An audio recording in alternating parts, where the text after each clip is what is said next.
This is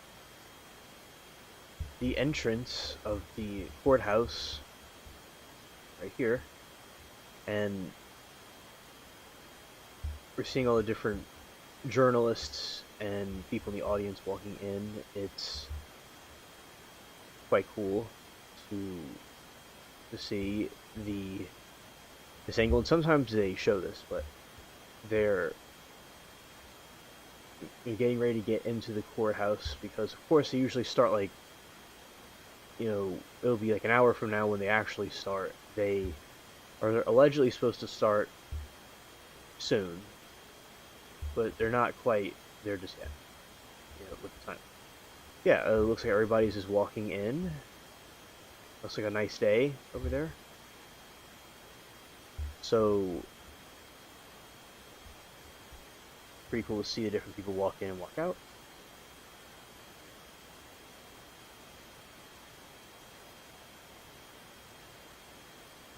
And yeah, there's an incident yesterday with one of the people in the audience being weird. It was a friend of Lindsay, and she got in a fight with everyone on the internet over it because she was being like kind of gonna have like some creepy smile wave at the end of the trial yesterday, and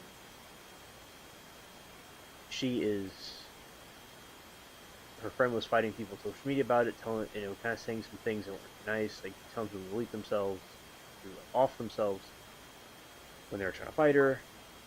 So that was something I think was quite weird. This trial never fails to have its moments, wild moments.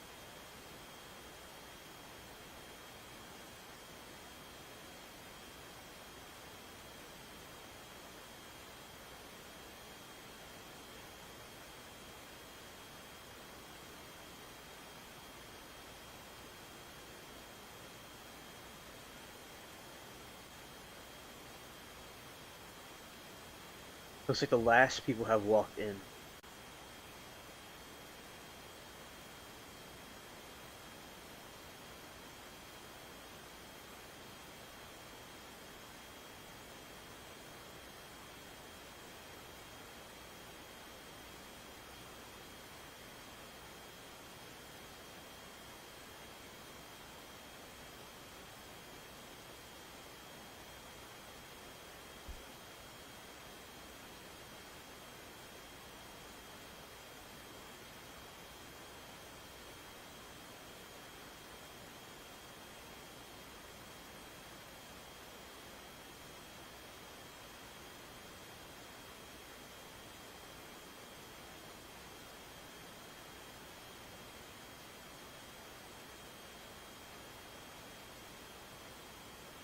Good morning, Sawgirl.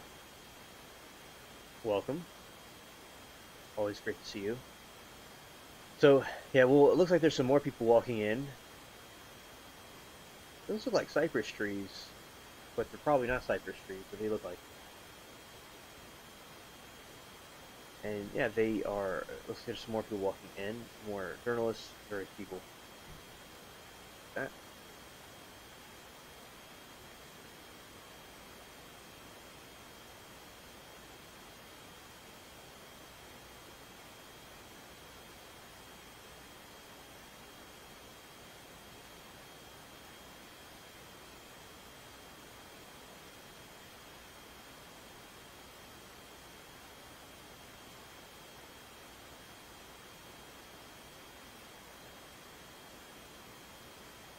So now it looks officially, at this point in time, it seems like the rest of them are gone.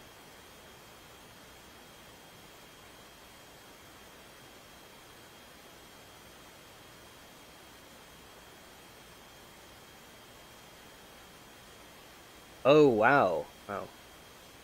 Yeah, he definitely is very popular in the media. He's gotten a lot of attention, and many people are inspired by what he is doing.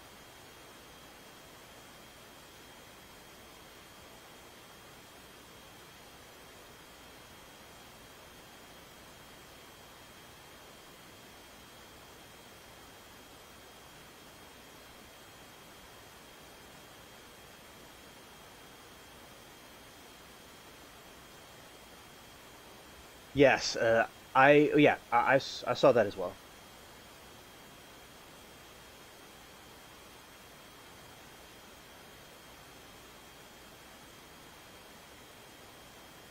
He he definitely has made a very positive impact. But yeah, he's a very good attorney. Absolutely.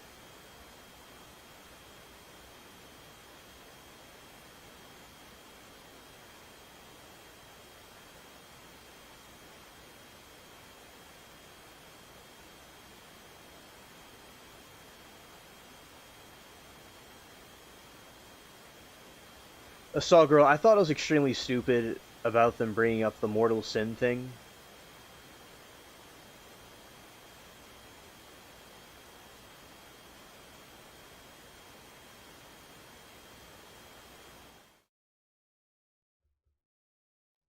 It was something that was really stupid.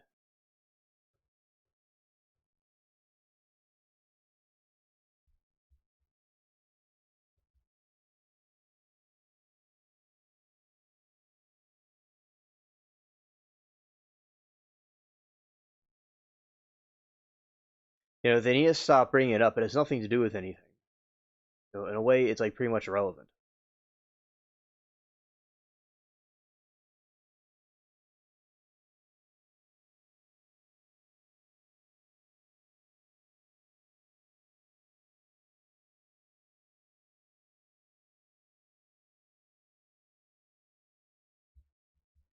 Yeah, and I'm glad that the judge stood up about that and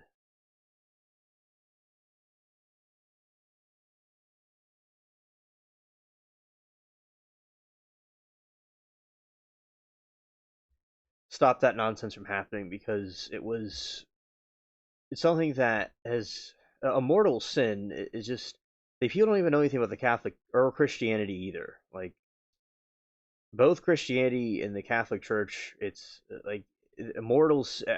Everything's a sin that's not that's in that category of things.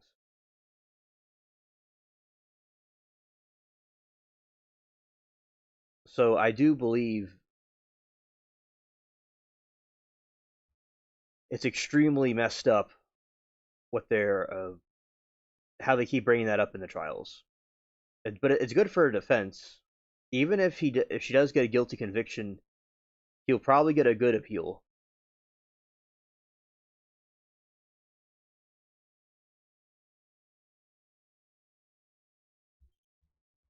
It'll probably be a successful appeal.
Oh yeah, definitely he's going to do a great job.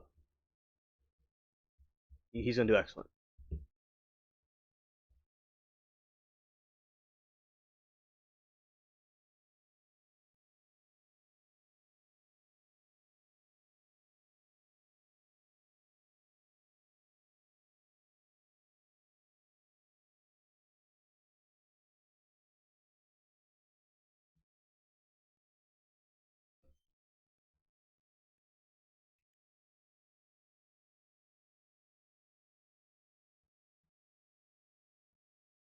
Yes, he's going to be. It's going to be blistering. scorched earth. It's going to be a wasteland, like a nuclear. It's going to be leveled. Yeah.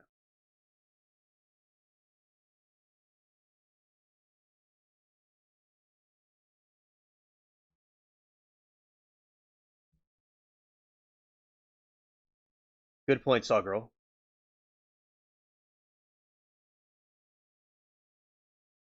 I believe that the only time religion should be brought up, if it's a factor, is the Lee Warren Jeffs. Yeah, and because sometimes it's brought up, a lot of times it's not necessary, but sometimes it fits in with the trial, depending on which type it is.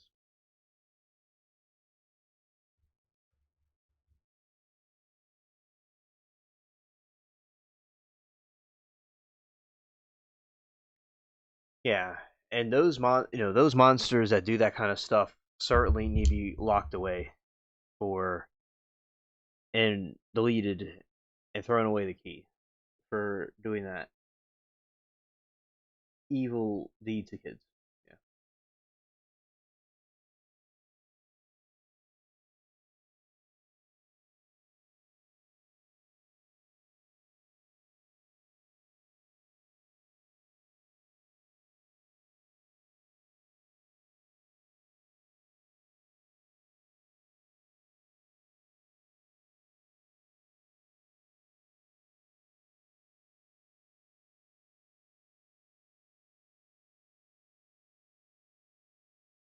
Yeah, definitely. Disgrace to humanity, absolutely.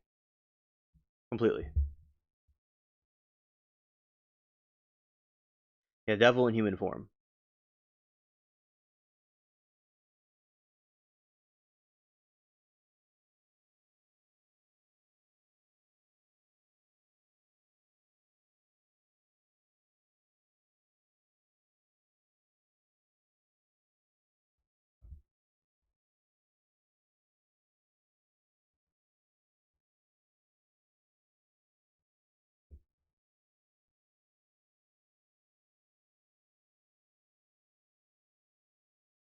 Oh, and now Grace said she's bringing religion into it. Scared. Yeah, it's in that situation. I agree, but it's not far off. That is, I would say an accurate depiction of everything.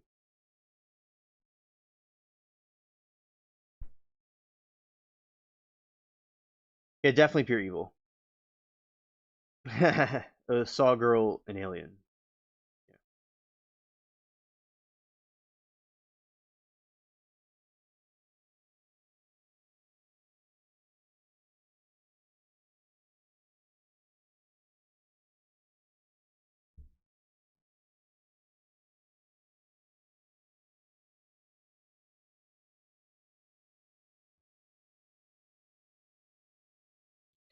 Yeah, same to you, Saw. Absolutely. And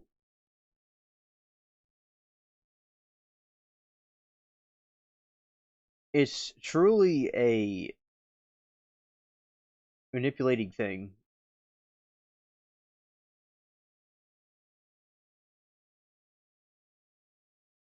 What they're doing, the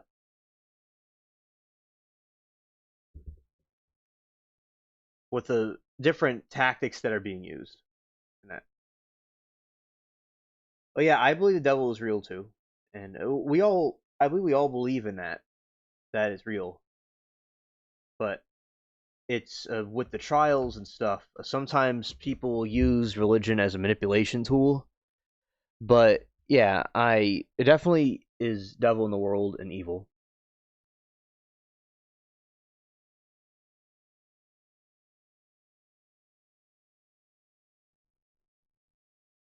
And yeah, this is a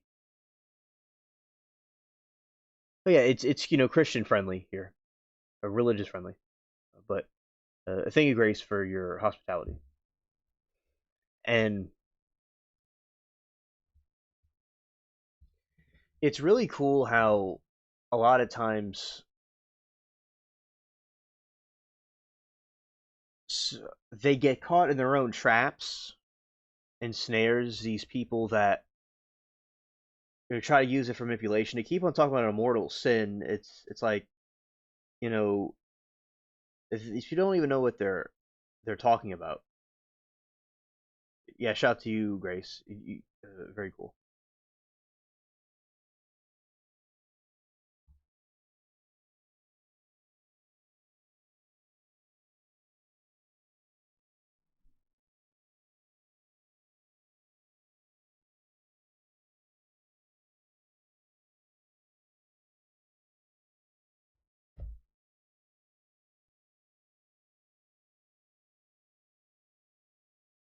And we are at day 20 of the Clancy trial.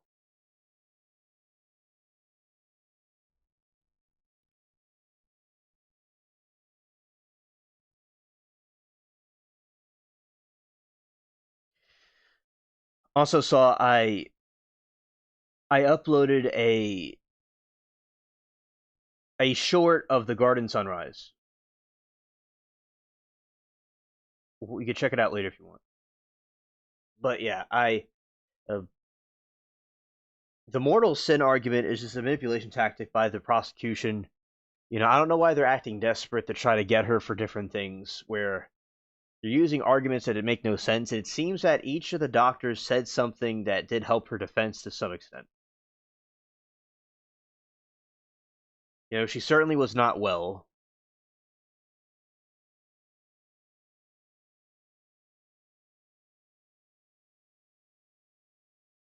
Yeah, only 20 days.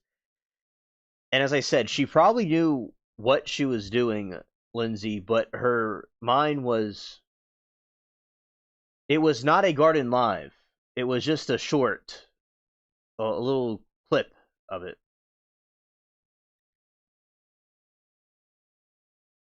It's a short clip. It's about 5 seconds or so. Yeah. And we've not done the Garden.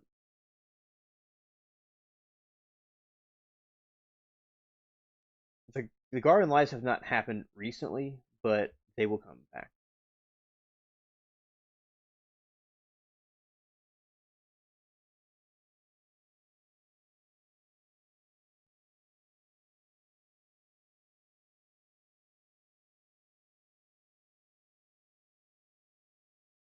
My pleasure, Grace.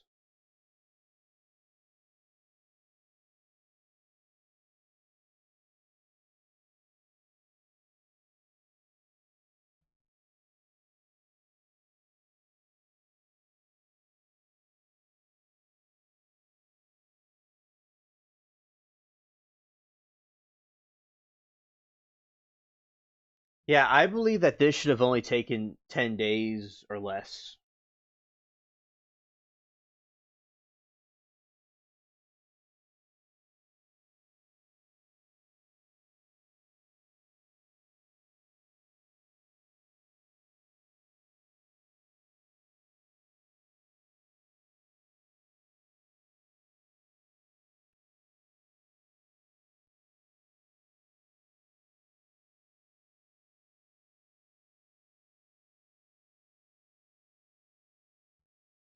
Yeah, but General Kangaroo likes to drag things out.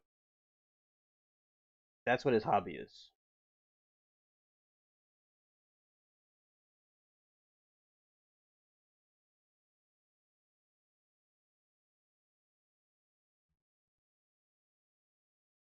Sauce said, yes, Grace, between side bars, extra long breaks, lunches, early endings, we should have taken only 10 days. Yeah, definitely. Fact.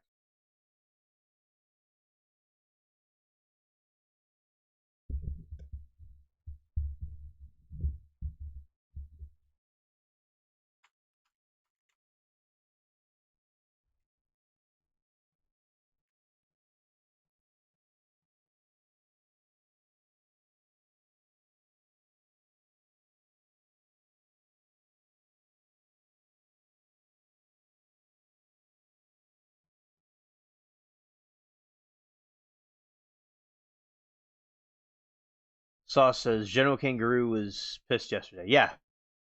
General Kangaroo was very very triggered. He was not amused by what the prosecution was doing, what the witness was saying about the mortal sin.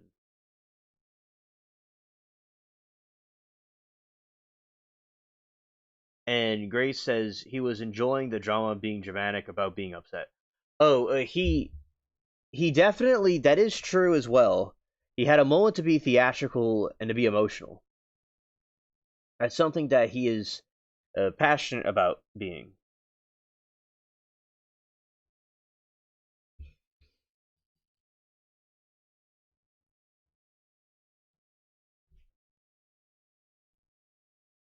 Oh, 15 minutes of fame, yeah. Because he definitely likes to get emotional. That's something that he's a professional at.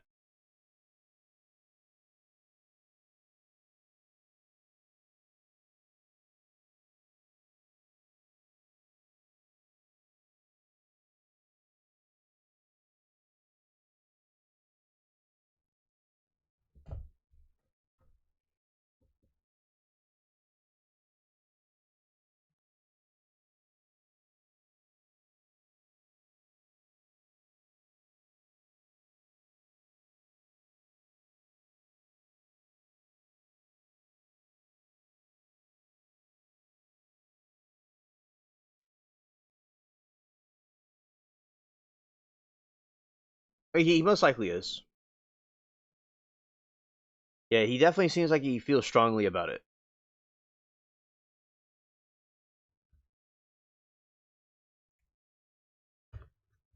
And he knows about what these things mean because he seems like, you know, you know, very repugnant about it.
All right.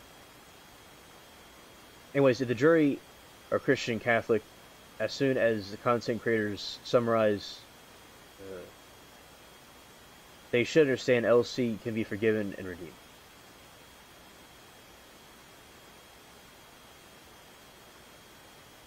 Right, definitely.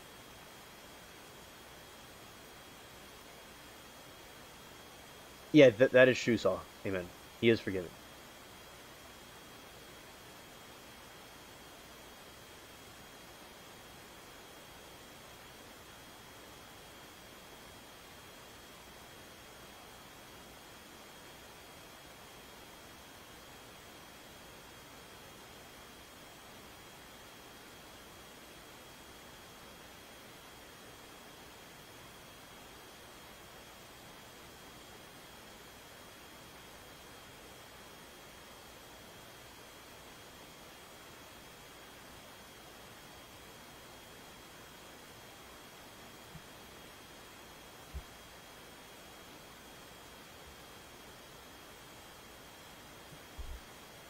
Yeah, so someone truly repents, they could be forgiven of their sins.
Yeah, and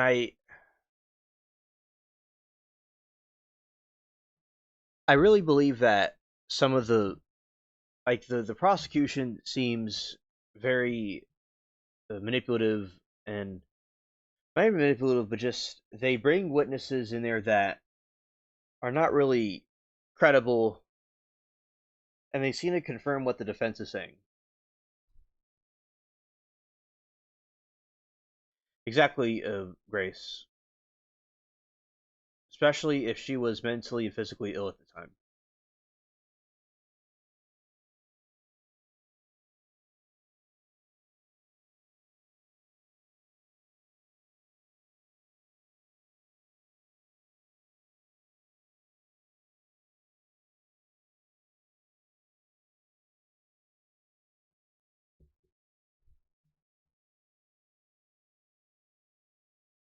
Saw said I build puzzles while doing these difficult trials. Usually build them, but go extra hard and build twice as many for this trial.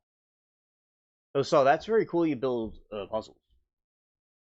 Uh, what are they? Pictures of nature or are they buildings? I'm curious about what type of puzzles they are.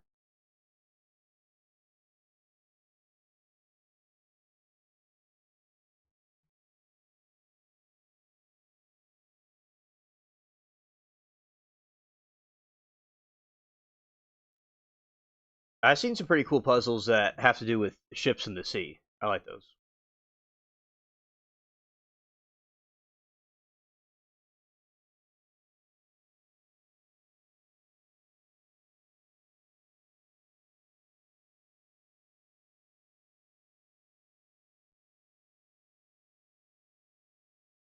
Saul said, I don't see how she could not have been psychotic.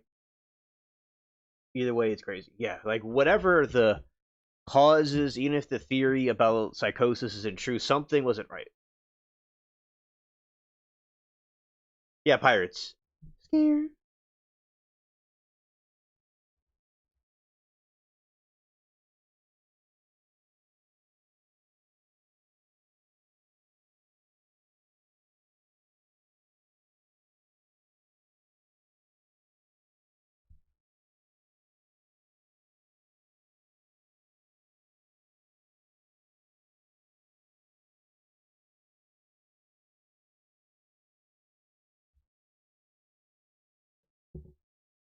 I used to build puzzles a long time ago, and they were fun to do.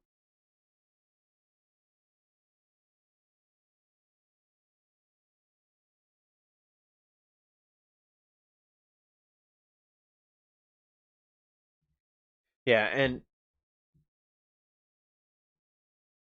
these trials certainly can be very tolling on the mind. So it's and while people watch them, it's pretty you know it's good to keep everything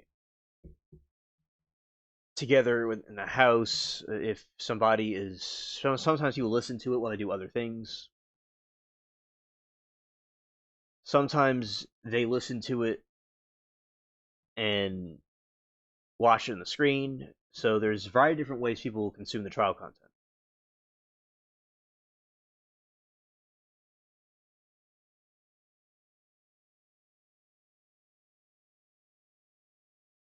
Oh, very nice, Saul.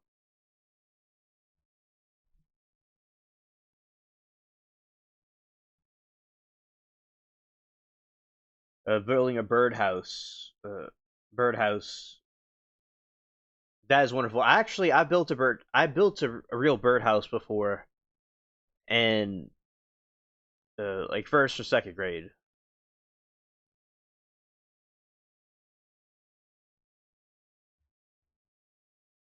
They're pretty cool.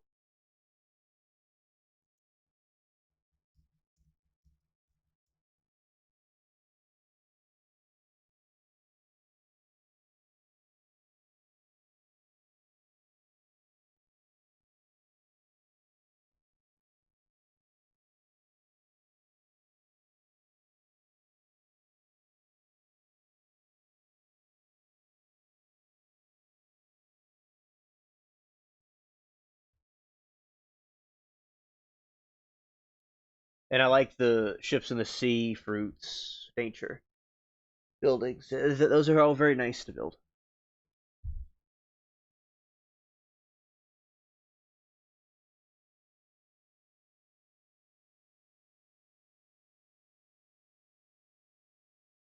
But yeah, that would be really cool.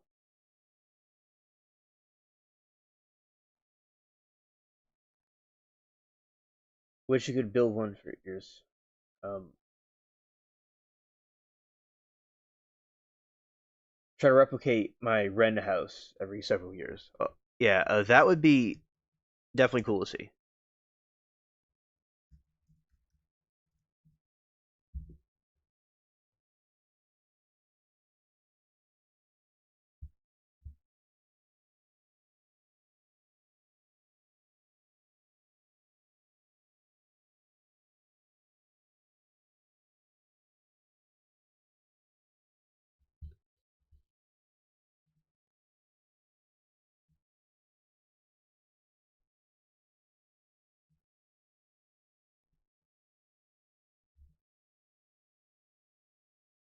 Yeah, General Kangaroo does not disappoint. He is once again late.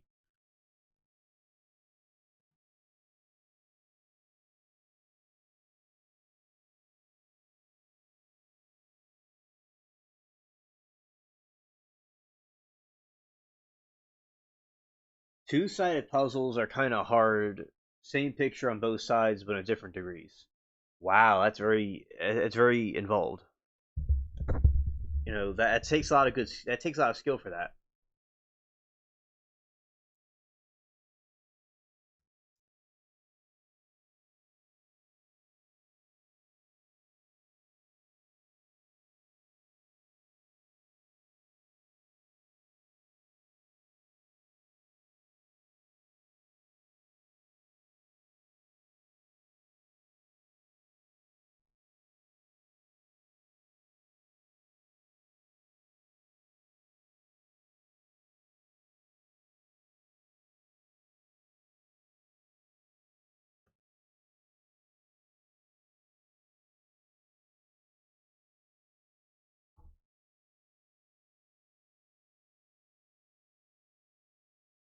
Yeah, and eventually it all comes out, and you can see it in its entirety, and that's always pretty cool to see.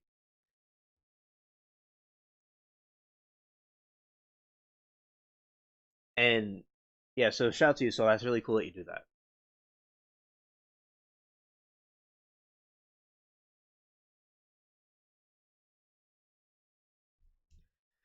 Okay, so let's see. Yeah, they do have wrens down where I am. Yes.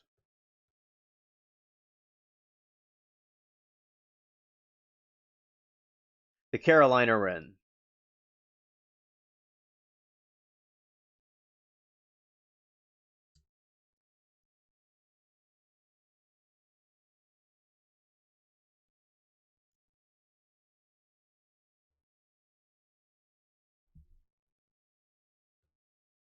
The Carolina wrens are an eastern species. They're not on the west coast. They're not on the Pacific coast. No.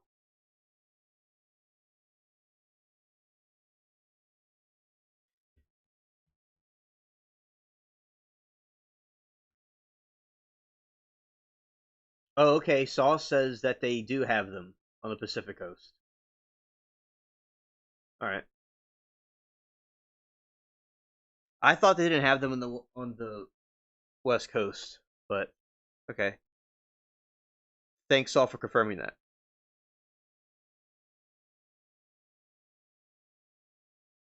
Looks like they migrated all over the place.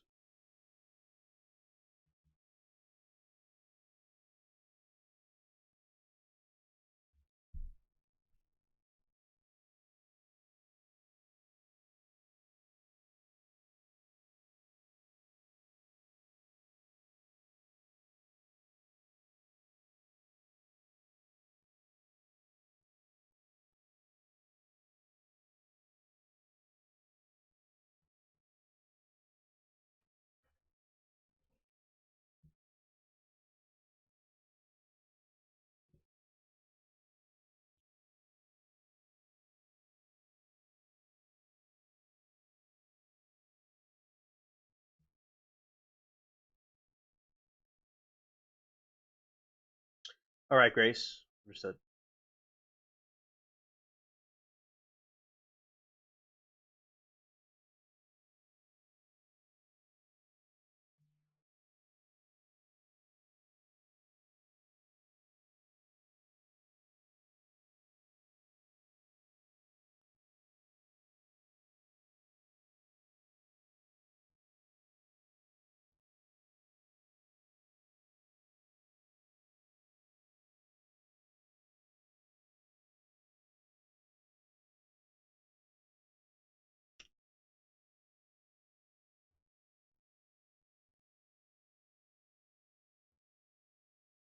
The cactus wren, the Pacific wren, and Billick wren.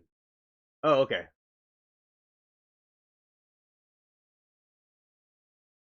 That's pretty cool.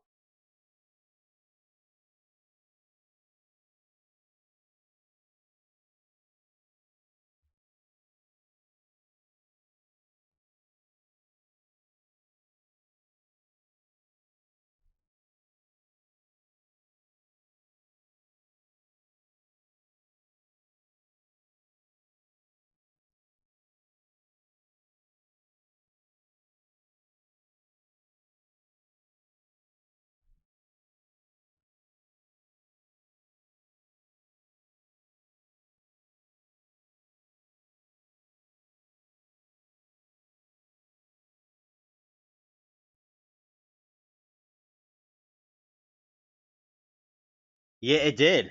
It did. That witness was really angry. Yeah, he. Yeah, it was getting very heated between the two. Definitely, it's they had a moment of back and forth exchange. Yeah.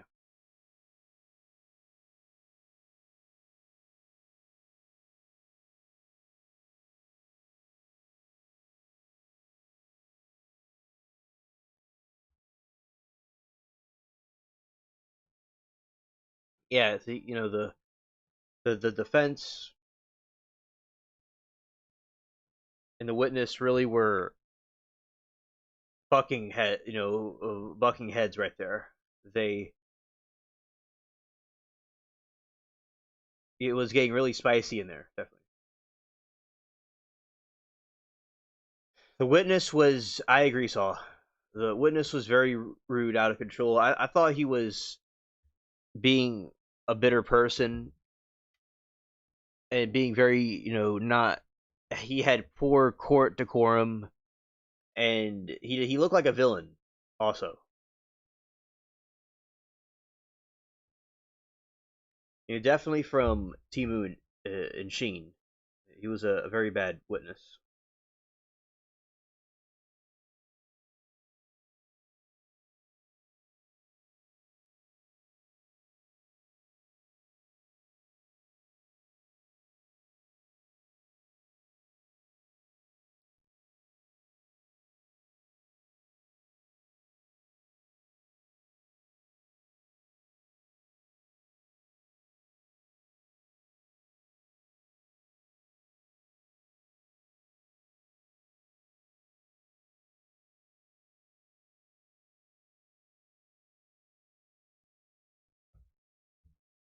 Yeah, I wondered why the judge didn't really say anything. She seems to she kind of stayed out of it and let them argue.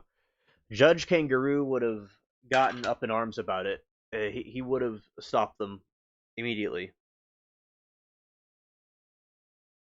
The Judge Kangaroo likes to General Kangaroo likes to get emotional about things. Yeah.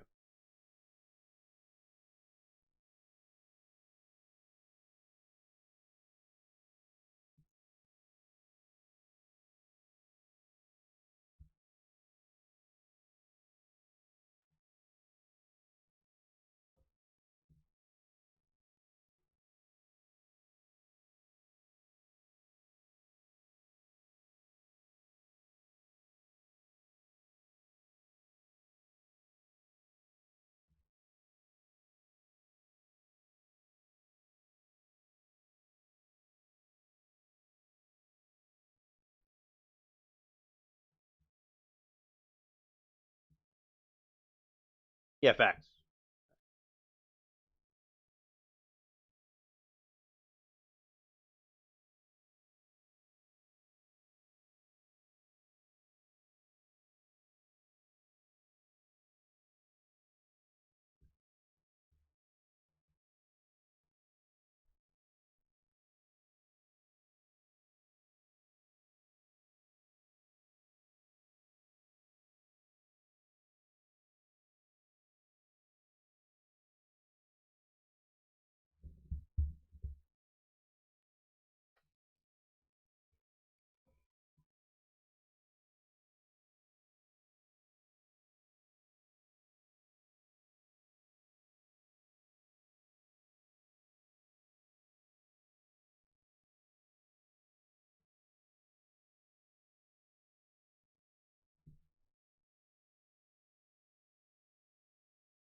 Okay, so it's in the shorts feed.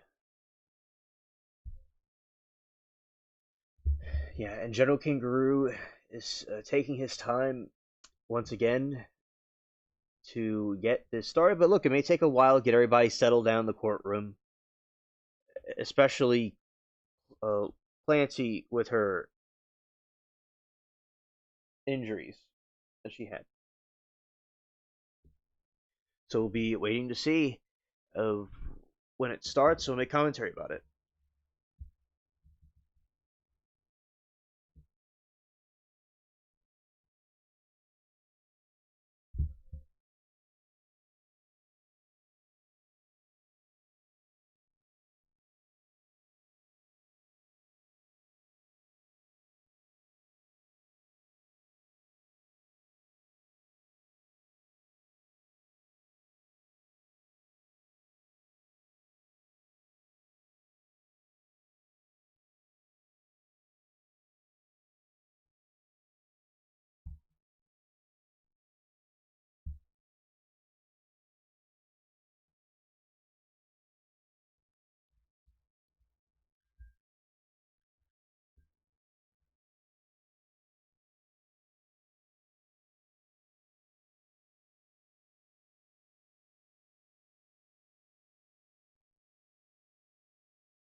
This court is now in session. Please be seated. Good morning, Your Honor. May I proceed? Yes, please. Your Honor, before the court today, we have the matter of Commonwealth versus Lindsay Clancy. Ms. Clancy is present. She is represented by Attorney Kevin Reddington. The Commonwealth is represented by Assistant District Attorney Jennifer Sprague and Assistant District Attorney Shannon Buckingham. All right. Well, good morning, everyone. Good morning, counsel. Good morning, Ms. Clancy. Good morning, Your Honor. All right. Well, I guess as we always seem to start every morning, if I could see everybody over at the sidebar, please.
Thank you, Saw Girl. I'm glad that you liked it. My pleasure.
Yeah. All set for the jury.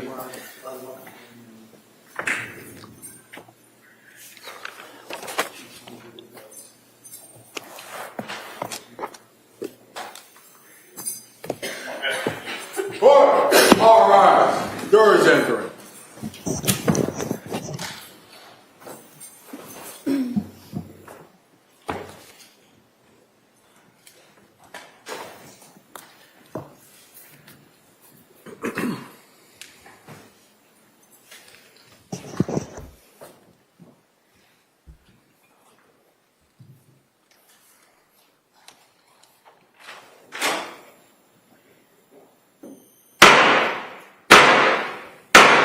Hey, hey, hey, all persons having anything to do before the Honorable William Sullivan, Justice of the Superior Court now sitting in Plymouth, within and for the Commonwealth.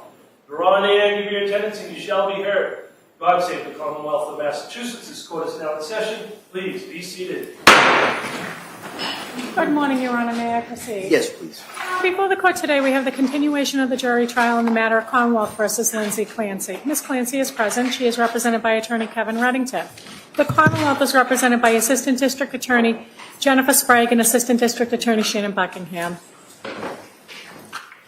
Good morning, everyone. Good morning. All right. It's nice to see everyone. So what I'm going to do is I'm going to ask you the questions again, make sure everybody's able to follow those instructions, then go a little bit in regards to what our schedule is today, and then we'll talk maybe about kind of where we go after today. All right, so first off, let me get to those questions. Has any member of the jury read, seen, heard, or overheard anything from any source about any aspect of this case which would affect your ability to be a fair and impartial juror? All right. Next question, is there any other serious matter of concern bearing on your service as a juror in this case that anybody needs to bring to my attention? Again, thank you so much for following those instructions. Now, what we're going to do today is we're going to return to the witness who was on the stand. Commonwealth is still conducting direct examination. After that, the defense will be given the opportunity to do their cross-examination. And I believe after that, the Commonwealth has one last witness. Okay? And so that's the anticipated lineup that we have today. And going beyond that, I'm not going to speculate too much because I've been wrong just about every time I gave you an estimate of the symbol of the schedule. But just so you understand, it's anticipated that these would be the last two witnesses. All right, and then I'll talk to the lawyers. We'll kind of see where we go from there, and then I will today, before you leave, I'll explain exactly what the next step is going to be. Okay, and so with that. We'll return, if we have the witness back on the stand, and the Commonwealth.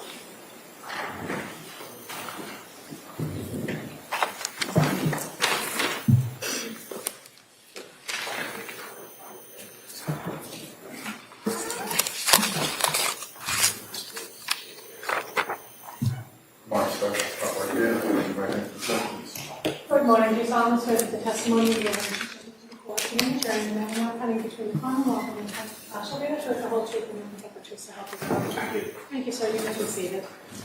Step, please. morning, Doctor.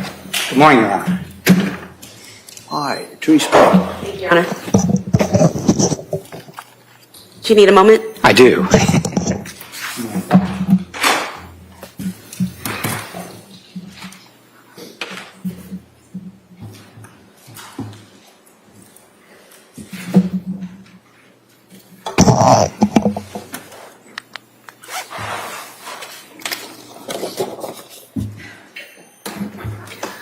So, Doctor, could you tell us what is peritraumatic, sorry, let me start over. Can you tell us what peritraumatic disassociation is and whether it factored into your evaluation in this case?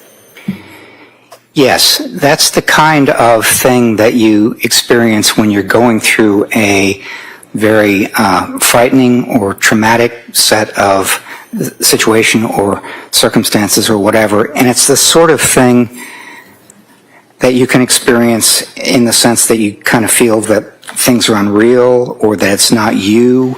It's like you're watching yourself go through actions and so on. And it's the sort of thing that if you talk about it, it sounds like it could be psychotic, but it's actually more likely to be a recognized aspect of going through a traumatic situation or set of circumstances that many people going through something like that would experience.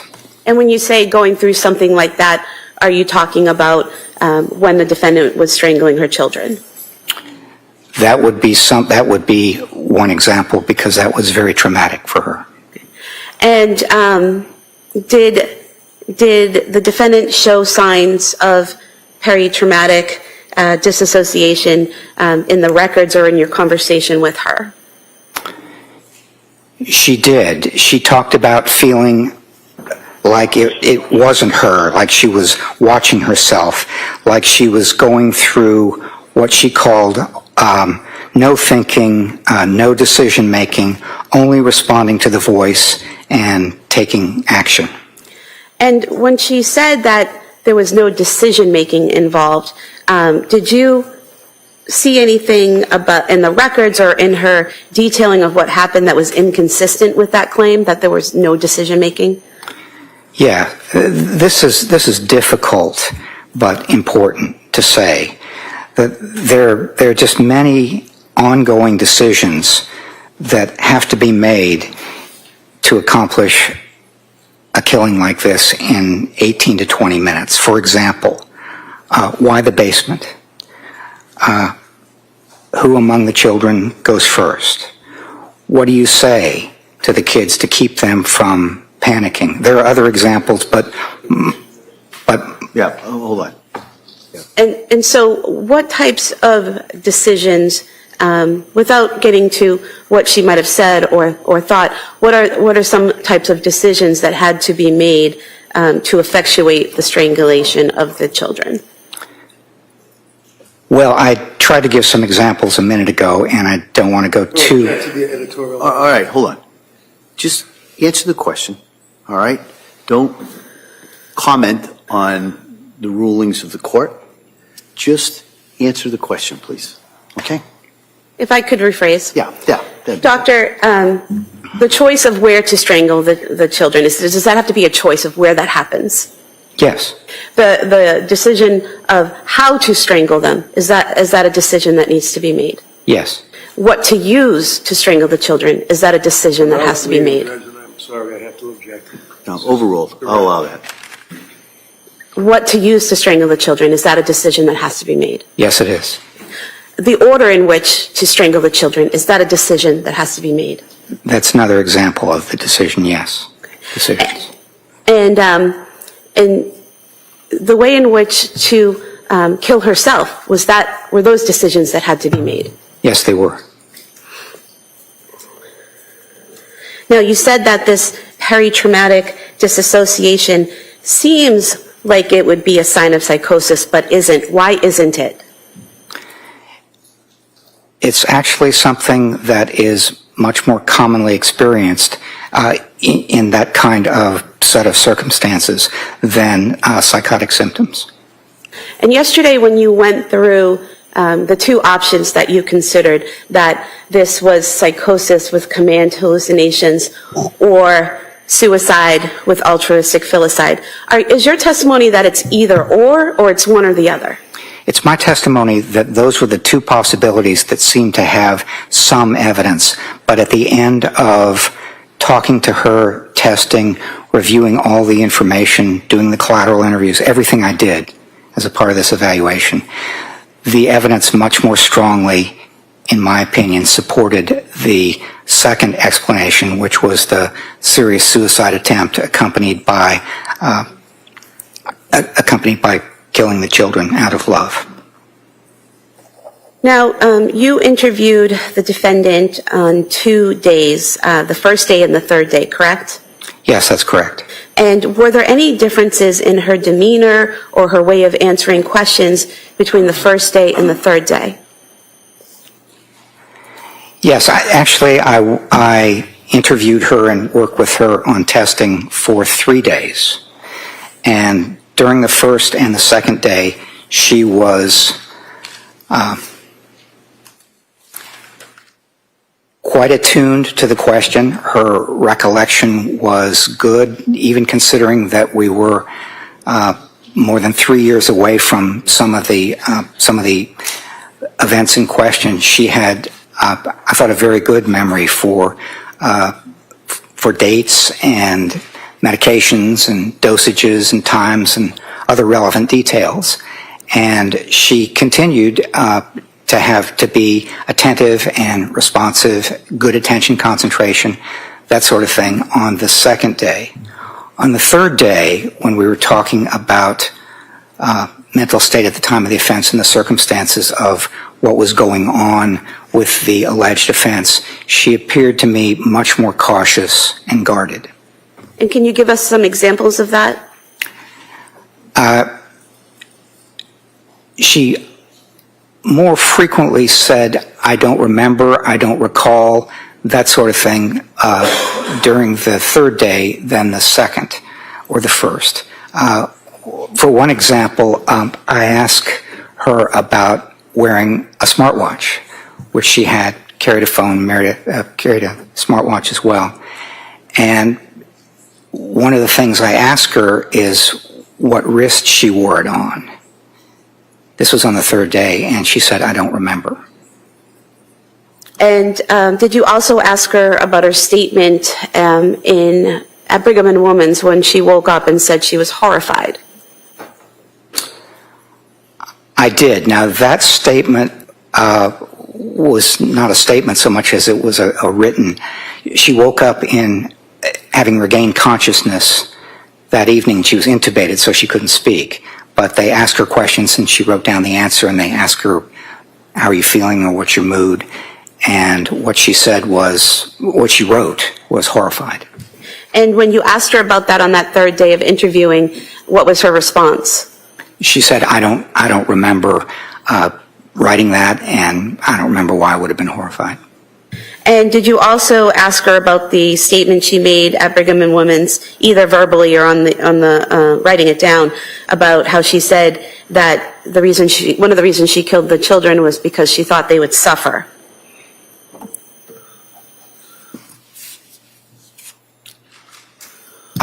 Where are you? Are you in my report there? Referring to the records at Brigham and Women's where she told... No, she can refer to where she's looking to direct his attention, if you reviewed those. You reviewed the Brigham and Women's records, correct? I did, yes. And the portion where it says that she told a treatment provider that she had to kill the kids to kill herself because the kids would suffer. Do you recall that statement? Yes, I do recall that statement. And when you asked her about it on the third day of interviewing her, did she recall that statement? Yes, that statement in Brigham and Women's to the attending psychiatrist was made in the context of her thinking about what happened. Well, let me see if I can find it here. Yeah, she was asked about what the voice had said on that afternoon. and her response was, it had said, you have to kill yourself so you can kill the kids. It also said, the kids will suffer without you. And when I asked her about that, whether the voice had said that, she said, no, the voice only said, this is your last chance. You have to kill the kids so you can kill yourself. So I'm going to move to strike this, not respond.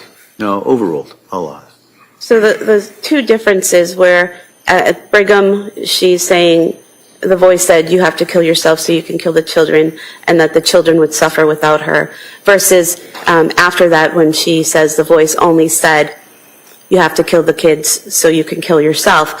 Is the fact that she's giving two different statements significant in your evaluation? As I talked about in my testimony yesterday, when there is inconsistency, that's something that alerts me to the possibility of inaccuracy.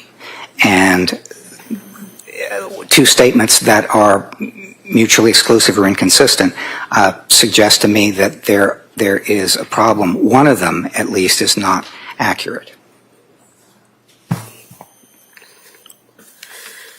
And Doctor, did you find any significance in your evaluation to the fact that she was able to complete a phone call with her husband during this time frame of killing the children and herself?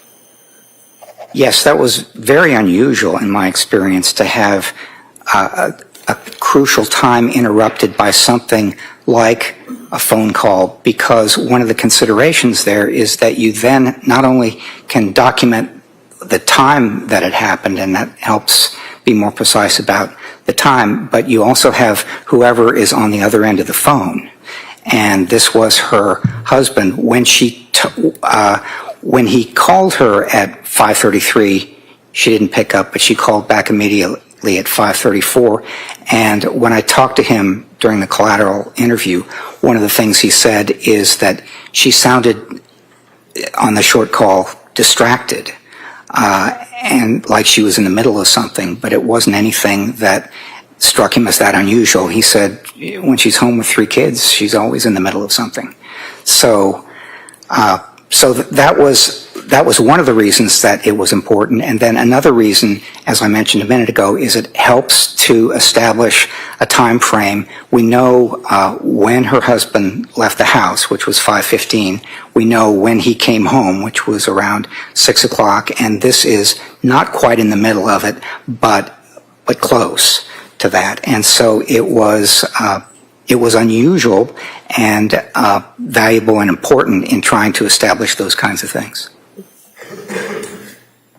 And when reviewing the records and talking to the defendant, did you notice any statements or behaviors that seemed to focus in on herself? Such as, for example, being future-oriented? Well, one of the things I noticed from the records at Brigham and Women's is that several days after she came in, there were comments from staff and in the notes about how she was a little bit more future-oriented and thinking about what it would be like in the future, her life, and that sort of thing. So that's one of the considerations that was in response to kind of thinking about herself and being oriented toward herself. And is there any significance to that state of mind or those thoughts in your evaluation of her? Well,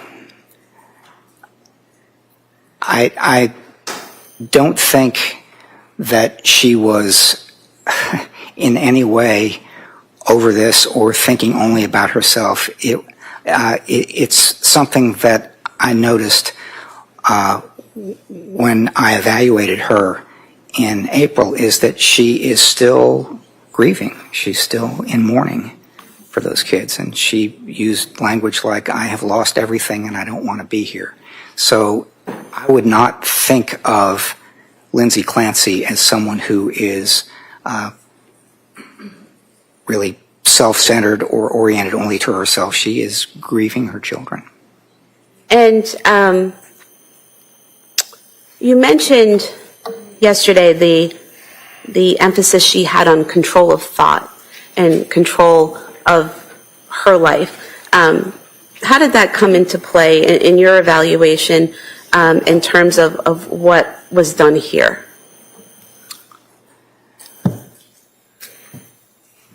One of the considerations is why she got to the point where she decided to take her own life.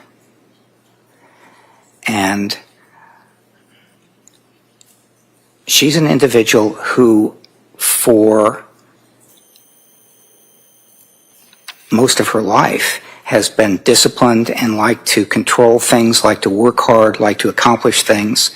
And one of the things that was striking about what happened with her between October and January is that she seemed to be doing her best, talking to the doctors, talking to the therapists, working on trying to get things accomplished in terms of lessening the anxiety and getting the right medications. And it wasn't working, and she couldn't help make it work. She could not control that through hard work and discipline and so on.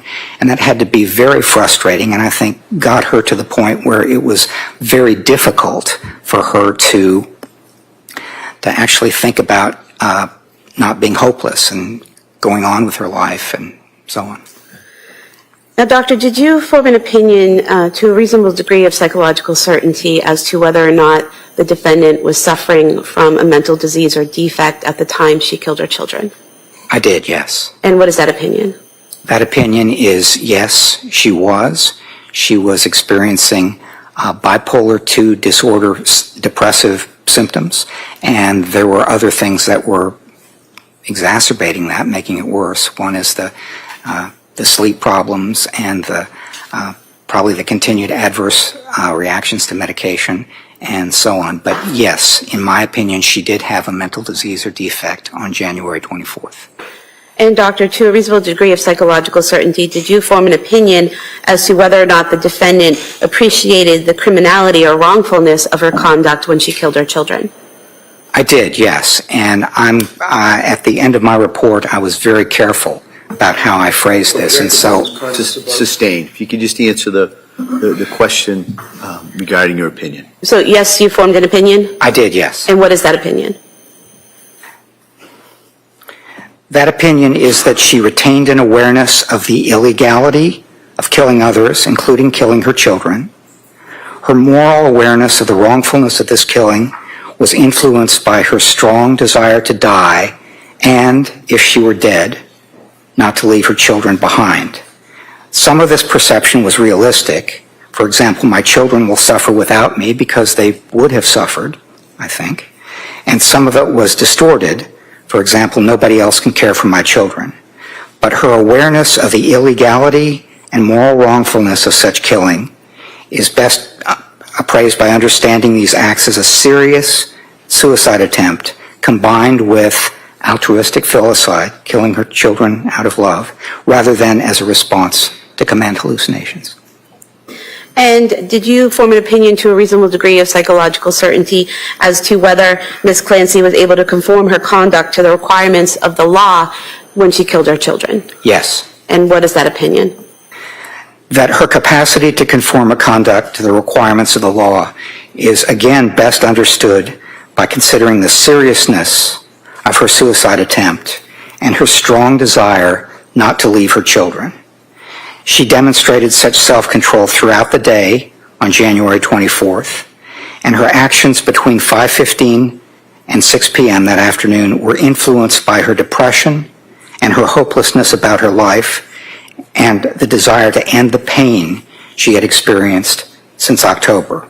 Although this depression and hopelessness influenced her decisions, she retained control over whether, when, and how she carried it out, and the inclusion of her children. And doctor, did you form an opinion to a reasonable degree of psychological certainty as to whether or not the defendant was criminally responsible when she killed her children? Yes. And what is that opinion? My opinion, my clinical opinion, since I'm not the decision maker here, but my clinical opinion is that she was criminally responsible on January 24th. Thank you.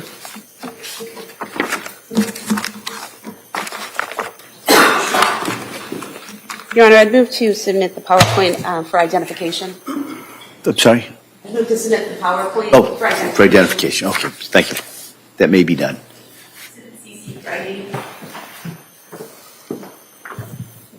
Attorney Reddington? Thank you.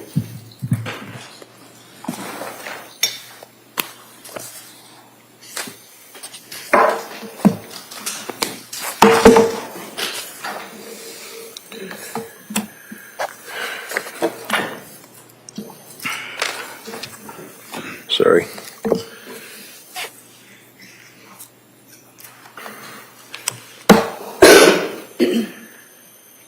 Doctor,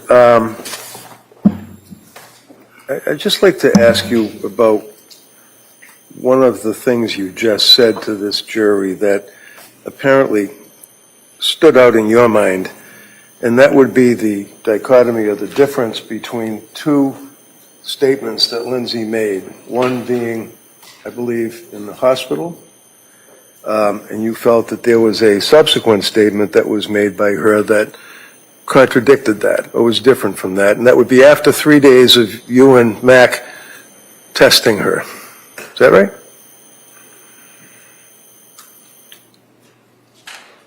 Can you just say, is it right or wrong?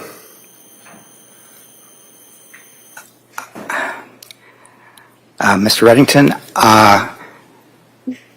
it's not quite right. Okay. Why don't we do it this way? You Yeah. just told this jury that Lindsay made a statement to you at the conclusion of the 3 days that you and Mac were questioning her and testing her and interviewing her. Is that fair? Yes or no? What I would say is, Yes or no? no. Did you tell this jury, in addition, that Lindsay made a different statement when she was in the hospital? Yes or no? Of when a person is coming out of major surgery and has been subject to anesthesia, that it is known that they have delusions, hallucinations, make statements that don't make sense. Are you aware of that, sir? Yes, I'm aware of that. And is that from your personal experience, professional experience? Because you didn't know what PICS was when they asked you, right? Yes, it's not from my personal experience or my professional experience. You received a notification to evaluate Lindsay Clancy on this criminal case from the district attorney's office, right? Yes. And do you recall when you received that notification? It would have been sometime before January of 2025, because that's when I started reviewing the documents that they provided. Okay, so January of 25, January of 26, and then in the spring of 26, you go to the Tewksbury Hospital with Mac and you interview Lindsay, right? Correct. So how many months is it from the time that you were appointed or requested or asked to help the DA's office to the time you saw Lindsay? How much time passed? Probably about 18 months. About a year and a half. And how much time passed from that point going backwards to January of 23? I'm not sure what the question is. Okay, January of 23, you add a year, that's January of 24, right? Yeah, It's 1 year. yeah, January of 24, you add a year up to January of 25, that's 2 years, right? yes. January of 25 up to when you and Mac finally go out to Tewksbury to interview this young lady is how many months? Well, it would be about 3 years. Okay. And are you telling this jury that it's good, using the term loosely, medical practice to interview a young lady like this 3 years after the event for purposes of helping the DA, in your opinion? Do you mean in the context of a forensic mental health assessment, sir? That's the only reason you're here, right? Yes, it is. Okay. So can you answer my question? The answer to your question is the sooner that I'm able to evaluate somebody after their involvement in the alleged offense, the more closely I can come to using that current state information as something that is relevant to their mental state at the time of the offense. Okay. So in other words, yes, it is better to see them sooner rather than later, to coin a phrase, right? Yes, it is. Okay. And have in mind January of 25 that you were retained by, and again, you know, normally this isn't an issue, who cares, but how much money did you make on this case, since they want to ask my doctor? How much money did you make on this case? That depends when I'm finished, but I mentioned earlier that I had spent 180 hours before coming to How Plymouth. much money did you make on the case, Doctor? Simple. Well, it's not that simple, but I'm being paid at $300 an hour. Okay, so how much money did you make on the case? Well, $300 an hour times 180. What's your last billing? I've been billing monthly, sir. Okay, you must know what the total billing is up to this point, don't you? I actually have not added it up. How about you just give us your best estimate, Doctor? Well, let's see. Probably up to this point, it's been about $54,000. $54,000. And it will be more, right, when we get finished with you today, right? It'll be more. Yes. Okay. So you received from me by certified mail video interview of Lindsay by my guy, Dr. Resnick, right? Correct. You received the notes from Dr. Margaret Spinelli, right? Yes. You received the notes from my Dr. Paul Zeisel, right? Yes. You received the report that was prepared and submitted by Dr. Philip Resnick, right? Yes. You received the report prepared and submitted by Dr. Margaret Spinelli, right? Yes. And you received the report prepared by Dr. Zeisel, right? Yes. And then I said, if you have any questions, give me a call, drop me a line, whatever, but we never talked until today, right? That's correct. All right. Now, you have a curriculum vitae that talks about that you are a clinical psychologist, correct, as you've told us yesterday, right? Yes. Have you ever treated a woman in postpartum psychosis? When I was a staff psychologist at the forensic service at Florida State Hospital, When was that, please? that was back in 1982. 82? Yes. I had a therapy group which was comprised of women who had killed their children. They were severely mentally ill, and at that time, it was important to recognize the severity of their mental illness, and so I worked with them in a group at that time. Okay. And this is 44 years ago? Yes. All right. And where was it? It was at the Florida State Hospital in Chattahoochee, forensic unit, forensic service. How many of these people did you have a chance to interview in group or whatever you did? There were 4 or 5 in the group. 4 or 5, okay. Well, you are also a forensic psychology expert working for Park, Dietz and Associates, right? I have an affiliation with Park Dietz and Associates, yes. Yes, but that's basically, that's the letterhead that you have on all your stuff, right? Park, Dietz and Associates, Inc. Is that right? Yes. Okay. You know Mac, do you?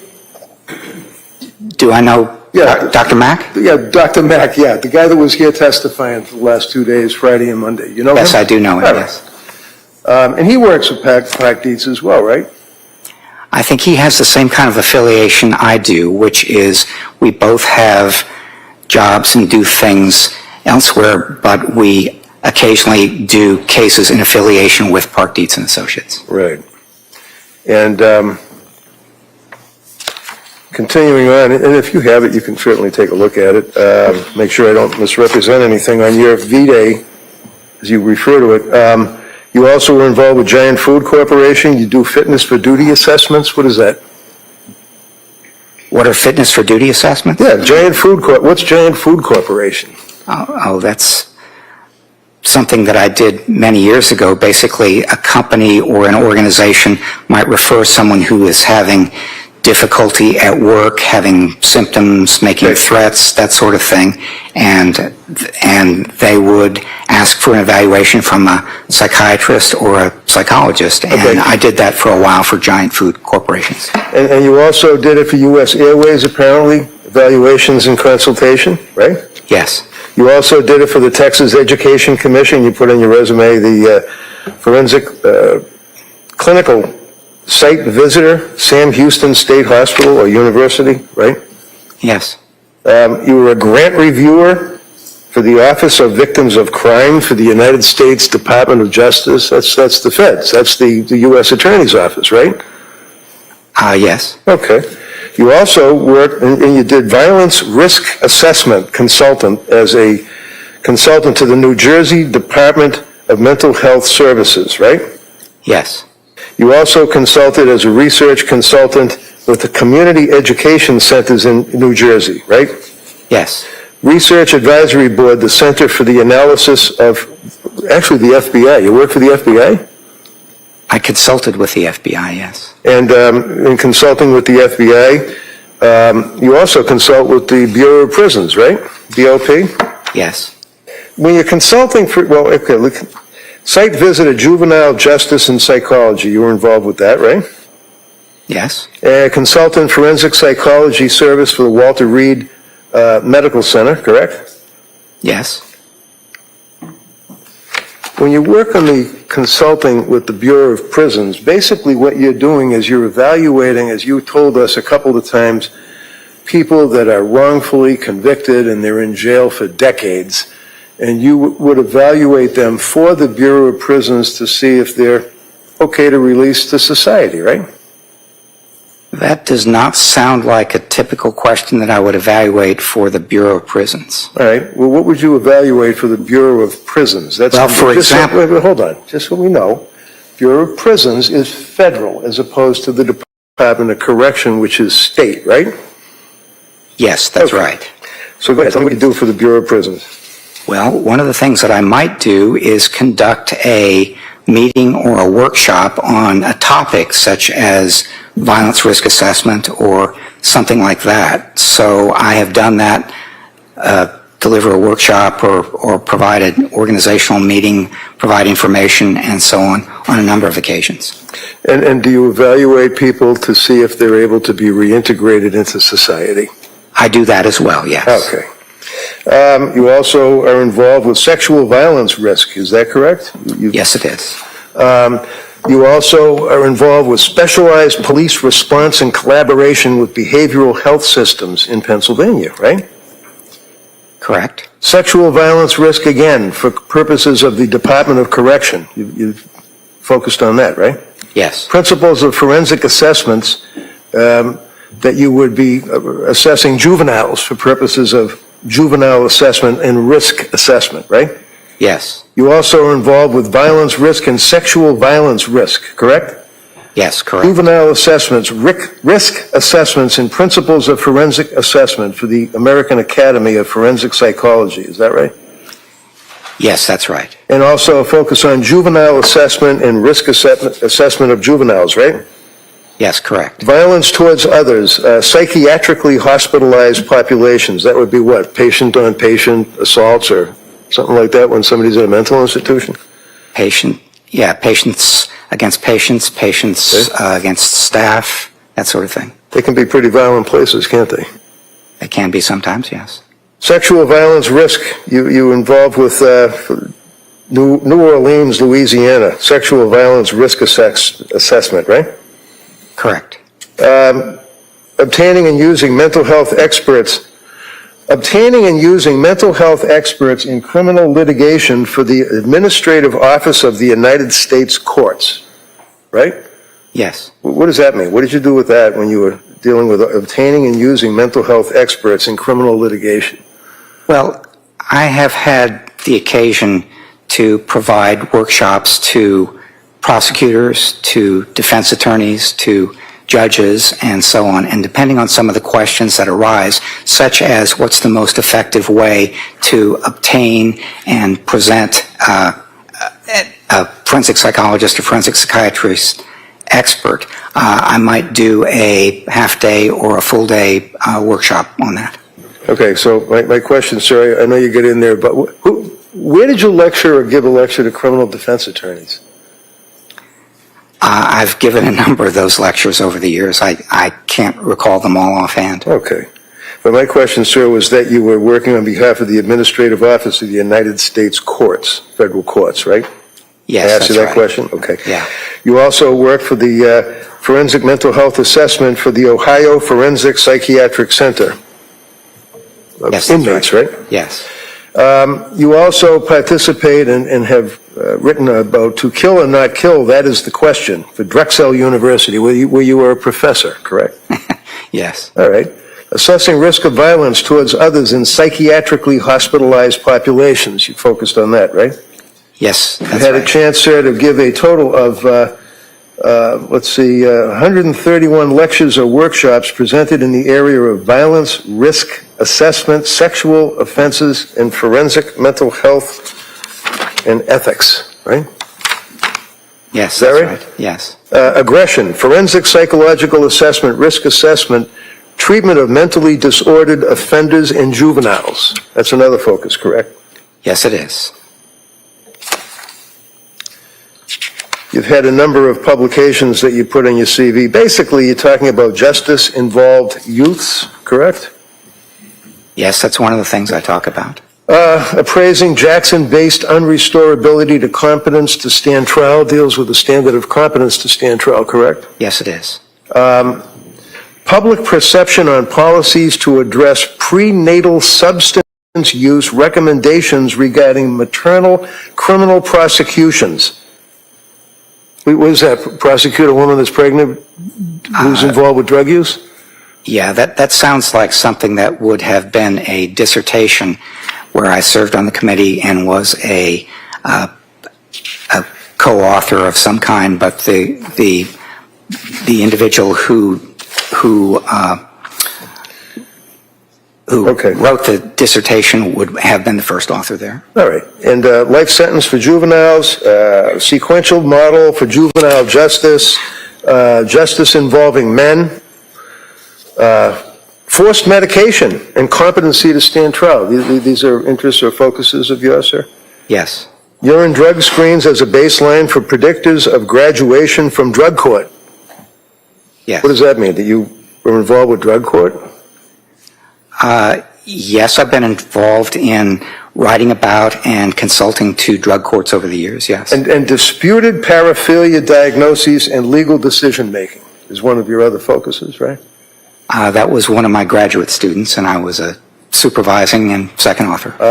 Paraphilias would be in the, that's basically if you have some kind of weird sexual things that you do, right? Something like that, yes. Yeah. Continuing on, a lot of juvenile focus on your resume, correct, sir? Yes, there's a fair amount of juvenile work that I've done over the years. Involuntary medication, trial competence, clinical dilemmas, substance abusing adjudicated adolescents, and your resume basically is a number of pages, correct? Would you agree with me? It's almost 70 pages, right? Yes, I would agree with you. Okay. Flipping through and jumping ahead, sir, you wrote book chapters, correct? Yes, that's correct. You dealt with forensic mental health assessments, principles, and standards of care, right? That's right. Violence risk assessment, right? Correct. Juvenile violence risk assessment, right? Yes, that's correct. Managing hindsight bias and unstructured judgments, implications for legal decision-making. is an article that you have, chapter or whatever that you wrote, right? Yes, it is. Again, juvenile delinquency, juvenile delinquency, juvenile delinquency, juvenile delinquency. A lot of focus on juveniles, right? Yes, there's a fair amount of Then you focus have on juveniles over the years, yes. A number of reviews that you have published, presentations that you've presented, a lot of them dealing again with juveniles and dealing with assessments of prisoners to have them released into society, things of that nature, right? Life sentence juveniles, for example, is one of the things you focus on, right? Yes, again, Okay. there's been a fair amount of juvenile work and Handling difficult cross-examination, integrating perspectives, combining substance with style, and learning. What does that mean? Handling difficult cross-examination. well, one of the things that people as forensic psychologists need to do is convey what they have done in a way that is effective. And so there are things that you... To a jury? To a jury, to a judge, to an attorney, various kinds of... Well, when you're dealing with an attorney, sir, you're presenting information to the attorney. You're not dealing with difficult cross-examination, are you? Could you repeat the question, please? Sure. You wrote about handling difficult cross-examination, integrating perspectives, combining substance with style. Yes. And what is, 25 words or less, what is that basically telling people? How to, what, withstand cross-examination? It's how most effectively to convey the results of the evaluation that you have done. And then, again, just hundreds of articles on topics that the jurors can look at because your resume is in evidence. Finishing it off on that end, sexual abuse behavior, juvenile forensic mental health, violence risk assessment of juveniles, behavioral measure of sexual offense behavior, influencing third-party informant observations dealing with juveniles.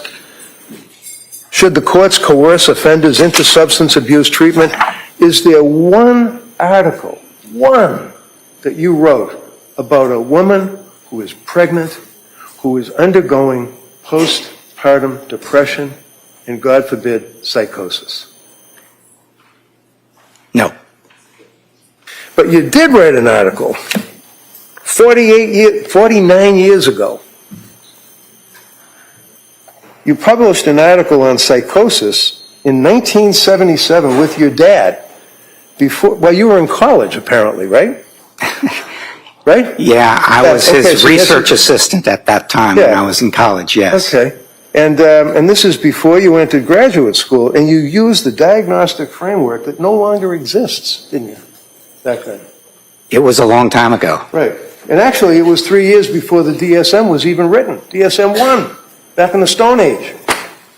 It was a while ago. That's the only article you ever wrote dealing with that issue. Is that correct, sir? Dealing with what issue, sir? Postpartum psychosis. Ah.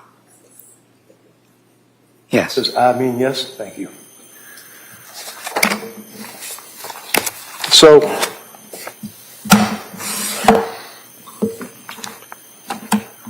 you make arrangements with the district attorney's office to get all this discovery that I sent you, that the DA sent you, police reports that you went through with the jury, and you read it, right? Yes, that's right. And you must have talked to the DAs before you saw Lindsay, right? Yes. Okay. How many times?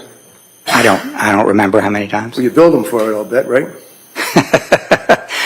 Any time I spend on a case like this, I record and it gets billed. Of course. So you do have records, but who cares at this point? I mean, you're here testifying based on your opinion at the request of the prosecutors, right? I'm here based on, yes, at this point, I've completed the evaluation and don't remember things like how many times I talked to the DAs. That's part of it. But basically, in your conversations with these two prosecutors, sir, did you talk to the state police at all, detectives? I reviewed a massive amount of reports, some by the state police, some by other individuals. So I reviewed records for many, many hours. And when you got involved with this case 3 years later, or 2.5 years later, you'd agree with me that it was quite publicized, right?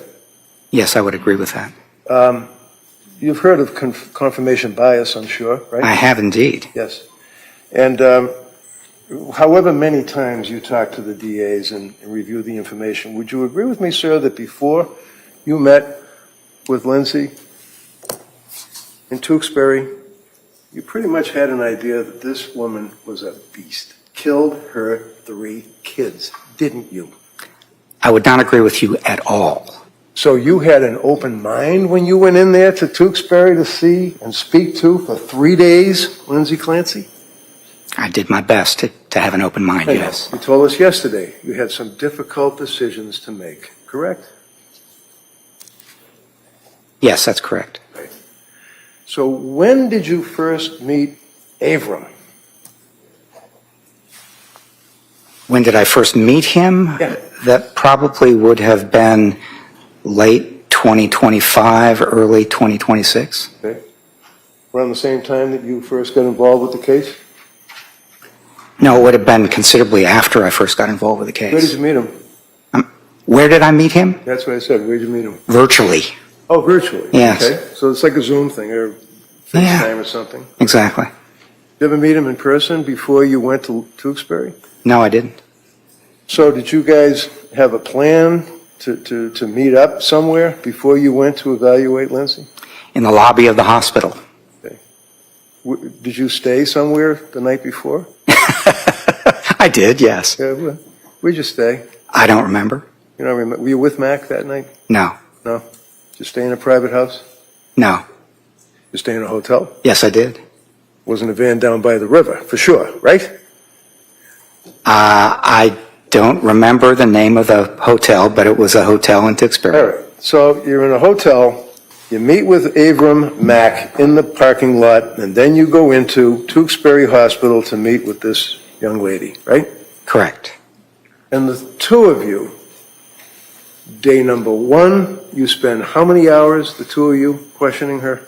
4.5. And day number 2, you don't bring Mac with you, you're by yourself, and you administer the psychological testing, correct? Correct. And how long was that, sir? 3 hours. And day number 3, how long did you speak to Lindsay in the hospital? 3 hours. So what was your total period of time over a 3-day period that this young woman was dealing with you and Avram Mack? 10.5 hours. So for 10.5 hours, this young lady is in a room, in a wheelchair, being questioned by you and Avram Mack while she's on medication, right? Yes, that's correct. And she was still answering your questions, trying to be cooperative and being affable and friendly, you put in your report, right? Yes, that's right. Did at any time she express to you that she was tired or wanted to take a break? We offered her in the beginning. My question, sir, was... Objection, if you could answer. No, he's not going to, he's going to No, answer my... hold on. Why don't you ask the specific question, Doctor, if you listen to that question, okay? My question, sir, was at any time did you or Avram Mack offer to her to take a break? Yes. Did she accept that offer? Once she did, and once she did not. And basically indicated that she wanted to get through this interview and get it over with, right? Yes. You weren't her buddy going there to talk to her those 3 days, were you? No. She knew that you were there on behalf of the district attorney's office to testify against her in a trial and say to a jury that she knew and was able to conform to the law when she killed her 3 kids. Isn't that right? No, that's not right. So,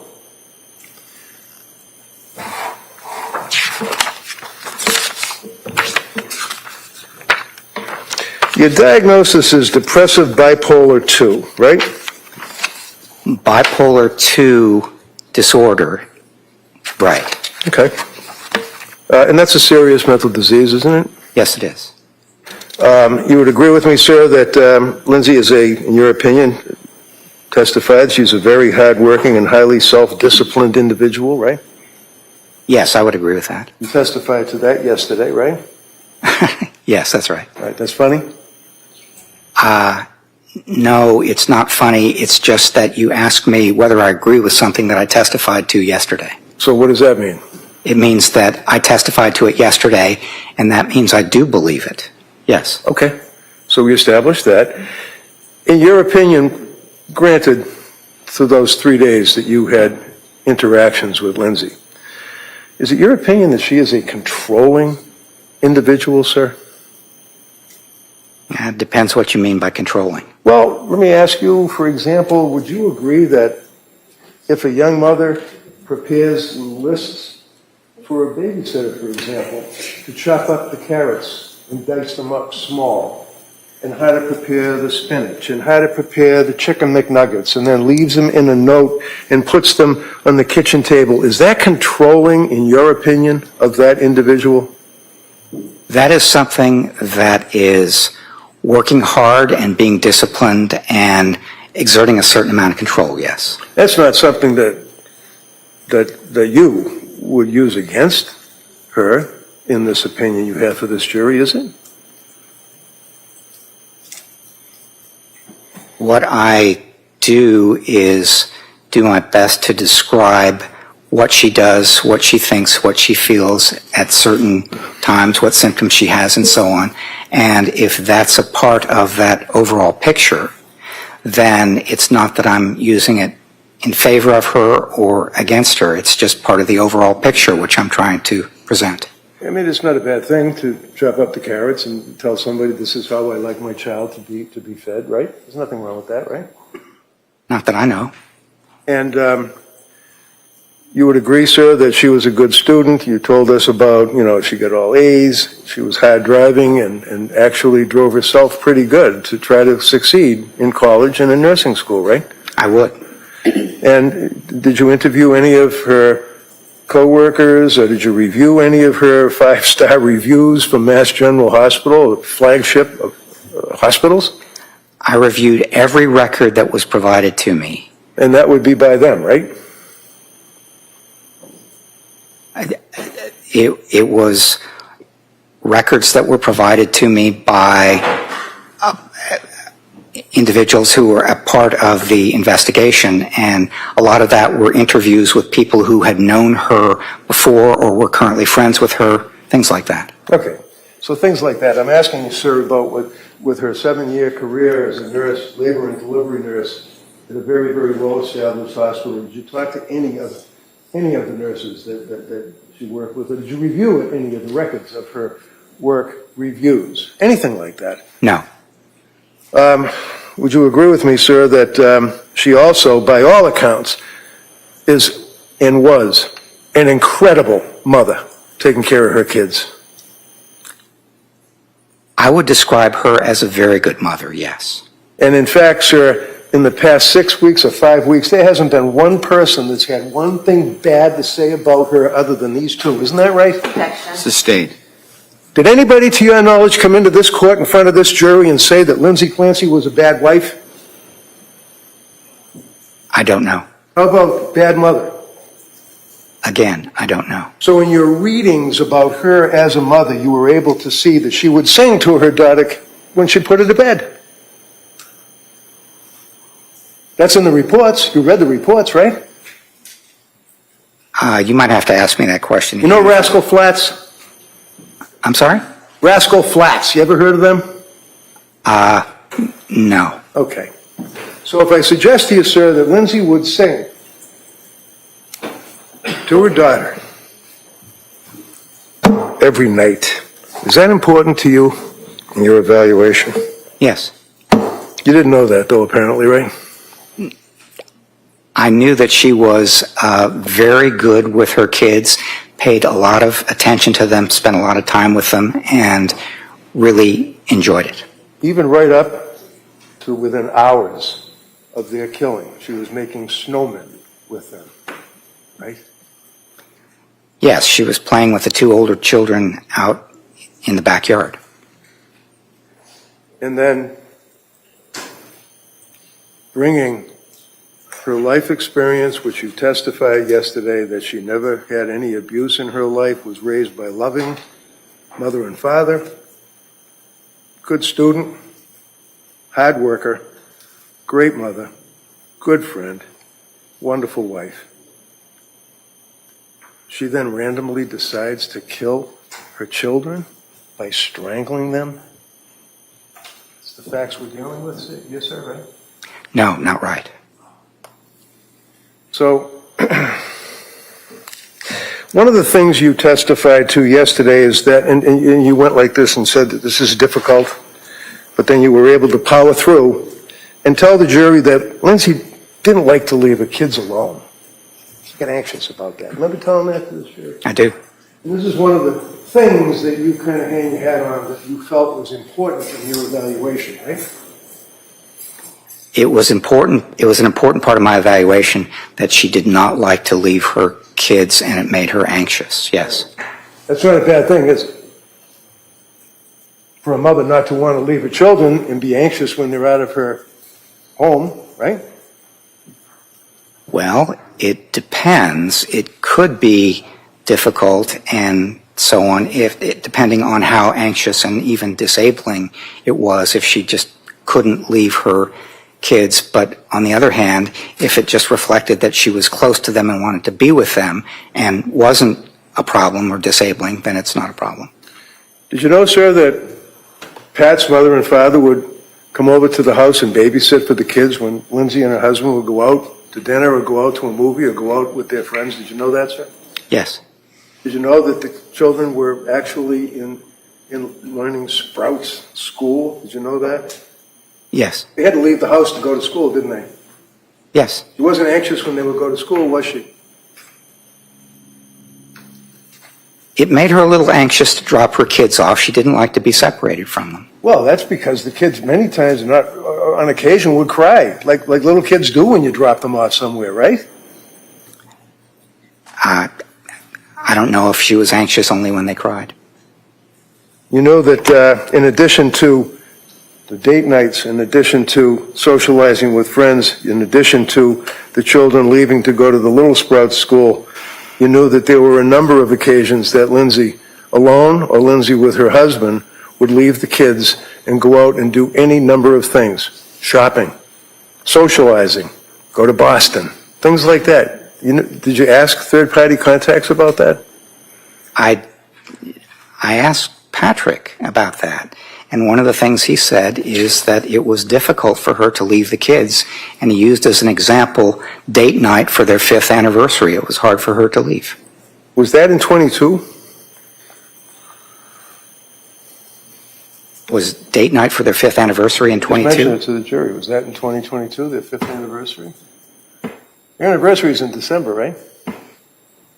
I don't know what year it was in, Well, Mr. Reddington. What was the problem? What did he say? Third-party collateral. What did he tell you? What he said in response to that question is that on date night for their 5th anniversary, she was anxious about leaving the kids. Right. Did they ultimately go out that night? They did. You know where they went? I don't. Did she have fun? Did she appear to be enjoying herself away from the kids? That was not part of the question I asked him. I mean, there's nothing wrong with a woman being concerned about her babies when she's not at home, right? There's nothing wrong with that. I wasn't presenting it as something that is wrong. I'll back off. I'm sorry. I thought you did. I thought yesterday you were telling this jury that because Lindsay didn't like to leave her kids at home, that was a factor that Dr. Helbrin considered in his opinion. But that's fine. You agree that there's nothing wrong with a woman being concerned about her children leaving them out of the house, right? No, I don't believe I said that. Okay. One of the things that No, never mind one of the things. They can ask you on. We can finish. Okay.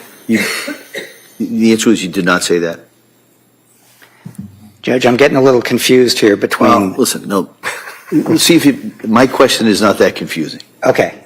Did you testify, you done saying that you did not say what Mr. Reddington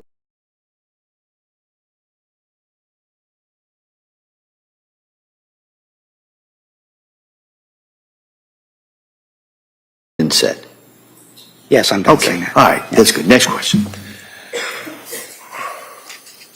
One of the other issues is that also factored into when Tufts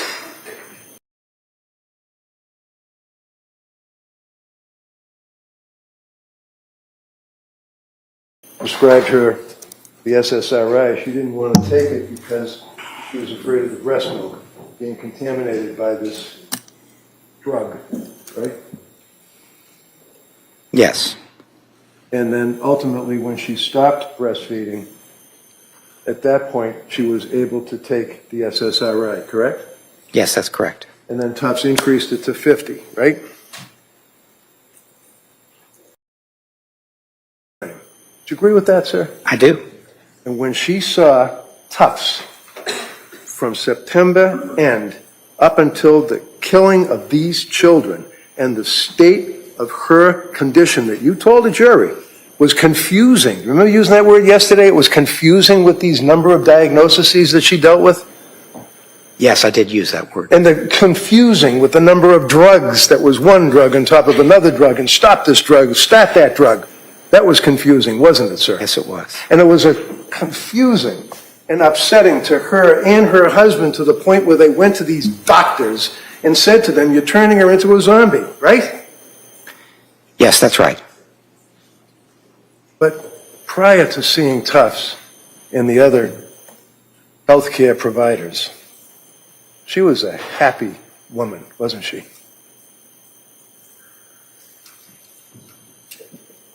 She was in many respects happy, pleased with her life. So she wasn't happy in an unqualified way, but she was, yes, she was very happy with certain aspects of her life. So as September turns into October, middle of October or thereabouts, how is she doing at that point between her depression, anxiety, drugs prescribed? How is she doing? She was anxious about going back to work, but she hadn't started taking the drugs that were prescribed. Let him finish. Go ahead. Go ahead, Doug. Yes.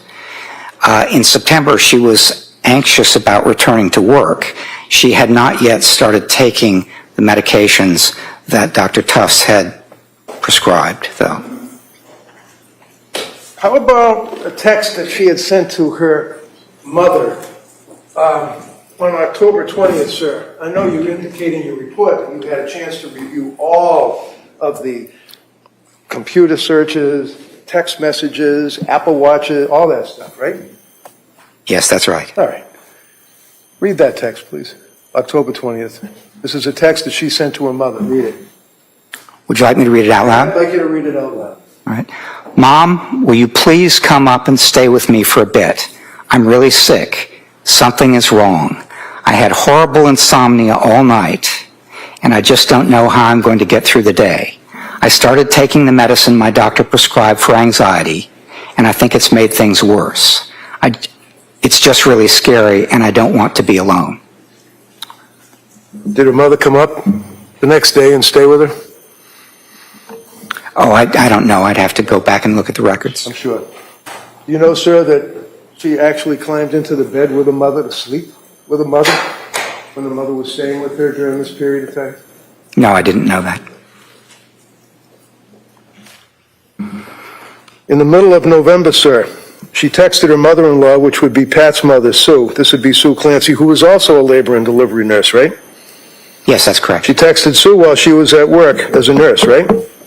Yes. And Sue was in the emergency room and actually realized that Lindsay was at the hospital and stated that she felt unwell. Is that right? Yes. Did Sue see her in the hospital, if you know? I think she met with her in the emergency room. Okay. And then her mother-in-law was trying to help her out and referred her to another person that was a friend of a friend, so to speak, right? To help her out? The nurse practitioner, is that who you're talking about? Yes, yeah. Yes, that's right. And she was able to meet with that individual, Paul, until she left, I think like a week later. She went on to another job, right? I think that's right, yeah. And that's when she saw Nurse Gelada, was that correct? To my memory, that's correct, yes. And then, would you agree with me, sir, that at this time frame in November, she was having real difficulty with sleep disruption, yes? Yes, I would. She had concerns all along about this starting in mid-October about the impact of the medications on her insomnia, correct? Yes, insomnia was one of the first problems that she experienced when she started taking the medication in October. And she expressed the fact that she believed that the medications were obviously having an adverse effect on her. They were damaging her brain, right? She did express that view, yes. And then she still, however, had a positive outlook and was hoping that things would turn around in her life and that she could get back to being herself, is a quote, right? Yes, that's right. But instead, and I quote your words yesterday, it got worse. Yes. Late in November, she was still having a lot of trouble sleeping. She thought that she was close to, and I quote, the end of her rope. Bad analogy, but nevertheless, that's what she said, right? Yes, it is. She was feeling off, disconnected, sort of like a zombie, your words, testifying here yesterday, sir, correct? Correct. She was reporting at this point panic symptoms, concerns about the benzodiazepines, correct? Yes. Indicated that she was disoriented and forgetful, correct? Correct. You told us that she stated that she was disconnected from her body. Isn't that correct? That's how she described feeling, yes. Could not relate to people, felt that she was in a disassociative state. Isn't that right? Yes, that is right. Thought that the medication was resulting in this type of development in her life, correct? She felt the medications were contributing to this. Yes, that's correct. And in December, and I quote you, it's not getting better. It got from worse, it got better. Well, actually, not better. It got worse again, didn't it, in December? December was probably the worst month for her, as she described it. And in December, sir, you recall that she indicated, and I quote from your testimony, horrible intrusive thoughts. She had thoughts about harming herself, potentially as she continued to experience these thoughts later into December, correct? Yes, that's right. These thoughts, did anyone say to her, are these thoughts, are these coming from outside your head? Are they coming from inside your head? Are they male voices? Are they female voices? Anybody ask anything about thoughts, what they were? According to the medical records, not according to your guess. That's a standard kind of question when you're My being... question, sir, is you read the medical records. No, overruled. Can you answer that question based on Dr. Helbrin's review of the medical records of what this young lady went through in that hell that she was living? Is your question, did someone ask her about hallucinations? Yeah, if I come thoughts? to you for help and I say, I've got intrusive thoughts about killing myself, and God forbid I'm thinking about killing my kids, I've got these thoughts in my head, would you ask me? Voices? Thoughts? What are they? Does anybody ask that question? Yes, that's a standard question that psychiatrists ask at the beginning of each appointment. It's a standard mental status question. Did any one of those psychiatrists ask Lindsay Clancy that question, according to the medical records? Anyone? Ms. Clancy completed the answer to those questions What question? on a number of occasions, Sir, if I might. What questions? No, well, go ahead. What questions? Finish that question, and I'll let you have that question. Okay. Finish the answer. Questions such as, are you hearing voices? If so, describe those and so on. And the typical response that she gave as part of a question like that was no. How about when someone says, I've got dark thoughts? Does anybody, professionals, ask, what are the dark thoughts? If somebody said, I'm having dark thoughts, then the follow-up question would be, tell me more. What are the thoughts? Tell me, just give me some descriptions of what you're having, what you're thinking, what it's like, and so on. So if a patient goes to a doctor and says, I'm having these intrusive thoughts, I'm having dark thoughts, I'm having thoughts of, and at the same time frame in December, she's talking about harming the children, correct? She said that those thoughts had come to her at times. At times. Yes, And she mentioned that to her husband, didn't she? that's what she said, yes. She mentioned, did you talk to her husband about it? Yes, I did talk to her husband Tell about you it. that she said that to him? Yes. A couple of times she said it to him, right? A couple of times she said, I'm having thoughts, and he asked her, give me more detail if you could, and she said, they're just thoughts, it's not a plan, that sort of thing. You got this girl living in her house with her kids, saying she's having dark thoughts, saying she's thinking of harming the children, and Patrick's response, according to your testimony, is just basically just power through it, you'll be okay? Objection. No, overruled. Huh? No, that was not his response as he described it. He asked more questions because one of the things that she had been dealing with for some time are thoughts about hurting herself and possibly the kids. And so what he did was try to get more information about the details. He asked questions that a mental health professional would also ask, which is how often, what are they like, do you have a plan, things like that. And she pretty consistently said, no, I don't have a plan, and this is how often it happens, but they're just thoughts.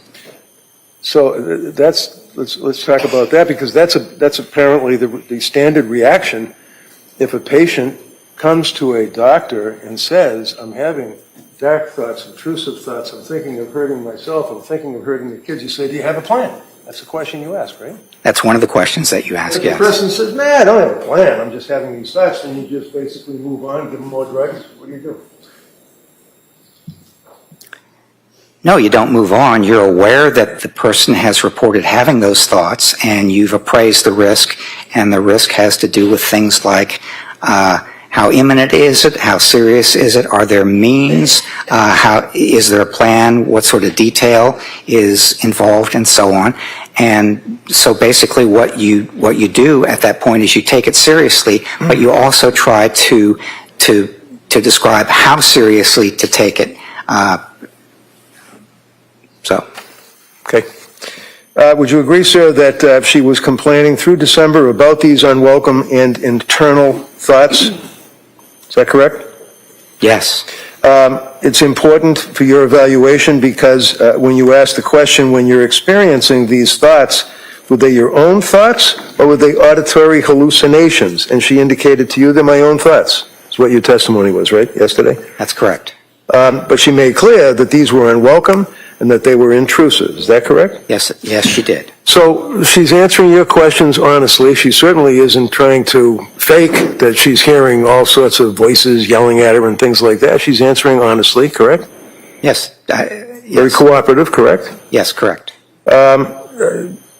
You then would indicate, sir, that in your evaluation as you went on, that she described an experience on December 15th, and she described December 15th as being literally one of the worst days in her life, right? Yes. And that's, why was it one of the worst days of her life?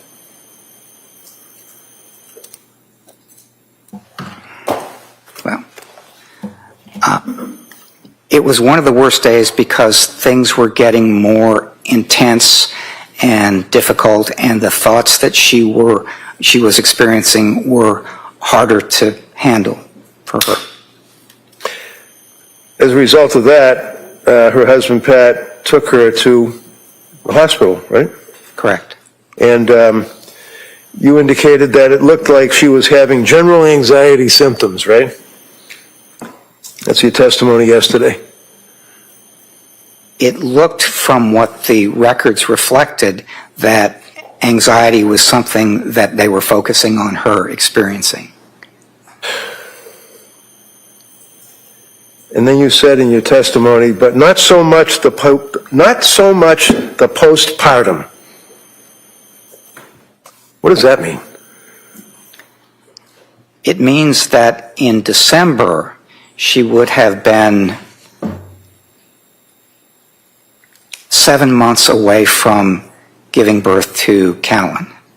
And consequently, it was less likely to be postpartum than depression for other reasons or bipolar or major depression or something like that, rather than postpartum depression or postpartum psychosis, something like that. Because you know that postpartum is not a medical diagnosis. That's just the fact that you had a baby, right? I do know that, yes. Okay. And when she went to that hospital, did they provide any help for her or any medication, or what happened on December 15th?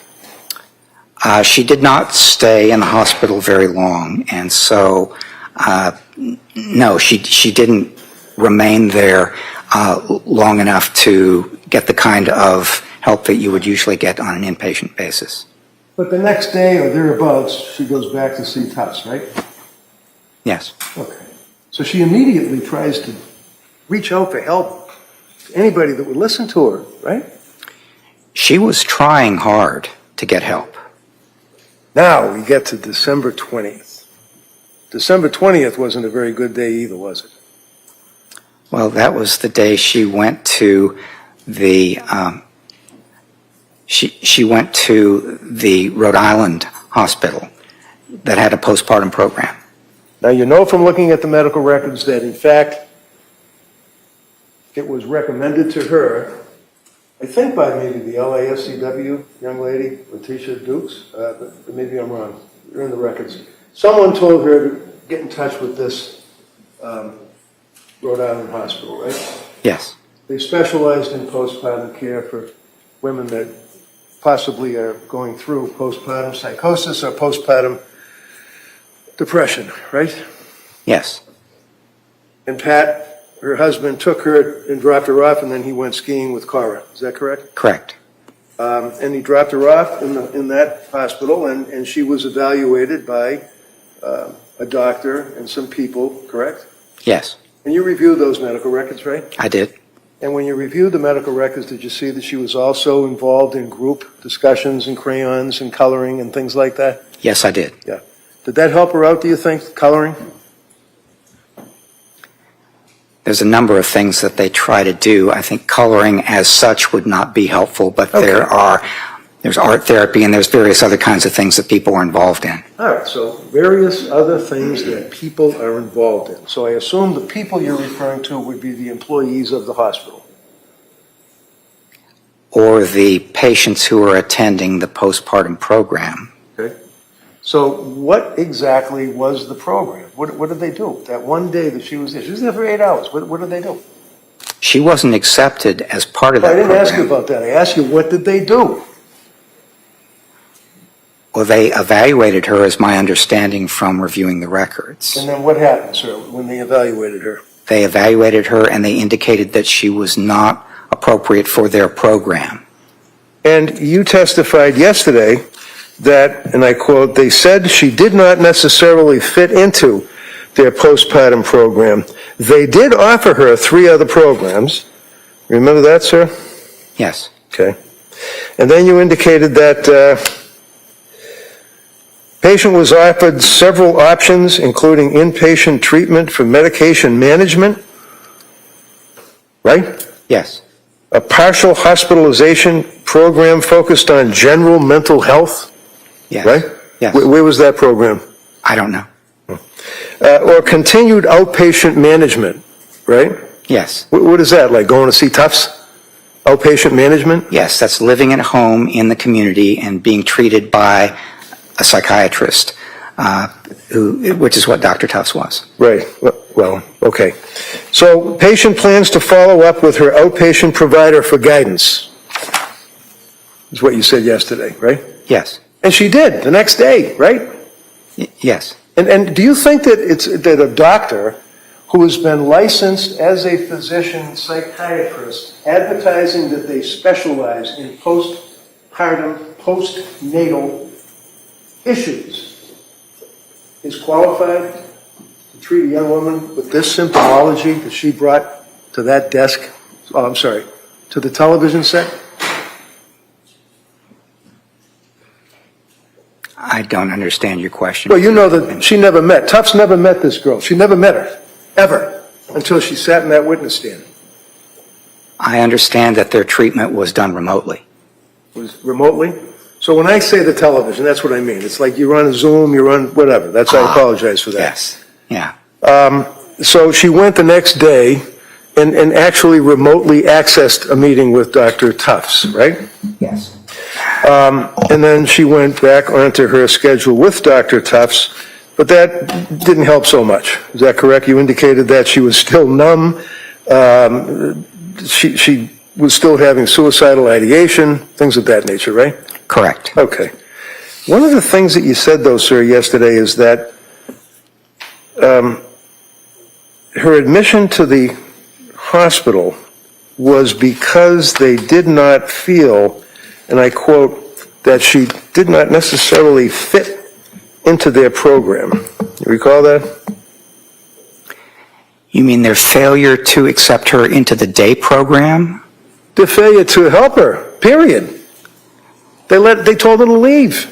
It's my understanding that what they said was that you don't fit with our program because it's not a postpartum phenomenon, and that's what the program is about. Did you really read those records? Yes. Seriously? Yes, I did. Okay. And So tell I me wrote again. something about, in my report, I wrote something about it. Wait for the next question, okay? Yes, sure. So you read the records from that Women and Infants Hospital in Rhode Island? Yes. On this jury, right? Yes. And what was the word, the language, the word salad you just said to me that they didn't accept her because of what? Objection. You rephrase that. What was it you just said to this jury they wouldn't accept her? Why? It was a day program for women experiencing postpartum difficulties. And their evaluation of Ms. Clancy was that her difficulties were more related to general mental health, but not particularly to postpartum difficulties. Would it And so suppress- she did not, Go ahead. if I might, Yeah, you might. if she might be more appropriate for somebody, she might be more appropriate for a general mental health program, but not so much for a postpartum day program, which is what they had. So they didn't say that you don't need help. They just said that you don't fit with our program. Would it surprise you to know, sir, that they said that she didn't fit with their program, as you put it, because of the overlay of over-medication that her doctors had caused to that point? Do you have any memory of that at all? There were questions that they raised about the medication. It wasn't just questions. They said that's the reason. The secondary diagnosis as to why they wouldn't accept this young lady is because of the medications that she had been prescribed. Over-medicated. Do you recall seeing that in those records? Yes, I recall a diagnosis of depression which was not specified further because there were medicine complications. Do I have to get the medical records and read them to you? I actually have something in my report, so I Good. can read it back to Can you. you pull it out and tell me Yes. what the discharge diagnosis was?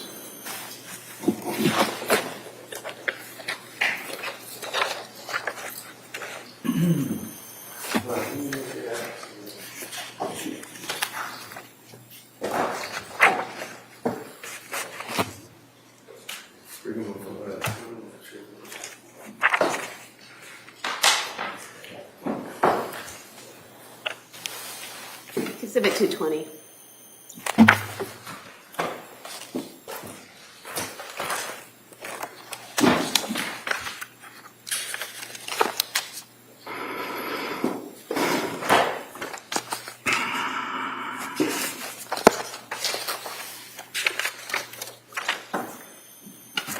Which ones are you looking for? 220, I guess. Women and Infants Hospital record.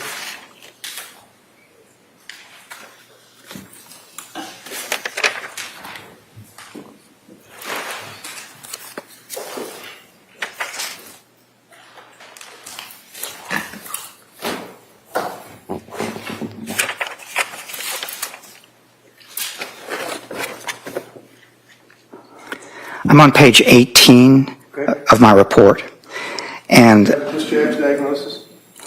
the records indicate a diagnosis of generalized anxiety disorder and depressive disorder without further specification, and I quote, due to adverse drug effects. Anything else? Yes, they indicate that her chief complaint was feeling numb and crazy depressed, identified passive, suicidal ideation, notes that I'm sure you can read all the diagnoses. My question, sir, is simple. It's on the discharge diagnosis, that's all. yes, the discharge diagnosis was anxiety and depression. And secondary to what? They didn't specify more about the depression because it was due to adverse drug effects. Okay. And in your review of the record, sir, did you then see that the doctor at the Women and Infants at least was concerned enough about the overprescriptions that she reached out to Dr. Gelada to speak to her? Dr. Gelada? Sorry, nurse practitioner Gelada. Yes. Yeah, okay. It's like Captain Major, that type of thing. Gelada, you know who she is, right? I do, yes. Okay. Did they reach out to nurse practitioner Gelada? I did not see that in the records. Can we break here, Judge, because I got to get the records? All right. All right, it's 11 o'clock. So why don't we take the morning recess at this time, and we'll come back shortly. Okay? All rise, please. Good. I close the roll, please. Okay.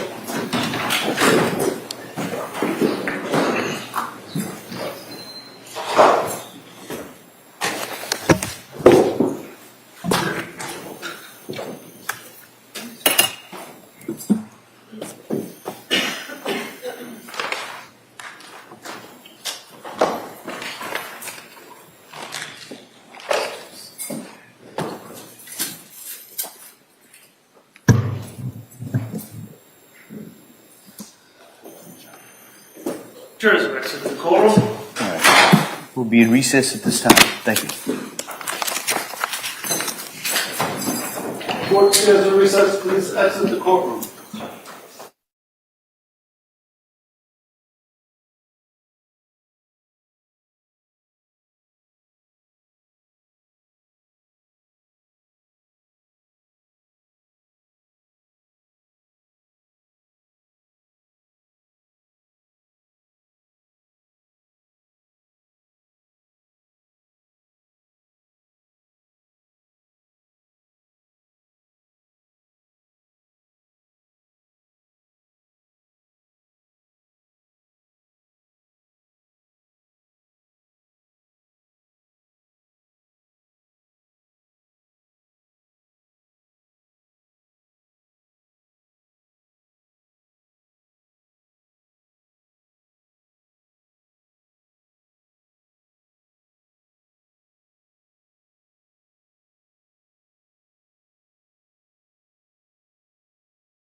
So I believe that he is doing very well, in my opinion, with Cross. And he's getting very passionate, making good points. The witness seems a little bit odd. I'm not into him. He, definitely in this type of trial, you would want to have all the facts straight. And Reddington is doing, I believe, an effective job at showing holes in his narrative. And as I said, the mannerisms, the way that the psychiatrist is acting is similar to Heard's psychiatrist in a death trial.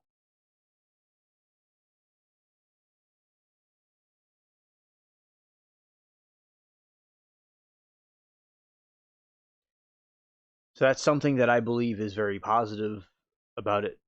But if anybody else,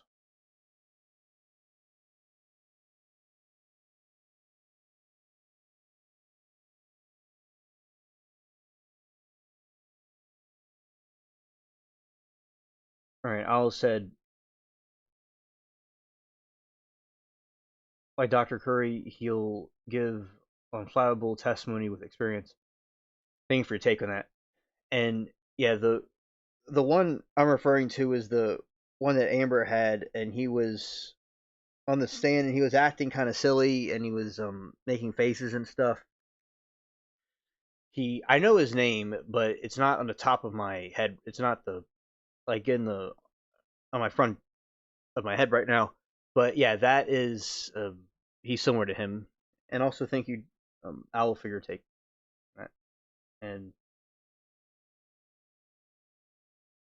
And Owl believes that he is a punching bag for the defense attorney. Okay, thank you for your take on that.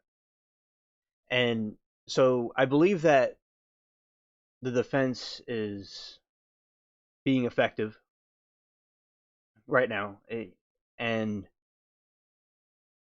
it is pretty good to see how,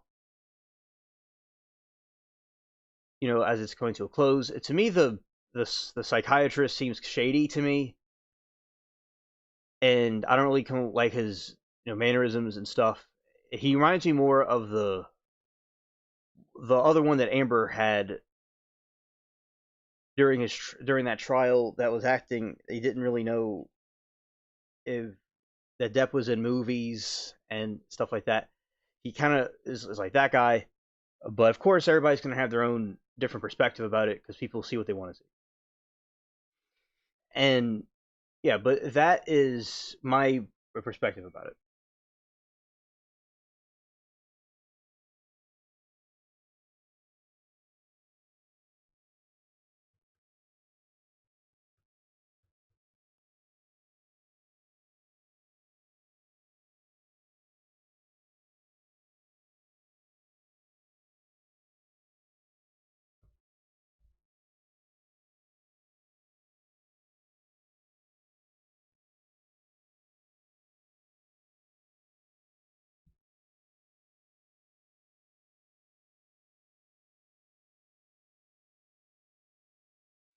Now the new trial that was coming on today in Georgia, that one is about the following. It's the state of Georgia versus Caitlin Gooby. It focuses on the 2016 disappearance and strangulation and dismemberment of 19-year-old Morgan Bauer. The final pretrial hearing on August 21, 2026. The My Pleasure saw. And following the final pretrial hearing on August 21, 2026, the jury selection and trial proceedings have officially commenced.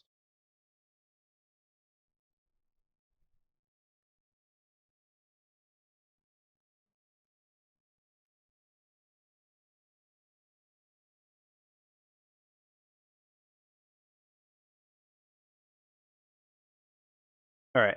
Morgan Bauer vanished on February 2016, just 2 days after relocating from South Dakota to Atlanta, Georgia area. For 7 years, the case remained cold. In July 23, Gobble approached law enforcement with information acting on leads. FBI local authorities uncovered Bauer's skeletal remains buried in the property Porterdale, Georgia. In Porterdale, Georgia.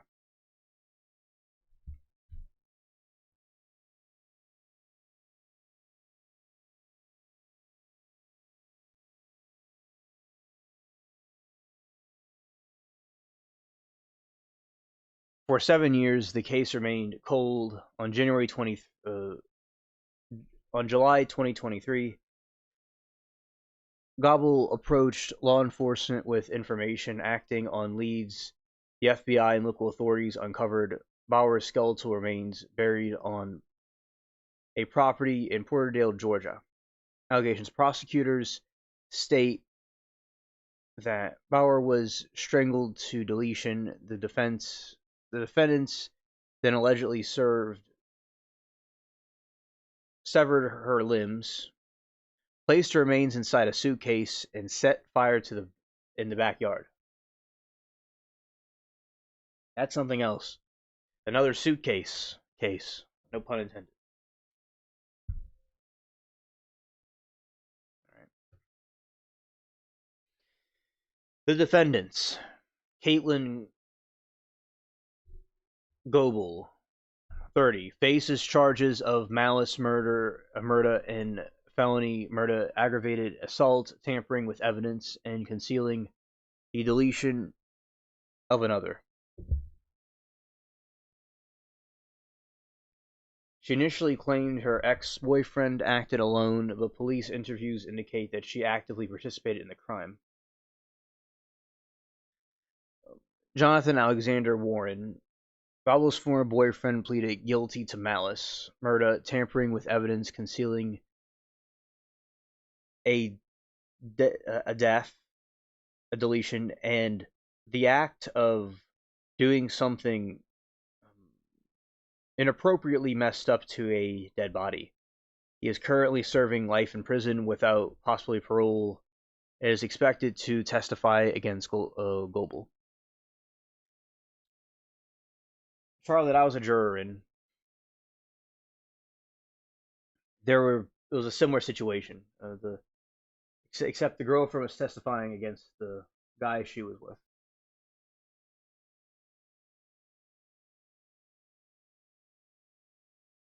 And yeah, this one's a pretty crazy one right here. All right, so that's Caitlin, and that was Jonathan. Jonathan and Caitlin are two defendants. Key evidence and trial dynamic.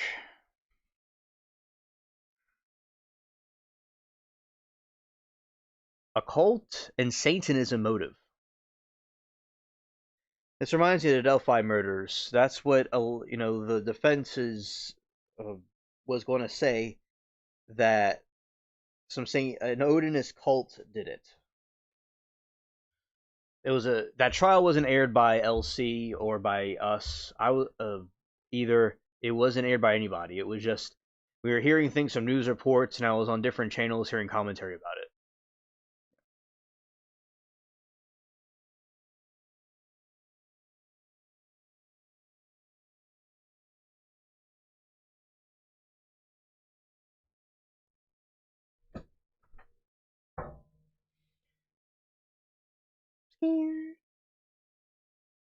Exactly, Grace.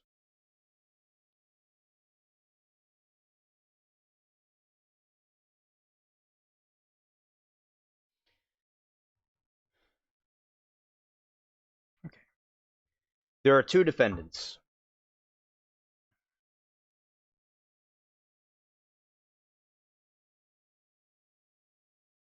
Yes, Grace, this is the trial that Moki was mentioning. Yeah, and I'm giving you all like a a backstory about it. Yes, the one she wants us to watch. Okay, so Saw, Caitlin Goble, Goble. I don't know how it's really pronounced. That is the defendant one. Defendant two is Jonathan Alexander Warren. He has the same name as Warren. Interesting. Because we're watching another trial with Warrens.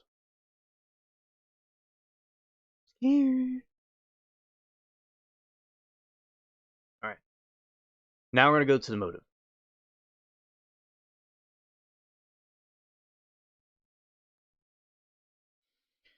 Occult and Satanism motive. The prosecution won a critical battle to introduce Goble's social media and TikTok footprint from around the time of the murders. This includes posts referring to serial deleters, cannibalism, and Satanism, such as Facebook post reading, "This is Bob deletes people," published the night of the murder. Warren alleged that Goble's fixation on forensic pathology and desire to cut up a human body serves a primary motive. Well, we'll say this time, Wisconsin is safe this time.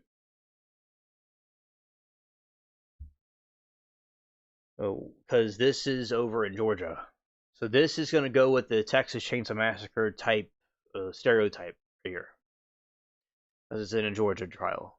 So, yeah, these people are nuts. These people are like Ezra.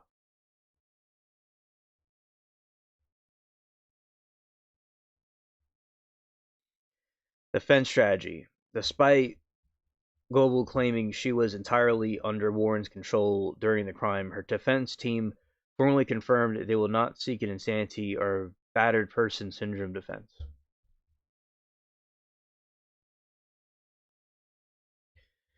Pre-trial redactions. The court agreed to redact references to Goble's past drug use as well as character evidence regarding Warren's prior criminal history from her recorded police interviews before they are played to the jury.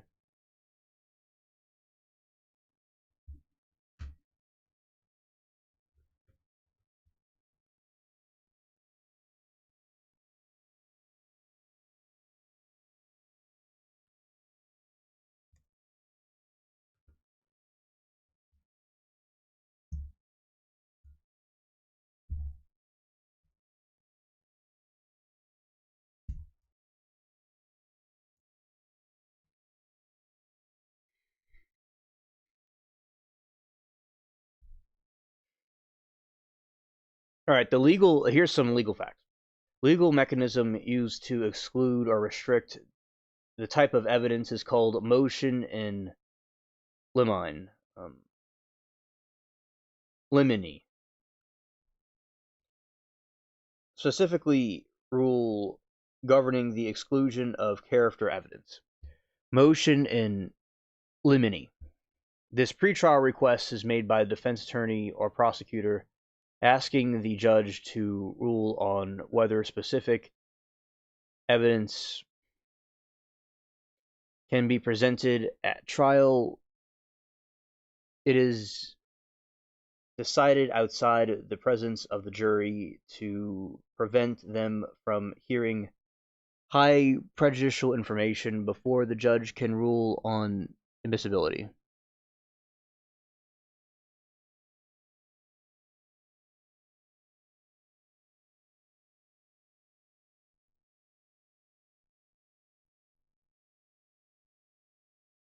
Exclusion of character evidence. Under the standard rule of evidence, such as Georgia Code 24-4404, the prosecution generally cannot introduce a defendant's past bad actions prior to criminal crimes or drug use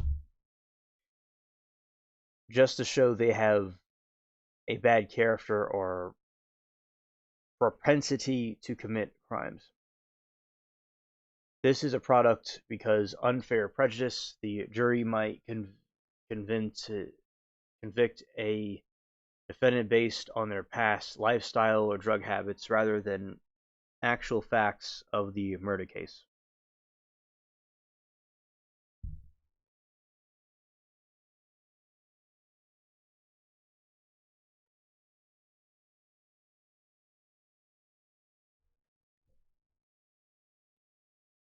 Relevance: a person's past drug use does not legally prove they commit a subsequent unrelated murder.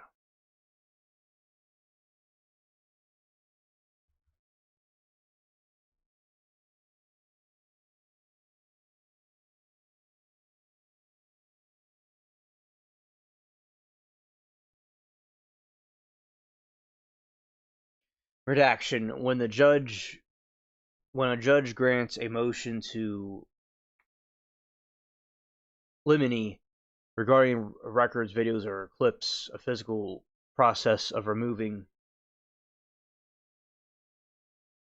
those forbidden segments from the recordings before it's played in open court is called a redaction.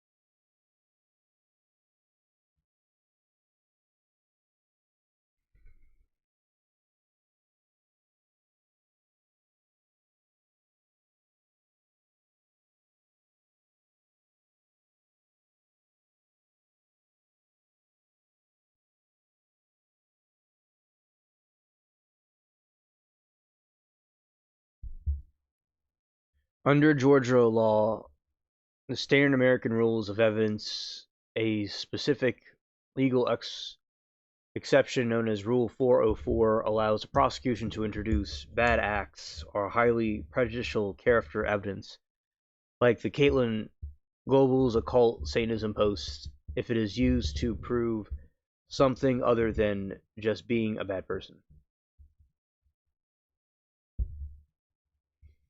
State of Goebel trial. Judge ruled that Satanism and occult posts were admissible under two specific exceptions. Establish a motive. When general character evidence is banned, Rule 404 explicitly allows evidence to show motive.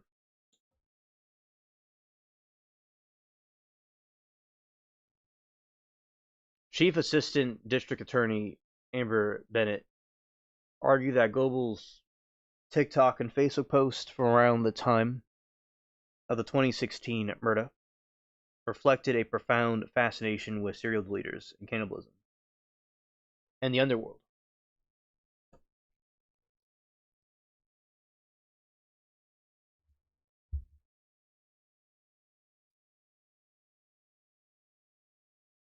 Co-defendant statements: this directly supported the confession of her former boyfriend, Jonathan Warren, who stated that Goebbels' intense desire to cut up a body served as a primary motive for the murder.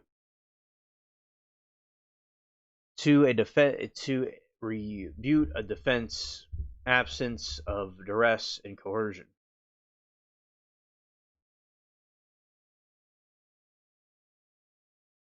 Goebbels' primary defense strategy was to argue that she was a passive bystander.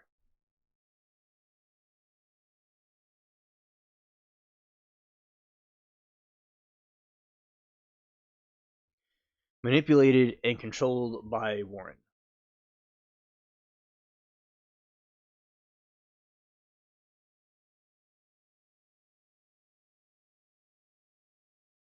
Exception: the judge routinely allows bad acts evidence if directly disproves or rebutes the defendant's claims of being innocent, forced, or coerced.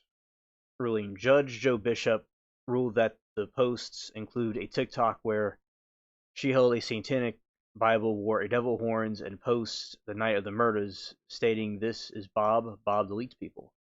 Legally demonstrates an act of independent mindset that court decided the material is vital to show she was not willing to participate in the acts of fear.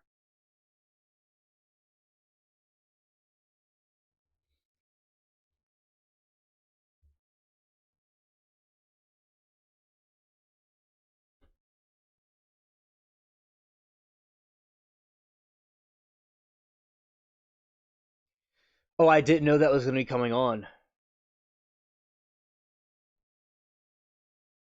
I know it's a documentary.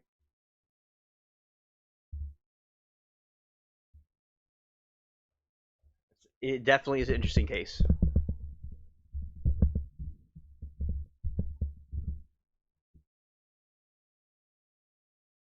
Oh, absolutely. Absolutely.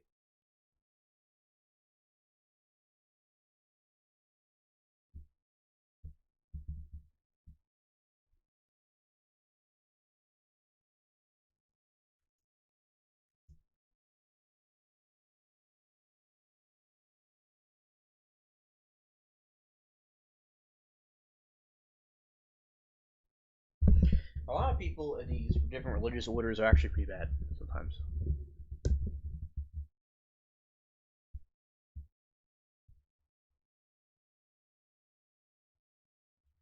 Oh, good. Glad that you saw that.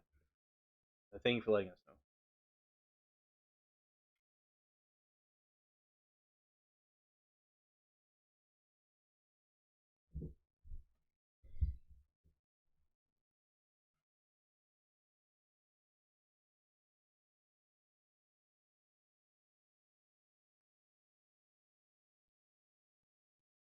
Pastor Miller is an ongoing federal criminal prosecution and civil lawsuit surrounding John Paul Miller, a former pastor in Solid Rock Church in Myrtle Beach, South Carolina. The case gained national prominence following the April 2024 deletion of his estranged 30-year-old wife, Misa Miller.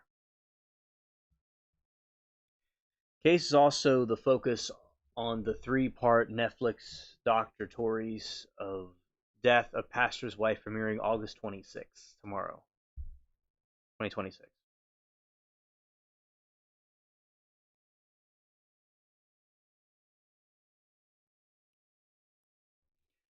Federal indictment on in December 2025, John Paul Miller was.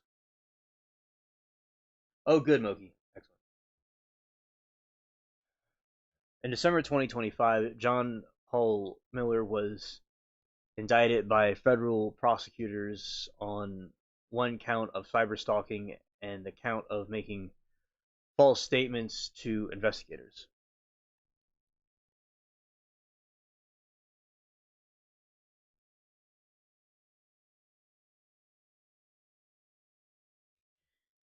So allegations. Department of Justice alleges that Miller engaged in an intense campaign of harassment against Misa from November 2022 until her death. This allegedly included placing tracking devices on her car, slashed tires, and leaking private photos online, freezing her bank accounts.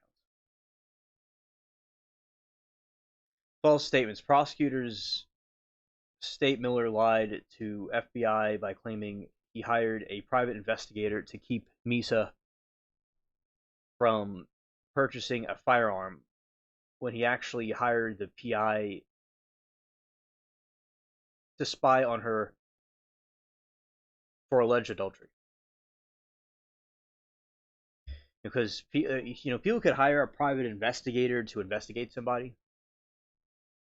Sometimes stalkers use that method. They'll get a private investigator, but then they'll realize something's not right.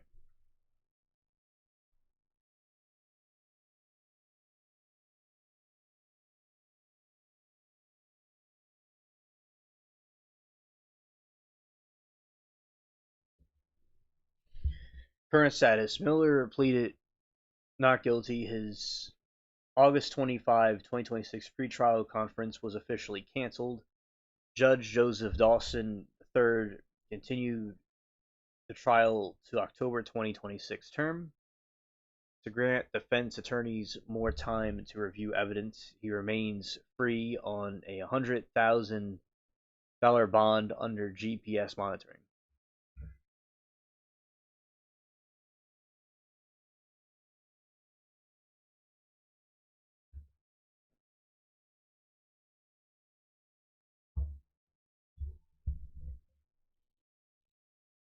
All right, Misa Miller's death.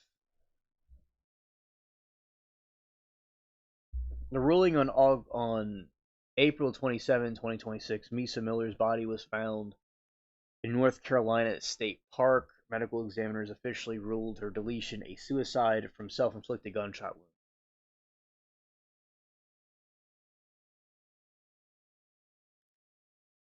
No more murder charges.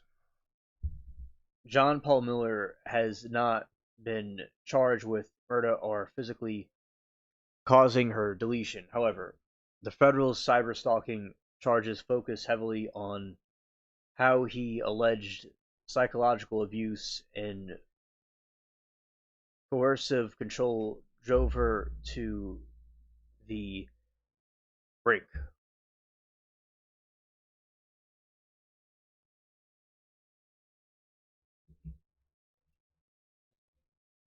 Civil and sexual assault lawsuits.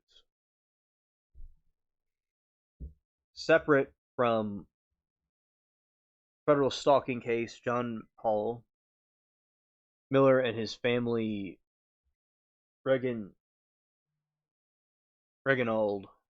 Wayne Miller, who founded the Cathedral Bible College, face an active civil lawsuit filed by anonymous women.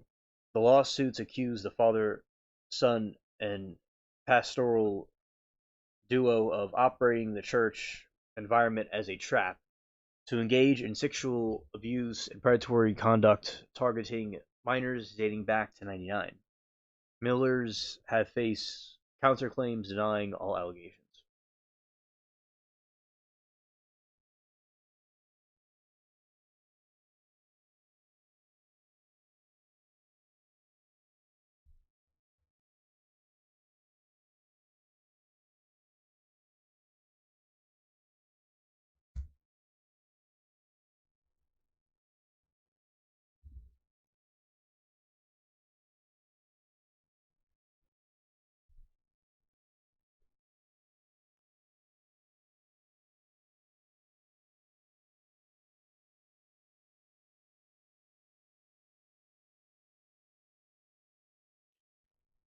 The FBI search warrants executed on John Paul Miller's Myrtle Beach home was formally sealed by the federal judge, meaning the exact exhaustive inventory of every single size item has not been fully released to the public. However, visual evidence from the scene and information subsequently unsealed in the Miller federal cyberstalking indictment revealed specific types of physical and digital evidence from away.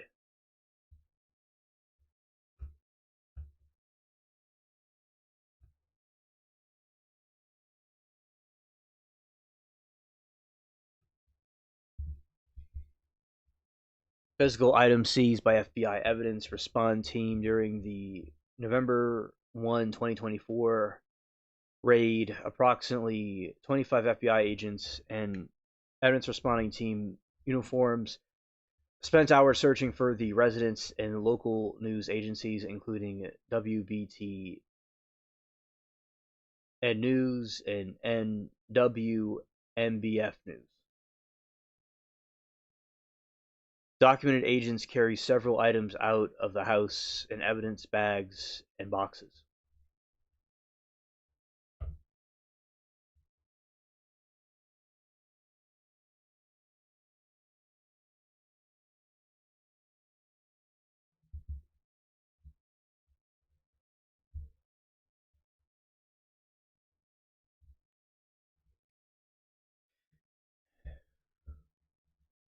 Evidence corroborated by federal indictment.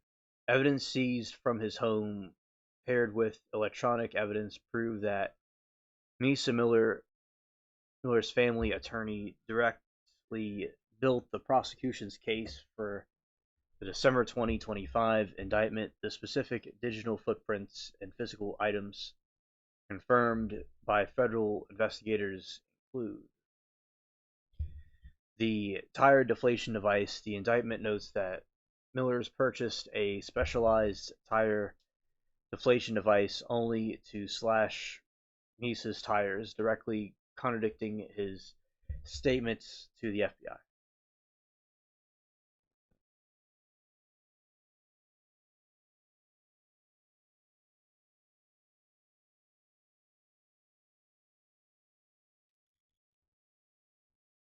Tracking devices. Digital forensics linked Miller to tracking devices placed covertly on Misa's vehicle. Device intercepts records and providing he used the digital communication services to spy, harass, and contact Misa over 50 times in a single day.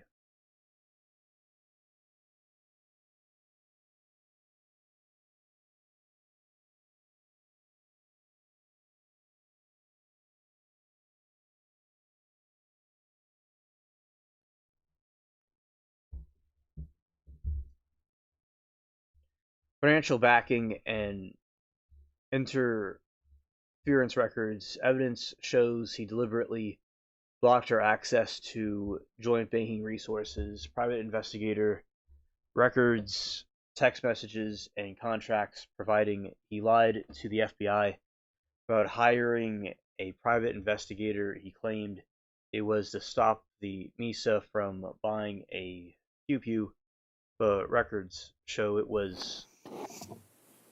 What is back to session? Your Honor, for the purpose of the record, we return back to the trial of Commonwealth versus Lindsay Clancy. All parties are present, excluding the jury. All right, we ready for the jury, counsel? Okay. Yeah.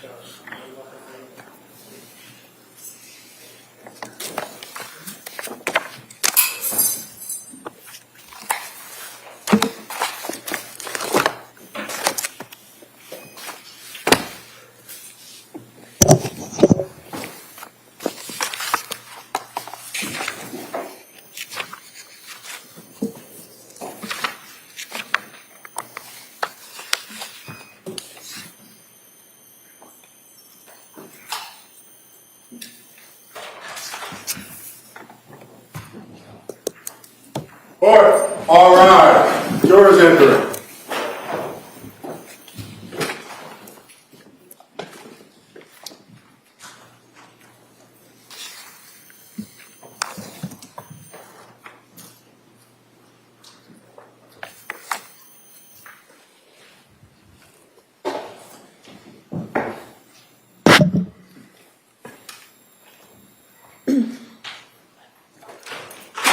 This court's now in session. To be seated, please. Your Honor, for the purpose of the record, we return back to the trial of Commonwealth versus Lindsay Clancy. All parties are present, including the defendant and including the 18 jurors. All right. Attorney Reddington? Thank you. So I now have, sir, Exhibit 220, which would be the records from the Women and Infants Hospital that you read prior to coming in here today, correct? Yes. And when you read the records, would you agree with me, sir, that there was a history of present illness, which means they would ask Lindsay questions about how she felt, what her medications were, things like that, right? Yes, I would. And when you were reviewing this, did you note that she indicated that she was feeling, and I quote, because it's in quotes, crazy, depressed, numb to all emotion, end quote, quote, can't feel love, end quote. Quote, my life is becoming a disaster, end quote. You saw those? Are you quoting from the records or from my report? Records, Exhibit 220. Okay, yes, I would agree that those were words that were used when I reviewed the records. And when you were talking with Lindsay, you asked her what she meant by saying she can't feel love? Yes, she said that she felt like a shell. She felt hollow. She felt like a zombie. She felt emotionally flat as a pancake, which is also one of the phrases that was used in those records to describe her mood. Okay. My life is becoming a disaster, quote, can't feel fear, end quote. What did that mean? Did you ask anything like that? Can't feel fear. I didn't ask her specifically about can't feel fear. She indicated that she couldn't feel things emotionally that... Worried that she is, quote, messed up beyond repair, end quote. That was in the records, correct? That was several places, yes, including the records. Quote, takes all the effort in the world just to breathe, end quote. That was in the records, correct? Yes. And in the interviews of friends and family, would you agree in this time frame, which was in December, to the end of December, that she was having difficulty even getting out of bed? Yes.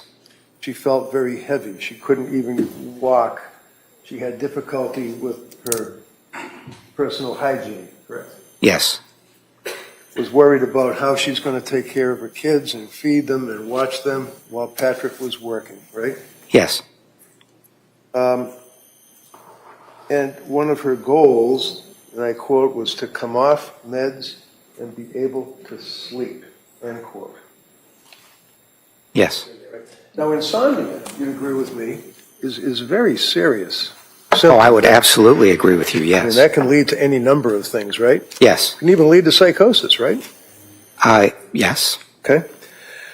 I asked you about the treatment plan and recommendations that the district attorney had asked you about as well. And if I may, and if you need to look at it, let me know.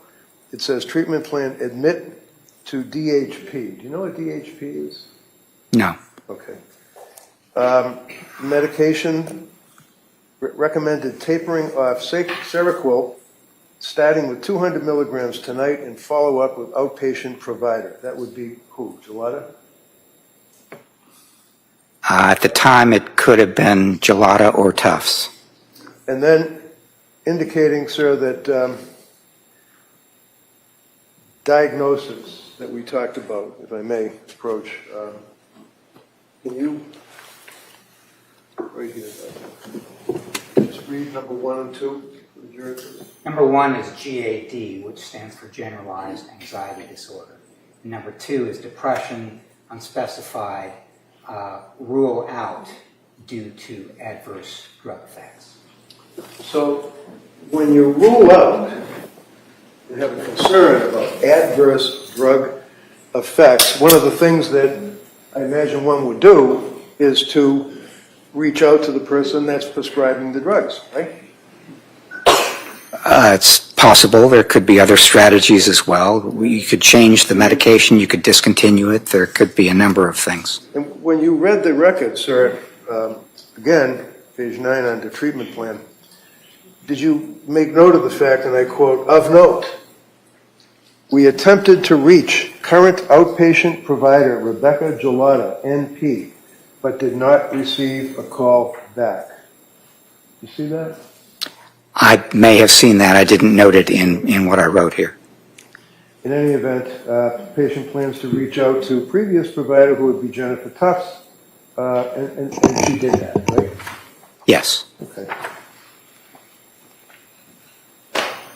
Now, one of the other things that you had made reference to, sir, is that you relied on is when her husband came home and found Lindsay on the ground in the snow after she had jumped out the window.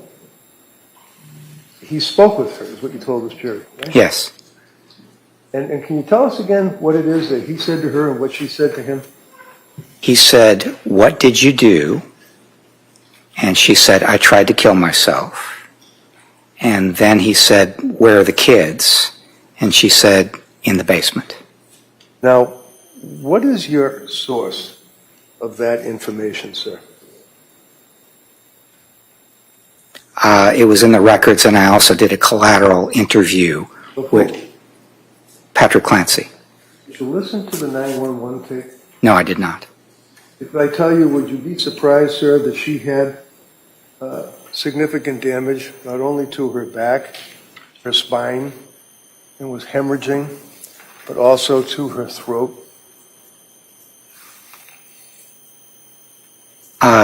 No, I would not be surprised. She injured herself very badly when she jumped out that window. If I suggest to you, sir, that if you listen to the 911 tape as it relates to Patrick Clancy interacting with her, that she can only make grunting noises, would you be surprised at that? I would be surprised, yes. And you never listened to that tape? I did not.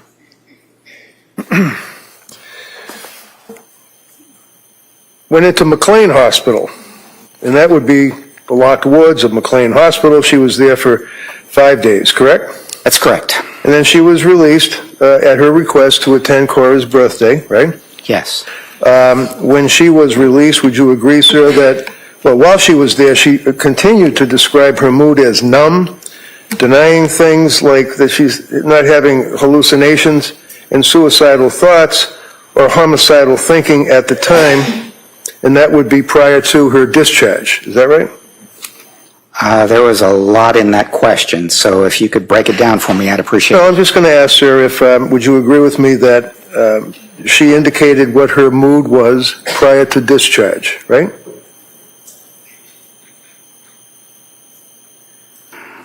Well, as a doctor, you're not going to let somebody walk out the door of a locked ward in a hospital without making sure that, in your opinion, that it's okay for the person to be released to their home, family, things of that nature, right? I'm looking at the part of my Sir, report. can you understand my question? I don't care about your report. I'm asking you about when someone is in a hospital, you don't release them unless you feel they're not a danger to themselves or others, right? Yes. Okay. The answer to that question is yes. And she was released, right, from the hospital, Yes. and she then was allowed to go home and go to her daughter Cora's birthday, right? That's correct. And this was on January 5? January 5, yes. And she was described in the records as being cooperative and pleasant, right? Cooperative, pleasant, no psychosis, no suicidal or homicidal ideation, mood described as good, in quotes, and not anxious. Good for you. Anything else you want to add? Objection. That's sustained. Next question. So, after discharge, would you agree, sir, that she had what she described as a small shred of hope after discharge because she thought that she was off the Seroquel and felt that was what was causing her a lot of her problems, right? Yes, I would agree with that. Okay? But the intrusive, suicidal ideation and thoughts returned. Isn't that right? Within a week, yes. And they were pretty bad, weren't they? Yes, they were. And again, she's describing, according to your testimony yesterday, symptomology that you said I've combined 2 and 3. That would be on the little diagram you put up on the board, right, for the jurors to look at, the blue thing that you had with the 1, 2, 3, 4, 5, 6, 7? The PowerPoint slide, yes. Right. So you combined 2 and 3 on the slide, but you talked about this before, is what you indicate, and this is after she started taking the medication. Anxiety didn't get better. She had difficulty, great difficulty with insomnia, and that she was numb, right? Yet again. Yes, Right? correct. And a zombie, yet again, right? Yes. And she didn't see any improvement. Is that right, sir?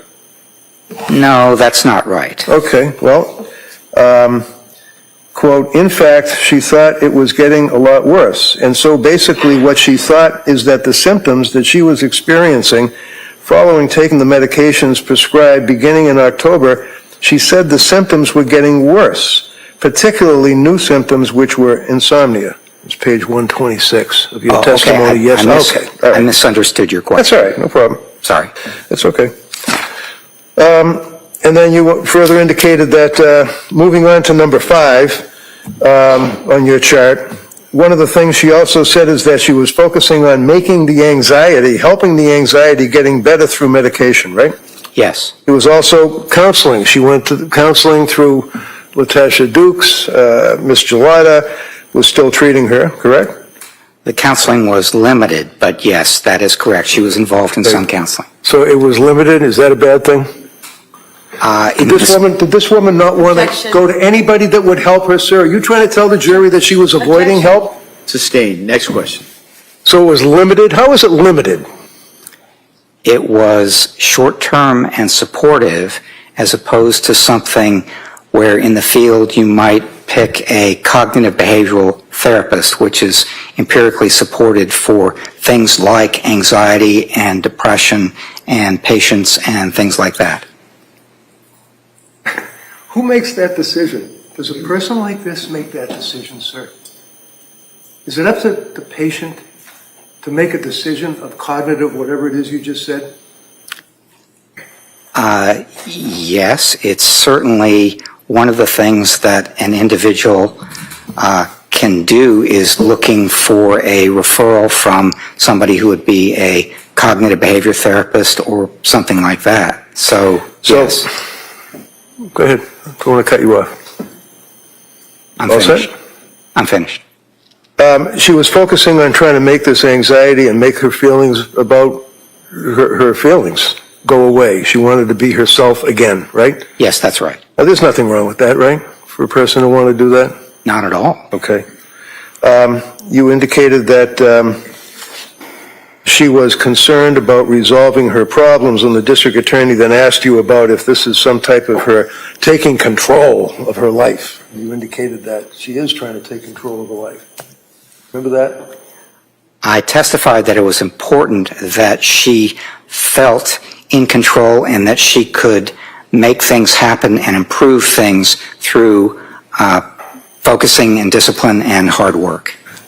And that's what you've already agreed, that she was a person that wasn't afraid of hard work, right? Yeah, on the contrary, she worked hard and she got a lot of results from working. So that's not an issue that would be something that would be a black mark against her, that she's trying to take control of her life as it relates to these medications and what they're doing to her and her internal feelings of postpartum, if that's what she believed? I was not trying to develop black marks against her. I was just trying to I'm sorry. I describe thought how you she said- thinks and No, let him feels and finish. behaves. Sorry, you're right. All right. Next question. I thought you said yesterday that, you put 2 marks over this category, 3 marks over this category, this is possible, that's possible. You were considering these things, right? That was on another issue. Okay. Yeah. So, as it relates to resolving the problems, that would include talking to doctors about different medications to try, researching medications on her own. This is your testimony. Asking friends and family for tips. Really? You're supposed to ask friends and family for tips about your mental psychosis, your mental state? I'm not sure what the question is. Well, Dr. Halbrun testified yesterday as it relates to, in response to questions from the district attorney about her resolving her problems, including talking to doctors about different medications to try, researching medications on her own, and asking friends and family for tips. Objection, is there a question? Yeah, the question is that good medical advice, sir? To tell a sick person who comes to a doctor for help to go ask their friends and family for tips? One of the things I would say is that when you want very much to improve, you of course ask your doctor and whoever else you're working with, but you might also ask other people in the family or friends any recommendations that they might have. That's sort of something that you do. And when you say sort of something you do, what are you referring to? The women that come to a doctor in the postpartum depression, postpartum psychosis, and ask for help, that they should go talk to their neighbors? I think that one of the things that's kind of a natural human inclination is to talk to people who are close to you, friends and family and so on, and say, this is a problem I'm having. Do you have any advice or can you help in any way? And then over the course of the time that she was going through this experience into late January, she had a lot of providers offer a lot of diagnoses, and there were a lot of complicated considerations, so much so that the diagnosis that was given to her being at that time adjustment disorder with anxiety and depressions, generalized anxiety disorder, major depressive disorder, bipolar disorder 2, postpartum depression, postpartum psychosis, postpartum stress disorder. Those are your words, sir. Yes. And that was all in January, wasn't it? Right? Stop saying no. Are you asking me whether she had all the symptoms of all those disorders in January? Your word, sir, for late January. If we could have the question and the response. Yeah, good. Next question, go ahead. Did I just read right what you said in your testimony yesterday? I'm not understanding your question, Mr. Reddington. She also had psychotropic medication with adverse reaction. Your words to this jury yesterday. Yes. What is psychotropic medication with adverse reaction? What does that mean? It's pronounced psychotropic. And sorry? Oh, okay. It's psychotropic medication is medication that is prescribed to help treat symptoms of mental or emotional disorder. And it helps to improve, hopefully, the symptoms that you experience. And there was another part to your question, I think. Yeah, it's called adverse. Yes. These medications are available because for what they're prescribed for, they help most people. They have to go through clinical trials and all sorts of things.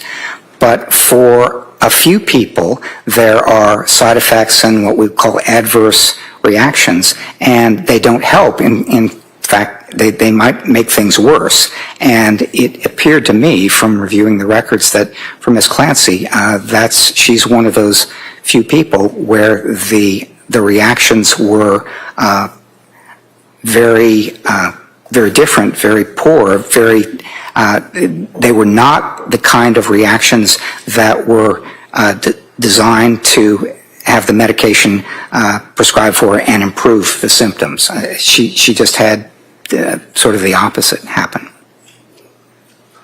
Look at her. You look at her, sir. Did she have adverse reactions in your mind after you evaluated her, looked at the medical records, and looked at all of the scripts that she had? Did you believe that she had adverse reactions? Sustained as to the form. Do you believe that she had adverse reactions? To the medication that she had been prescribed since September? Did she have adverse reactions, sir, up to the time of late January when you had no problem answering questions for the DA yesterday? Did she have adverse reactions into late January?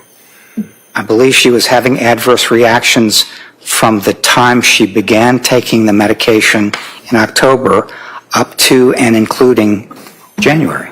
Do you think that the treatment that she got from Tufts and Gelada was good? Objection. No, overruled. I don't know. That's not something that I evaluated as part of my evaluation of Ms. Clancy. You testified yesterday that she was returning to exercising in December. And then the district attorney followed up and indicated, well, she went to the Kingsbury Club in December. Remember that question? I don't, actually. No? Do you know what the Kingsbury Club is? It sounds pretty fancy. I don't, actually. Do you know that it's just an exercise place with a pool? You can bring your kids in a little restaurant? Once again, I don't know what the Kingsbury Club is. Well, there's no problem with a woman trying to exercise to try to avoid drugs and try to get herself out of any depressed state that she might be in after having a baby, right? No problem with that.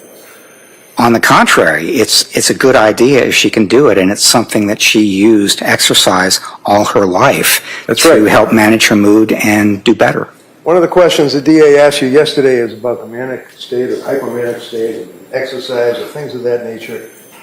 And you answered that she did some exercise. Well, she did more than some exercise right after having Callan, didn't she? She did. What did she do? She got up at 4 a.m. She ran 3 miles. She did half an hour on the Peloton, did an exercise class.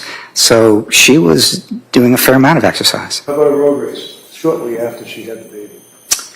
Yes, it's my understanding that she did that too, yes. During that period of time while she's exercising and running and road races and all the rest, sir, would you agree, sir, that that coincided with the same time that they were involved with the cleaning out of the garage and removing property and selling things? You agree with that? Yes. You agree that at the same time she was doing the beach blanket bingo or whatever it is on television, where she's selling people things like videos and lost money doing it? Would I agree what? Would you agree that she was selling videos online and it turned out that it was a scam and she lost her money? I would agree that she was involved in something like that. I didn't know Okay, that she so we lost her have money. the exercise, we have the scam, we have the hypo cleaning, all of that. Would you agree that that is just a little bit indicative of what you said to this jury that you were struggling over, trying to find manic, hypomania? Agree with that? I would agree that those could be symptoms of a manic episode, which I was having a hard time identifying as she was clearly experiencing something like that. But I did end up with a diagnosis of bipolar 2, and that reflected my thinking that some of those things that Mr. Reddington has just described could be symptoms of a manic disorder, although less serious than a bipolar 1 diagnosis. Okay.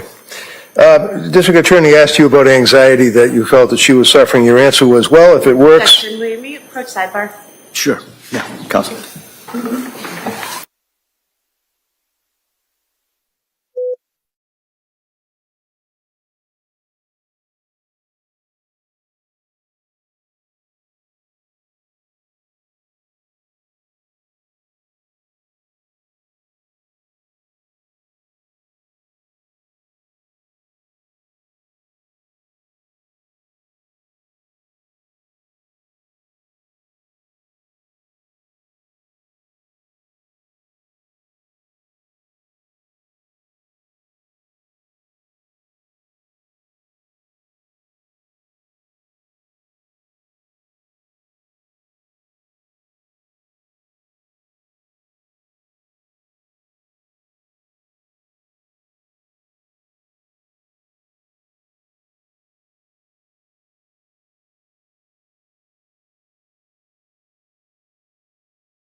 So, District Attorney asked you a question yesterday, sir, and it was in reference to doing things, and I quote, like exercise to complement medication and therapy. And your answer, and I quote, well, if it works, if it doesn't work for some people, it and the use effectively over the course of their lives, particularly if they have anxiety that might not fully need treatment, but it's something that might interfere your life a little bit. What did you mean by that?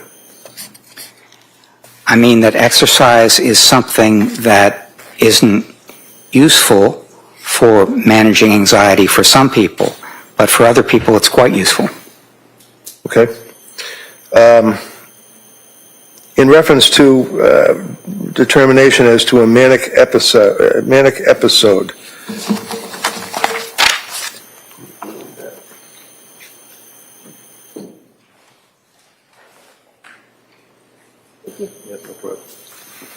Your response, sir, was that there were times when she felt, as she described it, after the birth of different children, she felt good, she felt on top of the world, she felt really close to them, her husband and her kids and so on, but it's also something that it didn't look like a manic episode, so much that it looked like she was feeling good and getting back into exercise and stuff.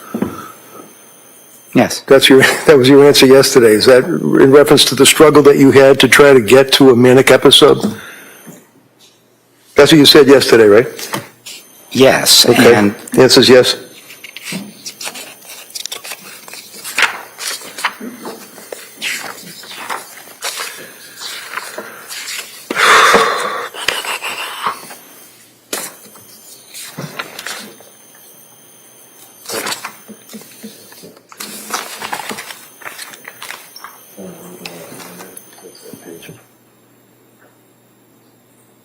Can I ask him off the transcript for her? She can cover it? I'd like to read it first. Okay.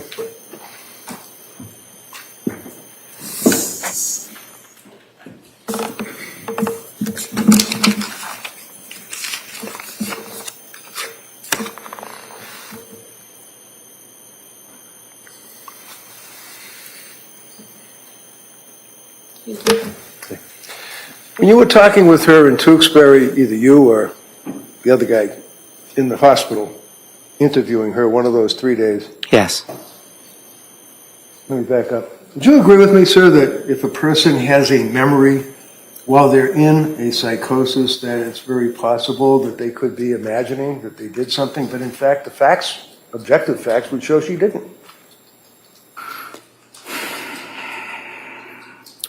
It's possible that being in an actively psychotic condition could affect the way information is processed and therefore could affect the accuracy of their memory.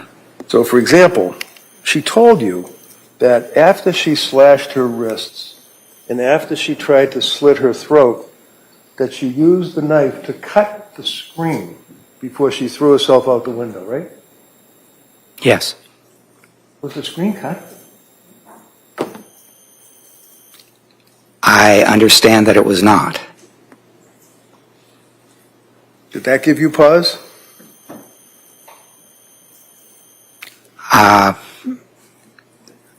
There are a number of things that I don't think are all that important in terms of memory difficulties and accuracy of memory, and that was one of them.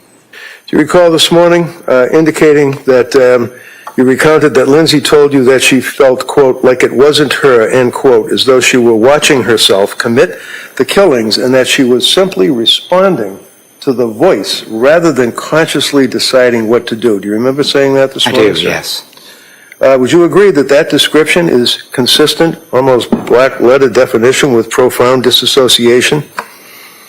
My testimony was... No. Is that, sir, consistent with profound disassociation? No, it is consistent. So the answer is no. The answer is no? Well, I was about to give the rest I'm sure of the you answer. were, but the answer is no, is what you're saying, right? I just read to you what you testified to this jury this morning, right? Did I? You used... Hello, did I read what your words were this morning?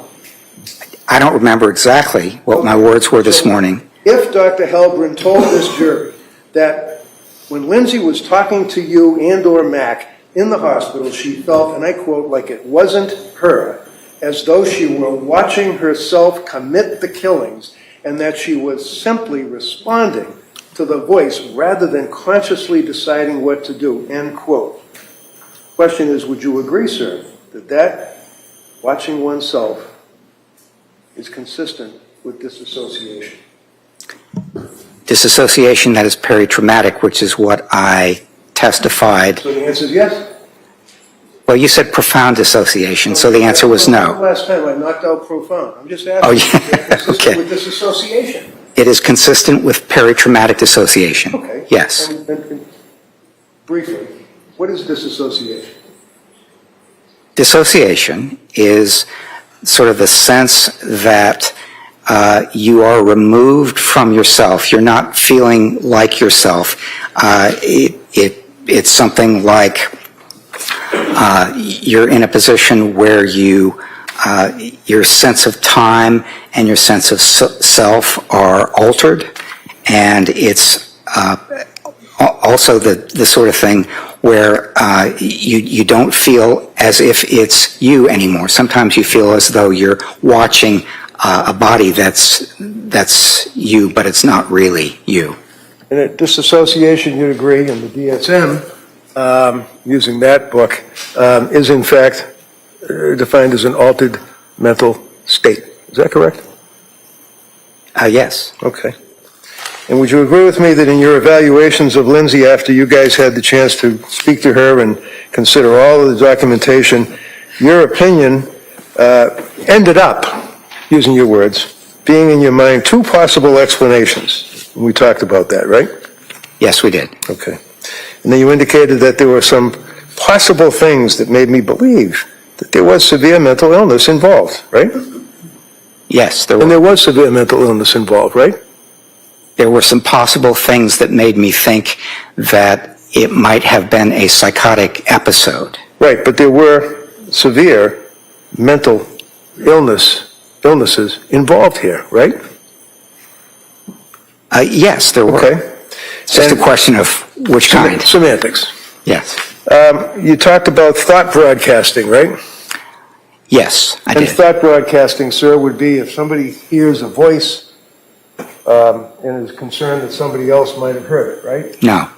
Okay, well, Thought broadcasting. That's what thought broadcasting is. Are you aware that Lindsay Clancy indicated to anybody that she was hearing or having these intrusive thoughts in her mind? Yes or no? Yes. Did she indicate that she was afraid that people could read her mind or knew what these thoughts were or whatever they were in her mind, intrusive thoughts?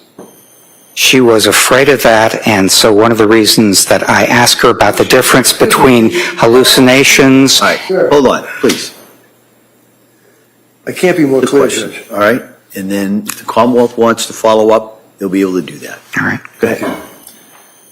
Did she, according to Dr. Halburn's review, all the information in all the hours of talking, Yes.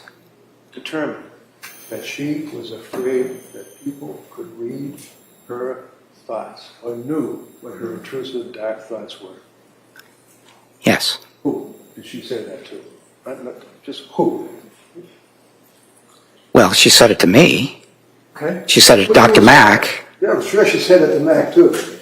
Put you guys aside. Who else, like people, normal people, did she say that to?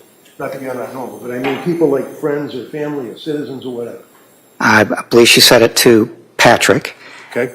and she may have said it to others as well. She may have said it to others as well. This I is one don't of the remember most- who else she said it to, but she said it to Patrick. Well, how can you come in here and testify about a young lady that is saying to people that she's having thoughts that are intrusive and dark and that she's worried that other people are reading her mind and know about it, and you don't even know who she said it to?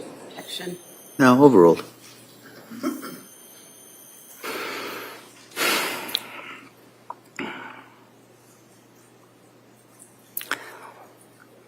One of the things that she said is that her thoughts were kind of intrusive and loud and, I mean, that sort of thing. And one of the things that she said was that she thought that because of that, other people might be hearing them or might know what they were. Like even worried about dropping little Cora off at the school, and she was afraid that the teachers could hear her voices or thoughts? Read that. I did read that, and that's one of the reasons I asked her for the difference. Right, but when I asked you if there were any, so that refreshed your memory, that there was another person that she was concerned about? Yes, I believe that's right, yes. How about her friends? Do you recall her telling her friends that she was worried about the teachers being able to read her thoughts? I do not. You indicated yesterday that one of the concerns or one of the issues or possibilities was, at the time of the killings, was acute psychosis, right? I thought one of the possible explanations... I don't want to let you run off, sir. No, Counsel, next question. Do you agree, sir, that you testified yesterday that at the time of the killings, one of the possible concerns that you had was whether or not there was an acute psychosis? One of the possible explanations for her motivation and her state. So the answer is yes, right? Objection. No, overruled. That's what you said yesterday, right? Not exactly the way you phrased it, and that's what Okay. I'm responding to.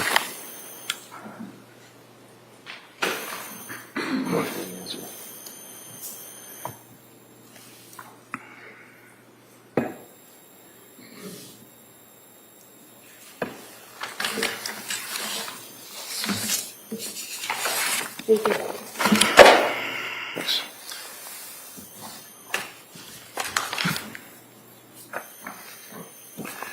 Yesterday, sir, you were asked, the next part of the evidence or what you saw against acute psychosis, and you referenced this discussion of whether this was postpartum. So let's stop there for a minute. Again, you know that postpartum is not a diagnosis, right? I do know that, yes. Okay. But the reason that it was not, as you put it, postpartum, is because she was about 8 months away from having given birth to Callan, right? Yes. And most of the explanations from the authorities, like DSM-5, would point to maybe 1 month after birth, or maybe give a little bit, maybe 2 months after birth, or something like that. That's what you said yesterday. Yes. And what's that based on in Dr. Heldman's mind? What's that cut off about? 1 month, maybe 2? It's based on what DSM-5 says, or the Cleveland Clinic actually said 6 to 8 weeks, if you look at their website. So it's based on accepted authority within the field. Uh-huh. Is the World Health Organization accepted authority in the field? It's one accepted authority, yes. Okay, and what do they say? I don't know what they say. Right, would you be surprised if I told you they say up to a year that a woman can be experiencing postpartum psychosis or postpartum depression? Up to a year, or even longer? There are different kinds of outcomes and time periods that different I'm organizations not asking about use. outcomes and time periods. I'm asking about the World Health Organization cutoff for a woman with postpartum depression or psychosis. What's the time frame? Well, I don't know.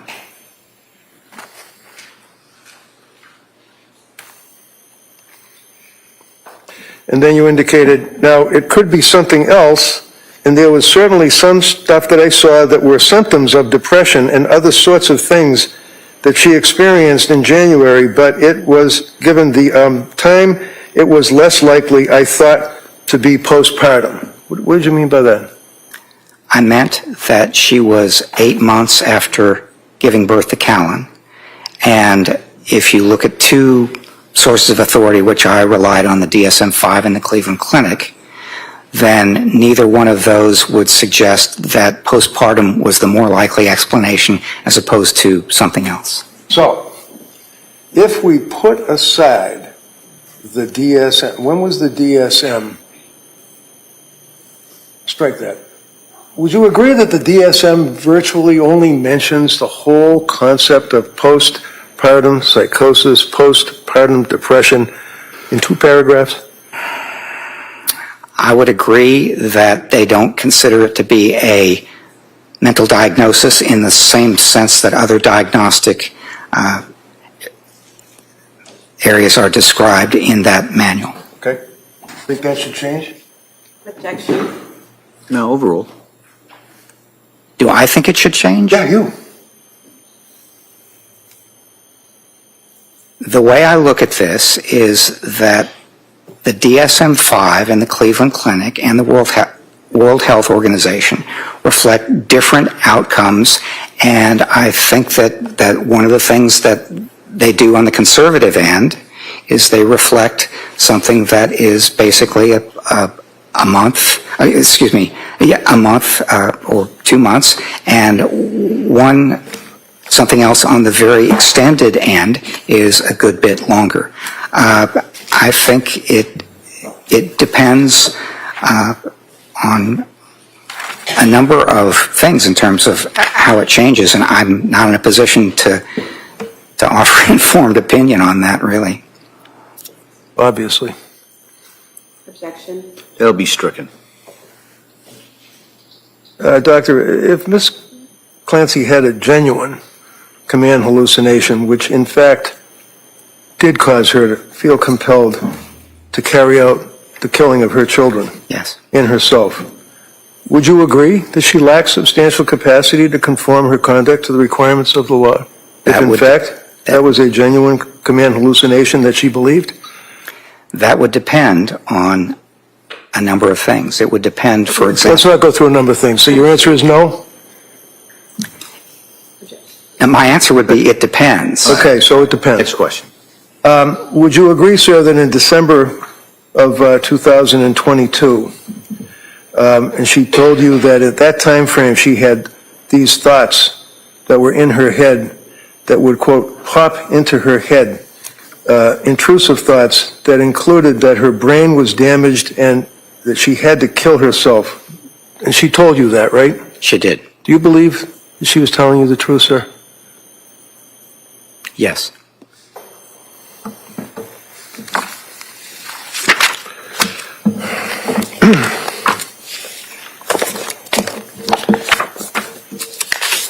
I stand corrected in one regard, sir. This morning I started off my questions by asking you about 49 years ago when you published an article on postpartum psychosis, and you agreed.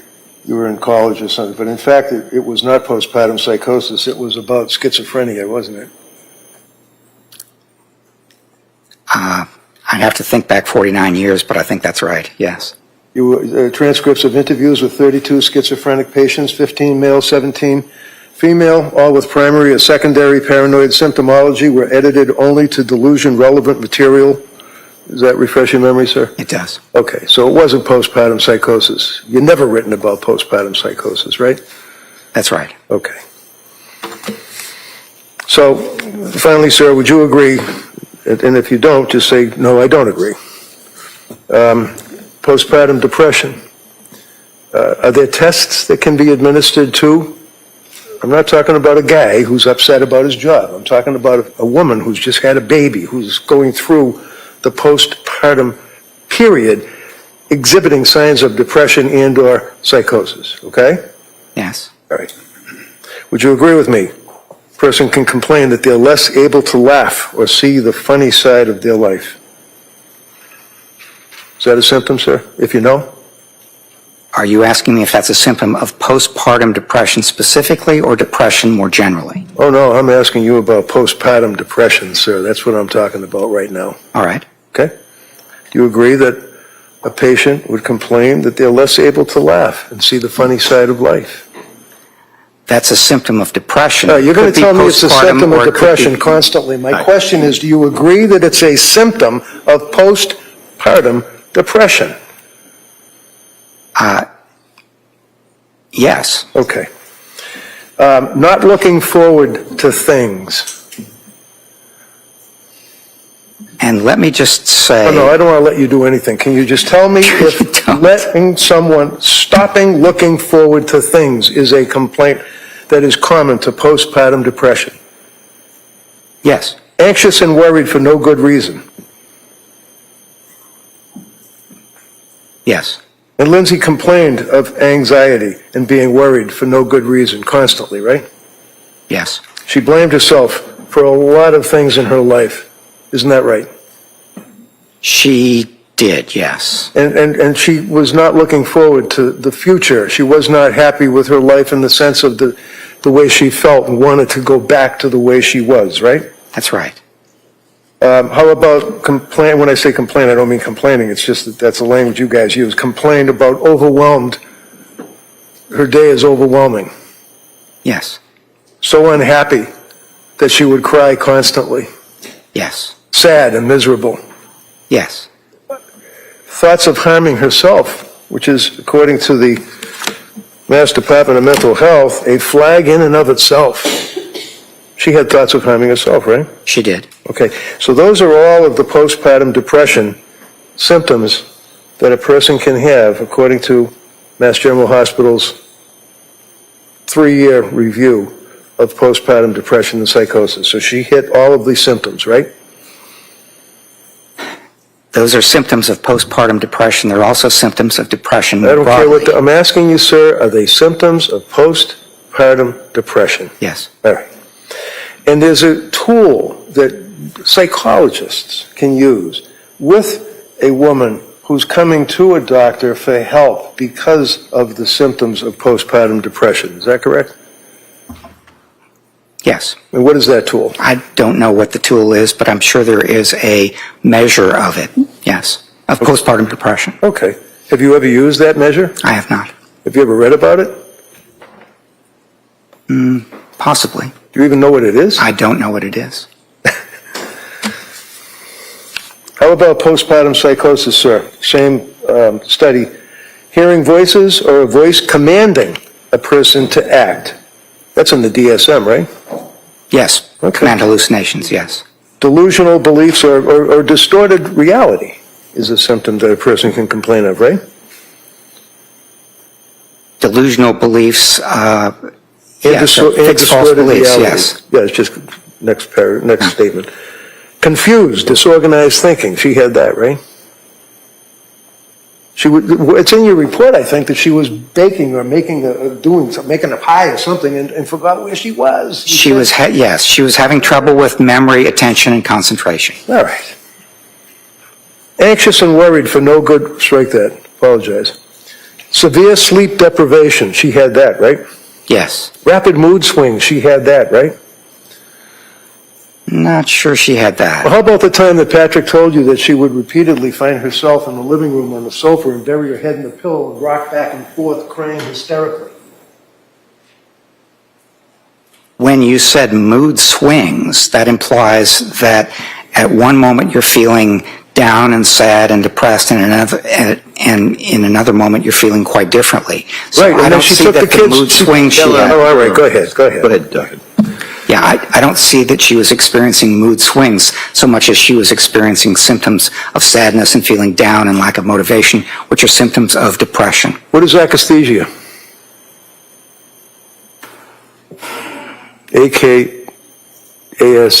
A-K-A-S-T-H-E-S-I-A, I believe. Yeah, I'd have to look that one up. Okay. Feeling overwhelmed. She felt overwhelmed. She did, yes. Not herself, family seeing the change, obviously, right? Repeat the question, please. Yeah, not herself, semicolon, family seeing the change. Yes, correct. Lord knows, I mean, the mother-in-law, the father-in-law, her mother, her father, her husband, neighbors, people could see the change in her, right? Yes, they could. Okay. Continuing on with postpartum psychosis. Not herself, thoughts of harming her children. That's a big red flag, isn't it? Yes, Okay. Thoughts of suicide. She complained of that, right? correct. Poor insight. She had poor insight at the end of January, didn't she?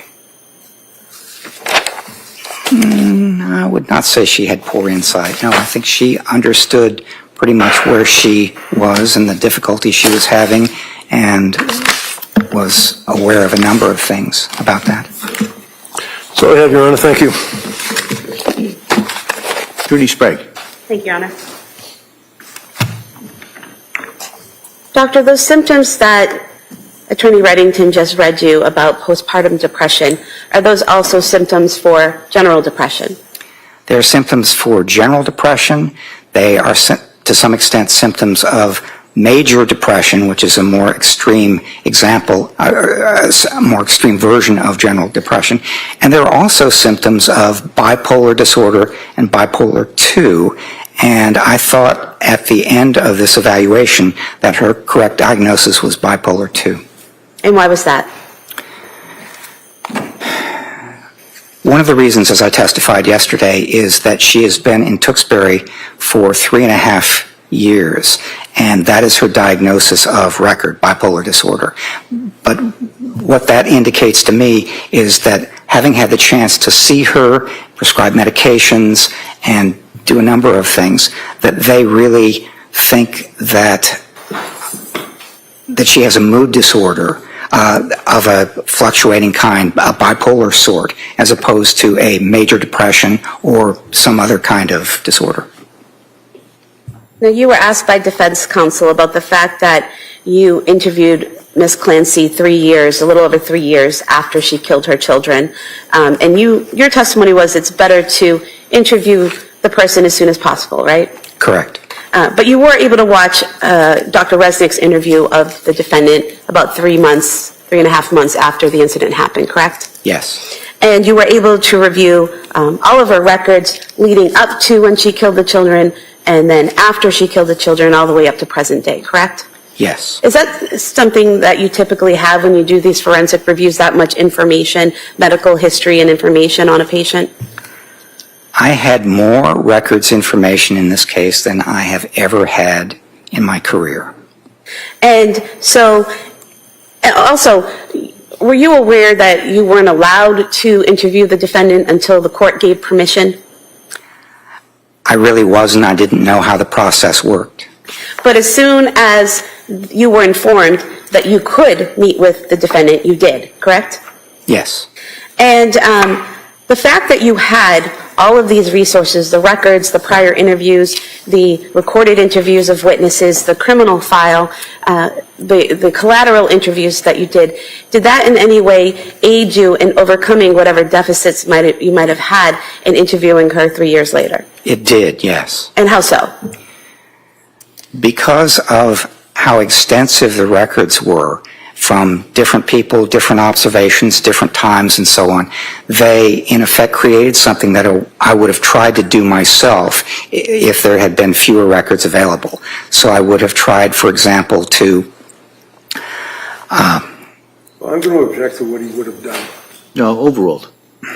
I would have tried to conduct a number of collateral interviews. I would have tried to go out and get some of the records myself if they'd not been available and provided to me.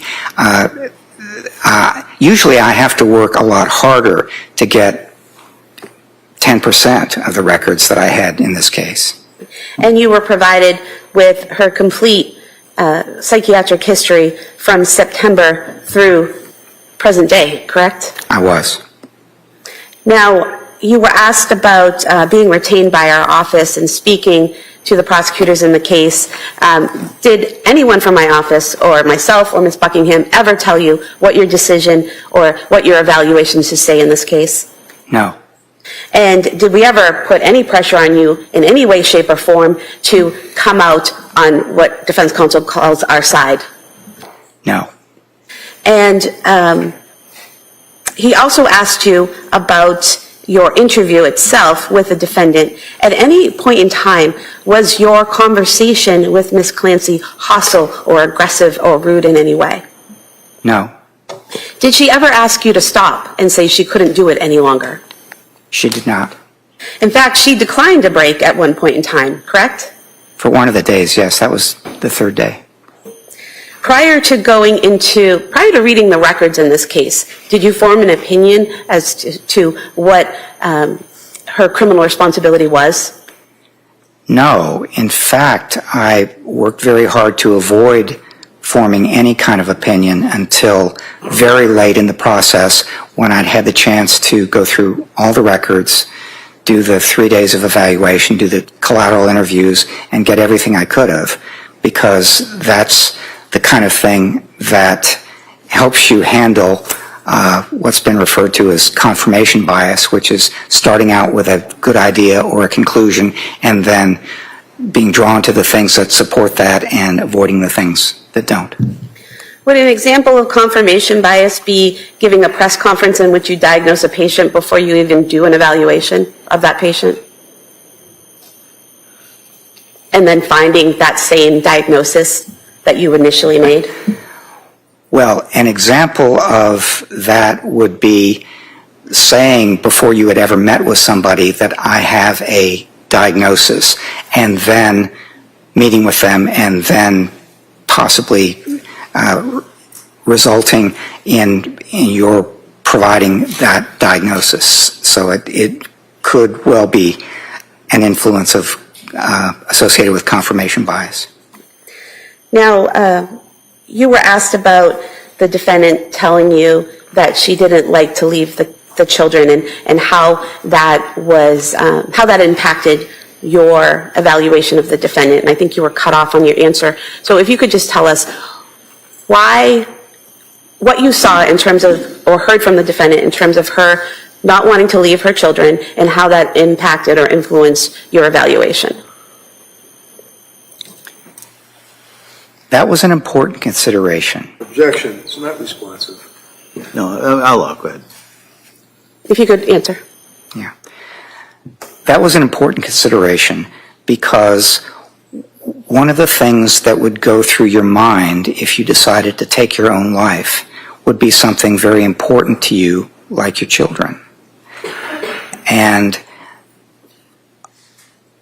over a number of years and in a number of different... Sorry? This is way outside the scope of cross-examination. No, I would allow this. Go ahead. Proceed. Over a number of years and in a number of different contexts, she didn't like to leave the kids. So the question might be if you were possibly inclined to think about taking your own life, what would happen with the kids? And would they suffer without you? And could other people take care of them? And that turned out to be something that I thought was consistent with not wanting to leave your kids and not wanting them to suffer and so on. It all went together in how she thought about her own kids, felt about her own kids.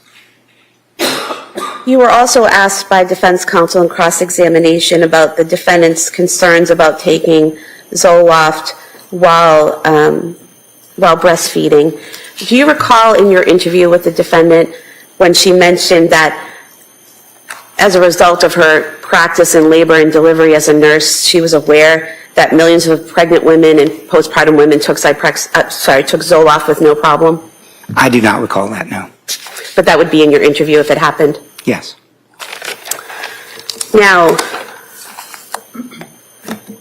defense counsel asked you about your answer from direct testimony about all of the prescriptions and the different doctors being confusing. But being confusing was your description of of seeing all that information, not the defendant's description, correct? Yes, that's right. And could you explain that and how it was confusing in what way? She had a number of diagnoses that people assigned to her, a number of symptoms, and one of the things that she experienced is that people were saying that she had something pretty minor, adjustment disorder with anxiety or adjustment disorder with mild depression or things like that, all the way up to things that were really major and really severe, postpartum psychosis, that sort of thing. And there were a number of things in between. So she was not sure what they were saying, and she was not sure whether they were prescribing the right medication for her, and even if it was something that she experienced, whether she was reacting badly to that medication. So that's basically my understanding that there were a lot of things that people said, mental health care providers. Some of them were pretty minor as far as what was wrong with her, and some of them were not minor. And in terms of the defendant being unsure about the effects the medication was having on her, she expressed a specific concern about Seroquel, correct? Yes. And What was her concern about Seroquel? It was giving her big problems with sleeping, and she thought that part of the numbness and not being able to feel and that sort of thing was associated with that medication as well. So she thought it was really affecting her badly. And after she went to McLean Hospital, she was no longer on any of those medications that she had been on from September through December, correct? Correct. And she had been weaned off the Seroquel in particular, correct? Yes. And so after leaving McLean Hospital, the two medications she was on upon discharge was trazodone and Valium, correct? Yes.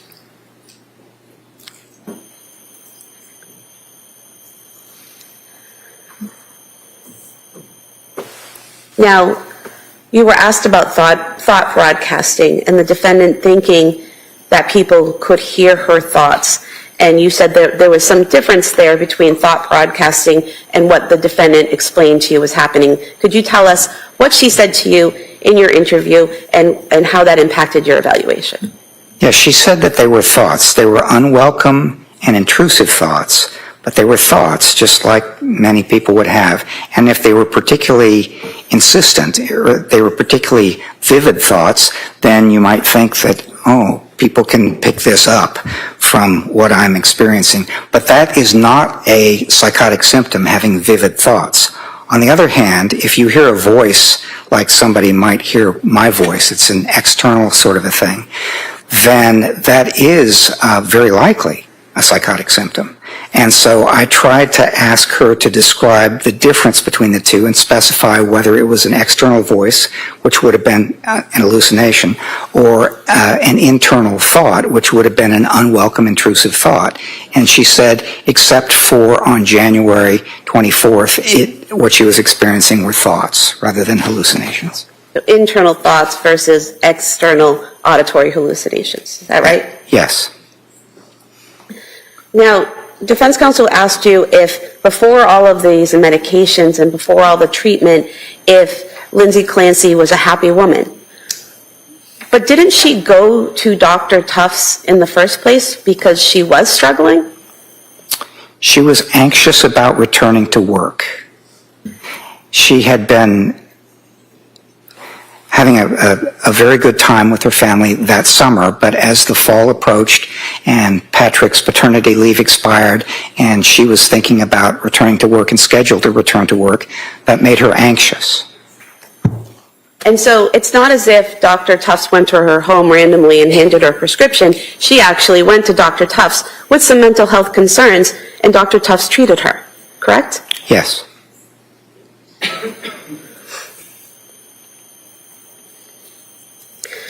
And from your review of the records and from everything that you've learned in this case, including your interviews with her, is it accurate that Ms. Clancy never told any of her providers, any of her medical providers, or any of the hospitals that she visited, that she had thoughts of harming her children? That is my recollection, that she did not share that information with any mental health providers. And in your review of the records for Dr. Tufts, nurse practitioner Delata, mental health workers Letitia Dukes, and also at McLean Hospital, isn't it true, isn't it accurate, that in all of those records, it indicates that the defendant denied suicidal ideation, denied homicidal ideation, denied auditory hallucinations, denied visual hallucinations, except for saying that she felt suicidal in December? Yes, that is accurate. And isn't it accurate that throughout those records, they all document, all those providers document that there are no signs or symptoms of psychosis that are either observable or that she reported? Yes, that is accurate. Now, you were asked about her visit to women and infants in Rhode Island, and defense counsel asked you if they refused to help her and told her to leave. But they did offer to help her, didn't they? They offered her 3 different programs. Isn't that correct? Yes, they referred her elsewhere to programs that they thought were more appropriate for what was wrong with her. reading from page 9 of Exhibit 220 in the records, it states, currently she is complaining of insomnia and mental numbness, which she attributes to taking Seroquel.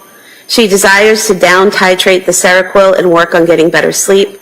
Because her symptoms occurred late in postpartum period and are not clearly related to perinatal factors, the patient was advised that the WIH-DHP, which would be the Women and Infants Hospital postpartum program, is not a suitable treatment facility for her.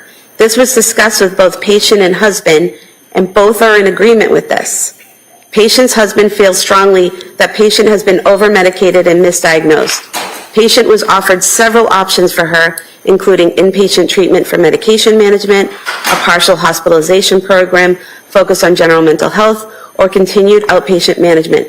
Patient plans to follow up with her outpatient provider for guidance, correct? Yes. And so it was Patrick who said that she was over-medicated, correct? Well, he was one of the two of them who said that. She also thought that she was over-medicated. But the people at Women and Infants Hospital, the ones who are doing the evaluation, don't say in their diagnosis that she was over-medicated. They list adverse drug effects, correct?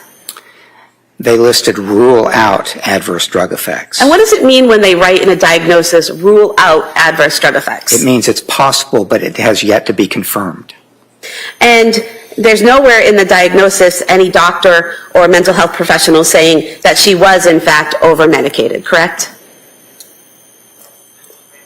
In the diagnosis portion here? Oh, of women and infants? Yes, I'm sorry, women and infants. Yes, I did not see anything like that. And is there a difference between being over-medicated and having adverse drug effects?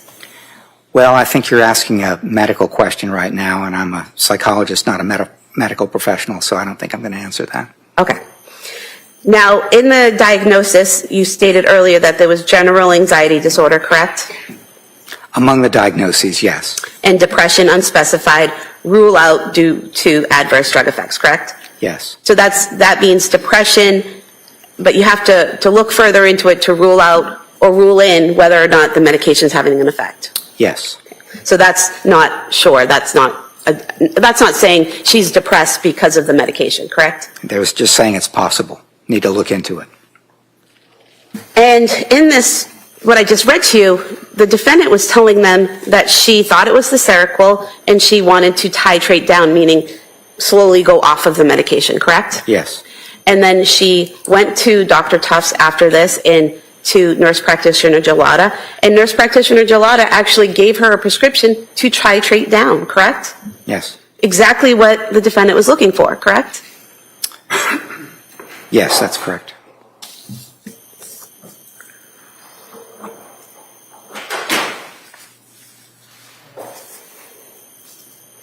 You were asked by defense counsel about the defendant getting worse and worse and worse.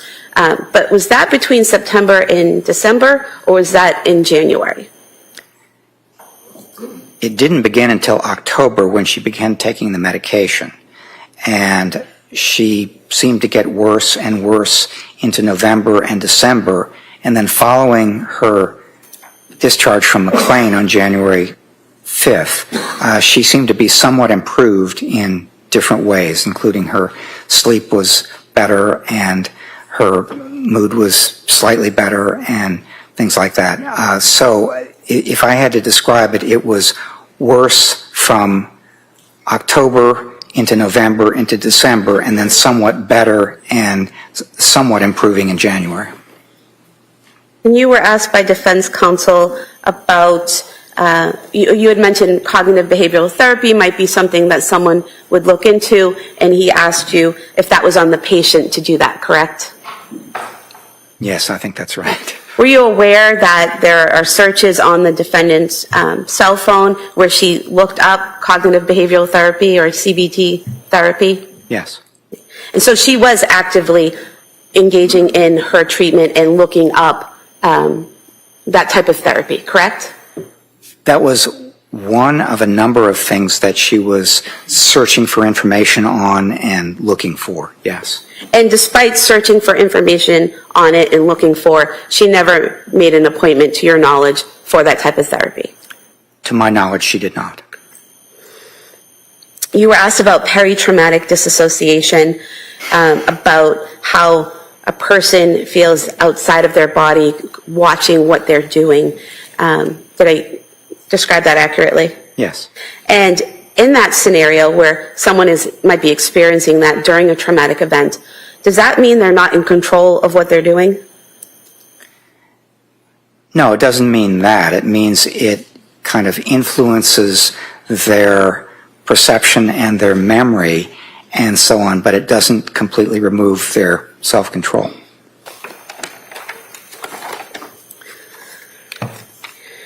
You were asked about psychosis and whether someone in psychosis would automatically act on a command hallucination, and you said not be responsible, and you said it depends. Yes. Is that correct? Yes. Why does it depend? Because symptoms of psychosis, including command hallucinations, don't necessarily take away your knowledge, your understanding, or your self-control. They can in some instances, but in other instances, they don't. And one of the things that people do to try to retain more control is things like distracting themselves, praying, doing other things that that basically make a difference in terms of supporting and boosting their self-control. And so there's no automatic connection between any mental disorder, including psychotic mental disorders, and the legal standard for knowing that something is wrong or conforming one's conduct to the requirements of the law. That's why we go through all this in such detail. Well, next question. Doctor, can someone who is experiencing psychosis with a command hallucination, can that person know the difference between right and wrong? Yes. It's way outside the scope of questions. Next question. And can someone who is experiencing psychosis conform their behavior to the law? Same objection. No. Overruled. In some cases, they can, yes. And is that what you were talking about just a few moments ago, when someone can be in a state of psychosis, hearing a command telling them to do something, and they try to avoid doing what they're told to do? Yes. And you gave some examples, but someone trying to distract themselves with music or something like that, correct? Yes. I'm going to stop objecting, but I have a standing objection to the leading judge. This is my objection. All right. It's redirect. I'll allow Commonwealth to use a leading question to direct the witness to a certain area of inquiry, and then just non-leading questions at that point. I have nothing further. Thank you. All right.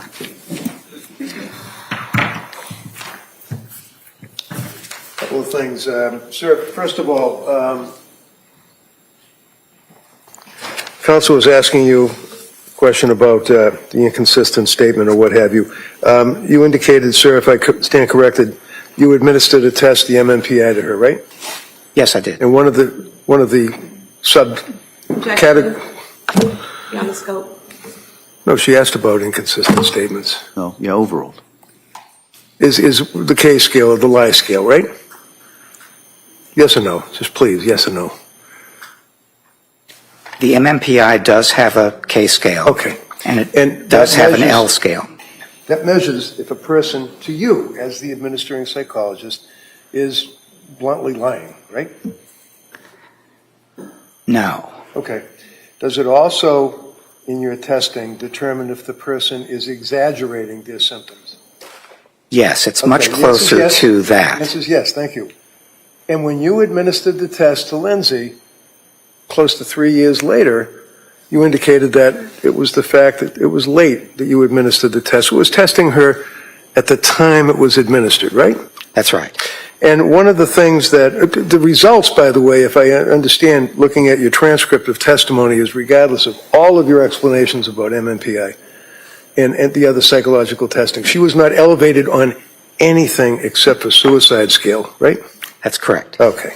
So she wasn't according to the testing you administered when you saw her with Mac, exaggerating, lying, malingering, anything like that, right?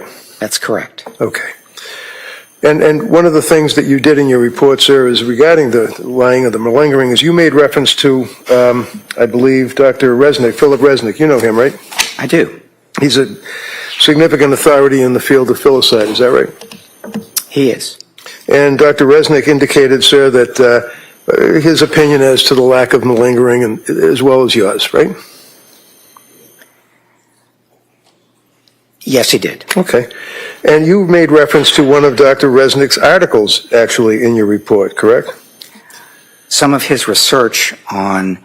The answer is yes. We can make this easy. The answer is yes. Did you look at and cite Dr. Philip Resnick's research report? His research, yes, I Okay. did. And are you aware, sir, that what you cited is outdated? Are you familiar with the 2012 article by Dr. McCarthy Jones collaborating with Dr. Resnick talking about the largest study of hallucinations ever conducted in the world? I'm aware that as a researcher, you build on some of the things... No, not what researchers do. Are you aware of that report? No. Okay. Are you aware, sir, that that study was after the report that you cited in your report, and it involved 191 individuals who were asked almost 400 questions about auditory hallucinations? You aware of that? No. And are you aware, sir, that in fact it was determined that auditory hallucinations can come from within and it can come from without in that report? You're not aware of that, right?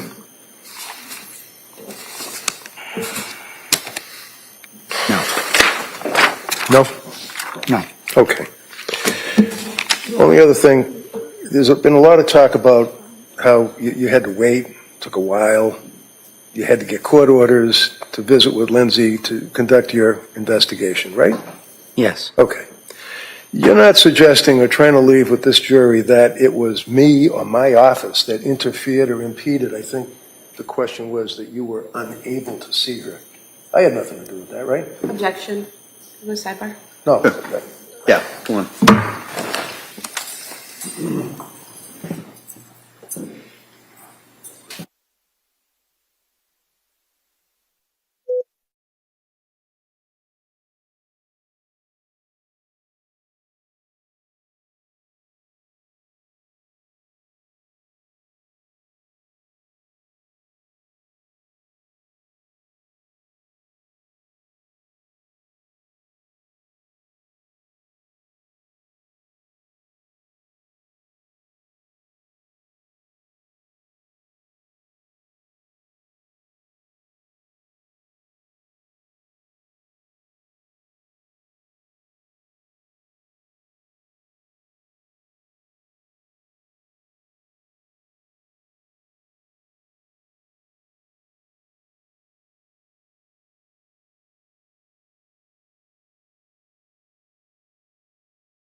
You do solemnly swear the testimony you're about to give in this section shall be the truth, the whole truth, and nothing but the truth, so help you God? Yes, ma'am. You may be seated. May I please have you state and spell your first and last name for the record? First name is Stevie, S-T-E-A-V-I-E. Last name is Felabom, F-E-L-A-B-O-M. Ma'am, how are you employed? As a senior crime scene analyst for Hillview PD.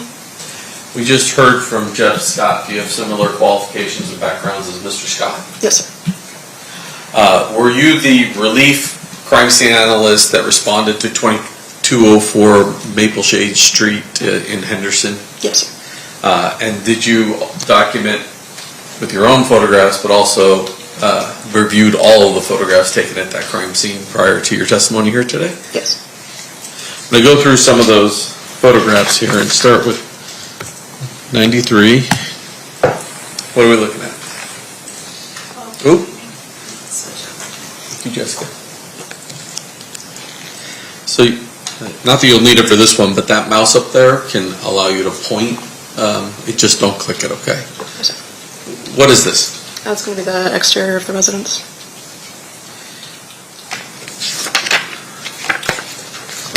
I guess we should go, I'll do 95 first. 95. What does this appear to be? The northeast master bedroom.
I have no further questions, Your Honor. Commonwealth? No. All right, thank you, Doctor. You may step down. Thank you. Thank you, Your Honor.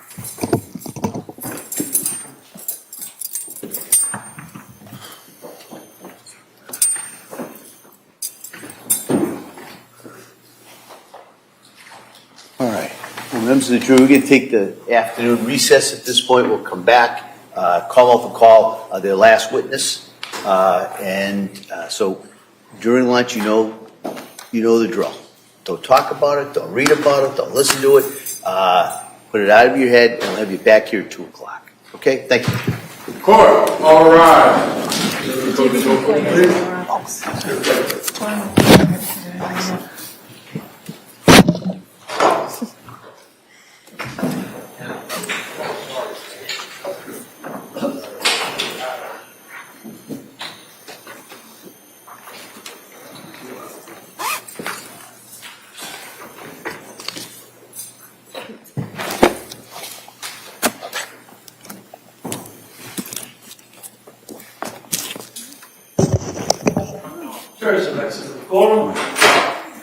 Anything we need to discuss before 2 o'clock? No, Your Honor. Counsel? Very good. All right. We'll see everybody at 2 o'clock. Thank you.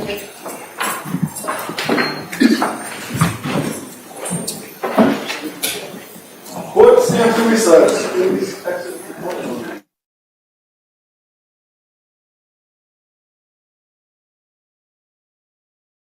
That I took of the Compton Street Legend book once I had recovered it and taken it back to the lab. And then one.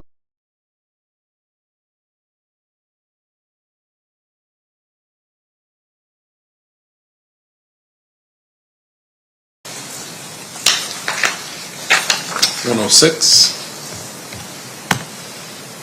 That's the copy of the Vibe magazine after I recovered it and taken it back to the lab. And 107. It's the date and barcode on the cover. So it looks like the November 96 edition of the Vibe magazine. Correct.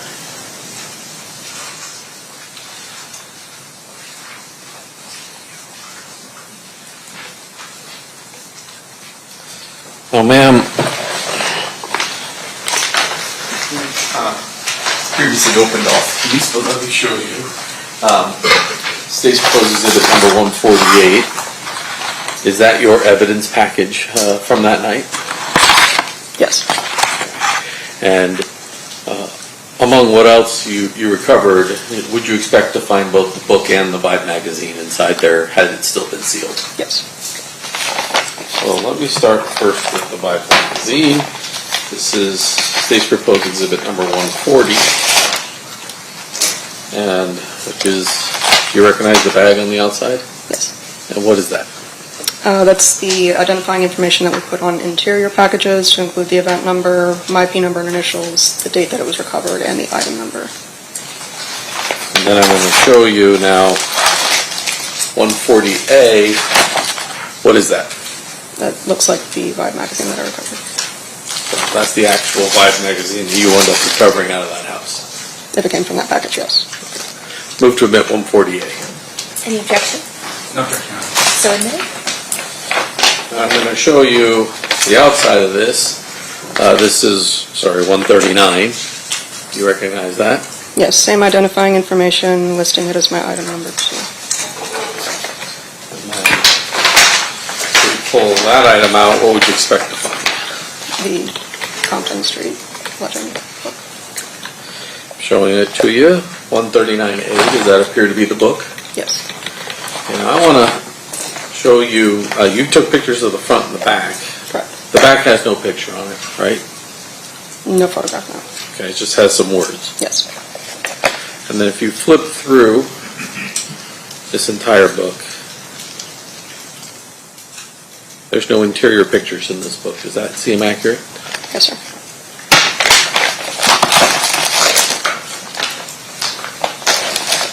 Because I moved in 148, correct? Objection? Oh, I think I did move They in. already moved in. Okay, thank you. I think the rest of this, we've agreed we're not going to move in. So Understood. I would pass this. You may cross. Thank you.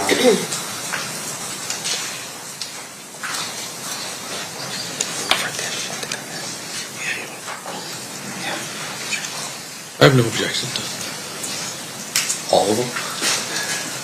Yeah, I don't have no objection.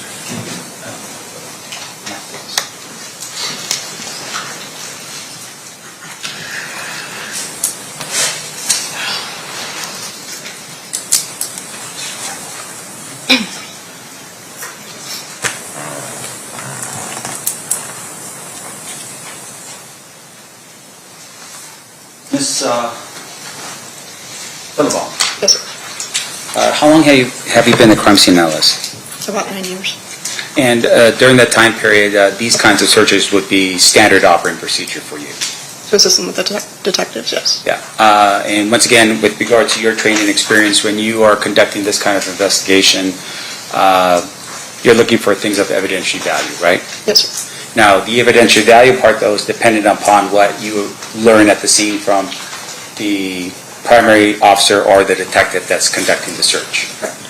And so whatever you're doing is within the parameters that they're asking for. Yes. Now, in this case, we've seen some pictures of some books and a jacket. Is that correct? Yes, sir. And when you arrived on scene, you were on scene for the later half or the latter half of the search. Yes. You weren't there for the beginning part of the search. No, sir. So the photographs you took are photographs that were of the areas and the rooms in the house after the search had been conducted. Yes. Fair to say, of course, is that each room was in disarray.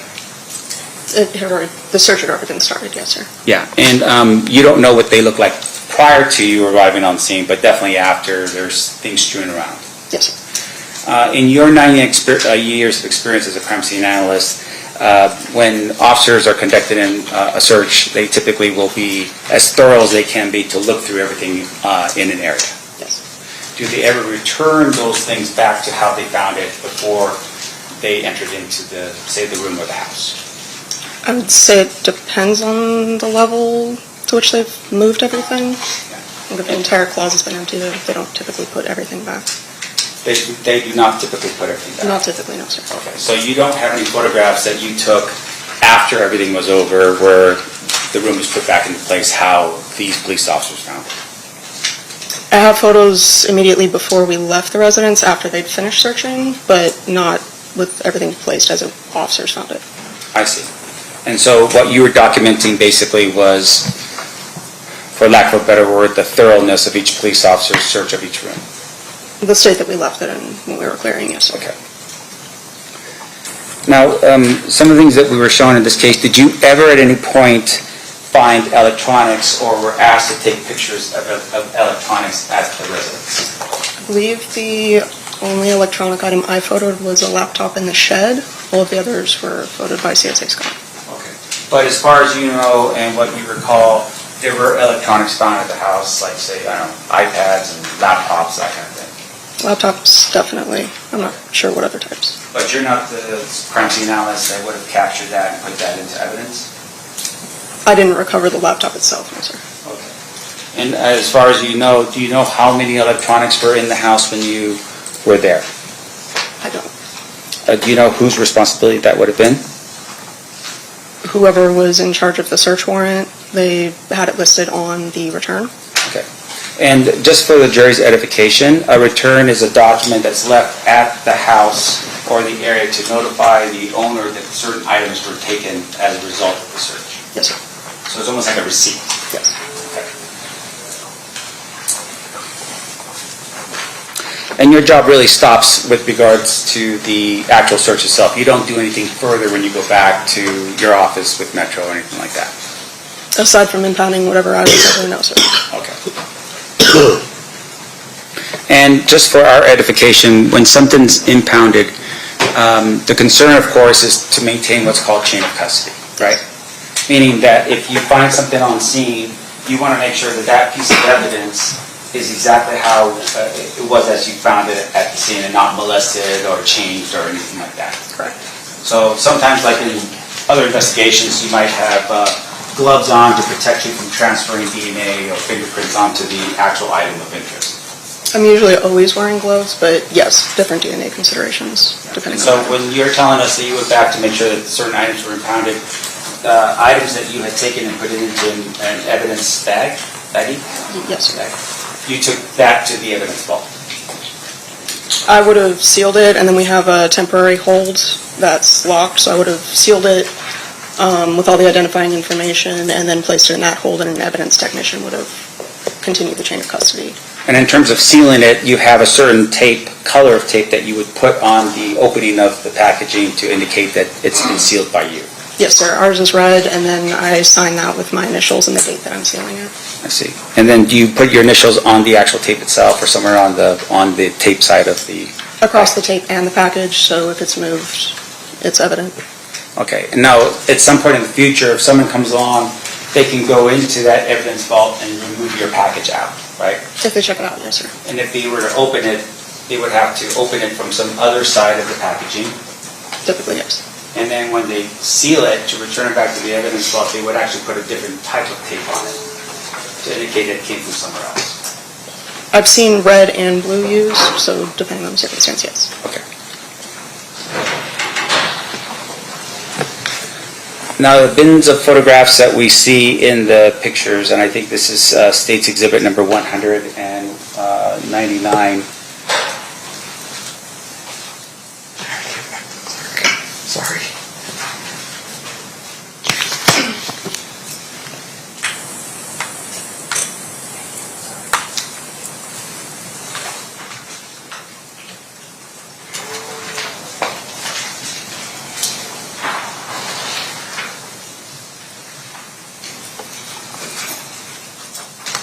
Showing you what's been marked in already as State's Exhibit number 100. This is one of the photographs you took. Yes. Did you rifle through or look through those photographs to see what was in them? I did not know. That would have been somebody else's responsibility. Yes, sir. You're just there to take the picture of what was in it. Yes, sir. Now, showing you what's been marked and admitted as State's Exhibit number 99. Is this the other bin that was in the garage that you took a picture of? Yes. Okay. And once again, these are bins that you are directed to by detectives to take pictures of. Yes. Showing you what's been marked and admitted as State's Exhibit number 98. Do you see over here on the top right, these are the two bins over here that we're talking about, right? Yes. Do you see this bin over here? Yes. Did you ever take a picture of what was inside that bin?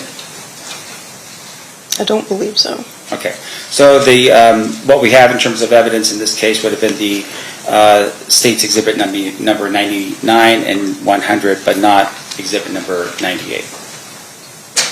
I'm sorry, what's your question, sir? Meaning that we have the open bins for, this would be 99 and 100, but not for this particular bin over here. As far as items recovered, yes. Okay. Yes.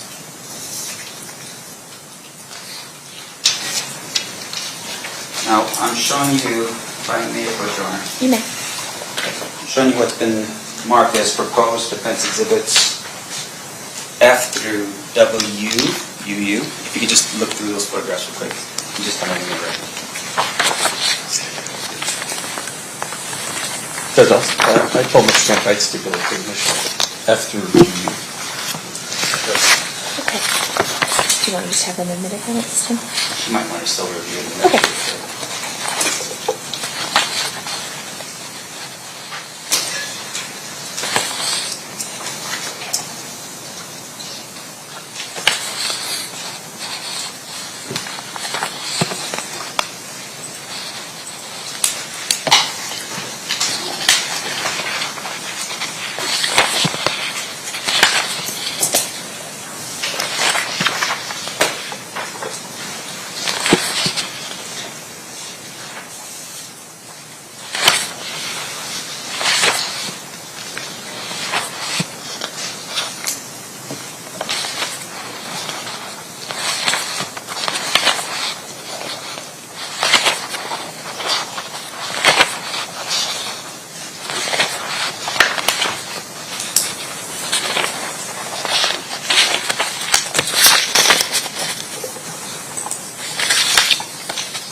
I believe these are a mixture of both mine and CSA Scott's photos Okay. from inside the residence, but they're consistent All right. with the residence. And just with regards to the record, this has been admitted by stipulation between the state and the defense, and that would be Defense Exhibit F through Defense Exhibit UU. They will now be admitted. It will now be admitted? Yeah. Thank you, Honor. All right, and just for our edification,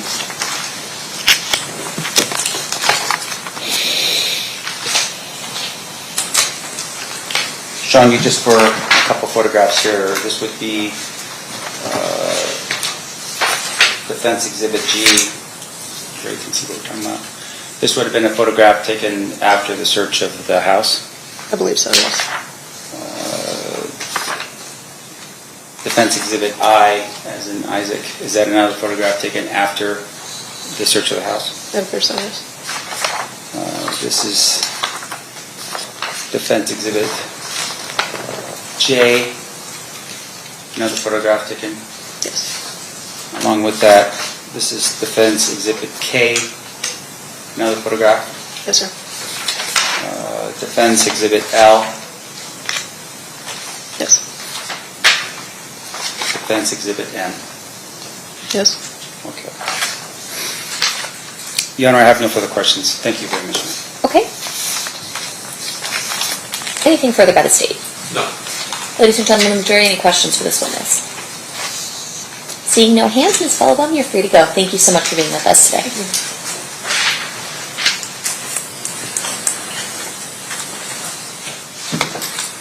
State, who's your next witness? Justine Gaddis. All right. Before this witness testifies, you may hear testimony regarding drug trafficking, conspiracy, a prior federal conviction, and gang affiliation. None of this is offered to show propensity to commit a crime, and you may not consider it for that purpose or any other purpose. It is only offered to establish credibility of statements made by defendant and motive and identity. All right, come on up.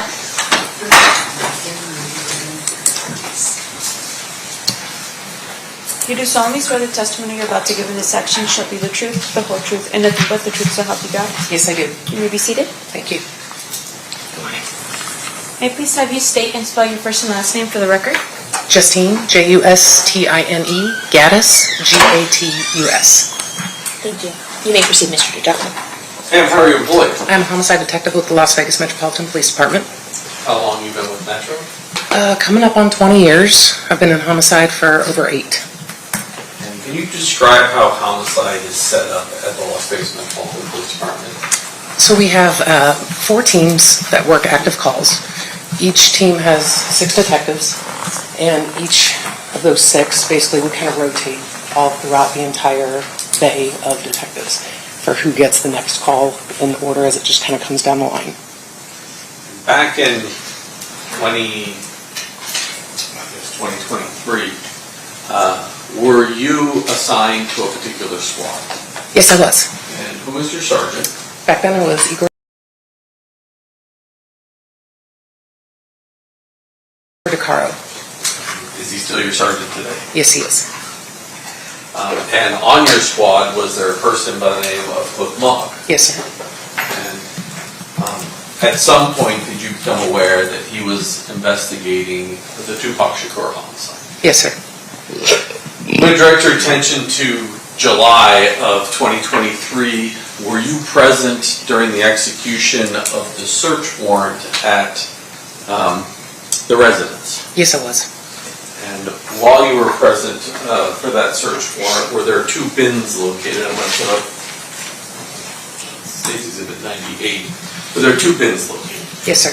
What happened to those 2 bins? Those bins were collected and transported to Metro headquarters and ultimately impounded. The bins themselves were ultimately released back. At Metro headquarters, those bins were searched. Yes. Certain items were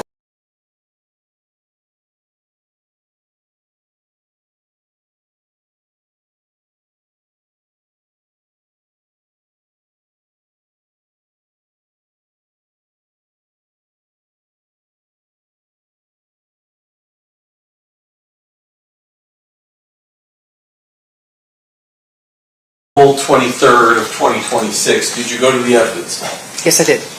Who was with you at the evidence hall? You and Mr. Banu, Igor DeCaro, Mike Stampf, his investigator, Aaron Stanton, and I don't know your name, his female assistant partner. Megan? Yes. Okay. Was Cliff Mott there too? Yes, he was. And what was the purpose of us all going down to the vault? To review the evidence that has been impounded for this case. And were you the peace officer, you and Mr. DeCaro, the peace officers, or Sergeant DeCaro, sorry, the peace officers that were present for purposes of touching the evidence, opening the evidence, reviewing the evidence with the defense and the state? Yep, and then I resealed the evidence. That's correct. Show you what's been marked as State's Proposed Exhibit number 132. Is that the original impound from Detective Boggs that we wound up opening and going through everything in? Yes, sir.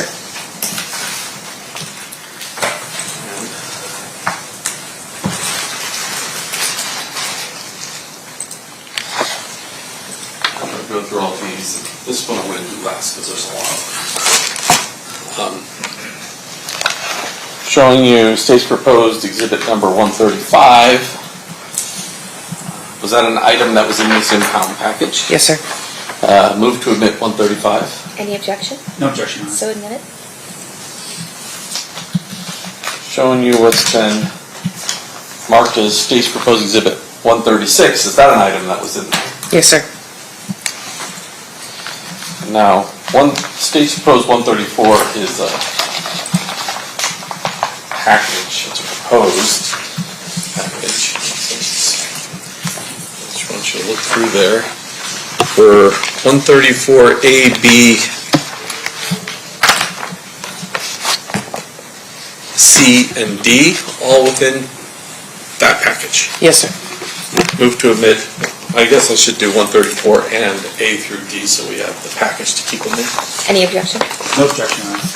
That'll be 134A, B, C, and D. And one of those items, 134D, is a magazine about Biggie Smalls. Correct.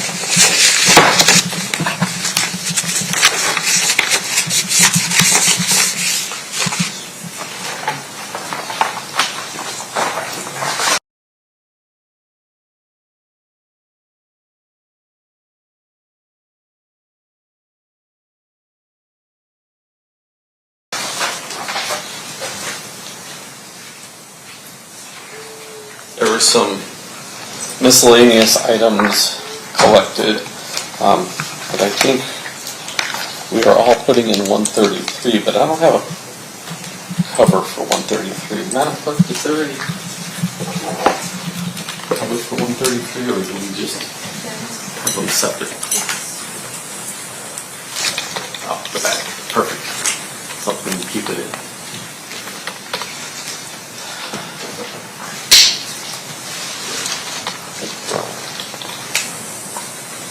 133, I think, is technically the bag, but there's a Lakers ticket that's marked. Yes. That was in there? Yes, sir. 133A, B, C, D, E, F, G, H, I, J, K, and L were all within this package. Yes, sir. Move to admit 133 and 133A through L. Any objection? No objection, Your Honor. So admitted. And then lastly, was there this Photo book, yeah. photo book, 137, Yes. and then were there a number of items that were inside this photo book? Yes, sir. And the clerk and the defense and I have had these marked as 137A through, I think the last one is U. If you want to briefly flip through those. Okay.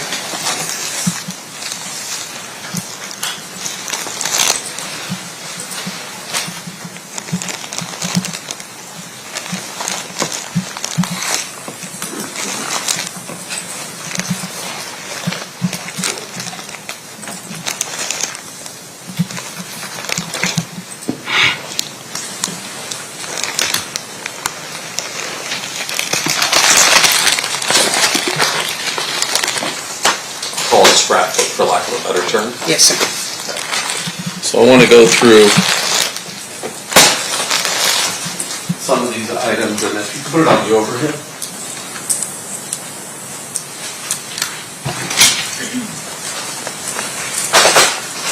Ooh, that's bad. All right. This item 136. Yes, Mike. Well, actually, I think we should put them here, because otherwise it's just going to slide. I think we should put them here, because otherwise it's just going to slide. 136 is actually what appears to be, it says an affidavit in search of 1997. Correct. From the Compton PD. It appears that it's at 1524 South California Ave in Compton. Yes, sir. And on the back, there is a handwritten return. Yes, sir. One of the items that was recovered, it says number 4, money due bill for the Monte Carlo Casino. Yes, sir.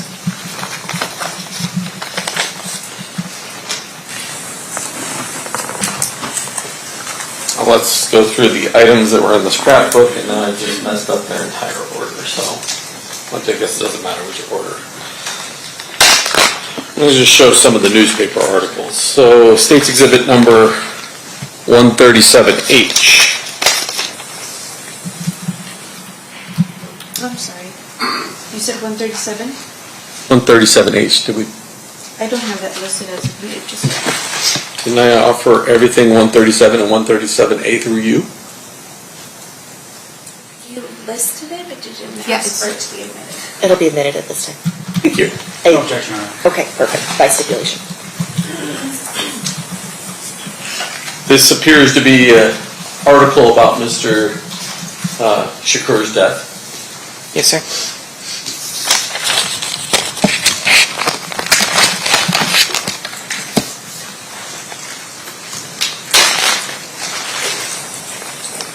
(137G).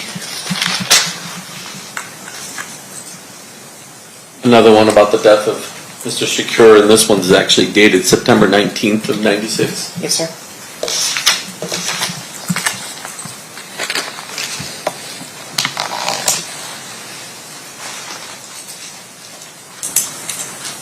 (137U).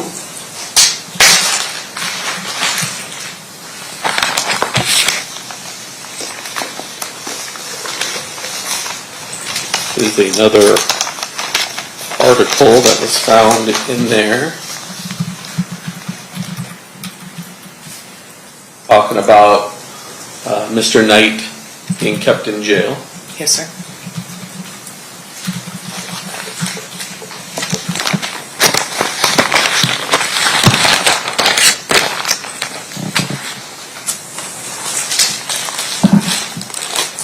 (137)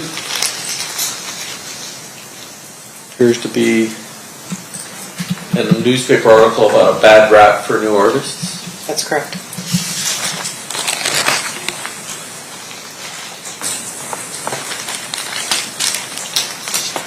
(137B), an article about Mr. Shakur being in a fight with the MGM. Yes, sir.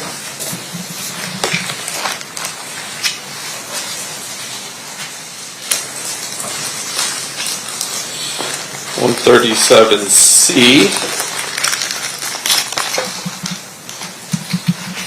an article about a death row exec didn't leave, and this is from September 14th of 1996. Yes, sir.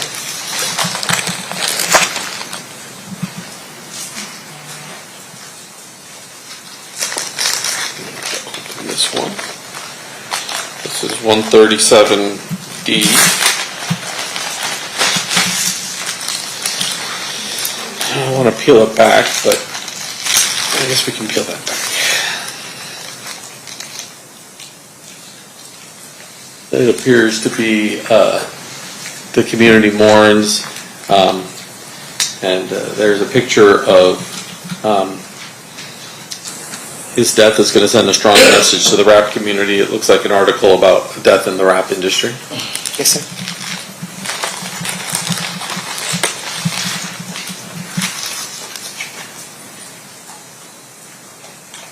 And if we, I don't know if I can zoom this in, to be honest with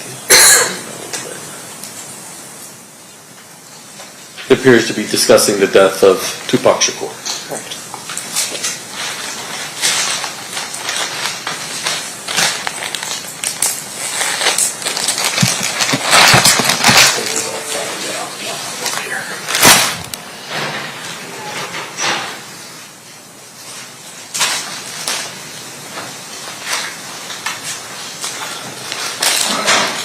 (137E),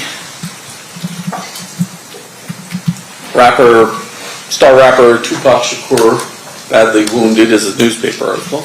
That's correct. And are you aware that Tupac Shakur died on September 13th? Yes, sir. So this appears to be prior to September 13th. Yes, sir.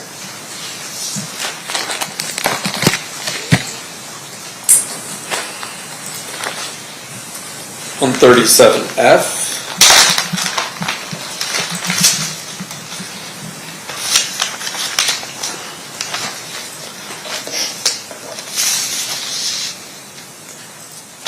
Let me back out just a little bit.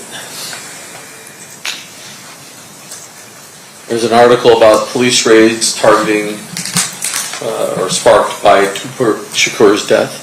Yes. And this one actually has a handwritten date that says 9/3 of 96. 10/3/96. Oh, sorry, 10/3 of 96. Yes, sir.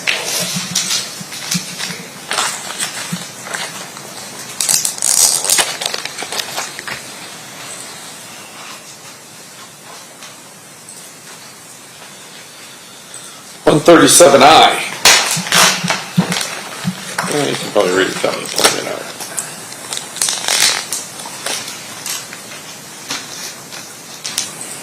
This one is rappers and Muslims gather for peace, and it's dated September 23rd of 1996. That's correct.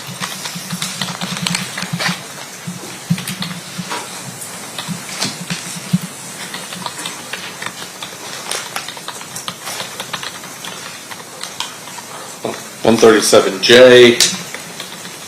Here's the article titled Night, related to Suge Knight.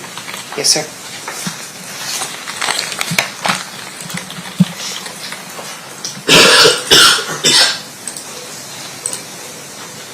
Hold up to see the whole thing. 137K.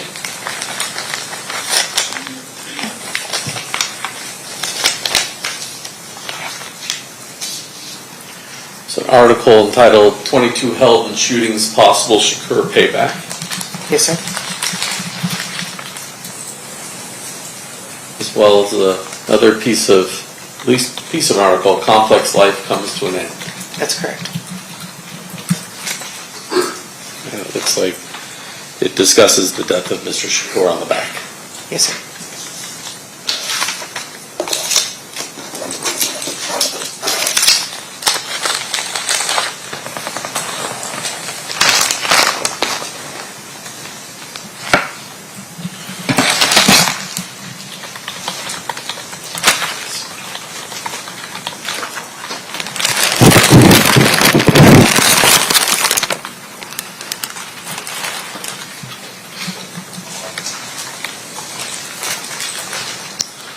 $137L.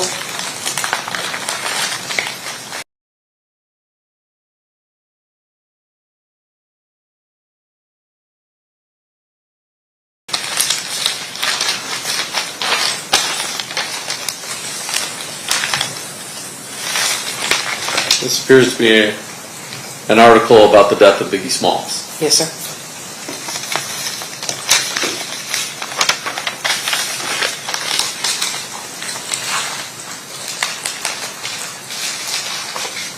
There's an article about gangster rap performer Notorious B.I.G. being slain. Yes, sir. Being slain. Yes, sir.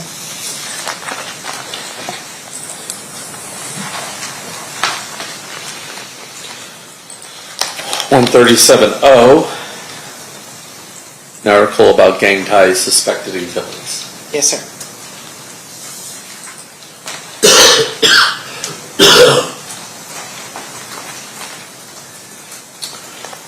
$137P.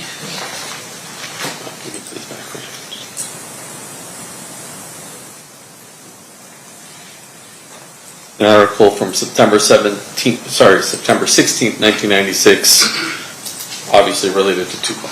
Yes, sir.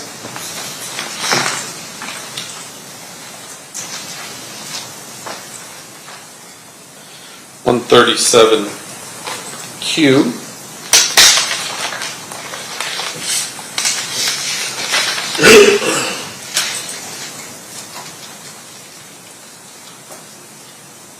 This is about a rap lawyer's contending detective lie. Yes, sir. And it starts off with, they seek dismissal of judge's ruling in probation case saying Las Vegas investigator committed perjury about Marion Suge Knight's alleged role in the assault before Tupac Shakur slaying. Yes, sir.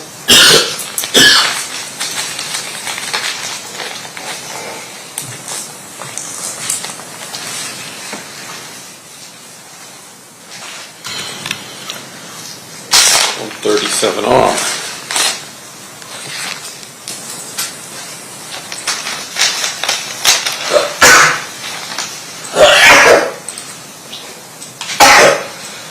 This appears to be sort of a combination of both Biggie and Tupac's murder, but bullet-riddled rap is how it's titled. That's correct. And then it says, is the rivalry escalating despite so-called truce? That's correct.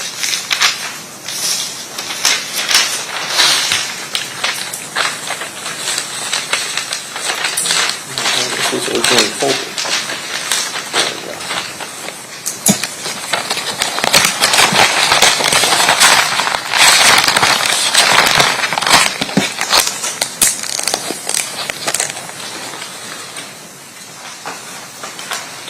Just a couple more, Detective.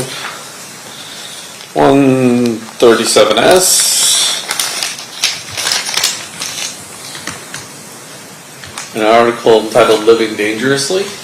Yes, sir. And it appears, if we look really close at the bottom, this is from People magazine in September 23rd of 1996. That's correct.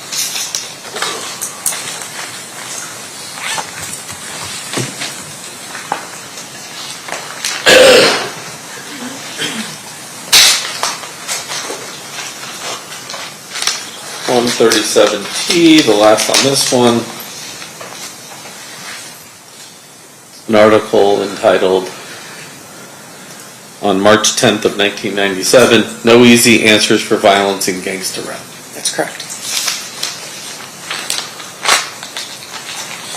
Now, in addition to being the, let's call you impounding officer at the vault on April 23rd, did there come a point in time when you went as a law enforcement officer to California to interview certain individuals? Yes, I did. Do you recall the individuals you interviewed? Yes, I did. Can you tell me who they were? We spoke with Yosef Yaw, Rashina Smith, Corey Edwards, Roger Williams. I believe there was one more. I can't remember. Mob James? Yes. James McDonald? Yes, James McDonald. That's who it was. In addition to that, did you become aware that in this proceeding, well, let me ask you this, as a homicide detective, you know what a compelling order is? Yes, I do. What's a compelling order? It's basically an order issued by, well, in this example, it's issued by the state of California, compelling witnesses who live there to appear in front of the court. We have to ask our court to issue some documentation, and then we have to ask their court for a compelling order. Correct. Judge, I'd ask you to take judicial notice that you've issued compelling orders for Trayvon Lane, Roger Williams, James McDonald, Corey Edwards, and Fergie Brooks.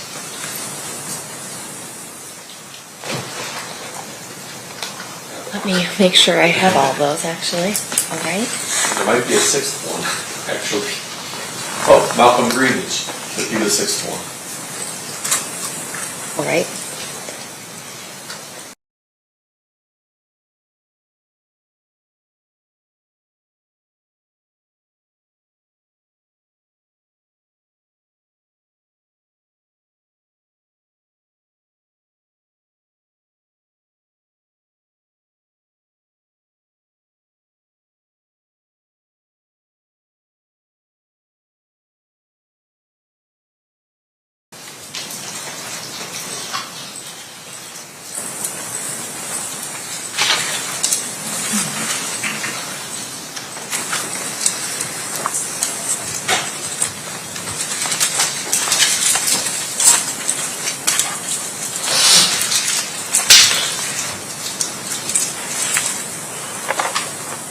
Corey Edwards, I'll take judicial notice of that one.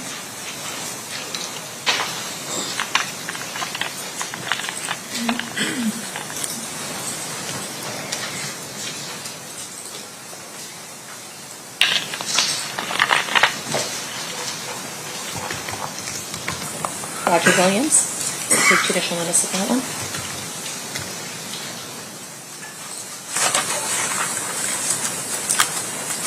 James McDonald, I'll take judicial notice of that one. Lane, I'll take judicial notice of that.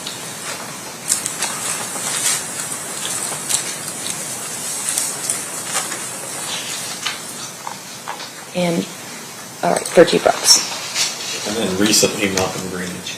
Recently, Malcolm Greenidge.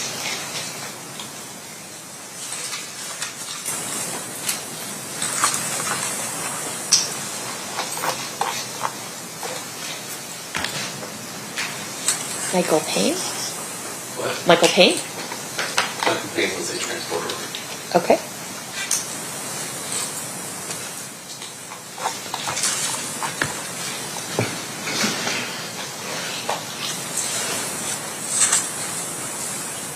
Malcolm Greenidge. All right.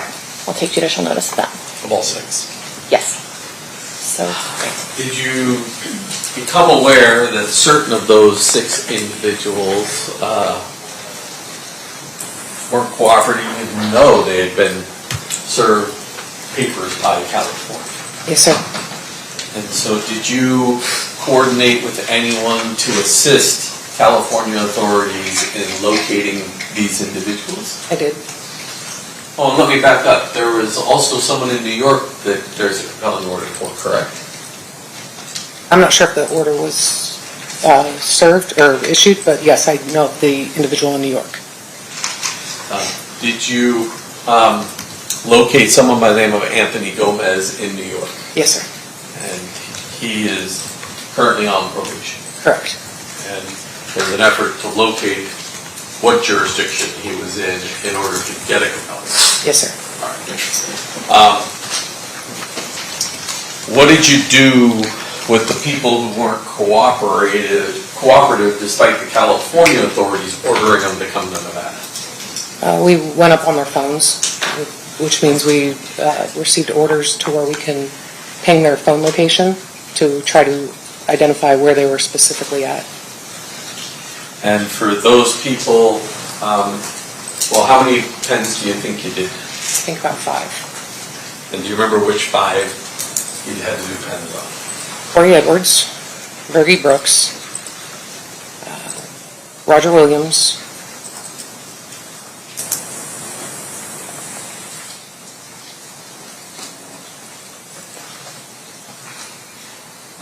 Was there Malcolm Greenidge on yes, Malcolm was, yes. And I can't remember the last one. I know we've already spoke about him though. How about Devontae Lee? Did you have to get one? Yes. Now, Devontae Lee was local, so we didn't need a compelling order. Correct. Last Friday, did you coordinate with our local authorities as well as authorities in California in order to effectuate an arrest warrant in California for anyone? Yes. And who did you try to effectuate an arrest warrant on? Corey Edwards. And was he located at his residence? No. Was there any other person associated with Corey that was missing from his residence? Yes, there was. And who is that? His mother. And is your understanding that she is 95 years old and invalid? She's in poor health, yes. On Monday, was there an effort at another location in Compton to effectuate an arrest warrant for Mr. Edwards? Yes, there was. And was that successful? No, sir. Thank you, Detective. I pass the witness. Thank you. The amount of anything is primarily was being investigated by Detective Mock. Right. And so from 2018 to 2023, a crucial tool that you would use in furtherance of your job as a police officer in Las Vegas. Yes, sir. With regards to police officers' reports, sometimes you don't have to write a report. I would assume, like, for instance, if you pull someone for a traffic ticket and on the citation you could write some notes or something along those lines, that wouldn't require you to do a police report. That's correct. Or officer's report. Yes. All right, but in terms of when you're conducting an investigation, fair to say that typically a officer's report would be written? Typically, yes. Yes. Now, can you explain to the jury why an officer's report would be important in the furtherance of an investigation? The officer's report primarily is for our own reflection to recall really all the steps that we took throughout the entirety of an investigation. So it's a document that we can refer back to without going to each and every document specifically. Now, fair to say, though, that the officer's report also helps in the event that, say, for instance, you get promoted to become a sergeant, and someone else takes over your caseload because you're no longer the detective, right? Yes, sir. They would look at that officer's report to help them get up to speed as to what your investigation was at the time you get promoted to become sergeant. Or lieutenant. Yeah. Or captain. I'll never see that, but yes. I'm just hopeful. Yeah. Be hopeful. But with regards to your officer's report, for instance, when you are about ready to move on in the next phase of your career, for instance, those officer reports typically are prepared and completed upon your departure to whatever it is you're going to do next. Most of the time, they try to get those done. Sometimes they're not. Sure. Now, in terms of sometimes or not, can you tell us when is there an exception to the rule of when you do your officer's report after, say, for instance, when you retire? Haven't retired yet. I don't know. Yeah, I'm sorry. But fair to say, of course, if that in the event of an actual complete departure from the department, meaning you move on in your life doing something else, that those officers' reports should be completed prior to you departing the department. I know the department would like them completed, but again, sometimes they're just not. Yeah. I've seen many cases where there's still open officers' reports with people who are no longer on. Sure. And so with regard to those open officers' reports, fair enough, they get created at some point in the future. How about like 1 year after they retire? I don't know. Are you asking like would they or could they? Well, have you ever seen an officer's report being filed a year after an officer retires from the department? Authored by the original investigator? No. A lot of times, like there'll be either one of the guys from cold case that will kind of pick up a case and finish that up, and so then that will be completed after the originating officer retired. Okay. Well, what about 2 years after the main officer or detective in this case retires? Have you seen anyone actually, finish up his officer's report 2 years after he retires? And submit it still as an officer? No. 3 years? No. And it's fair to say that there's common sense reasons for that, right? You want to make sure that your report is accurate, right? Yes. Because accuracy is important in what you do as a police officer. Correct. You want to make sure that your report is written in such a way, like you said before, someone could take that report and continue on with the investigation, who is still a detective. Yes. Okay. And also that report, in essence, becomes sort of a documentation of all the effort that detective puts into the file, right? Generally most of it, yes. Yeah. It might not have everything in it, but there's the vast majority typically goes in the officer's report. Sure. Now, in this particular case, as you're sitting here right now, you work for the Metropolitan Police Department. Yes, I do. You work for the District Attorney's Office? No, I didn't. And the reason why you don't work for them is because they're two separate agencies, right? They are. They have two different purposes, correct? Correct. Your job as a police officer with Metro is to investigate and determine facts, fair? Yes. Now, at some point in the future, the District Attorney's Office, their job is to determine if they want to prosecute a case and actually litigate it like in front of this jury, right? Yes. Yes. That's not your role. Your role is just to find the facts. And present it to them, yes. And present it to the District Attorney's Office. Yes. Okay. Now, they do have investigators that work for them. Yes, sir. Right? But fair to say, those investigators are not doing what you're doing, right? Which is looking for facts. Well, I object to looking for facts. And one calls for speculation. What's your response? I'm just asking for her experience as a detective as to how investigators fit into the overall picture of what we're talking about here. I don't believe it's speculation. Can you rephrase it? Because I Sure. forgot the original question. So with regards to your role and the experience you've had as a police officer, have you ever seen a Clark County District Attorney investigator be the primary person to put on an investigation? Like as the lead investigator, no. Yes, that's correct. So no, the answer is no. Correct. Not in my experience. And not in your experience.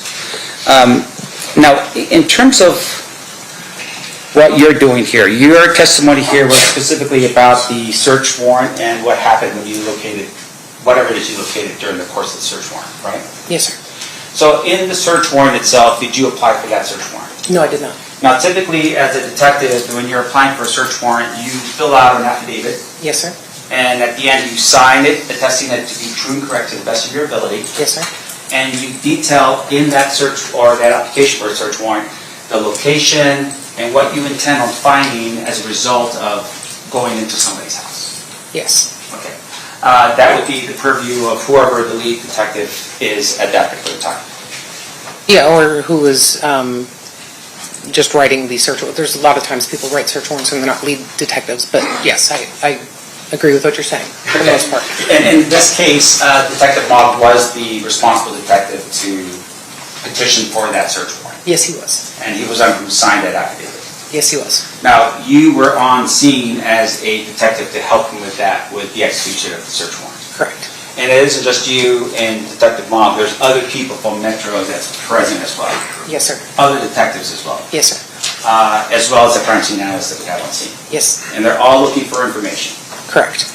Now, the information that you're looking for is based upon my client's residence, right, Mr. Davis' residence. For that search warrant, yes. And you are looking for evidence that would take you back 30 years to whether or not that person was involved in the murder of Tupac Shakur. Yes. Okay.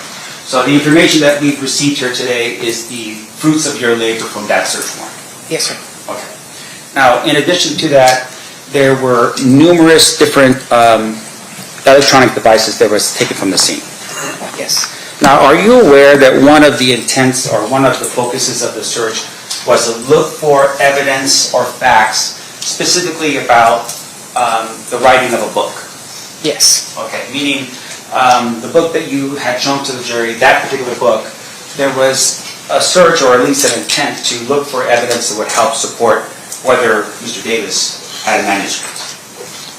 I don't think I reviewed a book up here when I was being shown the evidence. I know the book that you're referring to. Right, and I'm just showing you, once again, if I could have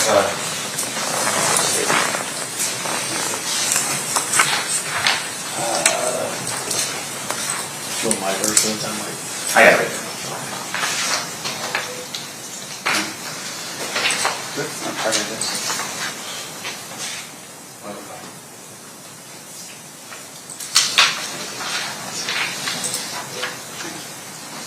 Showing you what's been marked and admitted as State's Exhibit 104, this document or this book right here. Yes. Okay, so this book was the one of the focuses of the search. Yes. And in the application for the search warrant, fair to say that as a detective, you would read the parameters in which Mr. or Detective Mogg at the time had requested in terms of the purpose of the search. He would have documented that in there, yes. Yeah, and for instance, would a review of the application and affidavit of search warrant help refresh the recollection as to what Detective Mogg had requested from a court to allow him to search for? I actually have not read the full document before. Oh. I can review it if you'd like. But yeah, I up to this point have not read the full document. Okay. So you're saying though that the person that could best tell this jury what he applied for would be Detective Mogg? Yes, sir. Okay, thank you. Now, in addition to that, looking at the State's Exhibit number 104, the name that's on top over here, did this name have any significance to you in participating in the search warrant in this case? Yes. What significance does this name have to you? We knew that was Dwayne Davis's nickname or street name. Is that correctly spelled? I don't know. Yeah, and then with regards to this person right here, do you know who this person was? Yes, I do now. Who is that person? Yosef Yal. Now, with regards to Yosef Yal, can you tell the jury a little bit about who he is? He was the to my understanding, he's the co-author of the book.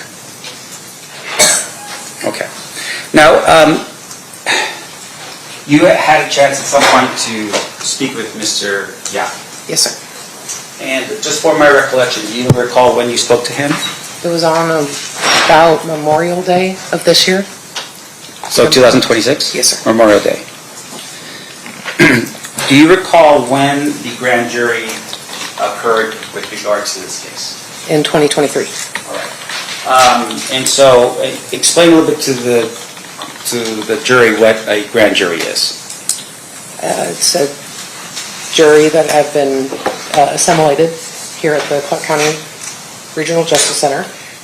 They hear cases, then they determine if there is sufficient cause to issue an indictment on the accused. And typically that would be something, if you were the primary detective, you would have been involved in this particular one, but you did not. That's correct. Okay. That would be something that Detective Mogg would be responsible for. Yes, sir. Okay. Now, in addition to that, with regards to Yusuf, we had read off a bunch of names the state had, and I want to make sure I'm clear here. Was his name read off as one of the names that they had issued some type of warrant or something for in this case? Not to my knowledge, no. Okay, so you interviewed Yusuf about May of this year. He's on the book cover, but you don't ask the court for a warrant for his arrest in California? No, I did not. Or some type of notice in California, hey, you need to show up to court? No, we did not. Okay. And did you ever at any point go down after your meeting with Yusuf to knock on his door again and say, hey, Yusuf, can you please come to Nevada based upon our interview or discussion? No, I did not. Now, in addition to that, when you went down to speak to Yusuf, at that particular time, you're with Clifford Mogg, right? That's correct. Now, at that particular point, Clifford Mogg is not a detective with Metro. Correct. He had been retired at that point how many years? 2.5, maybe? Okay. And so you accompanied him down to California to do that interview with Yusuf? With several people, yes. Okay. But you're going down as a police officer with the Metropolitan Police Department at that particular point? Yes. But not Clifford Mogg. He's not a police officer at that point? Correct, he was not. He is an investigator with the Clark County District Attorney's Office? Yes, sir. Now, based upon that particular interview, did you conduct that interview? No, primarily Detective Mogg did, or Investigator Mogg did. Sure. And after that interview, did you draft an officer's report documenting what you learned in the course of that interview? No, I did not. That would be something that Detective Mogg or Mr. Mogg would have done? Sometimes we don't write an officer's report just for like an interview synopsis. We'll typically get those transcribed. Okay. Now, in this case, for instance, the officer's report are pretty important, right? Yes. And we talked a little bit about going to the evidence locker, and we were all present at the evidence locker, right? Yes, sir. It's my assistant, the guilty looking one over there with the glasses, myself, and my investigator as well as Mr. DiGiacomo, Mr. Berneau, Clifford Mogg, and yourself. And my Sergeant Igor DeCaro. Yeah. Now, after that particular incident, you wrote an officer's report, right? That one I did, yes. Right. Once again, it's important to document what happens on a given event. Correct. Okay. Now, in this particular regard, did you at any point of your participation in this case, in that submission of that report, ever view a officer's report from Clifford Mogg? No, I have not reviewed an officer's report from him. Are you aware that Clifford Mogg began his responsibilities as the main detective on this case in either 2017 or 18? My understanding, yes, that's correct. And he had been the investigator from that time period, and we'll just give him the benefit of the doubt, 2018 all the way up to 2023 when he retired. Correct. But as of right now, as you sit here, you've never read an officer's report from Detective Mogg in between that time period? Pertaining to this investigation, no. No. Now, in addition to that, there was some discussion about people. Was there ever a compelling order or a warrant issued for Suge Knight in this case? Not to my knowledge, or if there was, I didn't have a role in that. Right, and fair to say you know exactly where Suge Knight is today? Yes. He's actually in custody? Correct. Okay. Did you ever at any point issue a compelling order or a warrant for Foxy Brown? I did not. Okay. Do you know who she is? I don't. Okay. That would have been something that maybe Mr. Mogg would know of. Yes. Okay. How about for an individual named Big Meech from Detroit? I don't know who that is. Once again, I have not issued a yes. So And the same answer that Detective Mogg would be, he would have more knowledge on that. Now, the articles that we took a look at here that the jury was introduced to, do you know any reason, besides the fact that they were taken from my client's house, do you know who put those articles together? I do not. Do you know the purpose of those articles? I do not. Okay. Now, fair to say, in the course and scope of your investigation as a detective now, one of the things that you would look for if you were looking at a suspect would be through their phone. In today's age, yes. Yeah. And one of the things you look for either on their phone or on their computers would be maybe search history. Yes. And what you're looking for is if a person is Googling an address and Googling up a shooting that took place on the corner of Charleston and, I don't know, Wallaby, and they're doing it over and over again, that would lend some issue as to why you're looking up the details of a shooting that, say, nobody knows, right? Yes. And that would help you determine whether that person has knowledge of a shooting that pretty much nobody else would know. I can't say nobody else would know, but they would show that they do have knowledge of the incident occurring. Right. Now, in terms of those articles, though, can you say that that's what that was for? I cannot. Now, in addition to that, in your experience,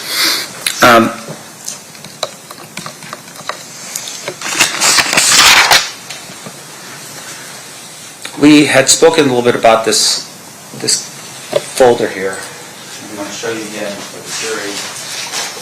This is State's Exhibit 37. 137. Oh, I'm sorry. 137. Do you remember this? Yes, sir. Okay, and I just want to make sure I'm not colorblind, but is this blue? No, sir. Yeah. There looks like there might be like a candy cane on top of it. That's correct. And something else that's there. It looks like a little snowman or something like that. Do you know what the purpose of this folder was? No, other than it being just like a scrapbook type. But nothing else besides that? I don't know any other relevance to that. Okay, and just for the record, it's got green in here as well. It looks like a pretty festive notebook or Yes. folder. Yes. Okay. Now, in your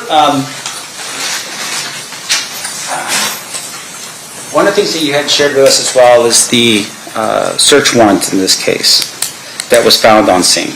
This would have been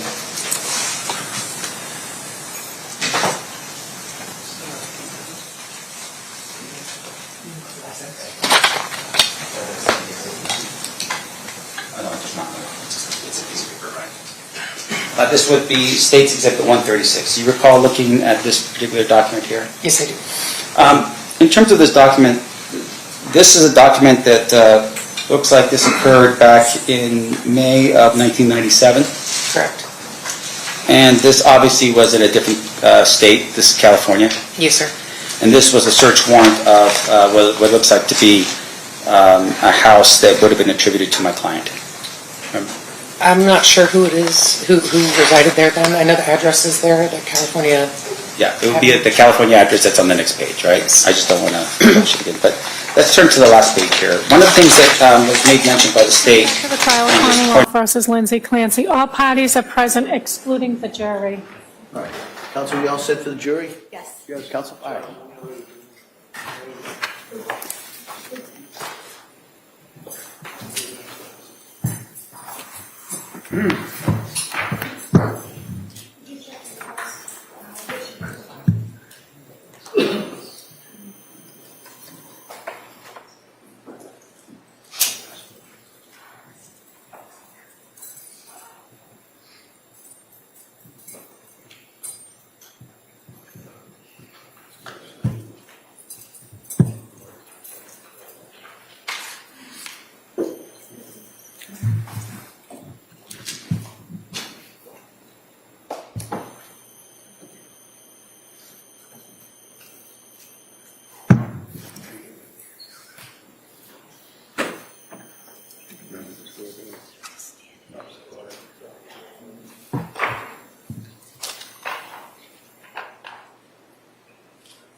There is still a trial scheduled in Brockton on Monday. When he was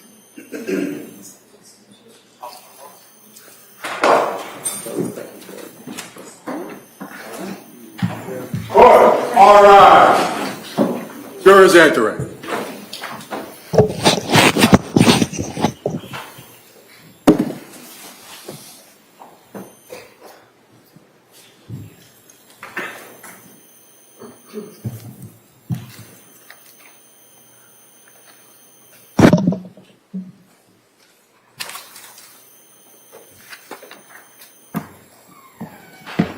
This court's now in session. Please be seated. For the record, we return back to the jury trial in the matter of Commonwealth versus Lindsay Clancy. All parties are present, including the defendant and including the 18 jurors. All right. Commonwealth? Thank you, Your Honor. The Commonwealth calls Dr. Gregory Satoff.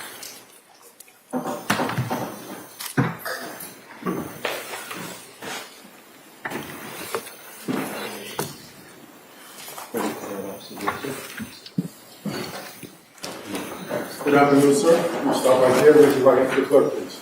Good afternoon. Do you solemnly swear that the testimony and the evidence you shall give to the court and the jury, the matter now pending between the Commonwealth and the defendant, the file, shall be the truth, the whole truth, and nothing but the truth, so help you God? Thank you. Thank you. You may have a seat. All right. Good afternoon, Doctor. Good afternoon. Hi.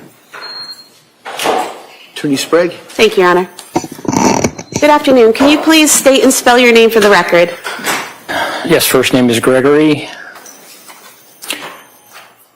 Gregory, last name Satoff, Saathoff. And can you describe for us your educational background? Yes, I received my undergraduate degree at the University of Notre Dame, and then my medical degree, my MD, at the University of Missouri, and then my residency in psychiatry at the University of Virginia. And can you describe for us your occupation? Yes, I'm a professor of emergency medicine and public health sciences at the University of Virginia. I also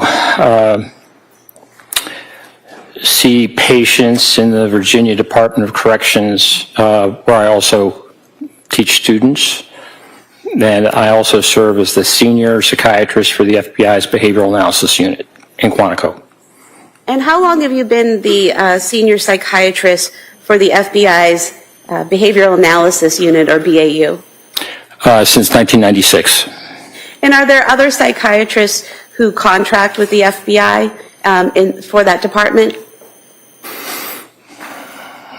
Well, certainly for the FBI writ large, there are psychiatrists who work with them, but as for the Behavioral Analysis Unit at Quantico, we sometimes have Walter Reed Fellows who are psychiatrists, but other than that, I am the psychiatrist for the Behavioral Analysis Unit.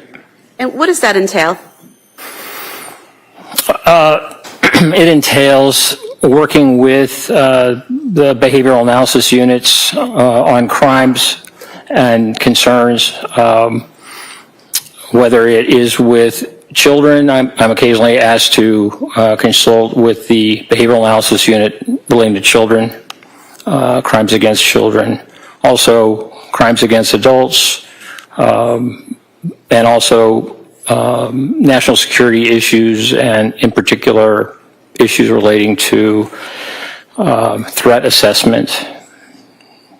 And are you, or do you consider yourself a forensic psychologist? Psychiatrist, yes. Sorry, I apologize. And what is the role of a forensic psychiatrist? Well, a forensic psychiatrist examines issues with mental illness, and it's really the interface of mental illness and the law. Sometimes that can involve criminality.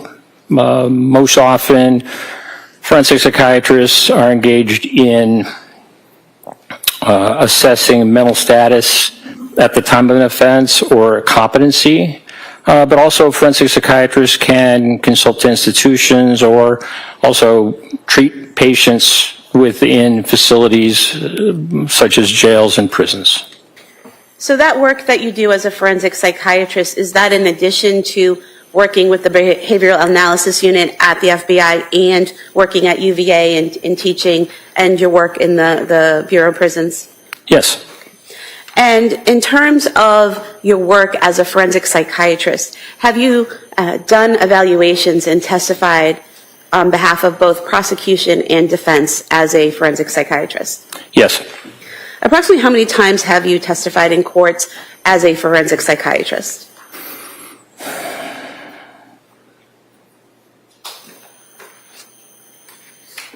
Maybe 40 to 45 times, something like that. And are you board certified in forensic psychiatry? No. And why not? Well, when I finished my residency, I was interested in public psychiatry. And so I also was in the military. And so military psychiatry and public psychiatry in a teaching hospital was very important to me. As time went on, I was consulted by the FBI. They wanted to meet with me based upon a paper that I had published. And by the time I was more heavily involved in forensic psychiatry and particular assessment of individuals, by that point, the way to be board certified within forensic psychiatry would require a one-year fellowship. And at that point in my life, I just did not have the time to be able to devote to a one-year fellowship in addition to the other things that I was doing. So instead of the one-year fellowship, did you have more on-the-job training as a forensic psychiatrist? Yes. And as a forensic psychiatrist, have you evaluated subjects for things like competency and criminal responsibility? Yes, I have. And let me just say also, in addition to on-the-job experience, it's important to get teaching and training. And so I've taken advantage of courses within the Institute for Law, Psychiatry, and Public Policy at the University of Virginia, and other opportunities as well in terms of even taking a board review course that was very helpful and quite comprehensive. So you've had other training other than the fellowship in order to be a forensic psychiatrist? Yes.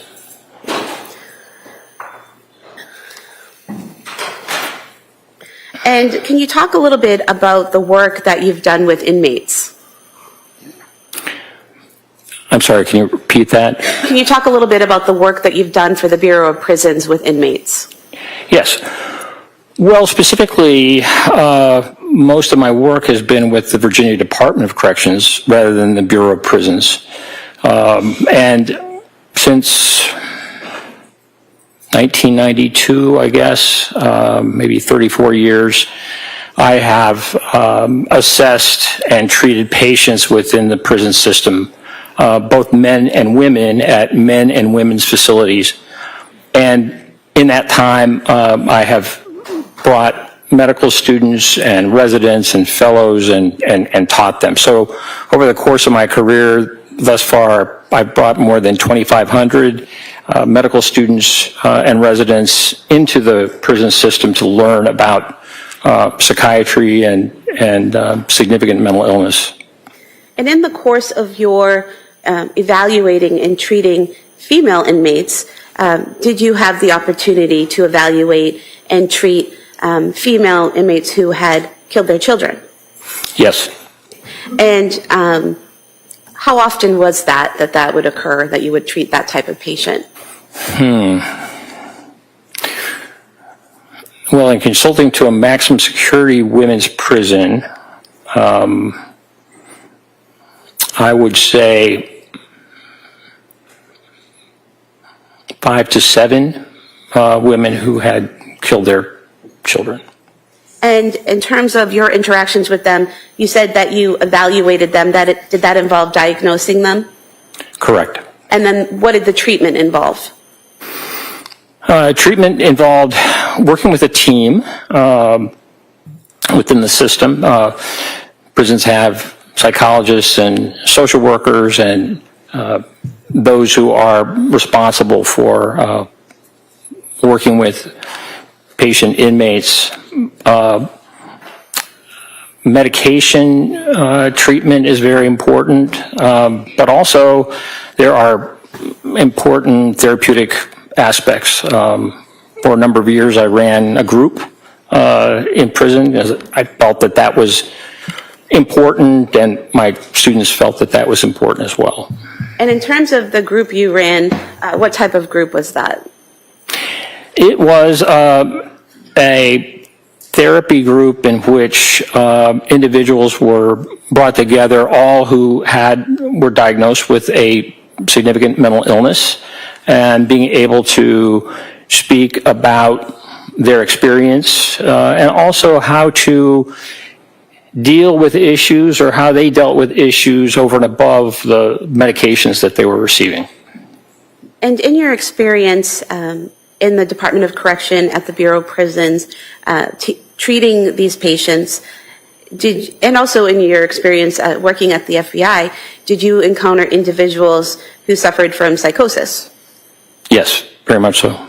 And could you estimate how many patients you have treated who suffered from psychosis? I'm going to object at this point. No, overall. Thousands. I spent 15 years running an inpatient admissions unit in a teaching state hospital, and so. First sidebar. Sure.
Excuse me.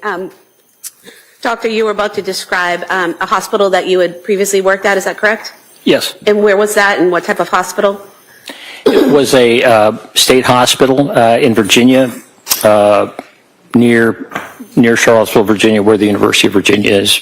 It was a teaching hospital with medical students and residents, and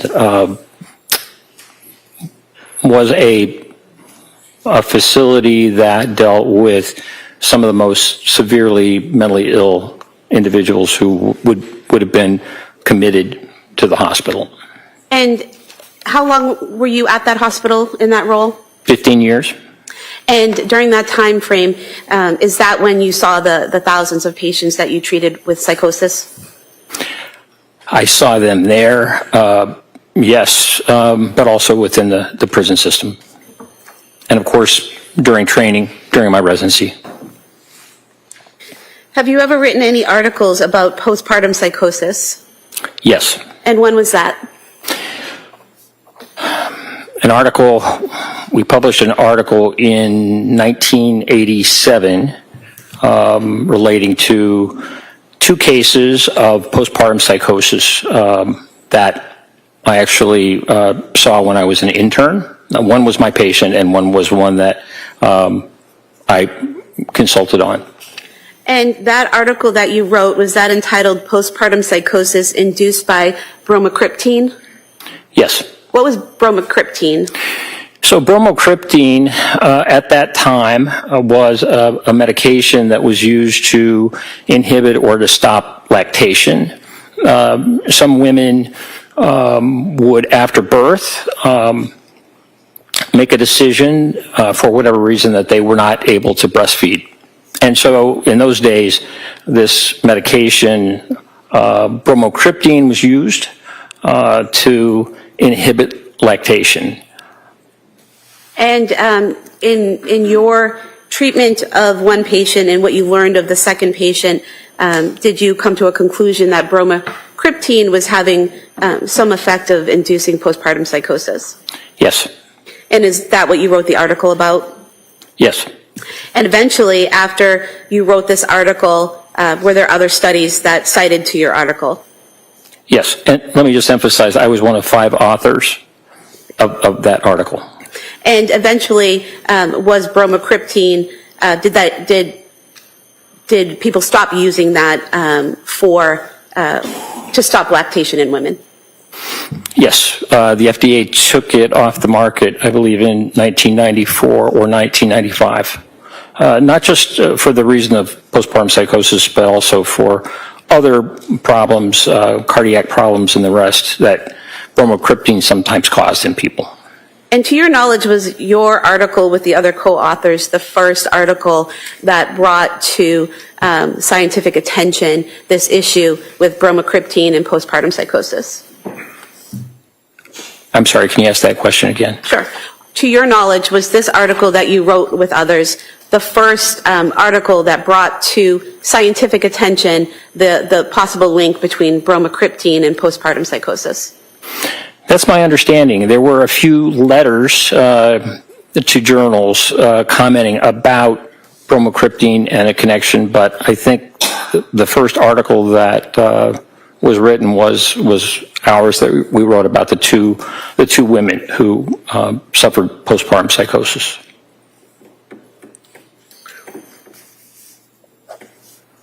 Now, you've mentioned your experience in diagnosing and treating psychosis. What is psychosis? Well, psychosis is, it can take a number of forms. I think we most often think about people who are psychotic as having hallucinations. And so we call those perceptual disturbances. That it's oftentimes auditory hallucinations, so people hearing voices or sounds, but they also can be other types of hallucinations as well, not as common in psychosis, such as visual hallucinations or even what we call tactile hallucinations, where the sense of touch is affected, or olfactory hallucinations. Most commonly, it is auditory hallucinations, though, if we're talking about those perceptual disturbances. Now, there are other areas that psychosis can show itself.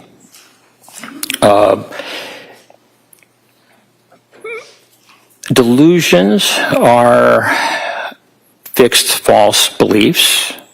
They can be bizarre or non-bizarre. And sometimes people who have auditory hallucinations also have delusions. Sometimes you can have psychosis or someone can be psychotic with just a delusion and no perceptual disturbance, no type of hallucination. And the third area is with regard to thought and how people communicate. So in that part of psychosis, when it demonstrates itself, is that people have a great difficulty communicating with even speech disorganization. They may engage in what we call neologisms or making up words that have a specific meaning for them, but no one else. And the way that thought is translated either in writing or in speech, oftentimes people who are psychotic and also have a difficult time with stringing their words together, so what we would call looseness of associations. So really, there are three arenas that psychosis can show itself, maybe in all three: the perceptual disturbances, the delusions, but also the thought and related to thought and communication. But it's also possible to be psychotic and have just one of those three elements. And is psychosis its own mental illness or a symptom of mental illness? Psychosis is a symptom. And why is it a symptom of mental illness and not its own defined mental illness? Well, because there are many different possible causes of psychosis. Someone who has a serious medical problem, for example, can actually become psychotic. A brain tumor is one example in which those symptoms of psychosis show themselves. But there are other ways that people can experience psychosis. Some can be secondary to, say, drug abuse. There's certain drugs like cocaine or amphetamines or bath salts that can cause people to have the kind of perceptual disturbances or delusions or problems with communicating, that I talked about. So really, I think it's just important to know that that it is not a cause. It represents a significant finding or presentation. Schizophrenia is one diagnosis where we will see psychosis in a number of forms, but also someone who has a serious mood disorder or schizoaffective disorder or a brief psychosis. So there are many different roads that can lead to psychosis. And so it's important to find out what's originating, because that's how we make the best decisions about how to treat any psychotic symptoms that we're seeing. And doctor, the signs and symptoms of psychosis that are present, is that dependent on the underlying cause, the mental illness or whatever is causing the psychosis?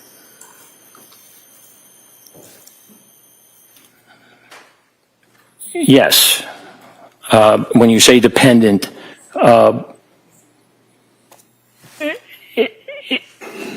it just is clearly something that is a result of or a manifestation of the illness. For example, there are many different things that can cause a fever, right? And so while a fever is a symptom, it's a presentation that's very significant and can be very significant.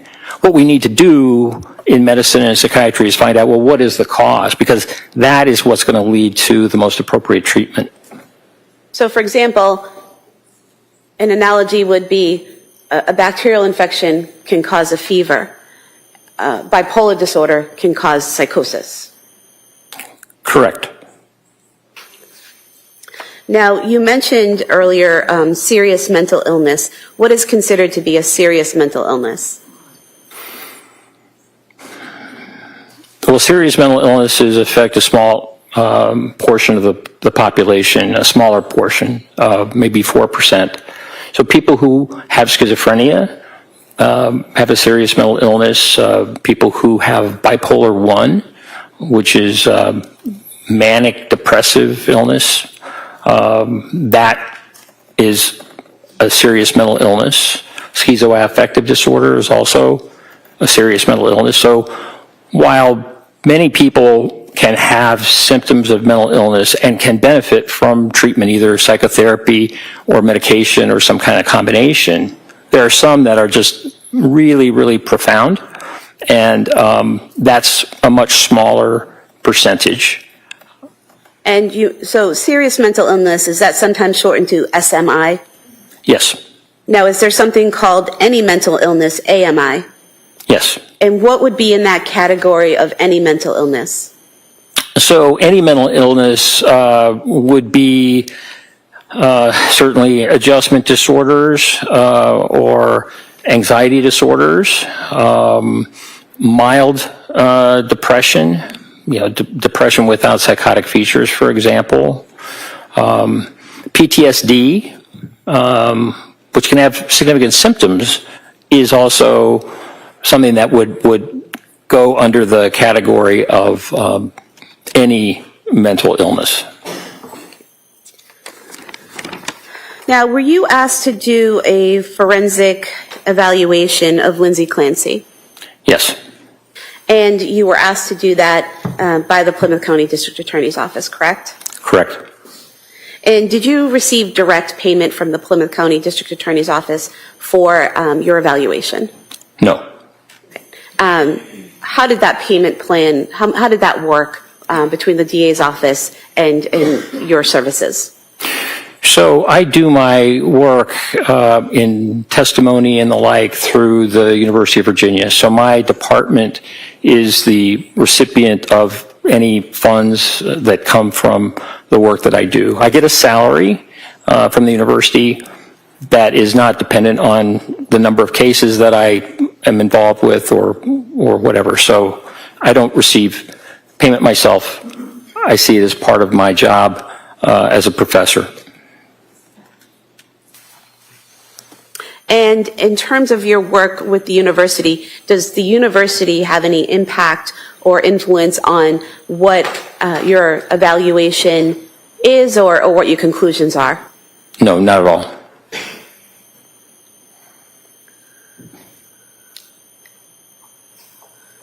For your review of Lindsay Clancy, what types of records and other materials did you review?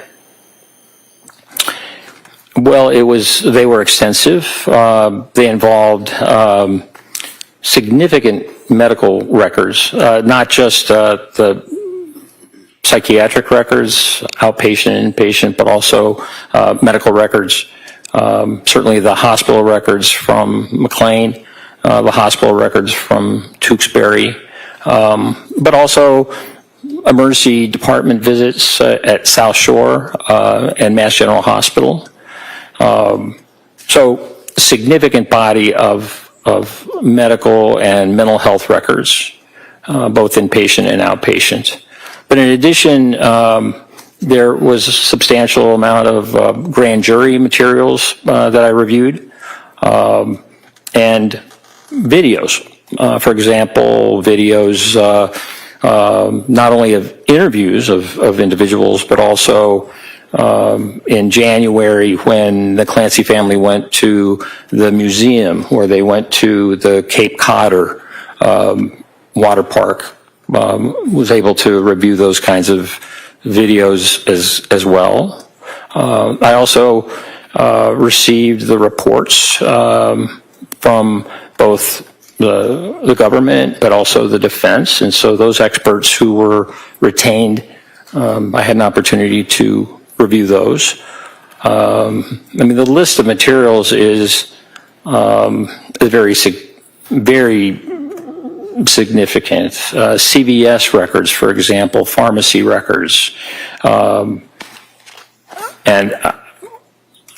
law enforcement records, for example, the police reports and things like that from that day, 24 January 2023, in which the event occurred. And Doctor, is it typical for you to have such a breadth of records and information, both pre-killing and post-killing, when you do a forensic evaluation? No, I wouldn't say that's typical. Certainly for any evaluation, it's important to try and obtain as much information as possible. But in this case, I think the amount of information was truly significant. And you also interviewed the defendant, correct? Yes, I did. And how many times did you interview her, and for how long? I interviewed Ms. Clancy on 2 occasions. One was on the 29th of May of this year, and the other was the 4th of June. I believe on the 29th of May, I interviewed her for approximately 6.5 hours. And then the second time in June 4th, it was about 5 hours. And were those interviews in person or on Zoom? They were by way of Zoom. And why were they by way of Zoom?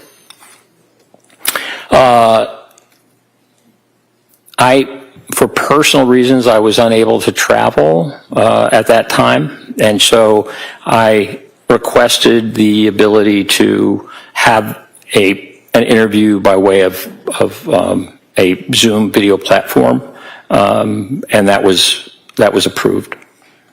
And did you find that doing the interviews by Zoom inhibited your ability to evaluate Ms. Clancy in any way? Well, I think there are always limitations when one is not physically present, when one is seeing someone in a video setting. Sometimes it takes longer to be able to get information and establish rapport. Other limitations are just kind of having an opportunity to see the environment, that the individual is in. I have done evaluations in the past using a Zoom format. There are certainly advantages to being in person. Did you, in your interviews with Ms. Clancy, have any difficulties having her answer questions or establishing a rapport with her? No, she was very pleasant, very responsive to questions that I asked on both occasions. Were there any benefits to doing the interviews on Zoom? Well, one benefit that one doesn't always have with an in-person evaluation is that a platform like this can also save the entire interview, and both video of the interviewer, myself, but also Ms. Clancy. So if someone wants to really understand that the interview and how it went, you not only have a transcript, but you have a video that really demonstrates the course of the interview, how it went, and that can be very helpful. That can be more helpful than if, as a clinician or as an assessor, I am writing notes. Because when you're writing notes, sometimes it's harder to be able to attend to the individual. So certainly being able to have a transcript of the interview is helpful, and I think it makes the process more transparent as well, which I think is a positive. As part of your evaluation in this case, did you also interview what's known as collaterals or other people who knew the defendant? Yes, I did. Who did you interview?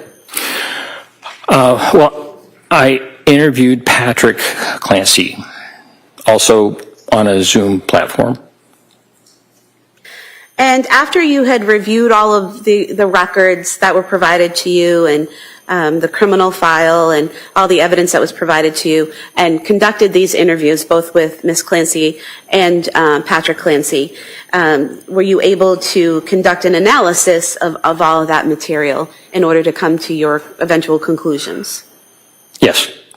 And if we could just go through your analysis of this case, and if we could start with, I think what you called in your report, Ms. Clancy's characterization of the command auditory hallucinations.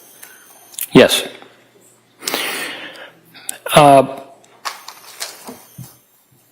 So Ms. Clancy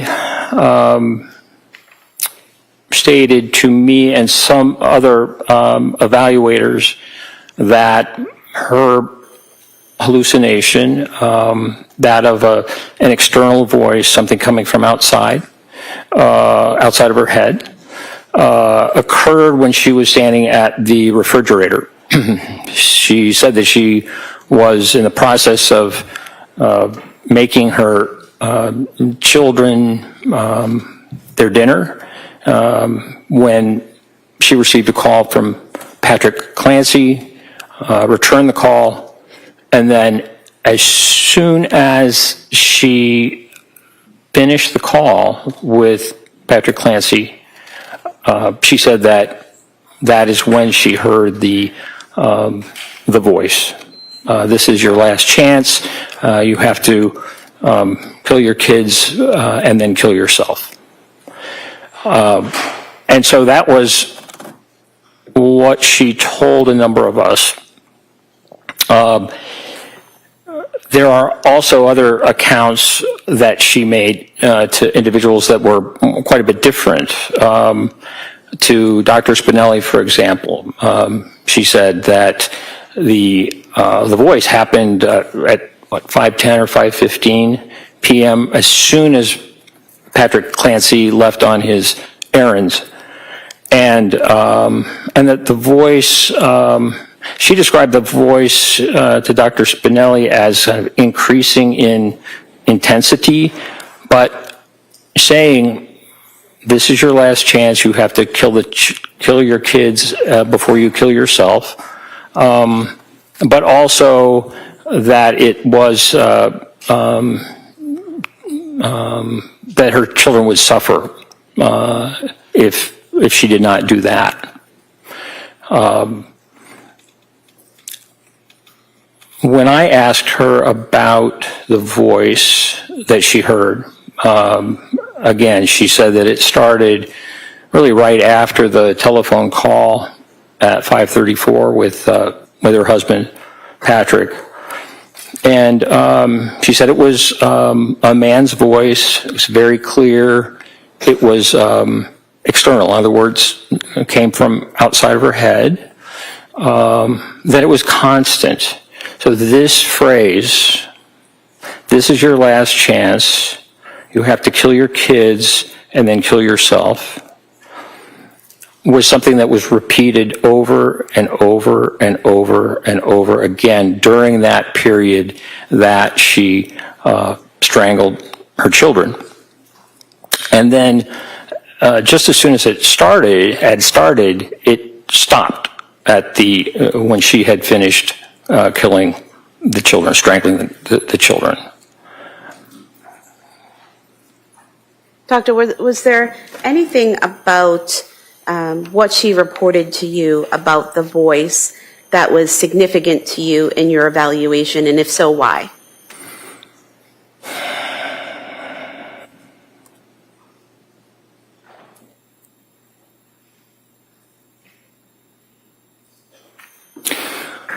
Well, what was significant to me is that she had not spoken about hearing voices before that in any of the mental health professionals, the psychiatrists, the nurse practitioners, the physicians and staff in the emergency departments or at McLean. And so this was the first time that she reported that was documented, but also that she experienced an auditory hallucination, according to what she told me. So that was unusual. And then also, what was very unusual was the fact that the voice stopped with the death of, or the strangling of her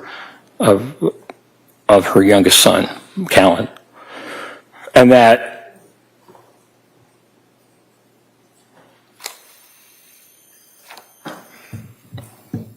she went upstairs and then proceeded to engage in behavior in an effort to kill herself, but that the voice had stopped as soon as she had strangled her last Callan, her youngest child. I could stop you there for a moment and ask you, you said that it's unusual that this was the first time that she had heard this voice. Why is that unusual?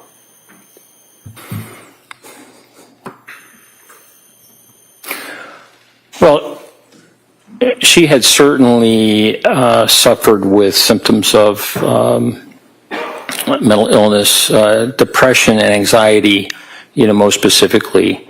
Anxiety that she had reported to Dr. Tufts in mid-September, and then certainly symptoms that later on included suicidal ideation and also what she said were dark or intrusive thoughts to harm her children that she mentioned to her husband and her mother on, I think, 2 occasions. And Doctor, you also mentioned that it was unusual that the voice stopped after Callan was killed. Why is that unusual? Well, I've worked with, compared to other patients that I've treated who have had command auditory hallucinations. I'm going to object to that, Your Honor. Same objection as raised before. Counsel, can I see it?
Doctor, based on your training and experience in dealing with diagnosing and treating people who have psychosis, and what you've learned in all your training and schooling, is it typical for someone in psychosis to hear a voice only one time, never before, never after?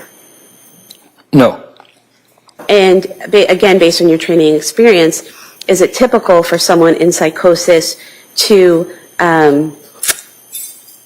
hear a voice that's constant rather than intermittent? No, that is not typical. And what does it mean, the difference between a constant voice and an intermittent voice? Well, an intermittent voice would come and go. It wouldn't necessarily just keep playing over and over again as if it were on a tape, which Ms. Clancy told me that it was a voice. It's the same thing in the same tone, repeated over and over and over until she had strangled Callan. And is it typical, based on your training and experience, for someone to hear command hallucinations and then for them to stop abruptly? No. Committing the act is not curative of the voice. I've not ever seen that. And Doctor, based on your training and experience, someone in psychosis hearing a voice without accompanying delusions, is that typical? That would be pretty rare. It's absolutely not typical. And in talking to Ms. Clancy, did you speak to her about the concerns she had that if she had voiced thoughts of harming her children to providers, medical providers, that her children would have been taken away? Yes. And did you see that as a delusional thought? No. Certainly with the requirements that healthcare professionals have to report any issues that could cause harm to children, for example, as required reporters, it's very rational for her to be concerned that by voicing her thoughts of harm could cause her children, certainly an assessment and a rapid assessment and a determination about how best to keep the children safe. So I didn't see that as irrational, but rather rational, just understanding the healthcare system. And when reviewing the records and speaking to Ms. Clancy, did you see or notice any delusional statements or beliefs surrounding the hearing of that voice on the 24th? No, I didn't.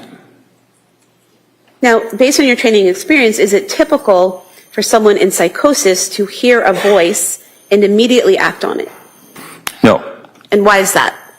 I'd like to have Adobe a hearing at this point, Judge, on this. I'd like to test his qualifications to this. I'm going to, same objection, same ruling. So your opinion is it's not typical, correct? Correct.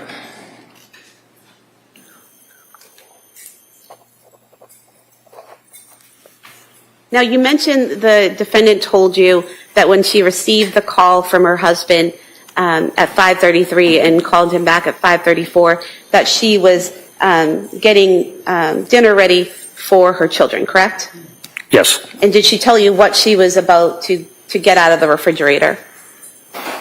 Yes, she said she was at the refrigerator and that the refrigerator door was open and that she was getting chicken nuggets out of the refrigerator section for her children. Now, in your collateral interview with Patrick Clancy, did you learn from him that when he left the residence, the children were already eating chicken nuggets on the couch? Yes. And did Patrick Clancy tell you that Dawson in particular was eating chicken nuggets and green beans out of a bowl on the couch. Yes, that's what he told me. And is it fair to say that there are crime scene photographs showing a bowl on the couch? Yes. And so is there any significance to you in the defendant telling you that when she got the phone call from Patrick, when he's at CVS, that she's making chicken nuggets versus Patrick and telling you that that had already happened and the crime scene photos showing you the bowl was already on the couch? Well, it's inconsistent. And are inconsistencies like that important in your evaluations in cases like this? Yes. And how so? Well,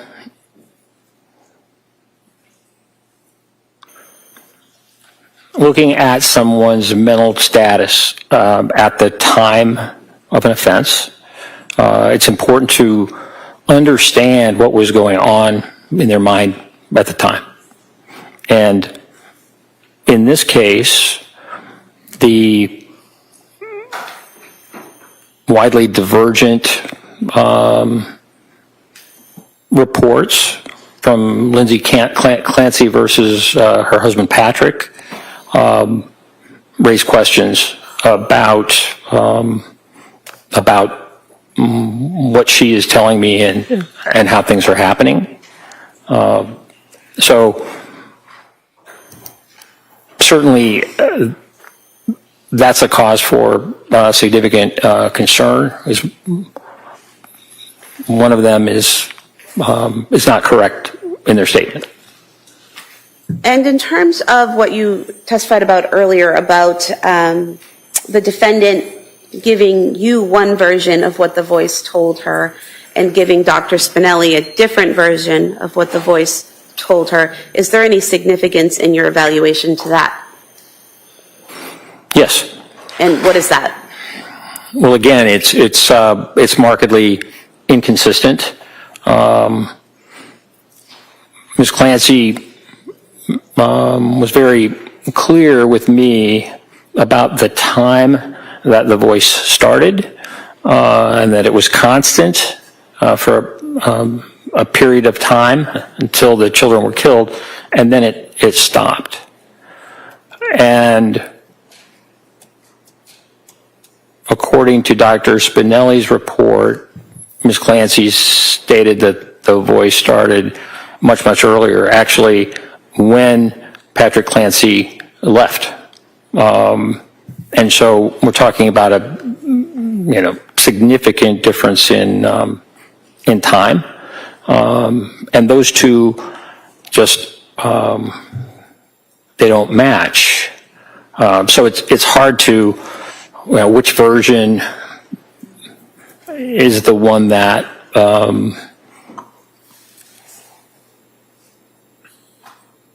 I should consider. Now, further along in your analysis, you talk about Ms. Clancy's outward portrayals misleading her family and providers. What do you mean by that, and what did you see in the records and in your interview of her? Yes. Well, in looking back at her history, for example, with Patrick, she dated Patrick when she was in nursing school, and that was at a time that she was experiencing fairly significant anxiety, according to her, such that she went to a psychiatrist and was treated for her anxiety with Prozac and Wellbutrin and also propranolol. And this was for a fairly significant period of time during their dating, approximately a year. And when I spoke with Mr. Clancy, and also in other testimony and collateral information, he was completely unaware that she was experiencing mental health symptoms at that time that they were dating, or that she was taking medication.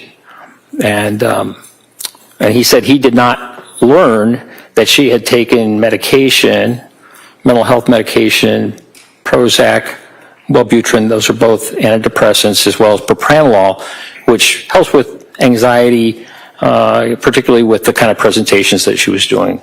But he was unaware until during this time that she was having, great difficulty, November, December time period. And that's of 2022? Yes. But there are other aspects too where her portrayal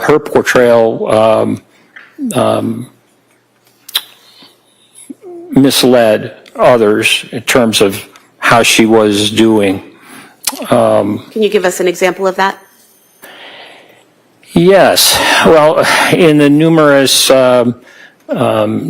text messages, which really varied, there were times when she stated that she was doing very well. And for example, even in the days leading up to the 24th of January 2023, the photographs that she was sending on Instagram and the like really portrayed something very different than what she later stated was going on inside. With regard to providers,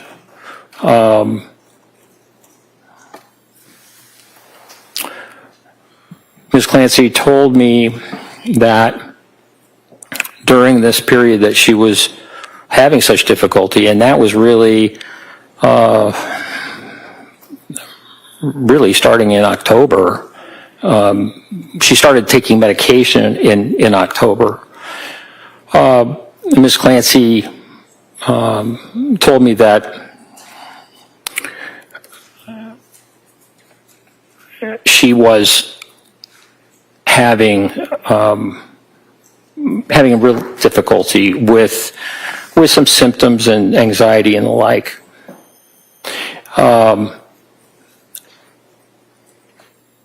Her mother-in-law suggested to her that there was a doctor that she knew named Rose who was willing to talk with her just on an informal basis. And so as I understand, this doctor made time for her to be seen, not in an official way, not as in a doctor-patient relationship, but just to get an understanding about Ms. Clancy's problems. And that this doctor recommended Lamictal or lamotrigine as a medication that could be very helpful, with regard to the depression she was experiencing, the issues with mood and the like. And so, in looking at Dr. Tuff's notes, there is a note, I believe, on December 1st of 2022, in which they discuss Lamictal as a real possible medication. And then by mid-December, it was really a very, very difficult time. The whole month of December, in many ways, was very difficult. But after this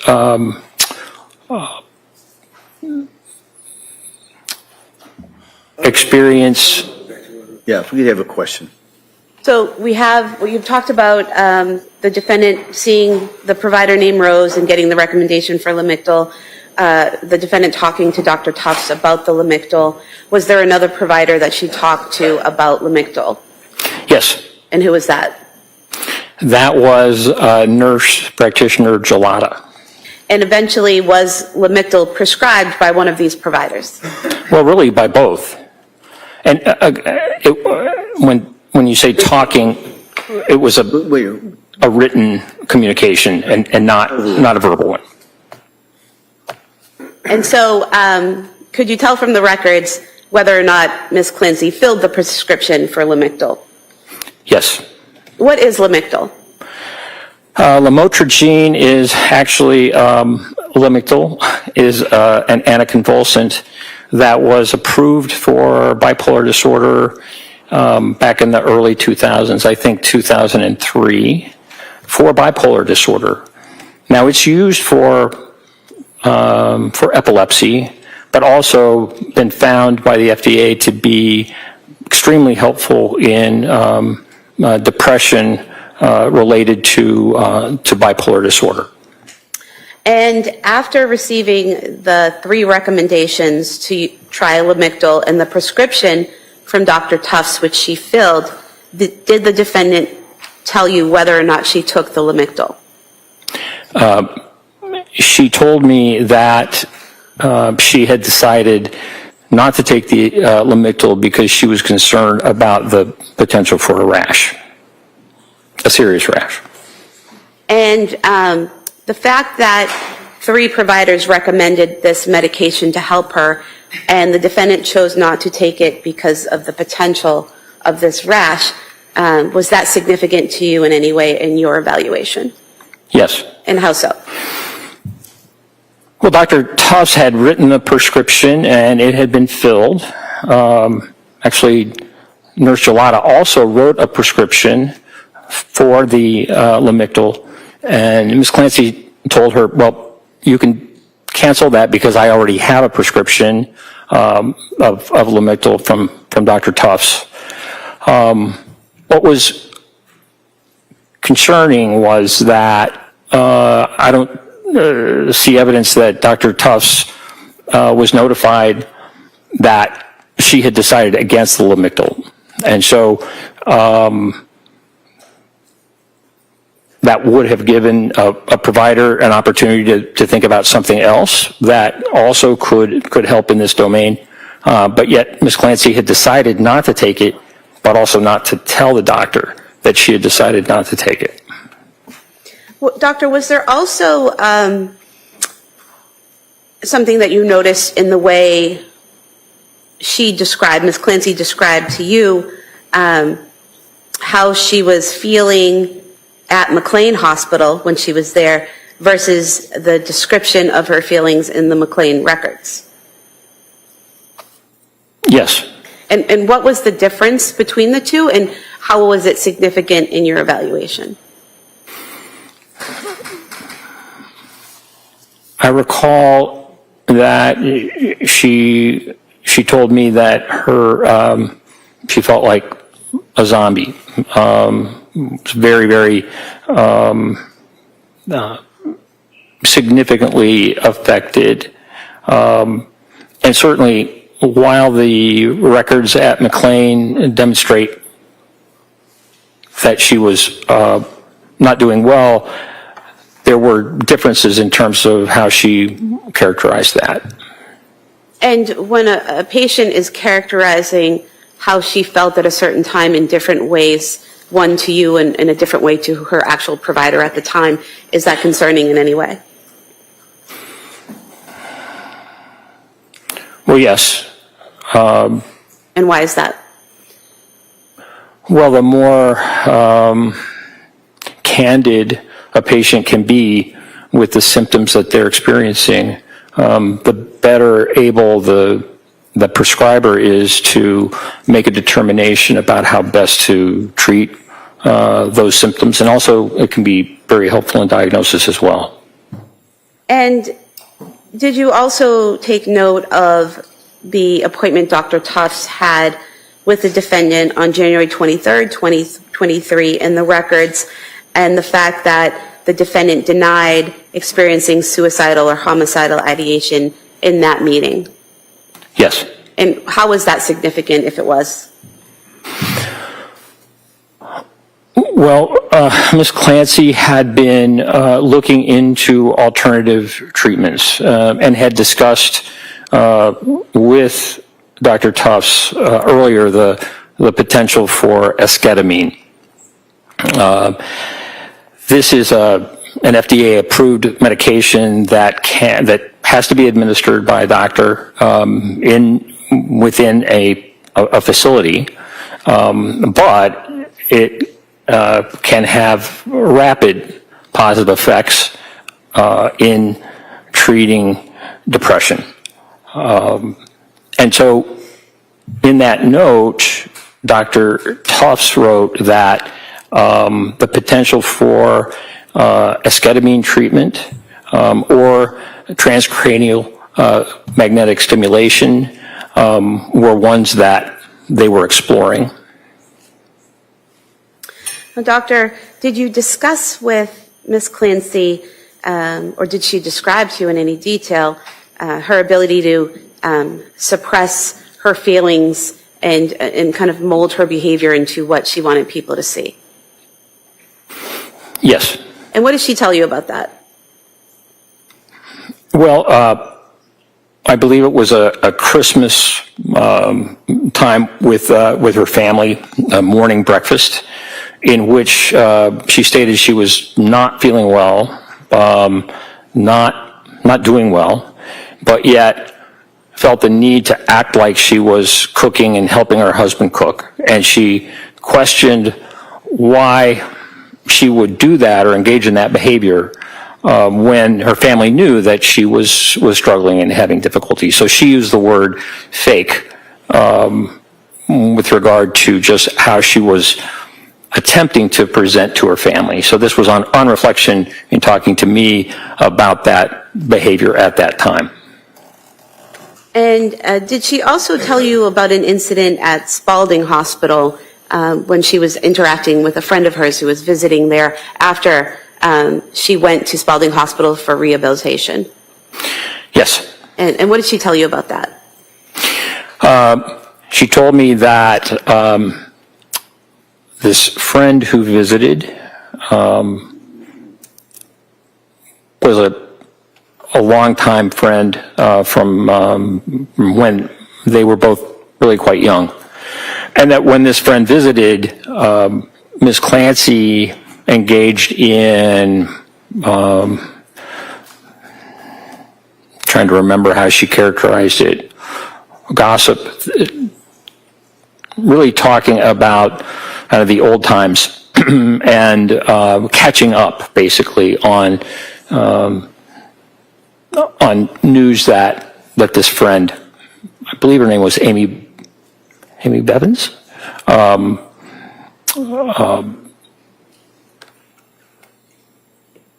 they had similar or shared experiences. And so Ms. Clancy told me she was upset at Spalding Hospital because this superficial conversation that she had without discussion of the incident of 24 January 2023, that gave an impression, maybe a false impression of Ms. Clancy, and that it hurt the friendship as a result. And she felt that Spalding Hospital had they provided better psychiatric care, better mental health care, she would not have been so superficial in talking with her friend. Did she also express anger to you that the staff at Spalding had prioritized her spinal cord injury needs over her mental health needs? I'm sorry, can you repeat that? Did Ms. Clancy tell you or express anger to you that the staff at Spalding Hospital had prioritized her spinal cord injury needs over her mental health needs? Yes. Your Honor, at this time, I'd like to put into evidence excerpts from the Spalding records showing the mental health consults and treatment of Ms. Clancy. They may be admitted. 294. And so, Doctor, did you have an opportunity to review the Spalding records? Yes. And did you see in the Spalding records that not only a psychiatrist, but also a psychologist and a social worker met with Ms. Clancy while she was at Spalding multiple times? Yes. And is there anything about the inconsistency of Miss Clancy telling you that she didn't receive that treatment or that focus at Spalding versus the record, what the records show that are significant in your evaluation of her? Well, it's inconsistent and doesn't match up with that collateral information.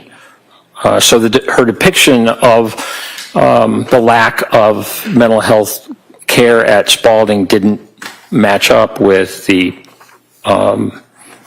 evidence from Spalding in terms of the documents. Spalding is a rehab hospital, and that is they were really concentrated on the spinal injury, but also did have mental health services available. And Doctor, moving along in your analysis, did you look into and evaluate the defendant's decision to send Patrick Clancy on errands on January 24th, 2023? Yes. And what stood out to you as significant in what you learned from the records and from Ms. Clancy herself in that area? I asked Ms. Clancy to tell me about that that afternoon, and specifically that decision for takeout. And as I recall, she told me that she texted her husband Patrick basically to say what would you think about having takeout? It's been a long day, and it's a fairly broad, open-ended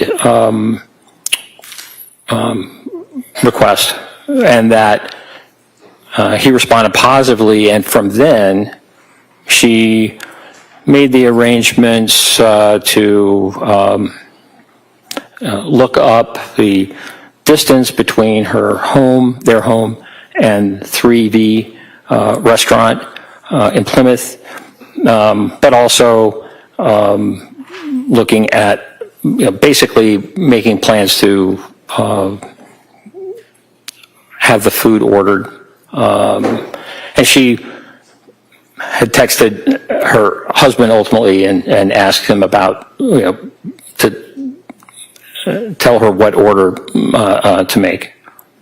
And so, in looking at the record, it was really reversed. Instead of starting with asking her husband, what would you think about takeout? How about getting takeout?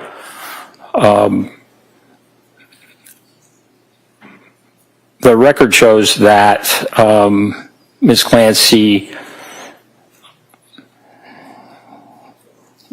did a lot of searching prior to that in terms of 3V, the distance, and the like.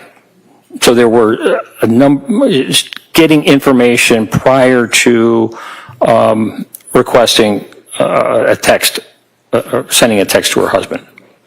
And in the text, rather than saying, what would you think about takeout, getting takeout, she said, how about getting takeout at 3V?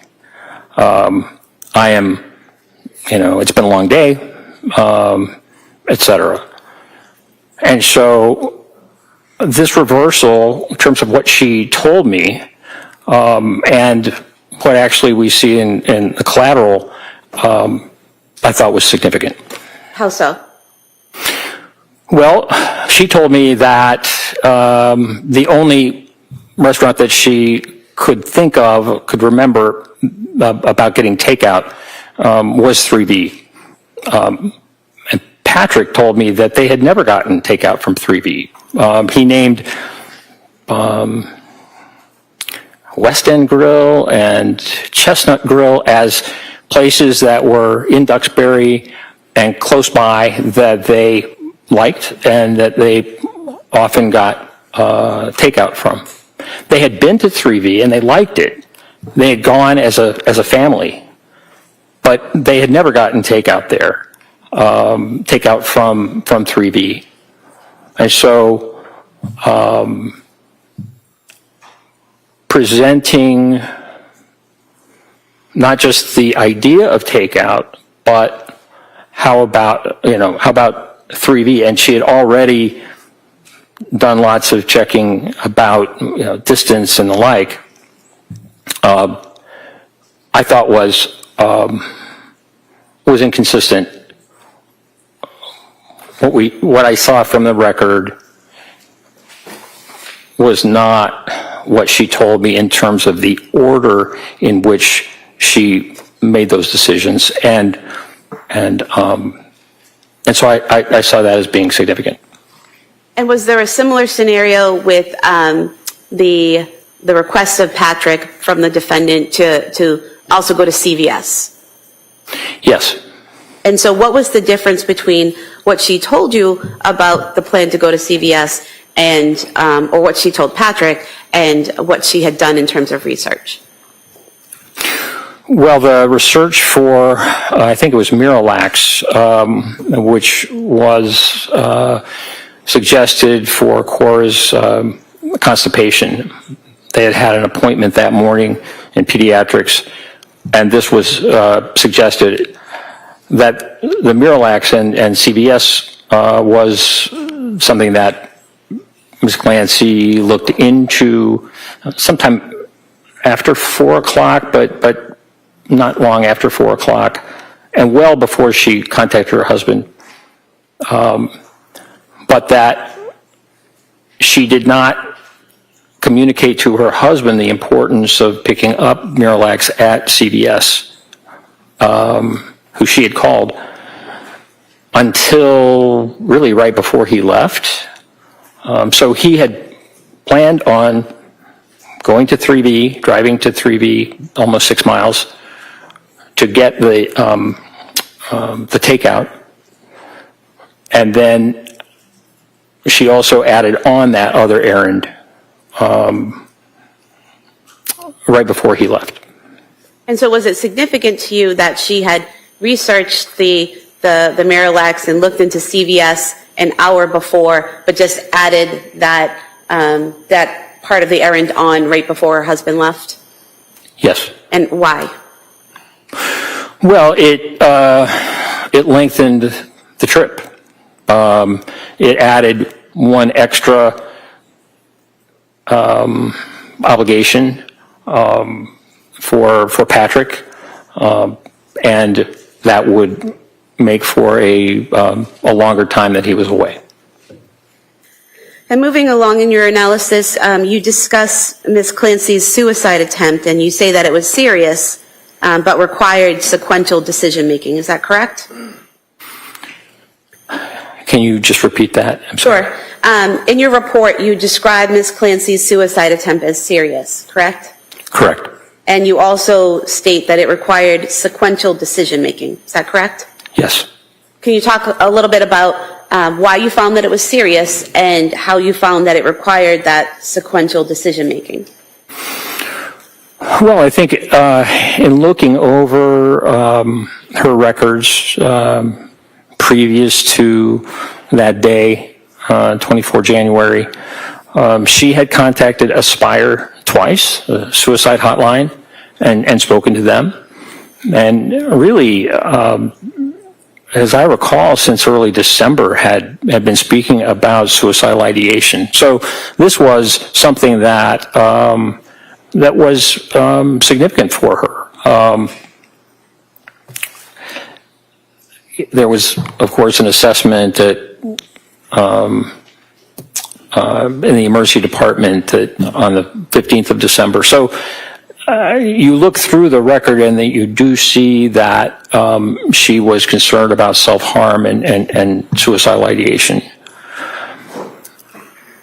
If we look at the actual day after the children were killed, or after the children were strangled, Callan was still living at the time that EMS arrived.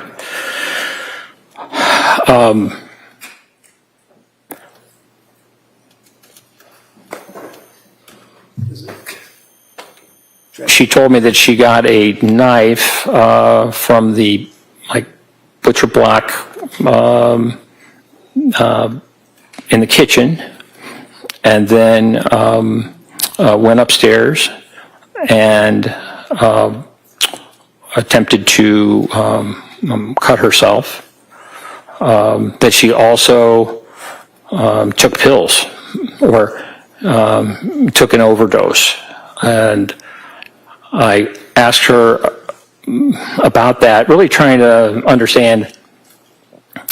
Objection as to what he was trying to understand. No, overall. Really to try and understand how she accomplished the overdose, because if you're swallowing lots and lots of pills, that can be difficult. And so how many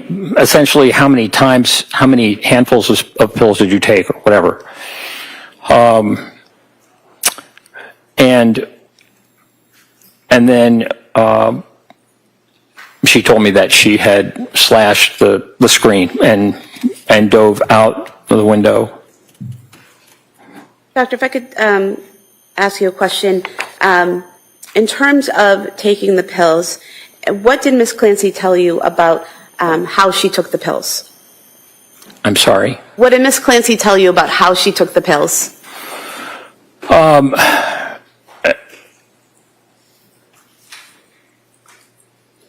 It wasn't really very clear. I was... Objection. Requesting what she said is the question. Do you recall what she said? I'm sorry? Do you recall what she said about taking the pills, whether she took handfuls or did something else? Oh, she did not say that she took handfuls. She did not describe the overdose in any specific terms. Did she tell you anything about crushing up pills? Objection. Leading question. It's already been answered. Next question. Did she give you any other information about taking the pills? No.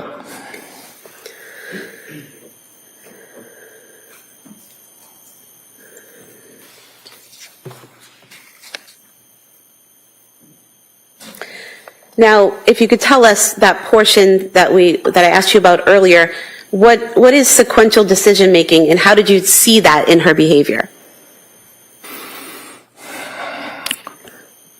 Well, as I mentioned, she, after strangling the 3 children with the exercise bands, she went up the steps, went to the kitchen, she got a knife, and then ascended yet another group of steps to her bedroom, to their bedroom, and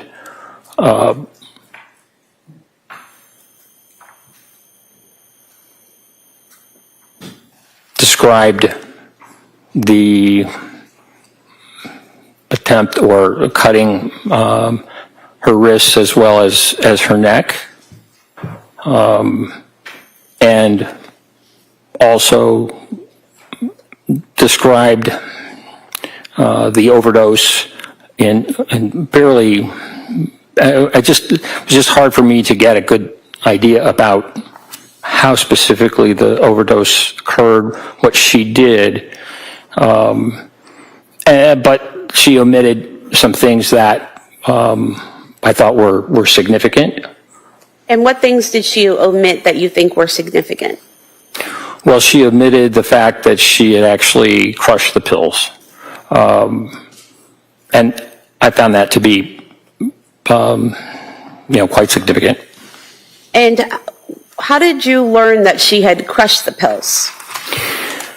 I learned after interviewing her husband, Patrick, and he went through that evening and talked about coming to the home and the like, and mentioned that on the bedside table, there was a wine tumbler with powdered,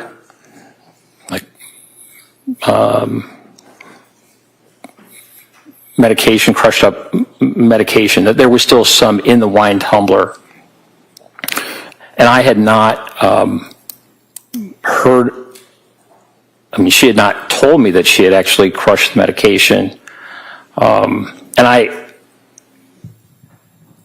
I know that in Dr. Resnick's report, and also in what Lindsay Clancy told me, that she had lemonade in that wine tumbler when she took the overdose.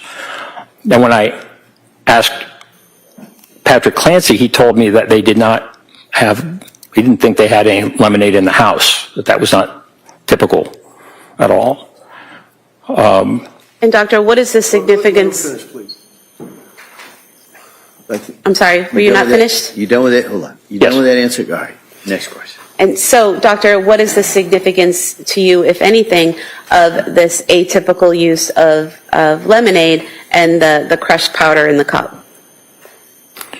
You say what is atypical? I think you just said that Patrick Clancy said it wasn't typical to have lemonade, correct? Correct. So is there any significance to you to the fact that there was lemonade in the cup and that there was powder residue in the cup? Or straight that, was there any significance to the fact that Lindsay Clancy told you that there was lemonade in the cup and that Patrick Clancy saw powdered residue in the cup? Yes, it made sense that lemonade would be in the cup if you're trying to take an overdose of medication that you've crushed, just because of the bitterness that these pills have. So that made sense. I asked her more about the lemonade, and she told me that it had been in the wine tumbler from the night before.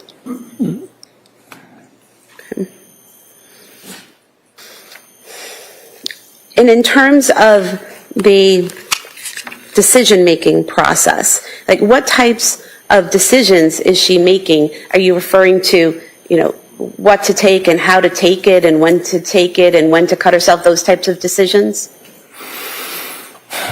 Well,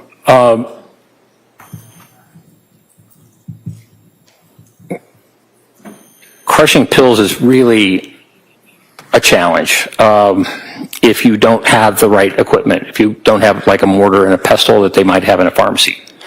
And so what I wondered about was that process of crushing the pills to the point that they were powder in order then to put them in lemonade and then drink them. And so that is,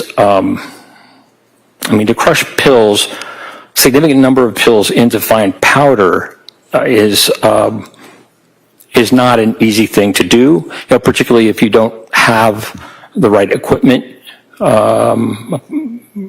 It's just kind of a laborious process. And she also did not, it was Patrick Clancy who told me about the door being locked, and she told me she did not recall locking the door. And in terms of Ms. Clancy's ability to execute the strangulation of her children, is there anything about how she did it, what she did, that stood out to you in your evaluation? Yes. And what is that?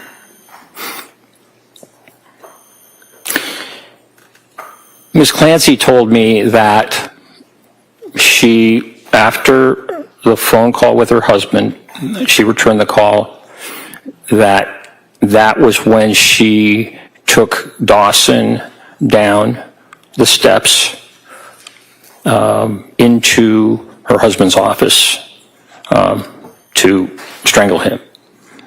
And I asked Ms. Clancy about what she remembered about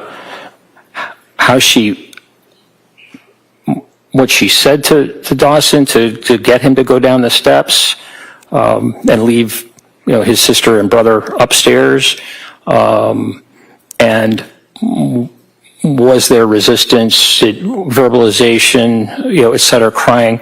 And she said she could not recall that. She could only recall bringing him down the steps and then strangling him. And then she repeated that. The next child was Cora, that she went back upstairs and did not recall how she got Cora down the steps, how Cora came down the steps, but then brought her into a different area, kind of a living room area in the basement, and strangled Cora.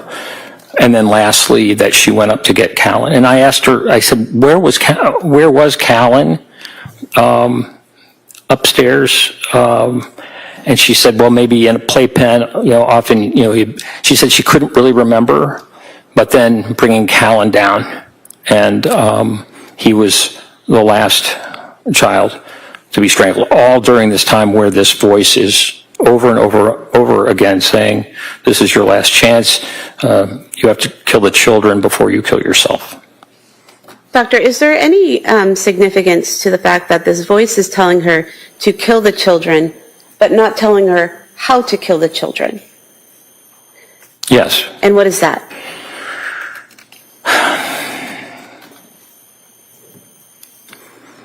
Just like adults, children have a will to survive, strong will to survive. I think it's just part of being human.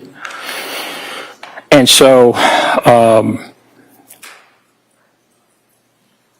know that Dr. Resnick described Ms. Clancy as acting as if she were a puppet, but the children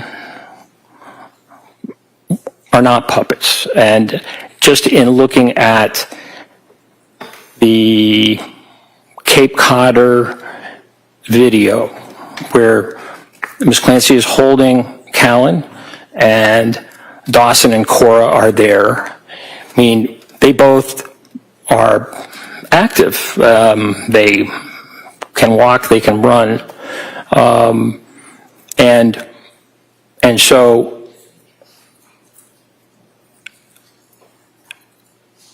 to make the determination about I'm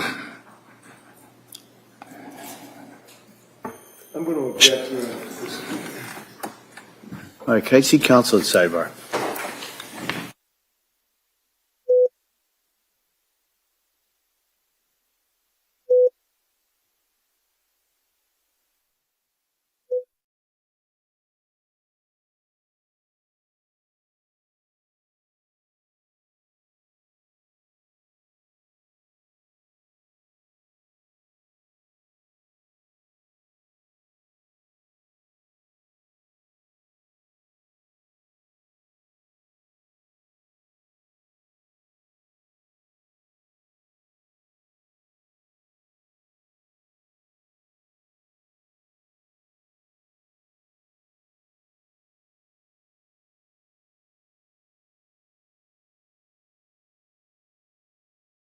All right, so we are at sidebar, and that was a very unfulfilling testimony. All right, and I'm 99% sure he's going to end it for the day and dragging the trial on even more.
All right, Doc, you may step down if you'd like. You may step down this time.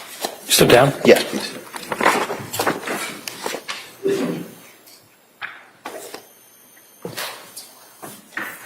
All right, well, members of the jury, we're going to break for today, all right? And in talking to counsel over here, it is anticipated that the evidence will close tomorrow, all right? So I just kind of wanted to give you a little bit of a heads up in regards to that. Now, the way it works in a case like this is it requires, after the evidence closes, I have to meet with the attorneys and go over some of the instructions. So it's probably, and you've all seen how good I am in my predictions about the schedule, but it's probable that we will be doing closing arguments, not tomorrow, but the day after, all right? So the anticipation is the evidence will wrap up, finish tomorrow, and then we'll start arguments and charge the next day with deliberations that day, all right? So I just kind of wanted to give you as much heads up as I can. This is one, well, I don't even want to go where I think about this prediction, but I think it's a good one. So I just kind of wanted to give you some idea of where we are in regards to this. So I'm going to excuse you till tomorrow morning. You've heard a lot of evidence, but you haven't heard all of it, all right? And like I've said before, you haven't heard the closing arguments of the attorneys. You haven't heard the law that you're going to have to apply to this. So you still have to keep an open mind. You still have to follow those instructions. Don't read anything about this. Don't listen to anything about this. Don't watch anything about this. And don't talk about it with anyone. You've been so good at following those instructions for all these weeks. I'm just going to ask you to kind of hang with those instructions a little bit longer. And so with that, I'm going to excuse you till tomorrow morning.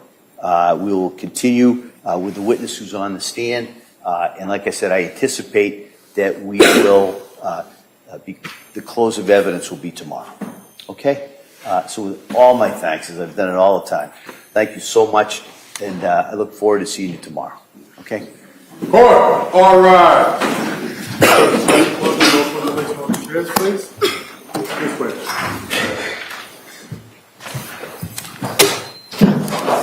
Is it a flash drive for you? It's a flash drive of that video.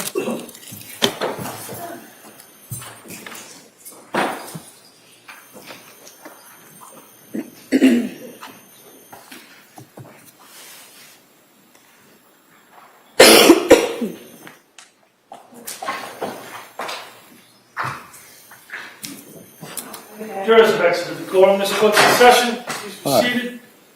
Anything that we need to address before tomorrow morning? No. No. All right, Mr. Reddington? No, thank you. All right, thank you, counsel. Thank you, everyone. We'll be in recess until tomorrow at 9 o'clock. Court, all rise.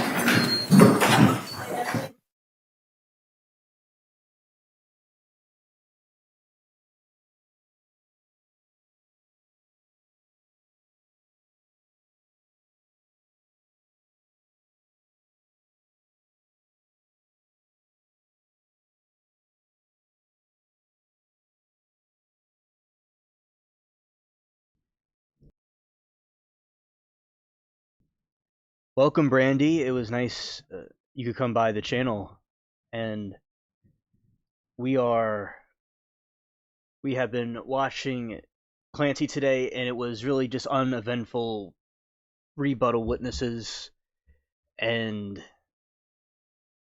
we're gonna go watch the openings of this new trial that has just come up. And thanks for letting me know about Pac. Yeah, he's. We're going to. While they're at lunch, going to be watching the openings of that other trial. Yes. And right now. Pretty cool. So, yeah, today was just really uneventful with that. Let's see.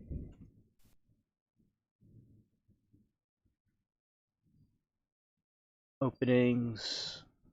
Let's go here.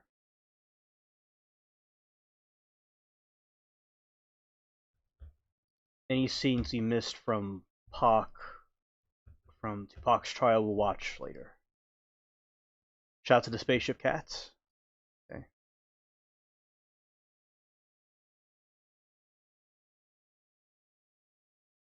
that it? It's actually that window. Okay, I have to go over there. This. Let's go this way.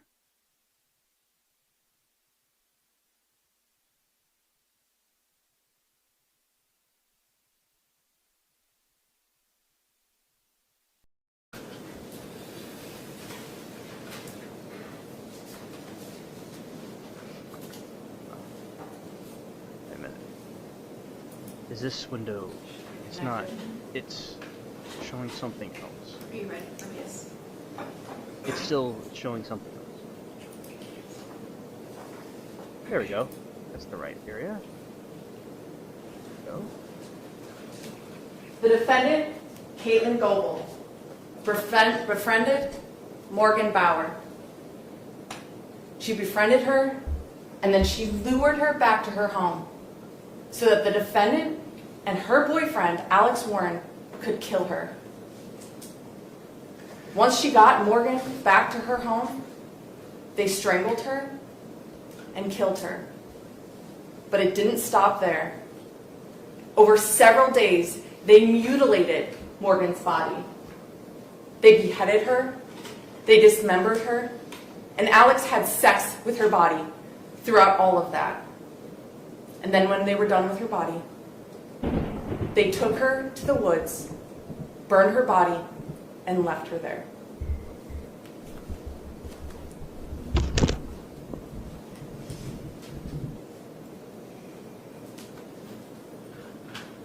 Morgan Bauer, she was 19 years old when she died. She's from a small town in South Dakota. She moved to Atlanta about 2 weeks before she died. When she got here, she began dancing at clubs. That's when she meets the defendant, who was also 19 years old, dancing at clubs. The defendant had been here for several months. She had moved down to live with her boyfriend, Alex Warren. They're living here in Porterdale in a beautiful plantation home. It's Alex Warren's parents' home. They're staying on the first floor in a bedroom that has an entrance and exit to itself. You can enter and exit from the porch area and go straight into that bedroom. That bedroom also has its own bathroom, and that's where they're staying. The parents are also home. And you're going to hear from Alex Warren's parents, Judy and Dr. Warren, and they're going to tell you that they didn't know about any of this going on. They didn't know Morgan came to their home. They didn't know about this happening. They only knew about this later when Morgan's remains were located on their residence. But they are going to give you some insight as to what they did observe about the relationship between Alex and between Caitlin. And it's while they're dancing that the defendant meets Morgan. You're going to learn that Morgan died probably around the time period of early morning of February 26th of 2016. We know that because that's the last time she interacts with her cell phone. And that evening, she had been auditioning at the same place that the defendant was auditioning at. But the night before, Morgan was having problems with the hotel or motel that she was staying in. She had made a 911 call, which is also reflected in her cell phone records. And that someone had been banging on the door. It wasn't safe for her to stay there anymore. And so the defendant offered for Morgan to come back to their house in Porterdale with them and to stay in the room with them, in the bedroom that they were staying in. A safe place for Morgan. But what you're going to learn is it wasn't safe for Morgan. Because they drove from the club, Alex, the defendant, and Morgan. They got back to the residence. And shortly after getting back to the residence, that's when they strangle and kill her. And keep her remains in this bedroom for 3 days. They move her body to the bathroom that's attached to this bedroom.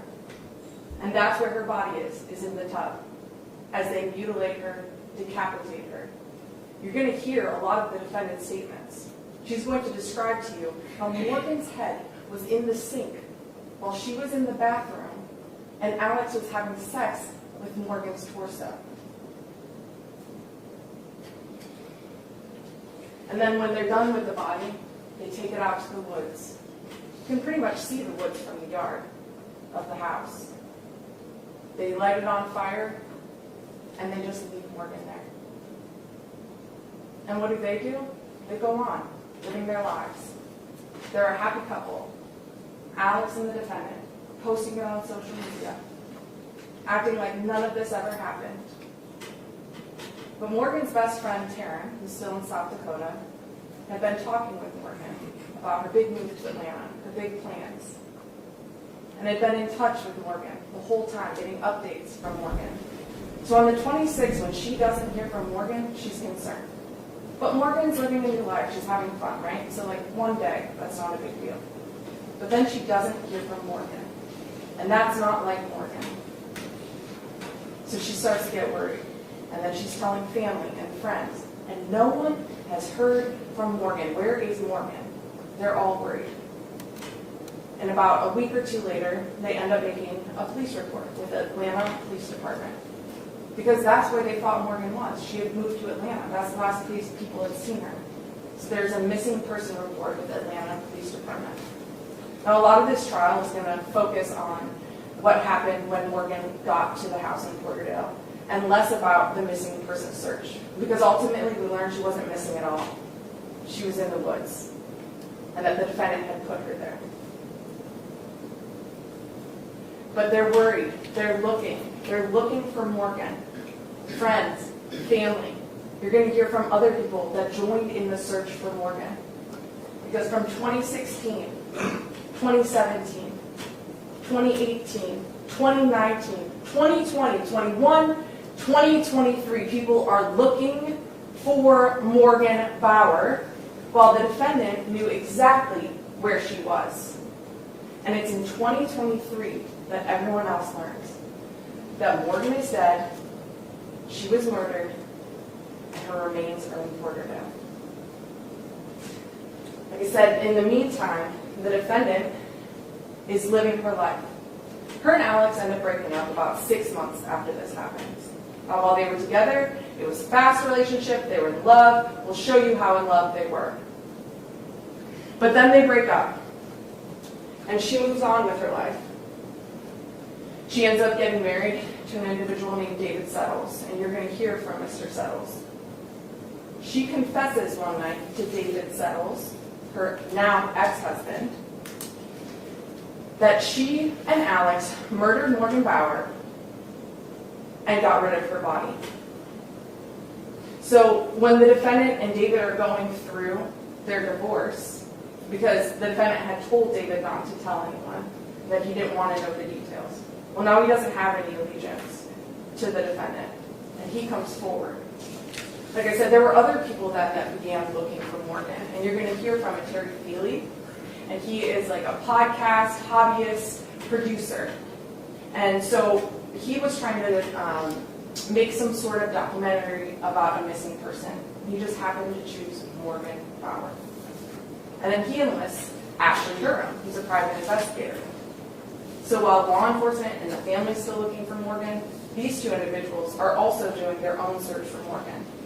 And the biggest thing that Terry Feely does is he stays in contact with all the people that may have been around Morgan around the time that she went missing. That includes the defendant. And he was trying to reach out to David, but David would never respond until they're going through their divorce in April of 2023, and David no longer has allegiance to the defendant, and he responds to Terry. And he responds to the private investigator that's working with Terry, Ashley Durham, and he tells them about what the defendant has told him, the confession. And they've been in contact with Caitlin this whole entire time. We're going to go through those messages, and it's a lot of messages, years of messages of the defendant talking to Terry Feely, pretending she has no idea that Morgan is dead. You're going to see the messages where she's saying, well, if you find Morgan, give her an earful for me. I can't wait to sue. When we find Morgan, I can't wait to sue Morgan and her mother for all this defamation. Meanwhile, knowing that she left Morgan's body in the woods. So Terry Feely confronts her. And it's finally like, witnesses are telling me things about how you were involved, how Alex was involved. They're about to run canines, FBI. This thing's getting stirred back up. You should tell what your involvement is. And so she finally admits that Morgan was murdered and that they had gotten rid of the body. When law enforcement jumps back in. You're going to hear from Peoria Police Department, which is from Illinois, where the defendant is from. Because that's where she was living at the time in 2023. So they help and they interview. They're just jumping in the case, but they are awesome law enforcement, and you're going to see the good work that they did. They're trying to catch up on years of what's been already discovered, like the cell phone records and prior statements. They're not as clued into the Facebook, but they're putting it all together while they're talking to the defendant. And you're going to see how her statement changes over time. But we all know. But what she does tell them is that Morgan's body is at that house in Porterville in the woods. And they conduct a search. And finally, in 2023, Morgan is found. That is why the defendant is charged in this case. Like the judge said, you're going to get the indictment, it's going to go back with you. But I think it's helpful for you to know exactly what she's charged with as you hear the evidence, so you know what the state is going to be proving to you beyond a reasonable doubt. She's charged with count 1, malice murder. Also keeping in mind the context of which she's charged. She is charged as a co-defendant, co-conspirator. Alex is not here. This is not his trial. This is about Caitlin, this defendant, and her involvement and the terrible things that she did to Morgan Bauer. And the things you're going to hear about, they sound like the things of horror movies. They seem unbelievable. But unfortunately, throughout this trial, you're going to learn that she did these truly terrible things to Morgan Bauer. And that's why she's charged in this indictment. So yes, Alex did terrible things, but this trial is about what the defendant did. And she's charged with malice murder for causing the death of Morgan Bauer by strangulation. What we probably would call a strangulation. And what the state is going to show you, and the judge is going to instruct you on the law, so you'll have more direction on the law. This is just to give you an idea of what you're going to be looking at throughout this trial. That she doesn't have to be the one that put hands on Morgan. If she aided, abetted, conspired with Alex Warren, she is just as guilty as him. She doesn't have to cut off Morgan's airway. She doesn't have to cut off the blood to Morgan's brain. If she helped do that. And we're going to be showing you throughout this trial how she helped do that. She's charged with felony murder, which is just a different way of charging murder, and it's related to the aggravated assault count. Aggravated assault is for the strangulation. If you strangle someone, aggravated assault them, and cause their death, then you've also committed felony murder. So it's just a different way, but it's the same actions that we're talking about. And then tampering with evidence and concealing the death of another for covering this up for years and years and years. And concealing the death for years and years and years by destroying the evidence, Morgan's body, and then lying about it for years. And throughout the trial, the state does have the burden of proof, and it's beyond a reasonable doubt. And that's a high burden. It's the same burden that's used in every single courtroom throughout the United States. But it doesn't mean beyond any doubt. It doesn't mean beyond all doubt. We're asking you to come in here with your life experiences. That's why we talked about it a lot in voir dire, is your life experiences. We're not asking you to check those at the door. Your common sense, your reason. And apply those life experiences to the facts and the evidence that you're going to see throughout this trial. As the judge said, we're going to give you a lot of evidence, so please take notes. Listen carefully. For some of the interviews, we're also going to give you transcripts. Those are going to be aids to help you because sometimes the volume is not as loud either in this courtroom or with some of the interviews, so to help you follow along. But the interview itself is the evidence, and make sure you're also watching the interview, not just sucked into the page, right? Because it's not just what we say, it's how we say things. There's going to be a lot of evidence, like I said, but we're going to be presenting and trying to present what's relevant, especially when it comes to those interviews, because there's hours of the defendant lying. So we've agreed to some streamlining. You're going to see kind of skips in that, or some of the messages. There might be redactions. No one's trying to hide anything from you. We're just making sure whatever is important is what you're seeing, and we're cutting out the other stuff that's not relevant. So don't be surprised if something jumps, or if you see some blacked out stuff in the messages.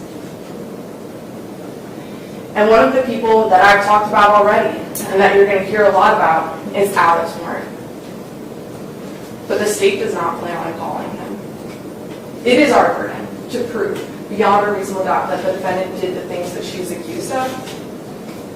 It's our job to prove that.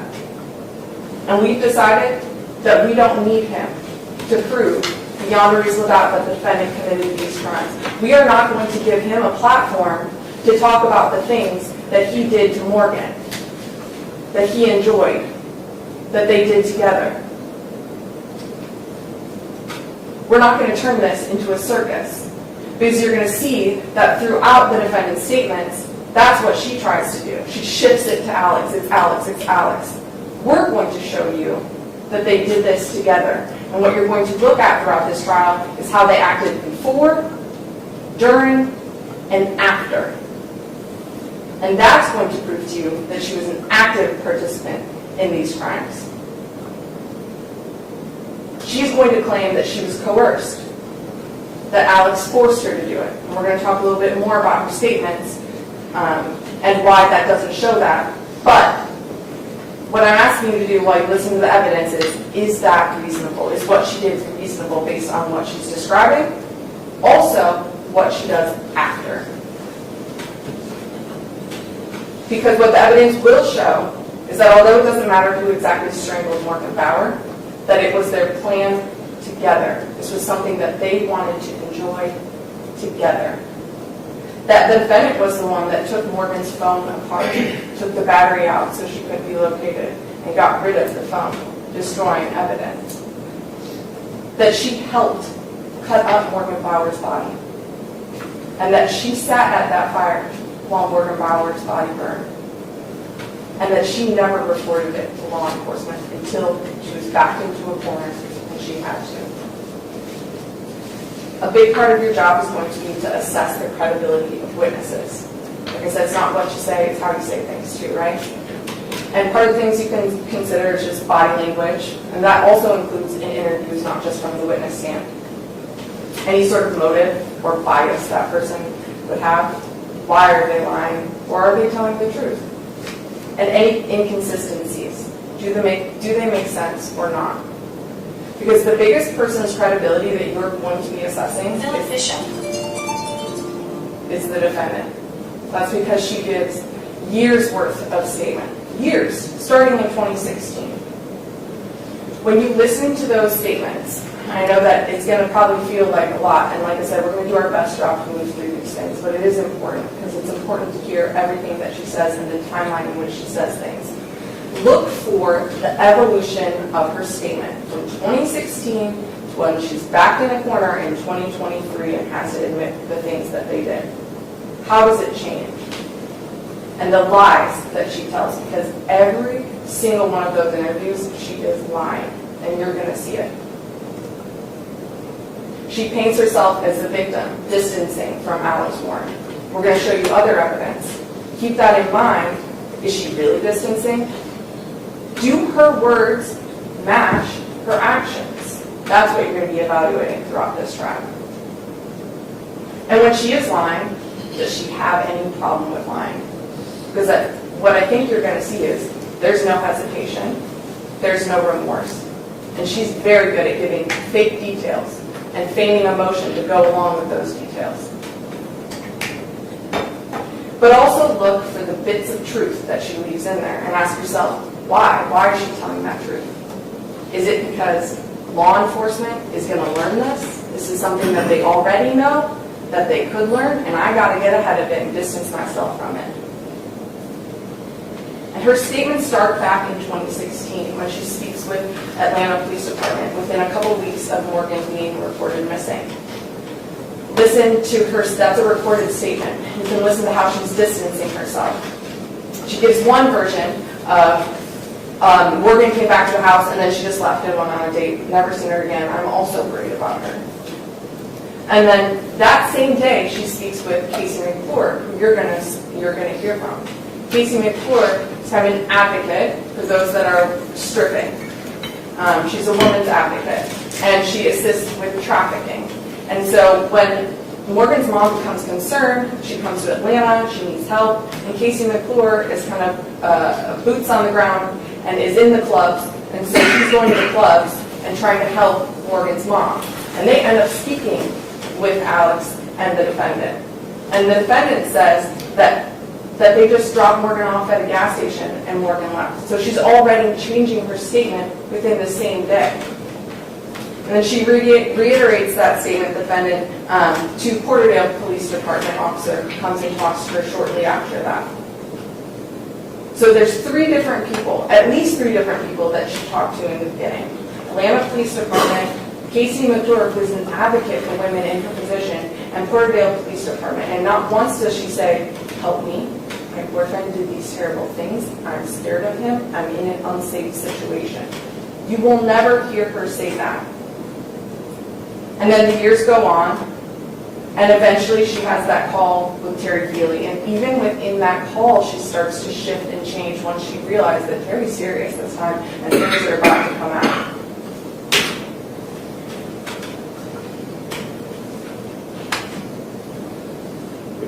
When you asked me what happened, I ordered you.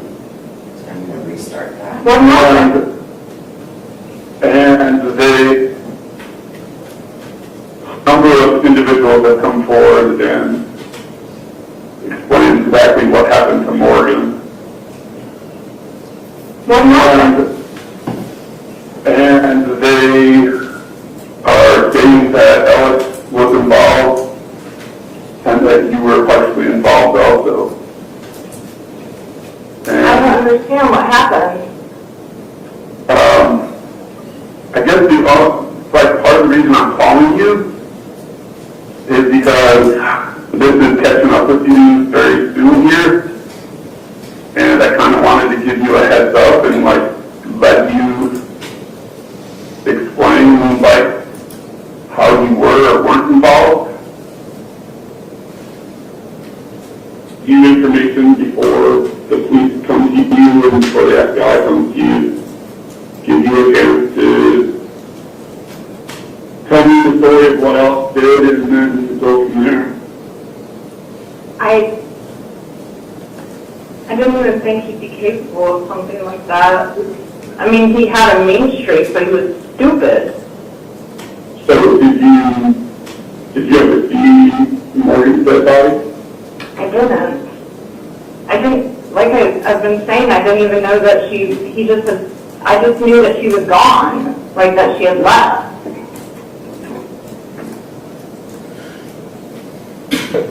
Until he went to Vernon? I don't know. There's nowhere that I could think of that he would be keeping something like that wouldn't have alerted me or his parents. I mean, at the time we were sleeping in the same room. Who was sleeping in the same room? I was sleeping in the same room as Alex.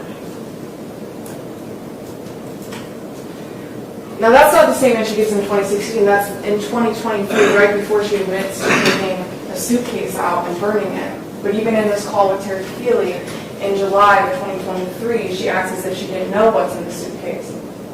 And then later that day, she has a follow-up call with Ashley Durham on the line, the exact same day, and now she does know, and she's going to give details about how she came home. Morgan had been there for about a day. It was just Morgan and Alex together at the house. She comes home, and Morgan is dead on the floor, and she has details that she's going to give you, emotion that she's going to give you. She is already changing her statement within the same day.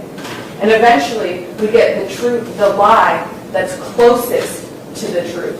After several interviews with Peoria, that are not making sense because they're digging into the cell phone evidence. And the cell phone evidence shows that Morgan died the night that she got to Porterdale Police Department. And they're able to finally confront her with that. She's back in the corner and finally has to admit that she knows what happened to Morgan Bauer and to her body. So and he had put her into the bathtub. The little bathroom there in the bedroom? And that was through a period of like 3 days where I know he had continued to have relations with her and stuff. Of course. And yeah. And she was was it the tub? I haven't seen it. It's a small tub. So she's in the tub, and He was in there for a couple days, basically kind of face down. okay, we're in Did you ever witness him having sex with her when after she passed? He made me watch a couple times. At what point does he decide to now? I mean, I know a lot about human beings when they perish. You know, there's things like lividity and things that a body starts to decom. Her stomach has started to get kind of Bloated. green. Okay. And is that when he decided that we probably need to do something here before she started? Did it ever start to smell or anything like that? Okay. What do we do to get rid of this body? What does he do? He had me hold parts of her while he made cuts, and Do you remember what part you held and? her legs, at her like ankles, so he could cut her knee, and her arms at the wrist, so he could take parts off. Had she gotten stiff by then? Yeah. Was it just a regular? When she knows that law enforcement knows what's going on and they're going to search again and there might be more evidence, that's when she finally starts to tell us the truth, still distancing herself. But she had been telling the truth through social media the whole time, and a lot of this case is going to be about her statements through social media. The defense wants to make it seem like it's just Facebook, it's just TikTok. And maybe that's true for some people. But in this case, we're not just looking at one post, we're looking at years of posting her statements about what's going on. Also, allowing you to evaluate her conduct. Does her conduct on social media match a person that just went through that? She's going to tell us statements about how she sees herself. She's a siren. Someone who can manipulate men. She describes herself as having different personalities. Lilith is what she goes by on Facebook. She even tells Terry in the messages, you can call me Lilith. Well, who is Lilith to her? She says in a message, Lilith doesn't give a shit about anyone except who belongs to her, and she happily hurts others. Now, Lily is similar, but has a good, sweet front and is more manipulative. Her own description of who Lilith is. She's telling us who she is. Her obsession and interest with death, decay, and murderers. That's why we asked about if anyone watches any sort of Netflix documentaries, because that's not what we're talking about. She loves them. She's attracted to them. So as she's sitting there in those interviews telling you that Alex is repulsive, that she's scared of Alex, she's also posting and glorifying serial killers. She has an attraction to extremely violent criminals or a person who has committed a gruesome crime. These are her posts. After they've done this to Morgan Bauer. She tells us about the relationship with Alex. If you just saw the selfies they posted, they're a happy, loving couple. These are after they've done these things to Morgan. A photo in the very bedroom that all those things happened, before and after cutting Alex's beard. Selfie photo, because they eventually end up leaving Georgia after a few months after this. This is them on their way, first day hitchhiking out of Georgia. While Morgan's body is in the bathtub, Caitlin is posting about fighting an ex-girlfriend on behalf of Alex, telling her to leave them alone. Do those actions match the person that was coerced to do these things? That's what you're going to be asking yourself. It's going to contradict what she says about Alex, because she posts things after this happens with Morgan. I love you, Alex. You're so sweet to me. Is he this abusive monster that she's describing and trying to present? And then she's also talking to Terry Feely in these messages about Alex. Although she wants to portray as if she was a domestic violence victim or sexually assaulted by Alex, she's telling Terry Feely before she's backed in the corner, he never raised a hand at me, so I don't think woman beating was his thing.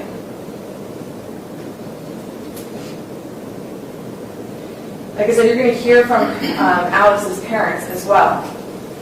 And they're going to give you the observations about the relationship. And they're going to tell you what they observed. Understanding that they also just kind of tried to stay away from Alex and Caitlin. They didn't know that this was happening. You're going to see the layout of the house, and it'll make sense as to why. They have their own entrance in and out of the bedroom, and the house is kind of sprawling. The parents stay on top floor, and then there's other areas in the house where they can kind of distance themselves. But when they were around Alex and the defendant, they're able to describe this sort of relationship that they saw between them. And you're going to see that she doesn't try and distance herself from Alex like she tries to portray. In one of her interviews, she said, "I avoided him like the plague." Well, Alex goes to California. She goes to California a little bit after they break up with a different boyfriend. Not sure if they run into Alex. But then when she's with David Settles, within the same year that they did this, she's reaching out, trying to find out where Alex is on Facebook, trying to find out where he is in Venice. And they end up meeting up, hanging out on the beach, spending time together. Does that make sense with the person that is so violent, coerced her to do these terrible things? You're also going to see that they planned this. That flayed women photo, that was her profile picture. And Alex comments on it, "Our harem. The next picture of Bob, this is Bob. Bob kills for fun. This is green light, go." She posts this and tags Alex the night that they take Morgan back to their residence. Her social media is going to show us that they were in this together and they planned it.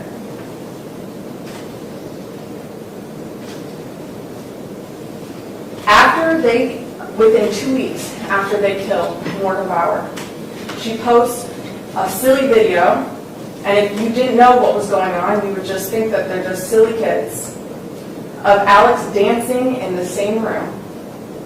And right after that, she says, "Death is when the party really started." Alex.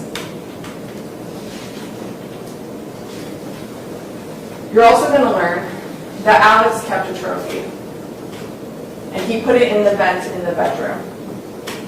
Those are Morgan's necklaces that the GBI was able to recover.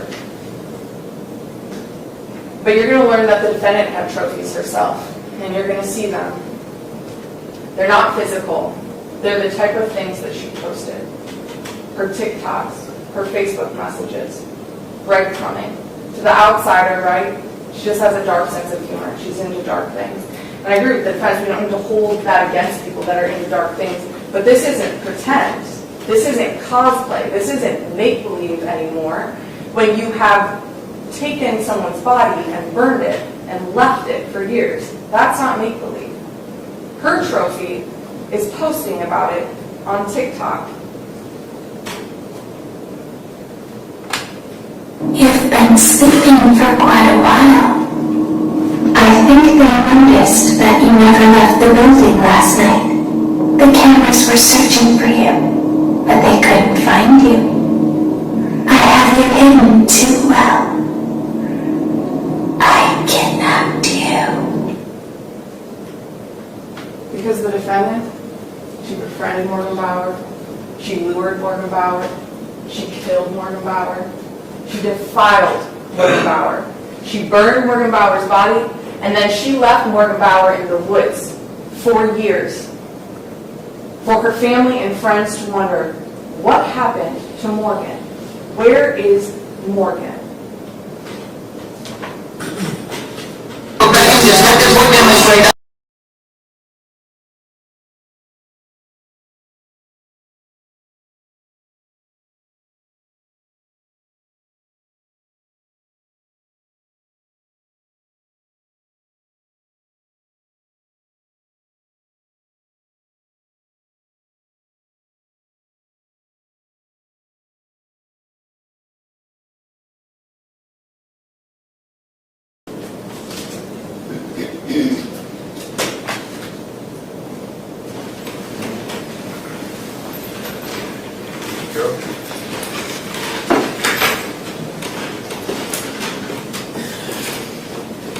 Morning, members of the jury. The state just gave you all a lot of information. They portrayed Caitlin Grace as this killer, as this person who went after Morgan Bauer, as this person who planned some type of killing. But that couldn't have been any further from the truth. A lot of what you saw, a lot of what the state presented to you, and you're going to hear a lot of testimony, you're going to see a lot of exhibits, you're going to get a lot of information in this trial. But what I'm here to tell you is that a lot of things you just saw was smoke and mirrors. So how did we get here? Caitlin, who was a mother of 2 beautiful children, got into a relationship with Alex Warren back in 2016. They meet each other on Facebook and they begin a relationship. And what does she do? She drops everything she has and moves to Georgia. Everything. She has a family here, she has friends here. The only person she has is Alex. Now during that time, obviously like most adults, she starts looking for work. She begins to work at a dance club. And during that time, she met another woman, Morgan Bauer. Both of them about the same age, similarities, both of them looking for work, talking about how to get work, how to get money, essentially. They befriend each other for a couple of weeks. So how is it that Caitlin and Morgan, who have no issues, you're not going to hear any evidence of any beef, you're not going to hear any evidence of any fights, of any quarrels, you're not going to hear nothing of that. So how do we go from 2 young women who are working together, who are looking for work together, who are doing things together in the span of 2 weeks? How does Caitlin then get here? How is it that a friend of hers, and now all of a sudden Caitlin is being charged with these crimes, or as the state would put it, actually committed these crimes? And you're going to see that the answer is quite simple. She didn't do it. The person who actually killed Morgan Bauer is Alex Warren. So let's actually talk about that day and what happened. Caitlin and Alex left the dance club and they went to pick up Morgan. They picked her up at the hotel, which is about 3 hours away from where Alex lived and from where Morgan was staying, where from Caitlin was staying. They go to the home, and what you're going to learn is that Alex essentially wanted a threesome with both Caitlin and Morgan. But they were like, no, that's not going to happen. So what Caitlin does, Caitlin leaves the room. And when she comes back, you're going to hear this. What does she see? She sees Alex on top of Morgan. Caitlin freaks out. And she just kind of leaves the room. Some time passes, she then comes back into the room. And now she goes a little further, stops investigating a little further, and she sees that unfortunately, Alex has killed her. So what does Caitlin try to do? She says, let's try to call the police. Let's call the police. And what does Alex say? No. He tells her, we're not calling anybody. We're going to handle it ourselves.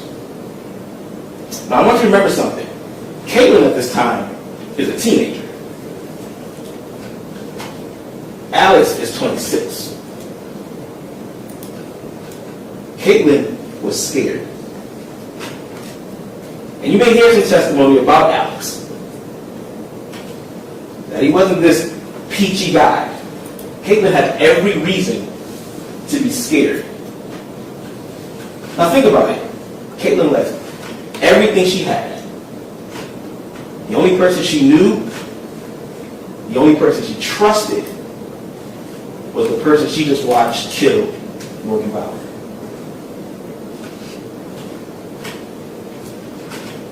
And in those days, you're going to hear testimony, you're going to watch the video, you're going to learn that Caitlin was forced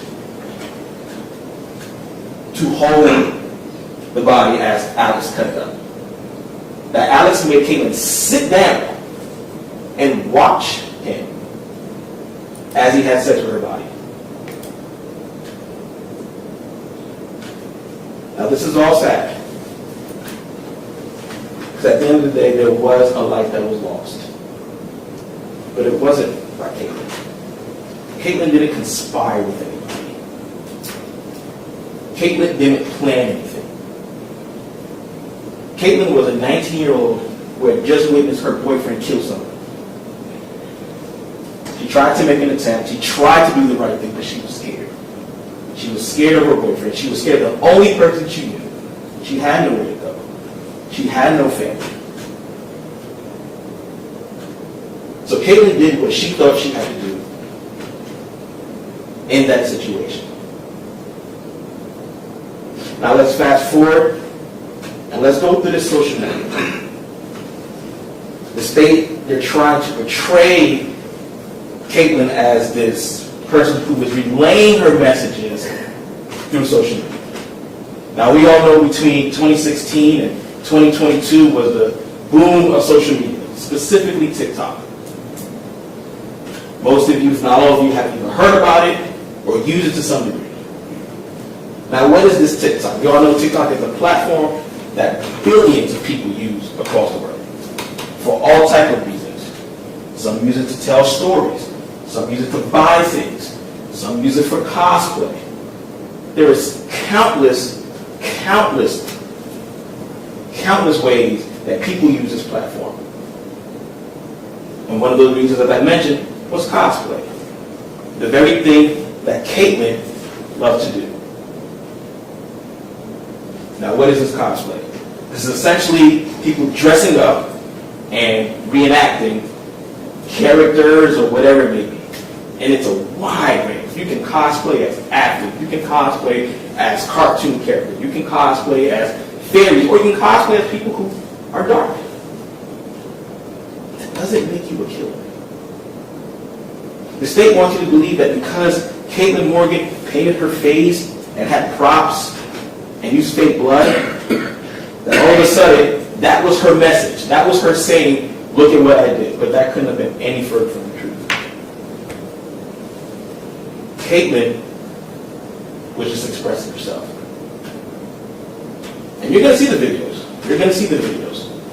And you're going to be able to look at it, and you're going to be able to judge. And you're going to see that this is simply art. You may look at it and you may say, it's a bit dark. Fine. It's a bit weird to some. Fine. But does that make her a killer? No. Does that mean that she all of a sudden plotted and conspired with Alex to kill Morgan? No. Because there's nothing in those videos that's going to directly tie Caitlin to the killing. You're not going to see no TikTok video where she's mentioning Morgan or she's doing a story time of what happened on nothing. Again, the state is using a lot of smoke and mirrors. So let's fast forward to 2022 when things start to come out. And you're going to learn that the person that brought all this information out was Caitlin. The body that was found, when they went to search the home, you'll learn that they found it because of Caitlin. Now, were there inconsistencies in her statement? Yes, we're not hiding that. The state has said it, you're going to hear it. There were inconsistencies in her statement. But the one thing that remained true, the one thing that remained consistent, was that she did not kill Morgan Bauer. The witnesses that would take the stand, none of them are going to be able to say that Caitlin told me that she, in fact, killed Morgan Bauer.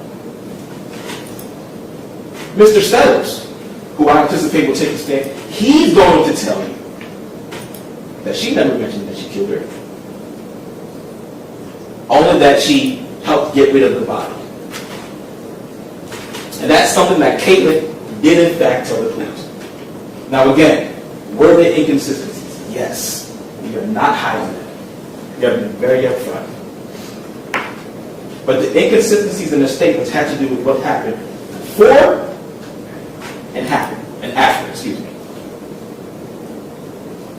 Again, the thing that remained true through this entire time was that Caitlin did not kill Morgan Bauer. Caitlin did not conspire to kill Morgan Bauer.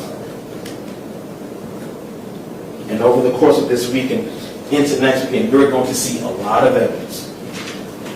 We're going to watch a lot of videos, some longer than others. And when you watch those videos, I want you to take note when discussing Alex, when discussing Caitlin, the witnesses that take the stand. Take note of what they say.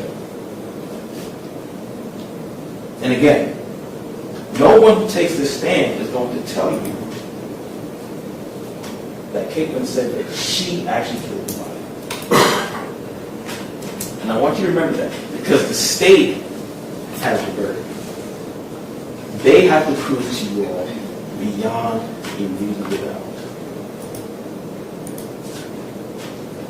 And I'm confident that once you've gone through everything, that you've seen all the TikToks and heard all the witnesses and you've gone through all of the exhibits, I'm confident you all will come back with the right record. Because remember, Caitlin was a 19-year-old who was scared. And she's going to tell you. Remember when we asked you some of those questions, how people may react, how people act differently. Take that in when you're watching and when you're listening. Just because Caitlin didn't act in the way the state wants you to believe she should have acted does not make her a killer. Everybody is different. Everybody is different. Everybody acts the trauma differently. So all I ask is that you take that all into consideration. And when you go through all the evidence, you'll see that Caitlin did not kill Morgan Bauer. Caitlin was the reason that she was found. Caitlin was the one who came forward. Caitlin was the one who told the cops where she was. It was all Caitlin.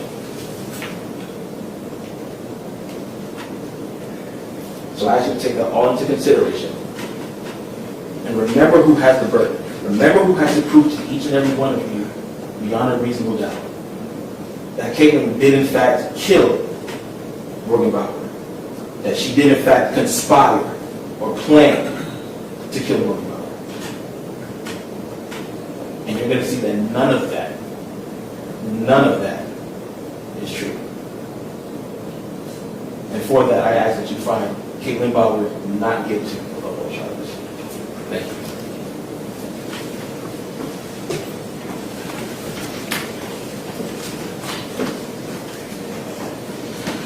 First witness.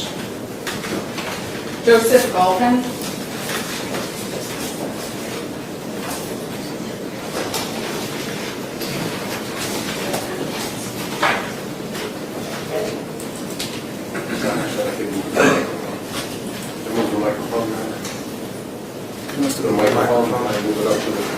We're asking you to move the microphone.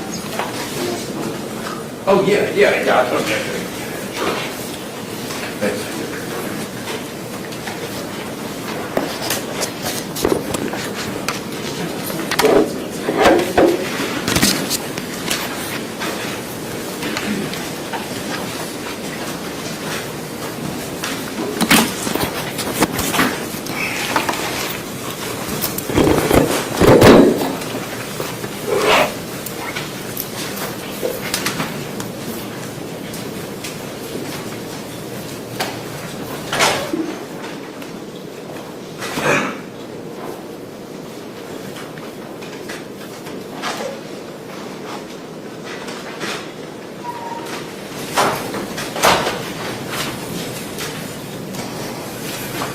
Welcome, raise your right hand.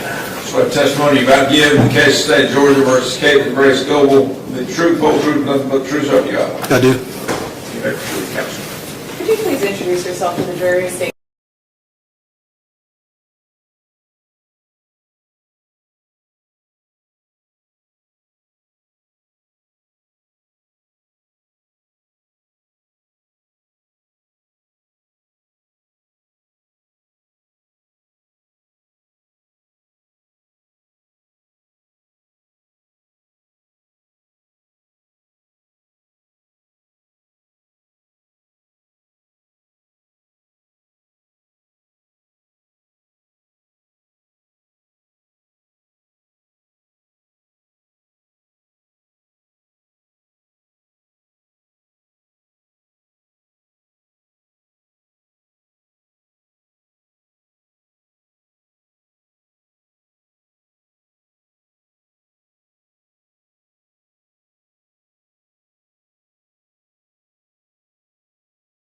Tell us what this document actually is. Yeah, it's a receipt for property taken. And then it actually mentions who is taking some of the property here, doesn't it? Yes. And who's that? Myself. Okay. And then one is a letter from the Excalibur Casino, is that correct? Yes. And then the other is an envelope addressed to Orlando Anderson, is that correct? Yes. And then the third is miscellaneous bills addressed to Orlando Anderson as well, is that correct? Yes.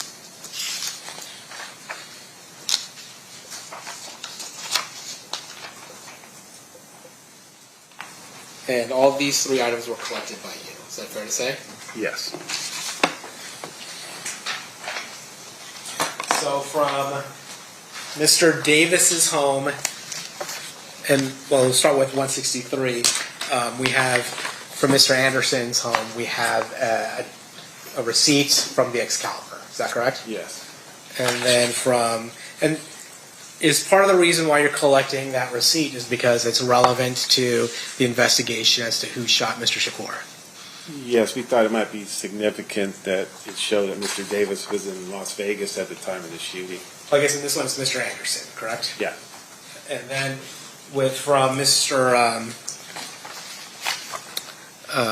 Mr. Davis's house, there's also a receipt, a hotel receipt that was collected. Is that fair? Yes.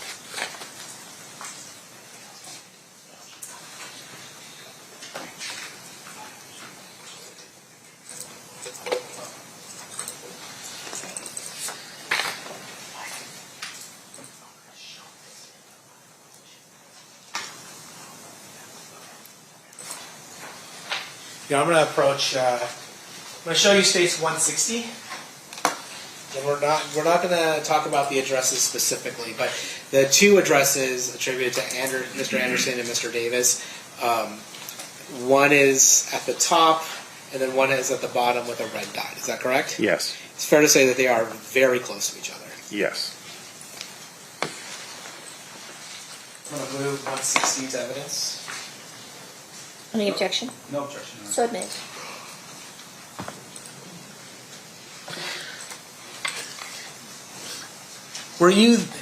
So Mr. Anderson, was he one of the people that was caught up during the search warrants, this 38 house search warrant? Yes. And was Mr. Davis around during the 38 house search warrant? No, we couldn't locate him. So you were able to locate Mr. Anderson, but Mr. Davis was just not around. Correct. And you don't know why or how that is. That's correct. But with regards to Mr. Anderson, it's fair to say Mr. Anderson at that point is a person of interest, at least, in the shooting of Mr. Shakur. Definitely, yes. And then at that point, do you make him available for questioning with Detective Becker from LVMPD? Yes. And does Mr. Becker make an attempt to question Mr. Anderson? Yes. And did any useful or relevant information come out during the course of that questioning? Not that I was aware of. Now, let's fast forward a little bit. You were aware that 6 months later, Christopher Wallace, also known as the Notorious B.I.G., also known as Biggie Smalls, he was killed in Los Angeles. Is that correct? Yes. Now, was that in the Compton area? No. And so, were you responsible for the investigation to Christopher Wallace? No. But did you end up assisting the LAPD in trying to execute search warrants in an attempt to gather information on the murder of Christopher Wallace? Yes. And why were you the person, or you and Mr. Brennan the person that LAPD would ask for assistance? Because we knew who all the players were, and we told them at the time that they had a little internal feud going with each other, and we were getting ready to do search warrants on them.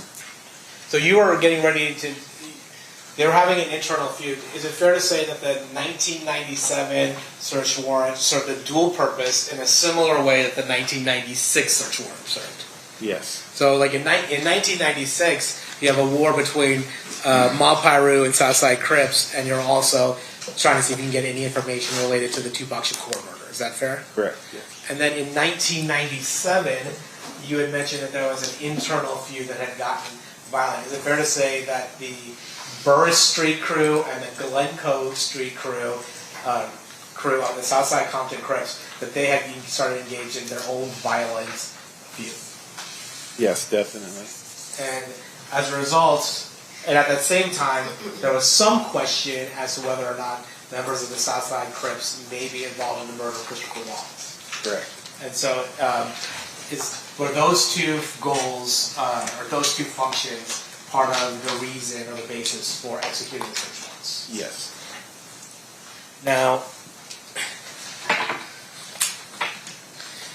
I'm going to show you what's been previously admitted as State's Exhibit 136.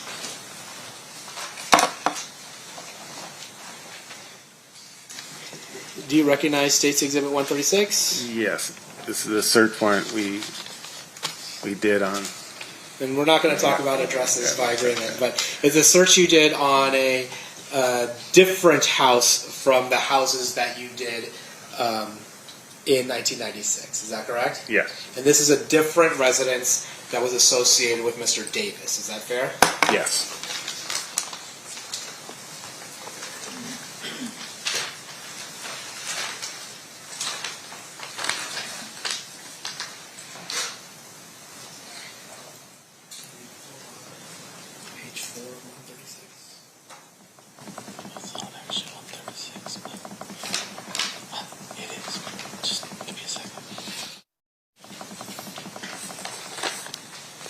Court's indulgence, Your Honor. We're just pulling that up. Sure.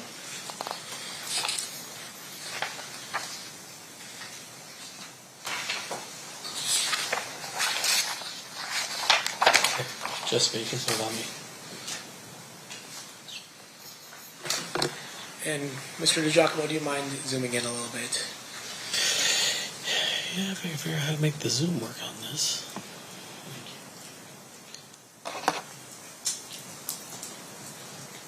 Oh, that didn't work. Let's see if the Zoom tool's not working. Well, Mr. Ladd, we're going to do this the old-fashioned way. It's going to be up there, but I want to show you page 4 of 136. It's still up there on the screen as well. On page 4, we have another receipt of property taken. Is that right? Yes. And on line 4, what do we have?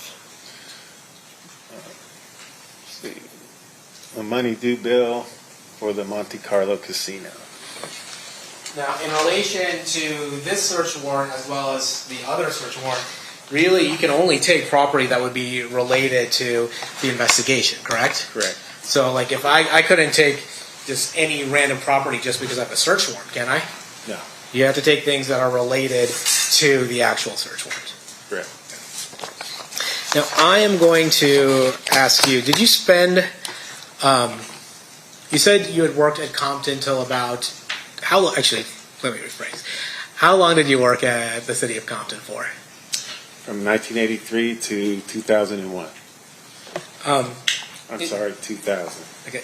Is it fair to say that at some point the Compton Police Department got swallowed up by the LA Sheriff's Office? Yes. And Did you stay with? Did you sign on to the LA Sheriff's Office after that? Yes. Do you recall approximately how many of the Compton police officers stayed with the LA Sheriff's Office? Okay. Go ahead if you weren't. Okay. I'm sorry. I don't want it to be like yesterday where we keep on interrupting each other. Do you recall how many of the Compton police officers were hired on by the LA Sheriff's Office when LA Sheriff's Office took over Compton Police Department? Yeah, I'm not sure the exact number. I think there was like 103 of us, and I think all but 2 were hired by the Sheriff's Department. Now, you ultimately left the LA Sheriff's Office, is that correct? Yeah. And then where did you go to work after that? I lateraled over to an agency, Garden Grove PD in Orange County. Probably a little bit safer than the Compton Police Department. You could say that, yes. It was still a busy city, but it wasn't nothing like Compton. And then during that time period is when you started giving talks with Detective Brennan regarding your experience working blood and Crip gangs in Compton. Yeah. Is it fair to say that Detective Brennan is no longer with us? Yes, he passed away of cancer several years ago.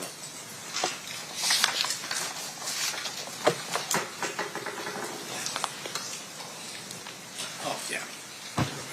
You know, I'd forgotten about one of the murders I wanted to talk, or one of the shootings I wanted to talk to you about during the war that escalated immediately after the shooting of Tupac Shakur. So I'm going back a little bit, and I apologize for that. No problem. One of the people that was shot was a man by the name of Bobby Finch. Is that correct? Yes. And Bobby Finch was actually killed on September 11th. Is that fair? Yes. Where did Bobby Finch live in relation to Corey Edwards? Next door. Was Bobby Finch a gang member? No. Was Corey Edwards a gang member? Yes. And what gang did he belong to? Southside Crips.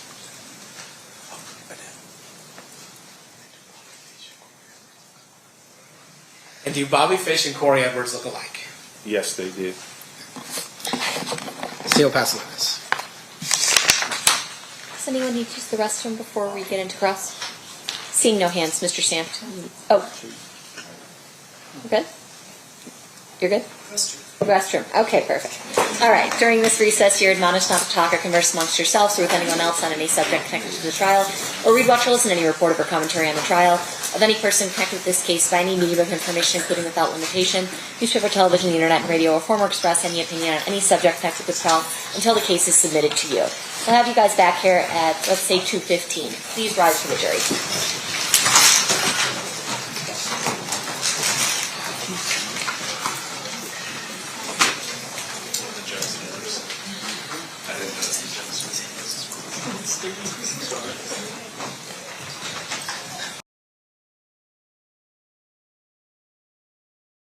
Spell your name for us.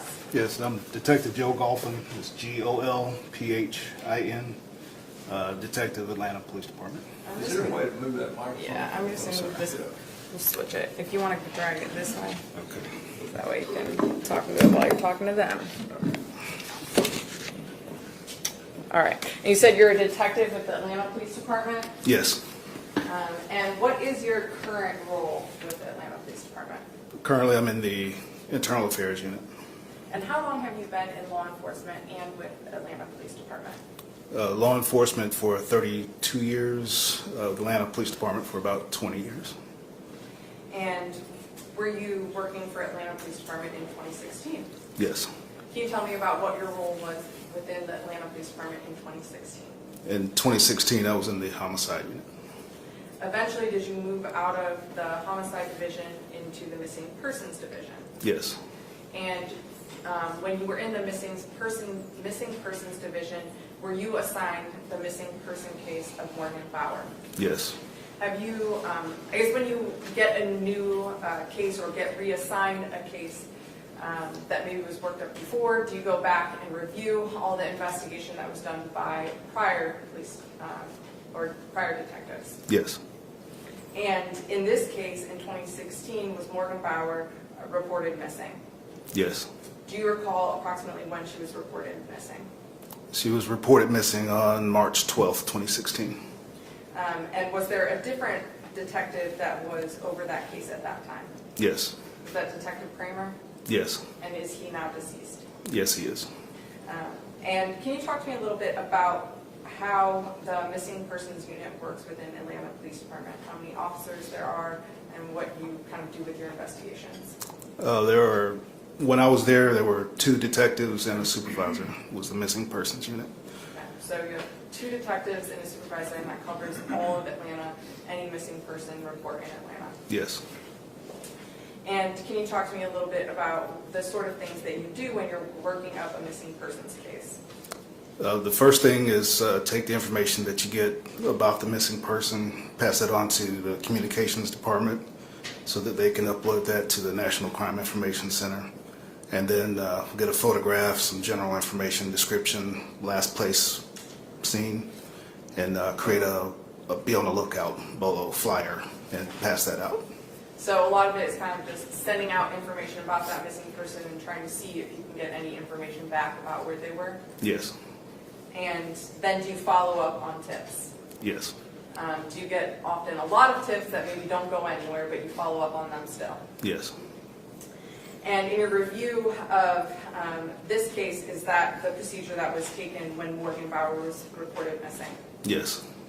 Although you weren't necessarily working within the missing persons unit, did you have some involvement on the upfront with Morgan Bauer's missing person case? Yes, I did. Can you explain to us what your involvement was, even though you weren't necessarily assigned or even in that unit? Yes. It was March, I don't remember the exact date, 2016.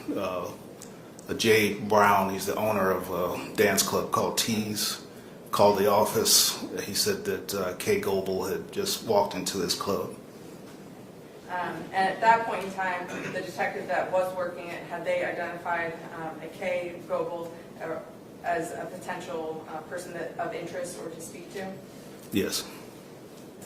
And so you're saying that you got a call, do you recall if that was on March 15th or 16th of 2016? Yes. And on that day you did you end up speaking with Caitlin Goebel? Yes, I did. And was that interview recorded? Yes, it was. And have you had an opportunity to review that interview? Yes. And did it fairly and accurately reflect the interview that you conducted over the phone with Caitlin Goebel? Yes. Your Honor, at this time, I would tender State's Exhibit 8, and I also would tender State's Exhibit 9. As the defense, the State's Exhibit 9 is a copy of the transcript. Those transcripts have been provided to the defense. I will also pass them out, and I do have copies for the jury. State's Exhibit 8, which is the recorded phone interview, is a piece of digital evidence that we have on State's Exhibit 1. State's Exhibit 1 will be tendered at the end of the trial. State's Exhibit 1 is going to be just kind of a drive with all the digital evidence on it. We've already kind of discussed with the defense about operating that way for authenticity as long as it's been reviewed. My understanding is the defense agrees to that.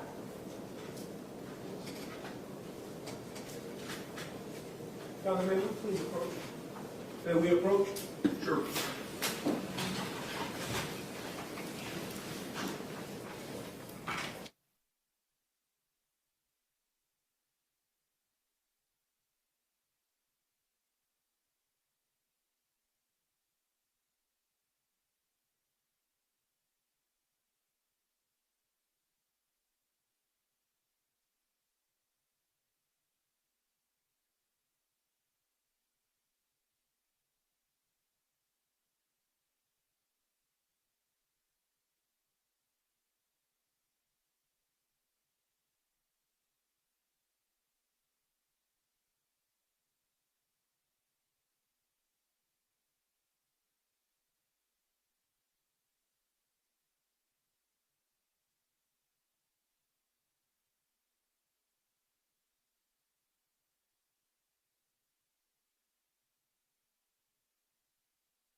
you're tendering 3 and 9. 8, State's Exhibit 8. I'm sorry, 8, Yes. 3, 9. You mentioned 1, but that was going to be at the end of the trial. Correct. Okay. So yes, State's Exhibit 8, which is the recorded interview that we've discussed, and then State's Exhibit 9, I'm tendering for the record, not substantive evidence, but State's Exhibit 9 will be a copy of the transcript that will be passed out as an aid. I don't know if Your Honor has anything to advise the jury about aids in using transcripts as aids. Objections to 3, 8, and 9. No objection, Your Honor. Judge, there is no 3 being tendered right now. It's just 8 and 9. Exhibit 3 is not being tendered right now. Okay. 8 and 9 are admitted. And I'll queue up 8.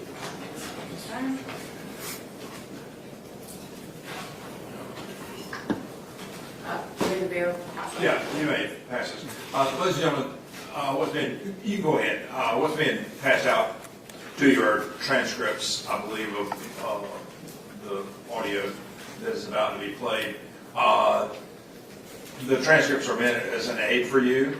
If you hear something different from what's on the transcript, then you are to use what you hear and not the written transcript.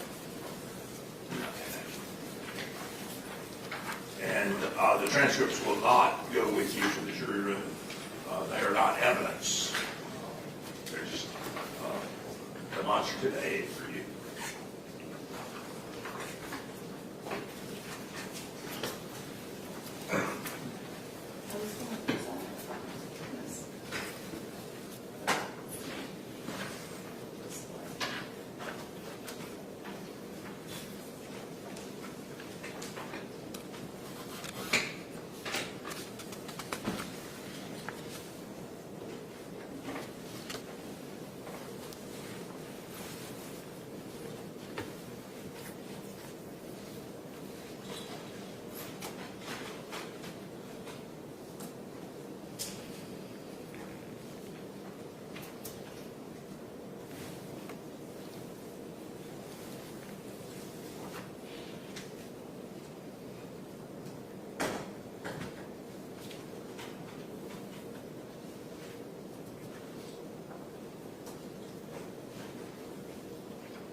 She stopped talking to everyone that night after she got taken out. Okay, so that was the 25th of February. You guys were auditioning at Club T's.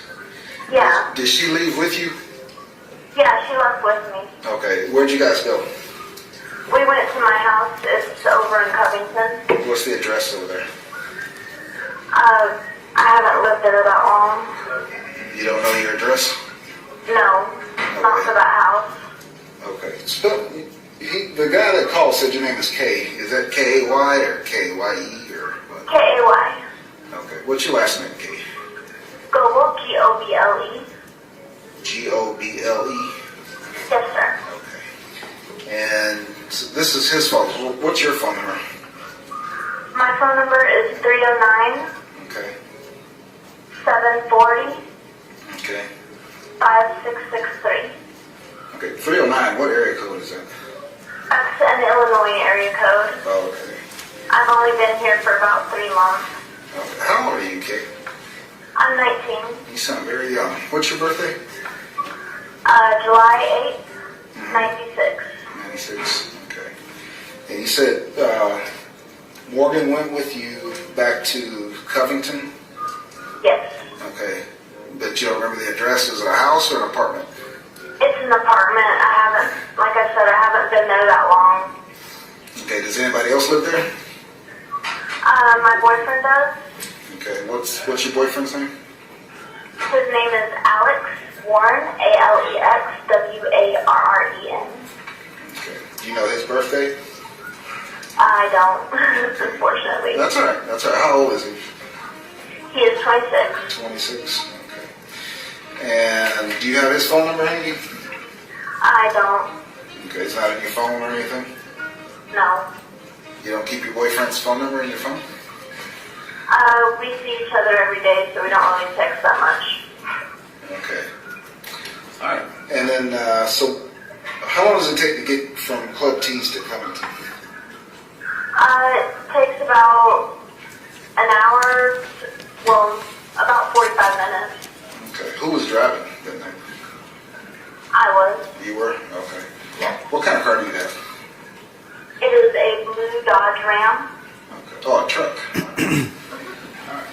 And then, so who all was in the truck with you? It was just you and Morgan, or what? It was me, Morgan, and Alex. You, Morgan, and Alex. Okay. And then, so you guys drove back to Covington. What happened when you got back to Covington? We got home, and I got in the shower and everything, and she was texting on her phone and talking to someone and giggling a lot. Do you know who she was talking to? I have no idea. It was a guy she was talking to. She was on Snapchat or Tinder or some social media site talking to him and sending him videos. Okay. How long have you known Morgan? We knew Morgan. I met her earlier when I was working at Main Stage. When was that? And that was like maybe a month after I got here, so about a month ago. Okay. So you've been there how long? 2 months? Yeah. 2 months or 3 months? I'm sorry. I've been in Georgia for about 3 months. Okay, so you got here right around the first of the year, somewhere in there? Yeah, around the first of the year. Okay, so she's texting and Snapchatting and all that, but you don't know with who? I don't know with who. And then she said she was going to go on a date and probably stay the night. Where was Alex while all this was happening? He was around the house, probably watching TV in the living room. What time did she leave, do you know? We got home around midnight, so she left maybe at 1 or 2 in the morning, and she took her bag of clothes and her bathroom stuff with her. So that was Friday morning? Yeah, I think so. It was early on the 26th.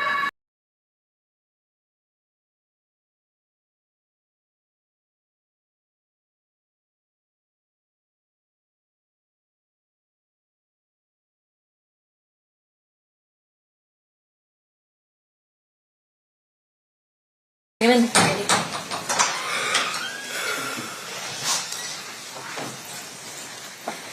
not ready yet. I guess we should stand since they're coming in.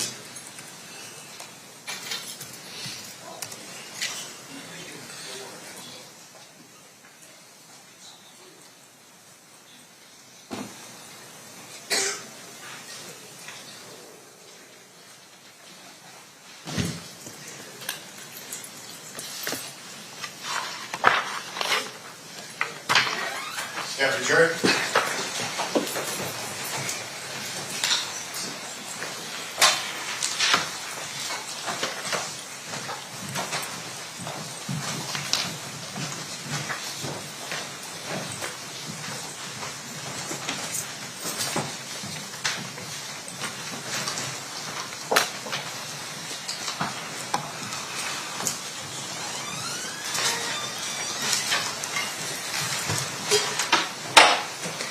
Did the party stipulate to the presence of the jury? Yes, Your Honor. Yes, Your Honor. You may be seated.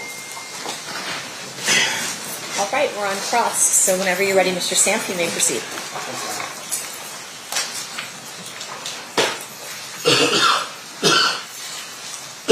Mr. Mag, welcome to Las Vegas. Thank you.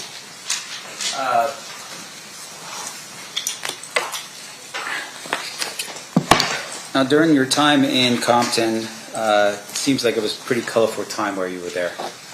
Very active, yes. There's a movie called, I think, End of Watch. Have you ever watched that movie? No. Okay.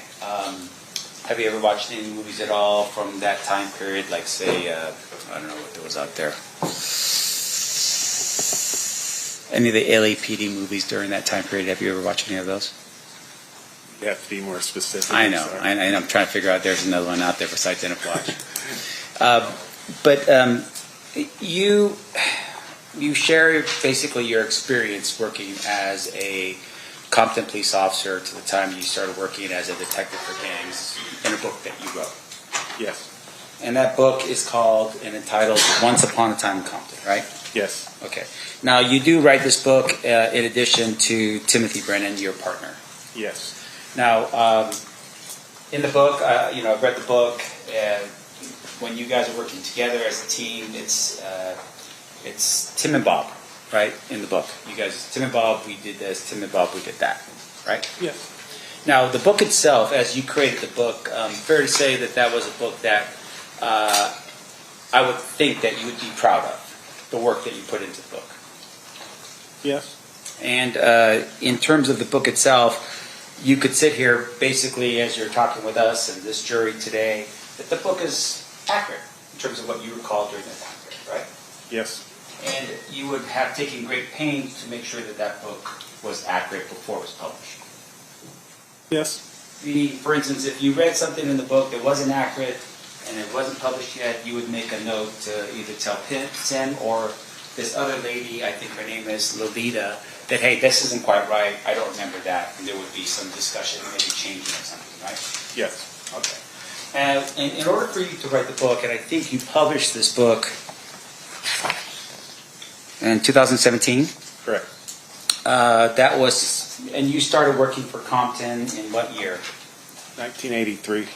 So, and you start off in the book from 1983 on in terms of your experience working as a police officer in Compton, as well as Tim's experience working as a police officer in Compton, right? Yes. Did you, I would imagine you would have used notes and that kind of thing to help refresh your recollection and help remind you of certain events, certain cases, that kind of thing. Yes. Yeah, because in the book, for instance, there's a lot of different people you run into. And there's a lot of different scenarios you run into as well, right? Yes. Most of it was based off our memories, but yeah. Like for the search warrant or whatever, we could go back to a search warrant and look at that to refresh our memories. Right. But most of the stories are just from my memory. Yeah, and fair to say, of course, it's also Tim's memory as well. So something that you would remember, he would remember, and vice versa, and you go, oh yeah, I remember this now, and you would say, oh yeah, I remember that now, right? Yes. So part of the book, in essence, really is it's a teamwork between you and Tim and Lolita writing the book for you. It's a collaboration. Yeah. Collaboration. Okay. Now, did you write any of the book yourself? Basically, we got Lolita Files to write the book, and we told the story to her. Right, and so she actually wrote it, but it's our story. Right, and Lolita, meaning that this was an experienced writer that you recall, right, before she wrote the book? Absolutely. And when she wrote the book, can you tell us a little bit about Lolita, who she was as a writer? Yeah, she had several books that were published prior to that, and she was very up on the hip-hop scene. So when we got together, and we kind of just clicked, and we collaborated to write the book. And in terms of her background and so forth, did she go to school for that? I'm not sure. All right. And was she working as a journalist or a writer prior to you meeting her to write this book? Yes. Now, in addition to that, throughout the course of the book, you do put pictures in here, and pictures of you with darker hair and less of a goatee and more of a, looks like actually one without a picture of no facial expression whatsoever. It's a picture of you as a young police officer. Now, the purpose for these pictures in your book is really to help establish some of the things that were happening during that time period, so the reader could see visually what was going on, right? Correct. Now, in addition to that, in the book, you had put as well, and the book, the picture, Leslie, the picture that I was looking at is this picture right here. Do you recall this picture? Yes. Yeah. So, and once again, it's just to show your experience while you were being a police officer in Compton, right? Yes. Now, in addition to that, though, you do put in the back of your book some documents that were documents that you used in furtherance of your job as a detective at some point, right? I don't really understand that question. Meaning, for instance, in the back of your book, you do put in here a map of the Compton area gangs, for instance. Yes. You also put in here, and the Compton area gangs for the jury, we're talking just to highlight how compact of an area the city of Compton was and how many different areas was claimed by different types of gangs. Fair? Fair. Okay. In addition to that, you also have included in here the affidavit, the search warrant that we just talked about before, right? This 40 area search warrant. Yes. You put that in the book as well. Yes. And just for the jury's edification here, for instance, none of the information in here is redacted, meaning it's not taken out by a black mark or anything like that, right? Correct. All right. And I'm not trying to get anybody in position here for to be in trouble, but in essence, the book and the information that's in here was readily available for anyone who wanted to buy and read it. Correct. Okay. Now, in addition to that, did you have a publisher on this? At the beginning, we did, yes. Okay. And what do you mean at the beginning? Well, it was a publishing company, and we kind of had a little conflict with them, so we decided to leave them and self-publish. I see. And so with Lolita's help, once the book was finalized and you and Tim both felt good about the finished product with Lolita, then you just published it yourself. Yes. How does that work? Well, you just go to Amazon Books, and it kind of just runs you through it. It's kind of a complex system that you have to do certain things. I mean, I didn't really do it, so I can't really tell you the exact steps because I'm not very good on the computer. I know how to turn them off and I know how to turn them on. Well, let me ask you this in terms of what was happening with Amazon. Once you submitted it to Amazon, Amazon becomes a platform that sells the book. Yes. And so if someone's interested in the book, they just look it up and they click and they buy the book. Correct. Now, at some point, though, as they're buying the book, you receive a record as to how many people have purchased the book, right? Yes. And how much money you and Tim and Lolita would potentially be making for the sale of each book. Correct. Now, in this case, for instance, with the sale of each book, I would imagine Amazon would have taken a pretty big chunk of the proceeds from the sale of each book. Yes. You don't make much money. Yeah. And so even though you're selling, and with regards to Once Upon a Time in Compton, can you tell us how many of these books that you sold? No. Okay. I'm assuming at some point you did receive a check. Yeah. Okay. But not something that you could retire on. Oh, definitely not. Okay. And in terms of your books, do you remember how much they cost, how much you were selling them for? I thought it was $15.99, but I'm not positive on that. Okay. Right. Now, one of the things that's in your book as well is you had, there was a part of the book where you had identified a MGM Grand ticket to the Tyson Seldon fight. Do you recall that particular image in your book? I think it was, yeah, we covered that out of Suge Knight's house. Yeah. Yeah. And with regard to that, if I show you, let me just do this real quick here. Your Honor, if I could approach and ask the clerk to mark this as proposed exhibit next in order. Okay. What is the next order, Jess? D. DD. She'll put it on there. Is it B? DD. Okay, got it. It'll be omitted. Thank you. Oh, was there any objection? I apologize. I just need to say it first. Oh.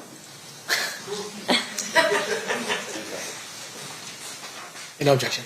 So admitted. May I put you on? You may. Do you recall this particular image in your book, so showing you what's been marked as BB? Yeah, it looks like it, yes. Okay, and that was a ticket stub, it looks like, to the Seldon Tyson fight Yes. on September 7th, 1996. Yes. And that ticket stub was located in Suge Knight's house. Yes. Okay.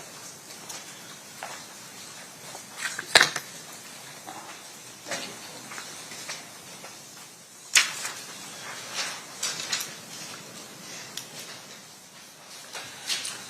interruption for the jury here so they can see. Do you recall when Suge Knight's house was searched?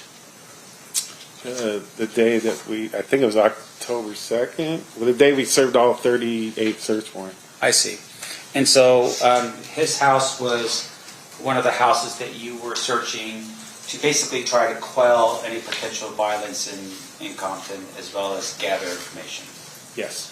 Now, with regard to this particular ticket, though, because it was captured, there was an understanding between all the police officers conducting all the searches at the same time that you were looking for information leading to the murder of Tupac that had occurred in September. Yes. So, with regard to this ticket, for instance, because it was the Selden Tyson fight on the night of Tupac's murder, this ticket was obtained by you or kept in evidence as part of your investigation. It wasn't part of our investigation, no. It was for Las Vegas PD. Right. So let's get a little bit into that. So, and I want to make sure that the jury understands. So, in terms of the actual murder investigation itself, that was the jurisdiction of Las Vegas Metro. Yes. And so, which I guess is difficult here, right? Because potentially everyone that's a potential suspect in the Las Vegas murder potentially would have been residing in Compton, right? Not necessarily, but most of them did. Yeah.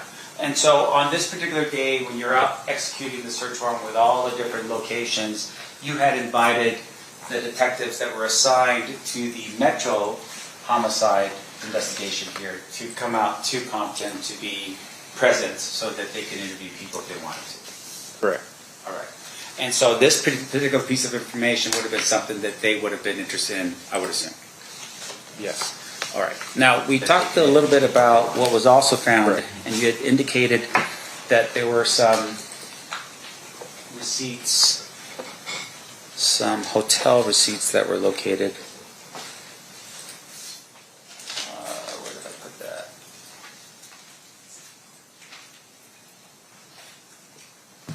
Oh.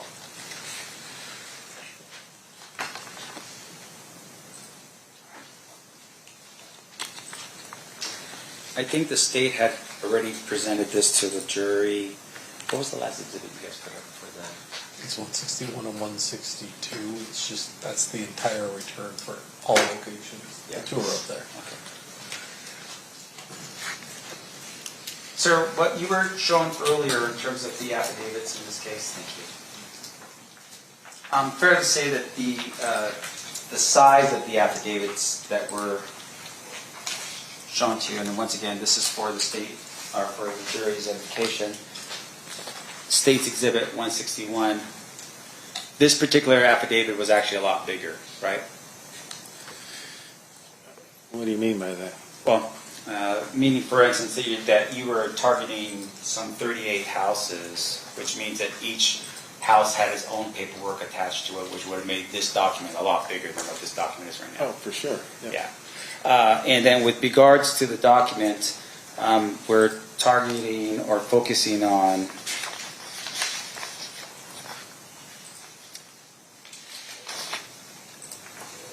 the first item here. Looks like was a, let's see here, in State's Exhibit number 162, there was a reference here to a hotel receipt, right? Yes. Now, the property report here that we're looking at on 162, which I will show without the, this is the property report that we referred to earlier, right?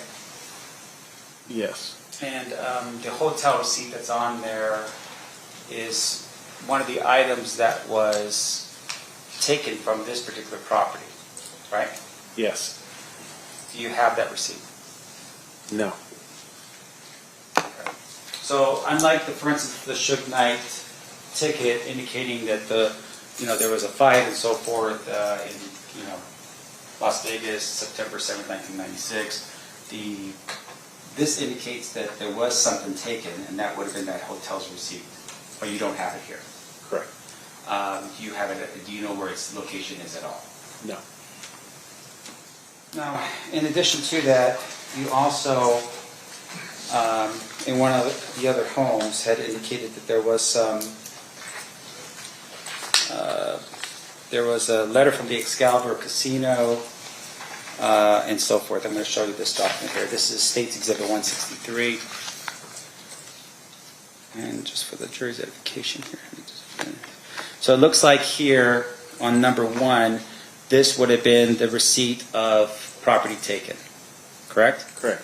And underneath it here, number 1 would show a letter from Excalibur Casino addressed to Orlando Anderson, right? Yes. All right. Do you know the date of this particular document? It would have to be the same day of the search warrant. Well, I'm sorry. I'm talking about the letter itself. Oh, no. Okay. And do you have a copy of that letter? I do not know. All right. Do you know where that letter is? No. All right. The next part here looks like there's an envelope addressed to, once again, Orlando Anderson.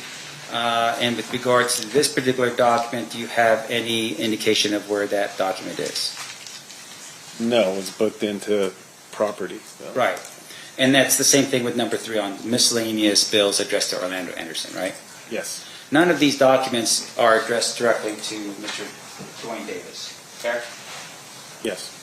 And once again, when you are searching and finding something like, for instance, the Suge Knight ticket, that document is carefully taken from the scene and put into evidence in a way that would preserve the chain of custody of something like the ticket. Correct.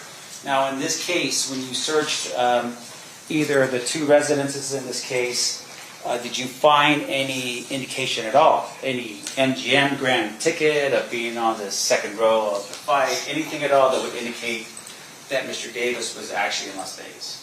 No. Okay.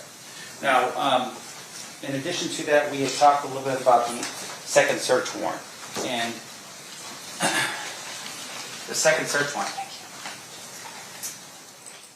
you, is this one here, State's Exhibit 136. Okay. Now, when a search warrant is executed in California, at the time it's executed, is it confidential or sealed? Sometimes, yes. In this particular case, with this particular search warrant, was this search warrant sealed? Yes. And was it sealed up until the time that the search had been conducted? Yes. Okay. When did this particular search warrant become unsealed? I don't recall. Okay. Fair to say, though, that if someone's charged in a crime based upon search warrants that are sealed, that search warrant would then be available for the defense to look at. Yes. And it would be unsealed at that point. Yes. And that would be the same, of course, with the search warrant that occurred at the beginning of October the year before, right? Correct. So in this case, with this particular search warrant here, this is dated as of May 27th, 1997.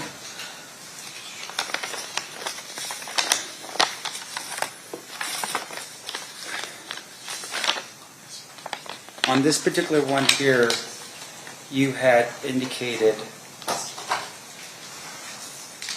the following. This is on page 4 of this document. The information that I think we're most interested in is line 4 of that document, right? Yes. Meaning that, once again, these are items that were taken from this home, and those items were put into your property or evidence log. Correct. And number 4 is a money due bill from the Monte Carlo casino. Right? Can you tell us the date of what this money due bill was for? No. All right. And once again, your search in this particular regard was actually May of 1997, right? Quite a few months after the September 7th, 1996 shooting. Correct. In addition to that, in terms of that money due, can you tell us, for instance, who that money due bill was addressed to? No. Okay. Now, there were some questions by the state on that issue about the fact that this was actually a search warrant investigating into the murder of Diggy Smalls. Remember that line of questioning from the Yes. state? But fair to say, of course, that even then, as you're conducting this kind of investigation, you are still thinking about the Tupac case, right? For sure. Yeah, you weren't just at that particular point forgetting that the Tupac murder even occurred. You're still thinking during that time period, if you run across something you think is relevant, you would have identified it, right? Correct. In addition to that, though, you would have identified it, you would have called Metro to say, hey, by the way, we got something there that will help you with the Tupac murder investigation. Fair? Fair. Okay. There's no reason why you wouldn't have done that? Not that I know of, no. Now, we talked a little bit about the size of some of the people that were involved here, and I think, was it DeAndre Smith you said was a pretty big guy? Yes. All right. And you said he was like, what, 6'2", 6'3", and about 300 pounds, something like that, big guy? About 6'4", 300 pounds. Okay. Did he play any sports or anything as far as you know? I think he did. I'm not positive. Okay. What sport? Now, are you aware of an individual by the name of Terrence Brown? Yes. And was Terrence Brown one of the individuals that was potentially a suspect in the Tupac murder? Yes. All right. Now, with regards to Terrence Brown, can you describe for us how, like, his size as well? Yeah, he's approximately a little shorter than you, and just medium built. So a good-looking guy. Exactly. I'm sorry? I don't know about that, but So it's a little bit shorter than me and about my size. right. Okay. Let's just put it down as I'm 6'2", so that's like I'm just kidding, 5'8", and something else. And then in terms of the at the time with Terrence Brown, you are aware that Terrence Brown actually dies in 2015. Yes. Right. And when he dies, do you know how he dies? Yes. How did he die? He was at a marijuana dispensary in Compton, and a robbery occurred, and he got killed during the robbery. So, based upon the way he was murdered in that case, no indication that that was some type of retaliation for the murder of Tupac in 1996 or 7? No.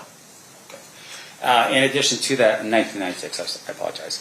With regards to DeAndre Smith, do you know when he passed? 2004, and he died of medical complications. Right. And as far as you know, nothing that would have been associated with any type of retribution or revenge for the murder of Tupac Shakur. Correct. Now, Orlando is the one who passes away relatively quickly after the shooting. Yes, approximately a year and a half. Right. And in terms of how he passes, he was shot and killed? Yes, you want me to tell you what happened? Please. Orlando Anderson was with his best friend Michael DeRoe, and they were at a burger stand in Compton. And across the street from the burger stand, there was a car wash. Orlando Anderson recognized the people at the car wash. There was 3 people sitting in the car, and he recognized one of them that owed him money for some narcotics that he didn't pay him for. So Orlando Anderson took it upon himself, and he initiated the confrontation. He drove up to the car, and he exited with a gun.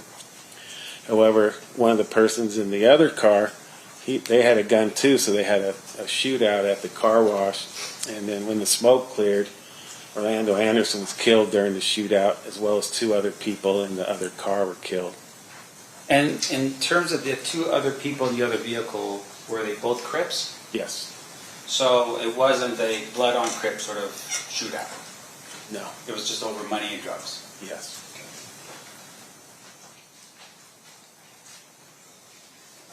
Now, we've had some discussion here about Darnell Brin. And you're familiar with Darnell Brin? Yes. And the way I'm understanding this is that within the Southside Crips, you had 2 different factions. Correct. You had the Glencoe faction with Darnell Brin. Yes. And then you had the Burr Street faction. Correct. Now, in terms of the 2 different factions that we have here, The Burr Street faction was a faction that was dealing with the drugs, mostly? I'm sorry, can you repeat that? In terms of the Burr Street faction, that they deal in drugs. That was one of the things that they were involved in, yes. Yeah. And in terms of the other faction, we talked a little bit about Darnell Brim. He was a shot caller. Correct. And he was a violent person. He had the potential of being a violent person, yes. Well, you recall in your book describing him as a very violent person? I don't recall that, but if it's in there, it's what I said. Okay. And once again, it would have been something that if it wasn't true in your book, you would have corrected it. Yeah, I'm not saying he wasn't a violent person. Yeah. He definitely had the potential to be a violent person. And isn't it fair to say, though, like even in your book, that you describe him as being someone that was implicated in some attempt murders, that kind of thing as well? Absolutely. Darnell Brim. Yes. Now, Darnell Brim is shot in the back how many days after the shooting of Tupac Shakur? 2. And in with regards to the shooting in the back, do you know who shot him in the back? No. Okay. We were told it was Pyrus, though. Right. And would that fall more into the idea of what you're saying about retaliation in this case? Yes. Now, there are other people that potentially were considered, I think including the initial investigation here, as being part of the Tupac murder. Do you recall a person by the name of Noel Spank Johnson? Yes. All right. And he is also a Southside Crip member, part of the Glen Cove crew. Correct. All right. Do you recall a person by the name of Jerry Monk Bond? Yes. All right. Once again, part of the Glen Cove crew. Correct. And then also Orlando Anderson. Correct. Okay. So those individuals at some point were considered to be potentially involved in the murder of Tupac Shakur, correct? Yes. Okay. Now, in addition to that, when you had conducted the searches on Mr. Davis's home and the locations that we're at, did you ever find money? Not that I'm aware of, no. No vast sums of money for somebody making 20% of $4 million a month? No. How about expensive clothes, like stuff that was worth, suits worth $6,000, anything like that? I don't recall the clothing that was inside. Yeah, but in terms of, just information about the individual's living conditions, for instance, did you find any expensive cars that he owned or anything like that, besides the lowriders and stuff that people put a lot of work into? Well, them are expensive cars to me, so yes, we did. And when you say lowriders, we're talking about, are we talking about lowriders here or BMWs? Monte Carlos, hydraulics, all that kind of stuff. Sure. And in terms of the Monte Carlos and the hydraulics, Mr. Davis was actually part of a what they call a lowrider club in Compton. I wasn't aware of that. Okay, you're not aware of. Let me ask this next question. But in terms of the vehicles we're talking about, they were not for Mercedes-Benz, BMW, nothing like that. They were just modified cars. Correct. Now, in addition to that,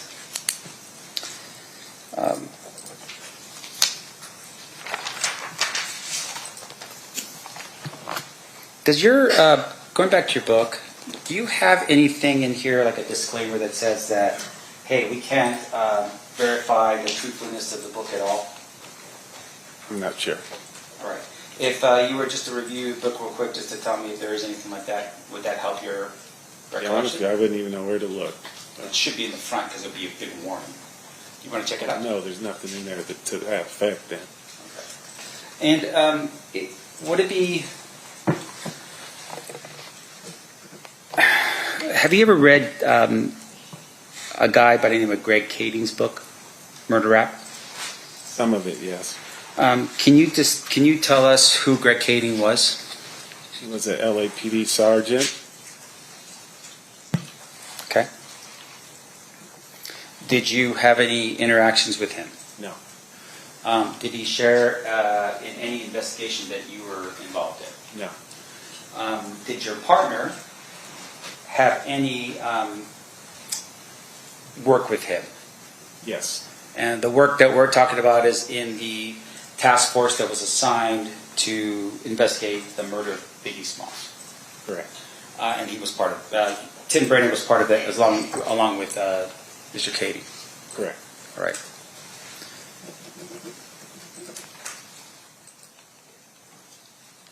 Now, we had shared a little bit about the swallowing up of Compton PD by the LA Sheriff's Department. You call it swallowing up. I call it absorbed or whatever. Right. Why was that? Well, it would take, I could tell you in a couple of minutes, but it's really a 6-month long thing that happened, but I can explain it to you if you want. Well, I mean, obviously there's a lot of moving parts, right? Yes. The absorption or dismantling of a police department is a very unusual thing, right? Yes. And so in order for that to happen, if I can just cut right to the chase with you, was there corruption going on within the department that caused the absorption of the department back to the sheriff's department? No. Okay, then what was it that caused it? It was the mayor, Omar Bradley, at the time, was being investigated by the FBI. He found out that he was being investigated by the FBI, and he blamed our chief. Right, so what he did is he put our chief and a captain off on administrative leave, and he made some allegations of missing narcotics. Okay. Now these guys were 2 30-year veterans with prestigious careers.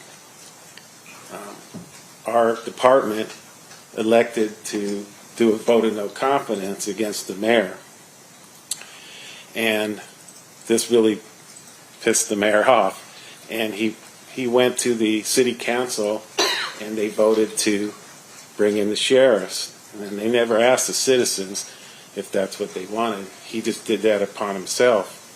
Now, there was a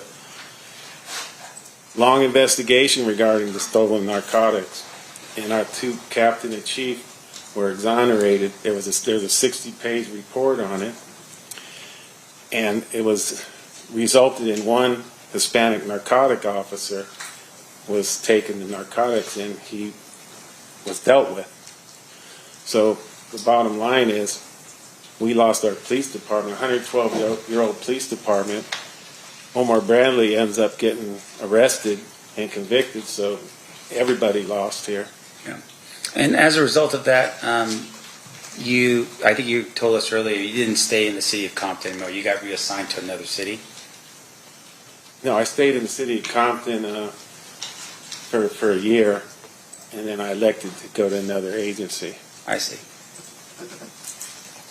All right. And then while you were there, the other thing that you did, and you shared with us a bit about the fact that you were very well versed in the gang culture in Compton, right? Right.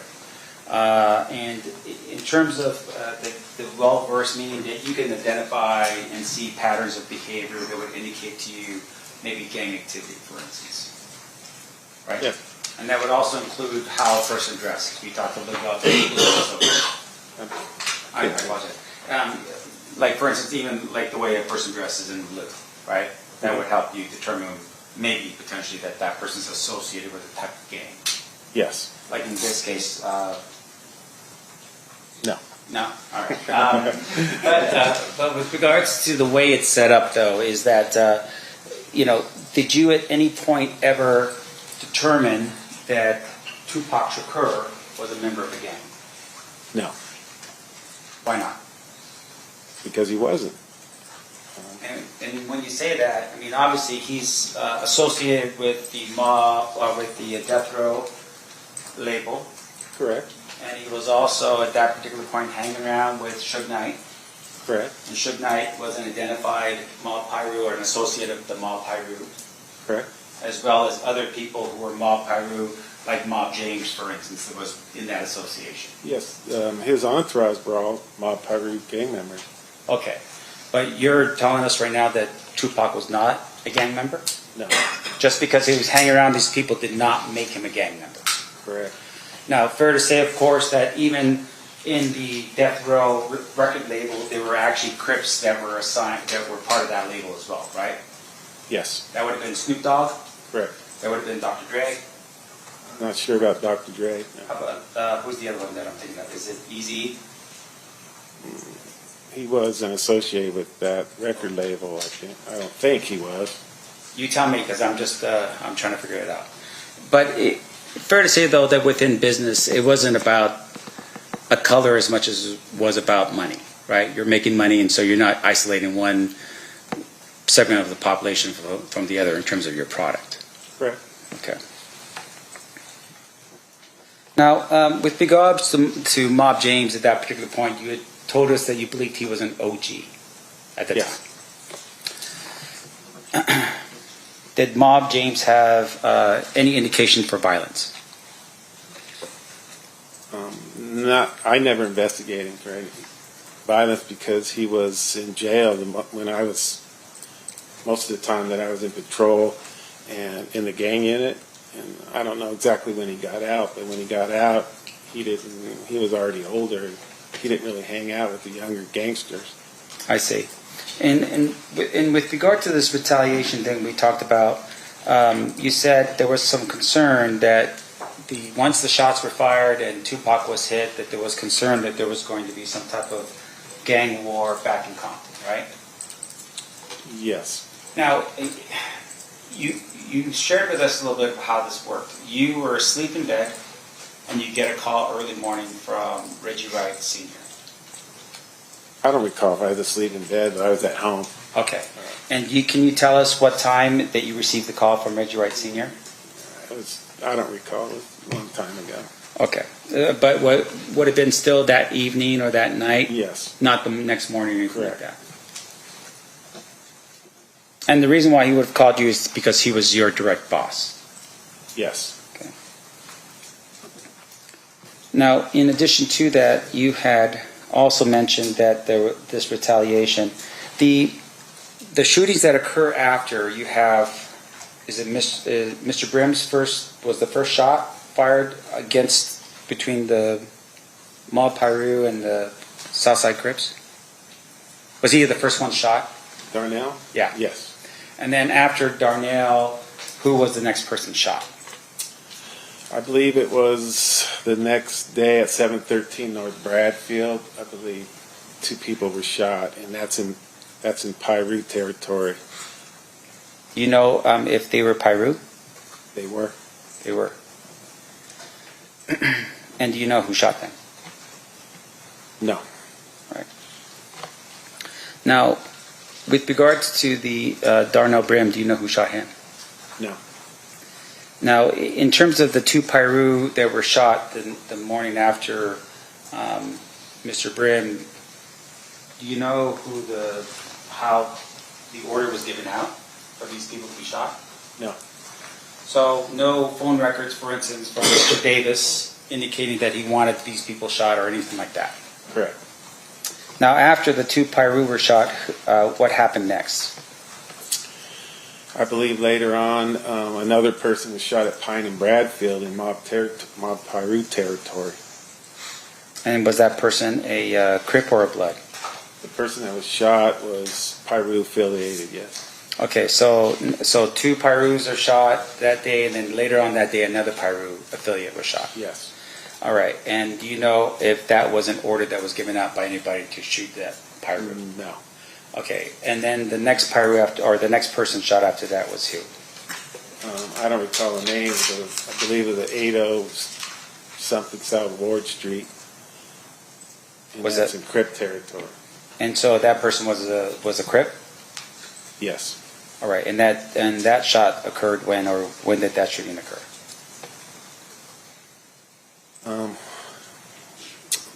I don't recall. All right. And as far as you know, this is happening over the course of maybe there was 10 days. I think that was how it was framed. It was like it's a 10-day war in Compton. Yes. But fair to say it may have been a little bit longer, like maybe 13 days, right? No. Okay, so that's 10 days. So if we go with 10 days in this, any proof at all that we can show this jury that Mr. Davis ordered any of the shootings to occur in this case? No. Now, in addition to that, the idea here behind the shootings, we go back to the Lakewood Mall incident, right? Sure. Is the Lakewood Mall incident, in your mind, the sort of the definitive act in which the war is now declared between the, Mob Piru and the Southside Crips? That was the first incident that sparked this whole back and forth thing. Yes. Now, let me ask you this. Did it really happen? Yes.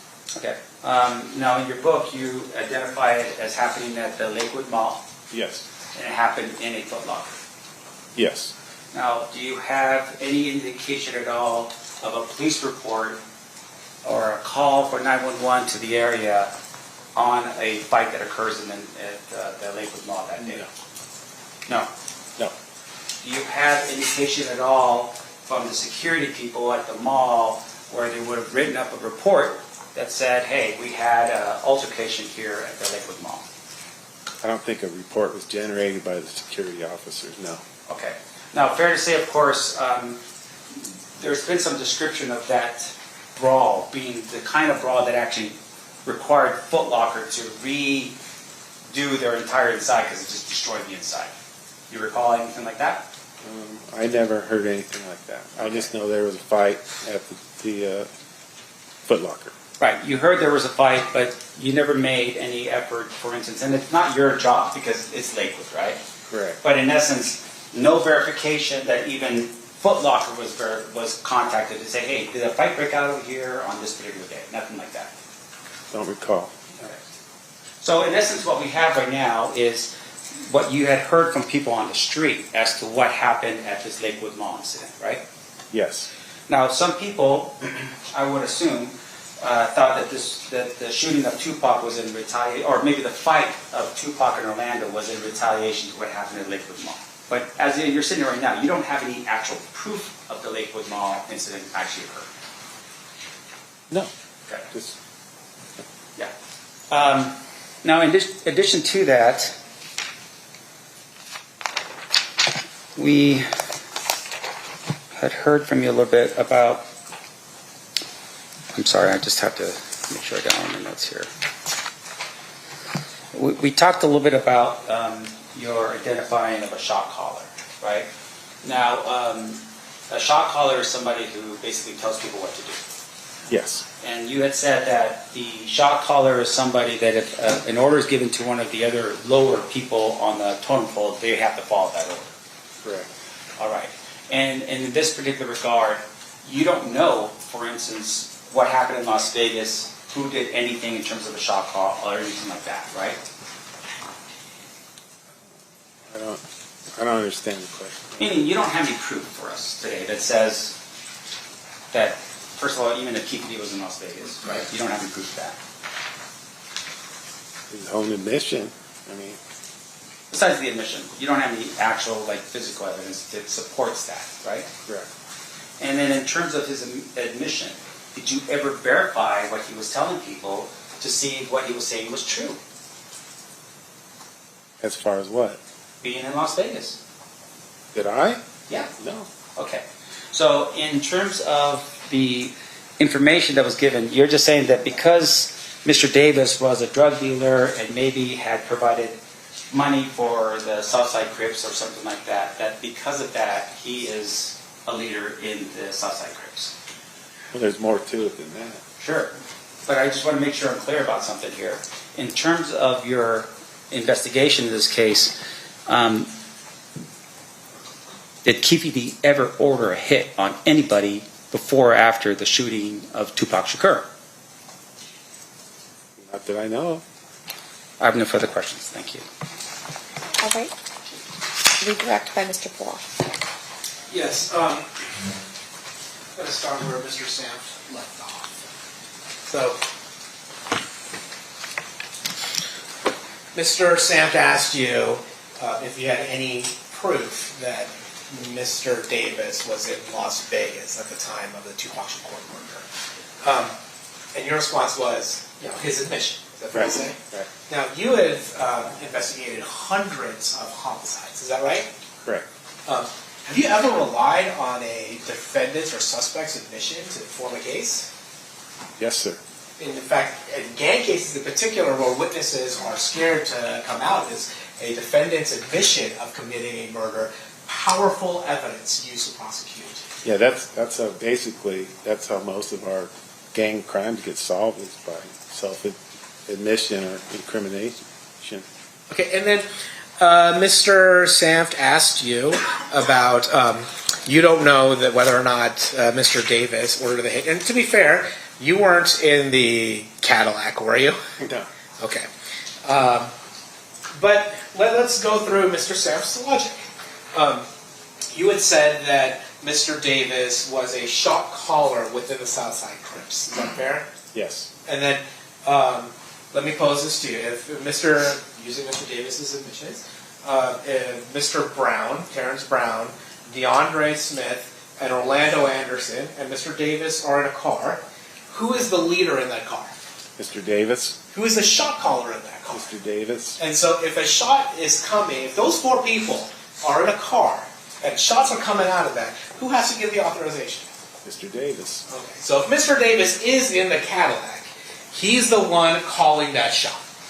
Absolutely. If he tells them not to do it, say, let's handle this back in Compton, they wouldn't have had a shooting. If he sanctioned it, then there'd be a shooting. And Mr. Orlando Anderson, he was what you had called a gangster, right? Absolutely. So he would be the person that would have to listen to Mr. Davis. Yes. And so was it in your experience, knowing the roles of everybody in that vehicle, could Mr. Anderson shoot that gun with Mr. Davis in the car without Mr. Davis's permission? No. Now let's talk about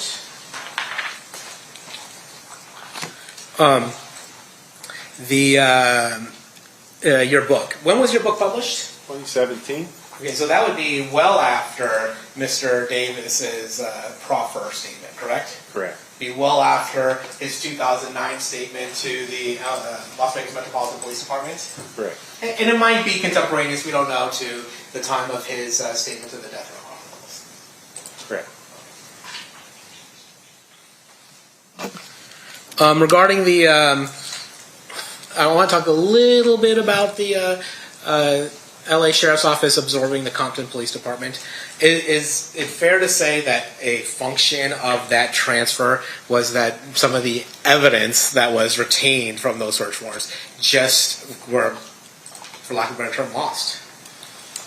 Yes. I mean, I didn't know it at the time. I mean, we just switched police departments, and they absorbed us, and they kind of were responsible for all the evidence, too. So I don't know what happened to it after we got absorbed by the Sheriff's Department. Mr. Samf mentioned Reggie Wright Sr. to you. Did Reggie Wright Sr. ever ask you to work on behalf of the mob pirates? No. Did you ever work on behalf of the mob pirates? Never. Okay. Talking about the Burris Street faction, Mr. Samf mentioned that Mr. Samf asked you some question about Southsiders. Darnell Bren was actually in conflict with this Burris Street crew. Is that fair? Yes. But Michael Giroux was a member of the Southside Compton Crips, the Burris Street crew. Is that fair? Yes. I think he went by a Little Owl. Is that right? That is correct. Court's indulgence.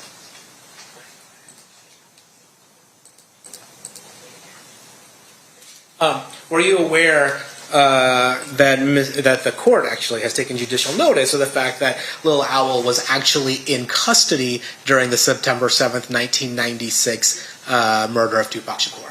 That is correct. Kind of hard for him to be the person responsible for the murder. Okay. Now, Orlando Anderson, he was also a member of the Burris Street crew. Is that fair to say? Yes.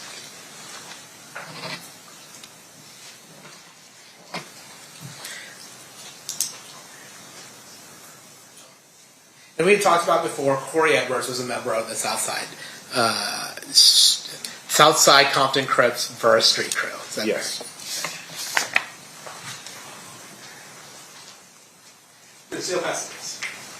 3 cross, Mr. Sound. Thank you, Your Honor.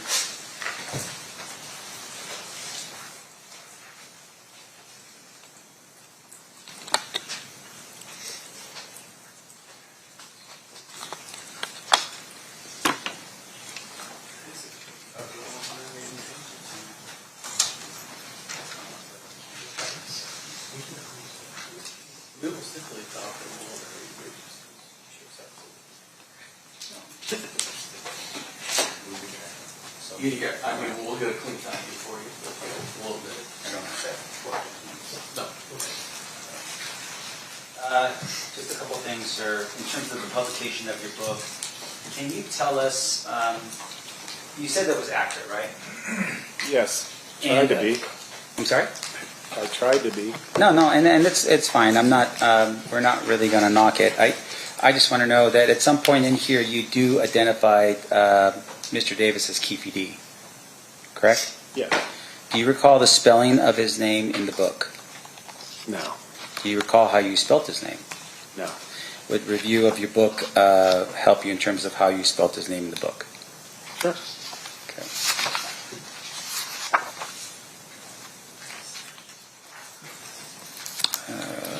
Let me make sure I got it here. You want me to approach? You may.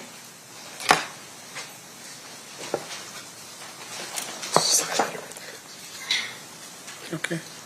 Okay. And just for the record, how did you spell his name in the book? Keefe. Right.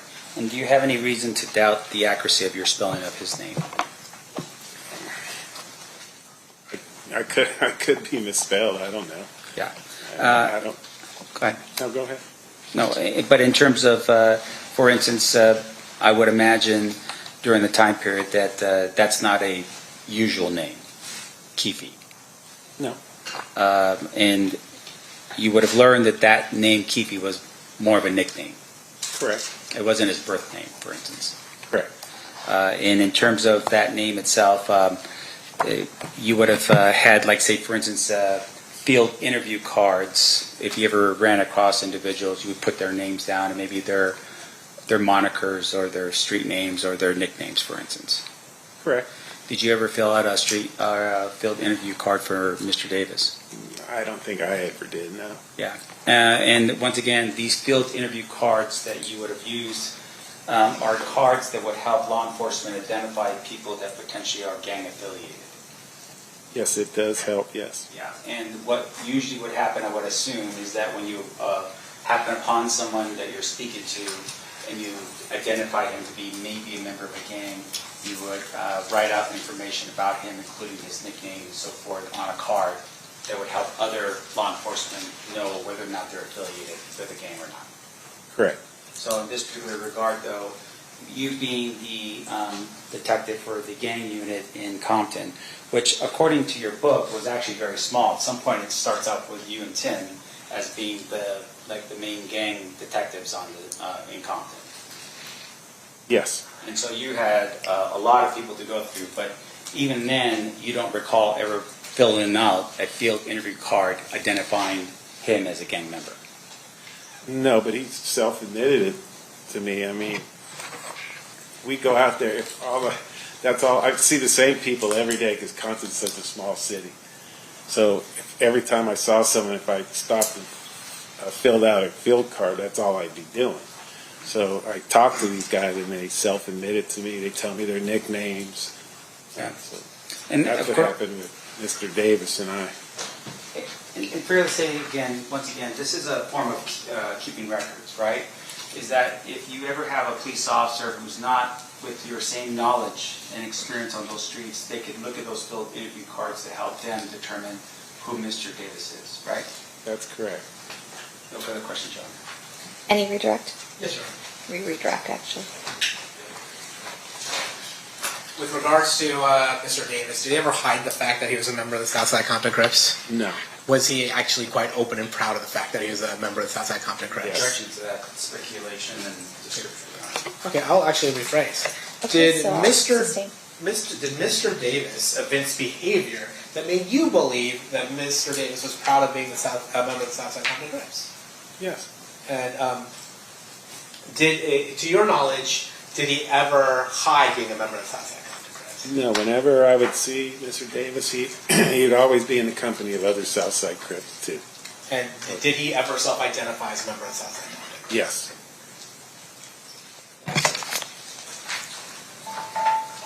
Is that it for you, Mr. Poole? Yes. Anything else, Mr. Sam? No. Ladies and gentlemen of the jury, any questions for this witness? Okay, we have a few.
All right, a couple questions. You got a lot of questions. Okay. Why is Tupac not seen as a mob pyro while in company of other members, but Mr. Davis is? Well, there's nothing that documented Tupac as a Pyru. Now, he associated with them, but he didn't live their lifestyle. He was a rapper.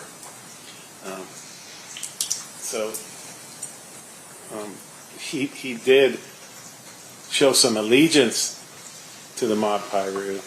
However, he wasn't active. He wasn't out in the streets gang banging or whatever. He was as rap mogul, and I think he liked that lifestyle. Okay. From what you have observed regarding Reggie Wright Jr., would he have been considered affiliated or in connection with Mob Piru or any other gangs? No. Reggie was the head of security for Death Row Records, he was actively employed, and the difference is the entourage, they were paid by Suge Knight, but they played a different role. Reggie could carry a firearm like the rest of the people that he employed, but the entourage, not saying they didn't carry firearms, but they couldn't do it legally. So there's a big difference there. Is it fair to assume there wouldn't need to be orders from Mr. Davis for members of the Crips to carry out retaliatory shootings, considering there was an active war between Mob Piru and the South Side following the shooting of Tupac? In other words, is the order implied even if the shot caller does not explicitly say shoot? Yes, if the shot caller is not there, then gang members are going to do what they do. If they're going to go out hunting, they're going to go out and shoot, even though it might not be sanctioned by a shot caller. But if he's present, they're most likely they're going to do what Mr. Davis tells them to do. But if he's not present, then they're going to do what they do.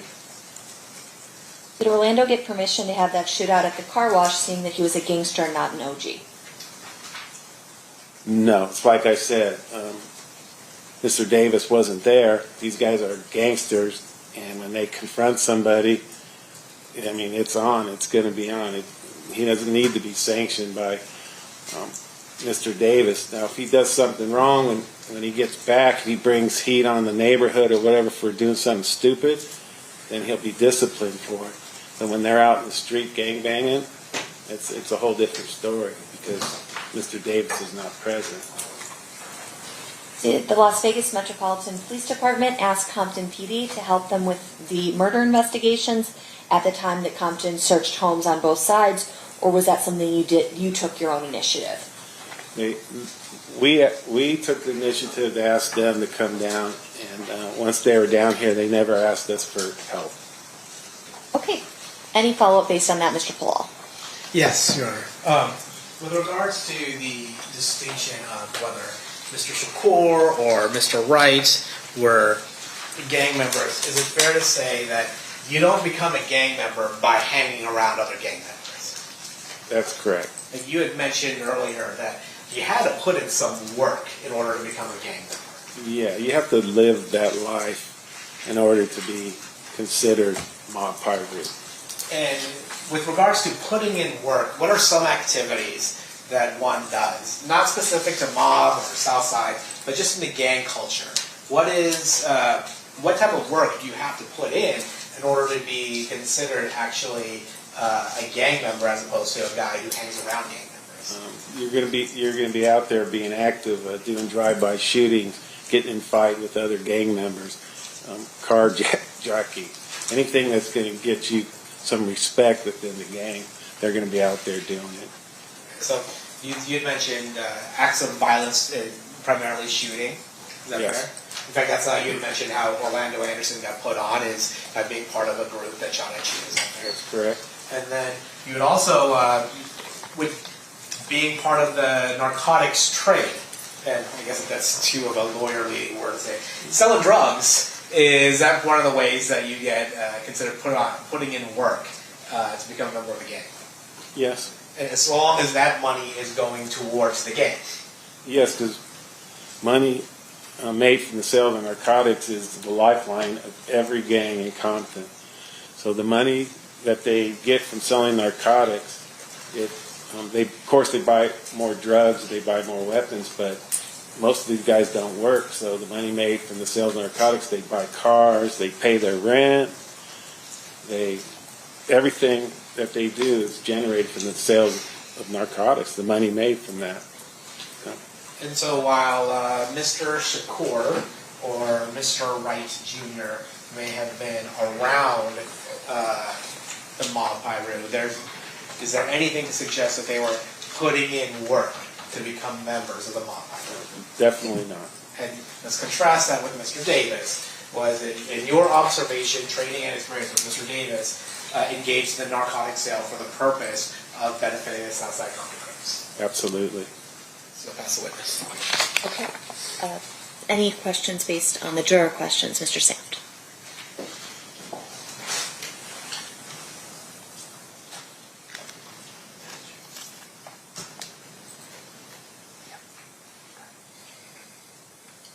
No, Your Honor. Okay. Thank you so much for being here. You are excused. Thank you.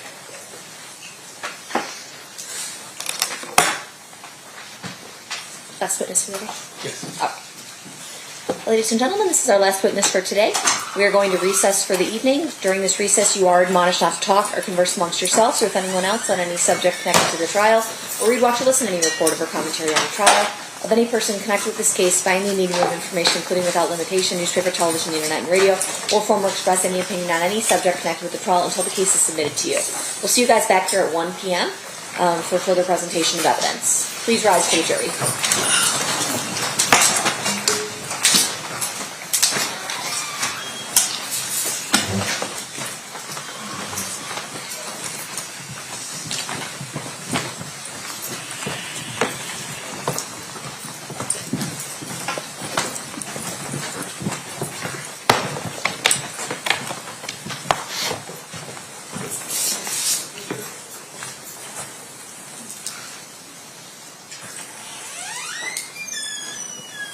For the record, the jury has exited the room. Anything we need to address outside the presence? Nothing to say.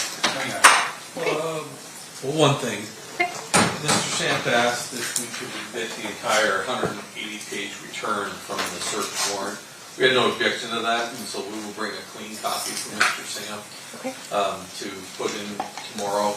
Also, we still need to correct the 717 transcript and audio. I'll have that brought forward tomorrow. What exhibit will the return be? I have no idea. Will it be a defense or state? It's the defense. Defense next in line, so that would be WW. Okay, sounds good. Thank you. Thank you.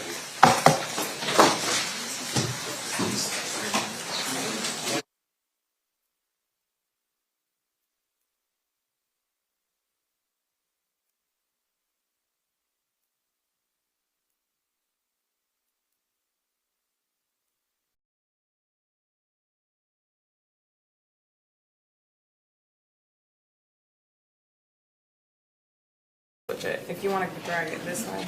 Okay. That way you can talk to them while you're talking to them. All right. And you said you're a detective with the Atlanta Police Department? Yes. And what is your current role with the Atlanta Police Department? Yes. And what is your current role with the Atlanta Police Department? Currently, I'm in the Internal Affairs Unit. And how long have you been in law enforcement and with the Atlanta Police Department? Law enforcement for 32 years, the Atlanta Police Department for about 20 years. And were you working for Atlanta Police Department in 2016? Yes. Can you tell me about what your role was within the Atlanta Police Department in 2016? In 2016, I was in the Homicide Unit. Eventually, did you move out of the Homicide Division into the Missing Persons Division? Yes. And when you were in the Missing Persons Division, were you assigned the missing person case of Morgan Bauer? Yes. Have you, I guess when you get a new case or get reassigned a case that maybe was worked up before, do you go back and review all the investigation that was done by prior police or prior detectives? Yes. And in this case, in 2016, was Morgan Bauer reported missing? Yes. Do you recall approximately when she was reported missing? She was reported missing on March 12th, 2016. And was there a different detective that was over that case at that time? Yes. Was that Detective Kramer? Yes. And is he now deceased? Yes, he is. And can you talk to me a little bit about how the Missing Persons Unit works within Atlanta Police Department? How many officers there are and what you kind of do with your investigations? When I was there were 2 detectives and a supervisor was the Missing Persons Unit. Okay. So you have 2 detectives and a supervisor, and that covers all of Atlanta, any missing person report in Atlanta? Yes. And can you talk to me a little bit about the sort of things that you do when you're working up a missing persons case? The first thing is take the information that you get about the missing person, pass it on to the communications department so that they can upload that to the National Crime Information Center. And then get a photograph, some general information, description, last place seen, and create be on the lookout below flyer and pass that out. So a lot of it is kind of just sending out information about that missing person and trying to see if you can get any information back about where they were? Yes. And then do you follow up on tips? Yes. Do you get often a lot of tips that maybe don't go anywhere, but you follow up on them still? Yes. And in your review of this case, is that the procedure that was taken when Morgan Bauer was reported missing? Yes. Although you weren't necessarily working within the missing persons unit, did you have some involvement on the upfront with Morgan Bauer's missing person case? Yes, I did. Can you explain to us what your involvement was, even though you weren't necessarily assigned or even in that unit? Yes. It was March, I don't remember the exact date, 2016. Jade Brown, he's the owner of a dance club called Tees, called the office. He said that Kay Goebel had just walked into this club. And at that point in time, the detective that was working it, had they identified a Kay Goebel as a potential person of interest or to speak to? Yes. And so you're saying that you got a call, do you recall if that was on March 15th or 16th of 2016? Yes. And on that day you did you end up speaking with Caitlin Goebel? Yes, I did. And was that interview recorded? Yes, it was. And have you had an opportunity to review that interview? Yes. And did it fairly and accurately reflect the interview that you conducted over the phone with Caitlin Goebel? Yes. Your Honor, at this time, I would tender State's Exhibit 8, and I also would tender State's Exhibit 9. As the defense, the State's Exhibit 9 is a copy of the transcript. Those transcripts have been provided to the defense. I will also pass them out, and I do have copies for the jury. State's Exhibit 8, which is the recorded phone interview, is a piece of digital evidence that we have on State's Exhibit 1. State's Exhibit 1 will be tendered at the end of the trial. State's Exhibit 1 is going to be just kind of a drive with all the digital evidence on it. We've already kind of discussed with the defense about operating that way for authenticity as long as it's been reviewed. My understanding is the defense agrees to that.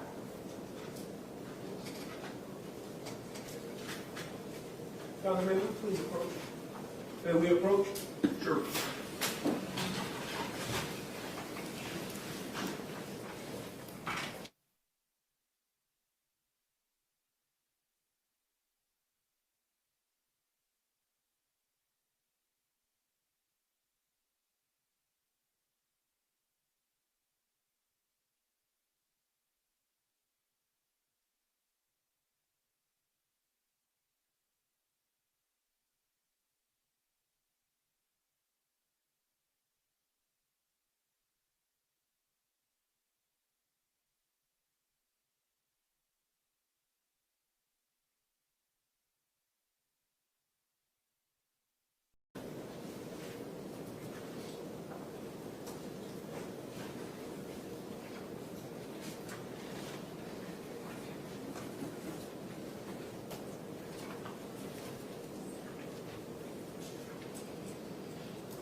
She stopped talking to everyone that night after she got taken out. Okay, so that was the 25th of February. You guys were auditioning at Club T.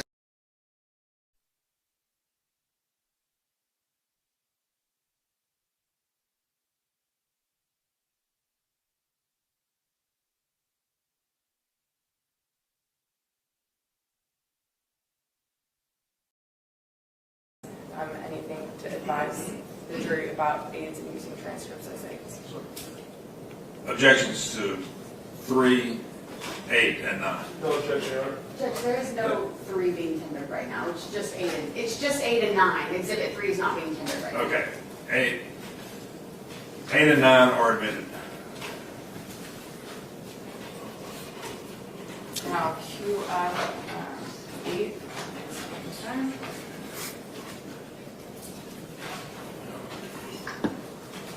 Ready to bear? Yeah, you may pass this. Ladies and gentlemen, you can go ahead. What's being passed out to your transcripts, I believe, of the audio that is about to be played. The transcripts are meant as an aid for you. If you hear something different from what's on the transcript, then you are to use what you hear and not the written transcript. And the transcripts will not go with you to the jury room. They are not evidence. They're just demonstrative aid for you.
She stopped talking to everyone that night after she got taken up. Okay, so that was the 25th of February. You guys were auditioning at Club T's.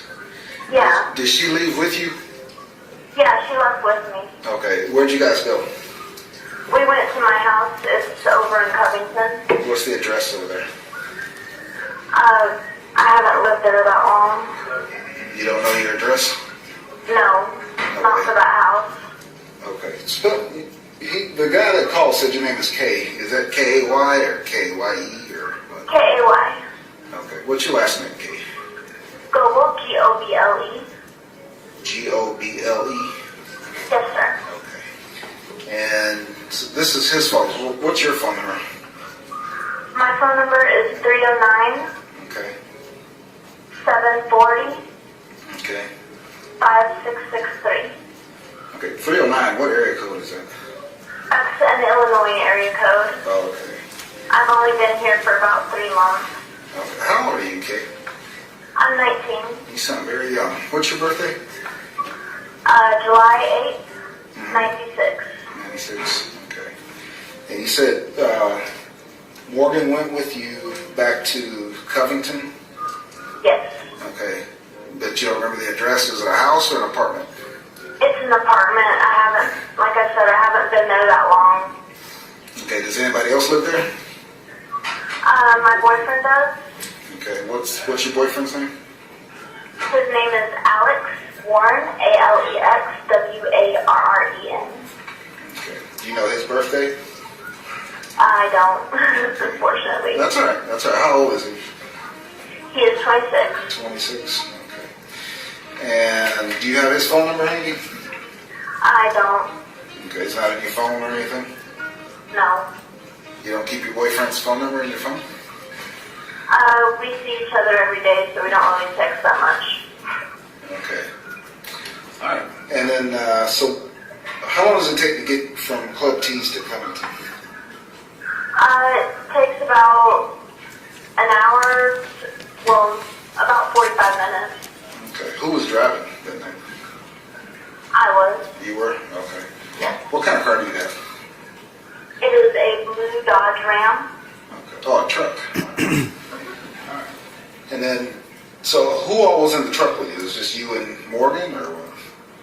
It was me, Morgan, and Alex. You, Morgan, and Alex. Okay. And then, so you guys drove back to Covington. What happened when you got back to Covington? We got home and I got in the shower and everything, and she was texting on her phone and talking to someone and giggling a lot. Do you know who she was talking to? I have no idea. It was a guy she was talking to. She was on Snapchat or Tinder or some social media site talking to him and sending him videos. Okay. How long have you known Morgan? We knew Morgan. I met her earlier when I was working at Main Stage. When was that? And that was like maybe a month after I got here, so about a month ago. Okay. So you've been here how long? 2 months? Yeah. 2 months or 3 months? I'm sorry. I've been in Georgia for about 3 months.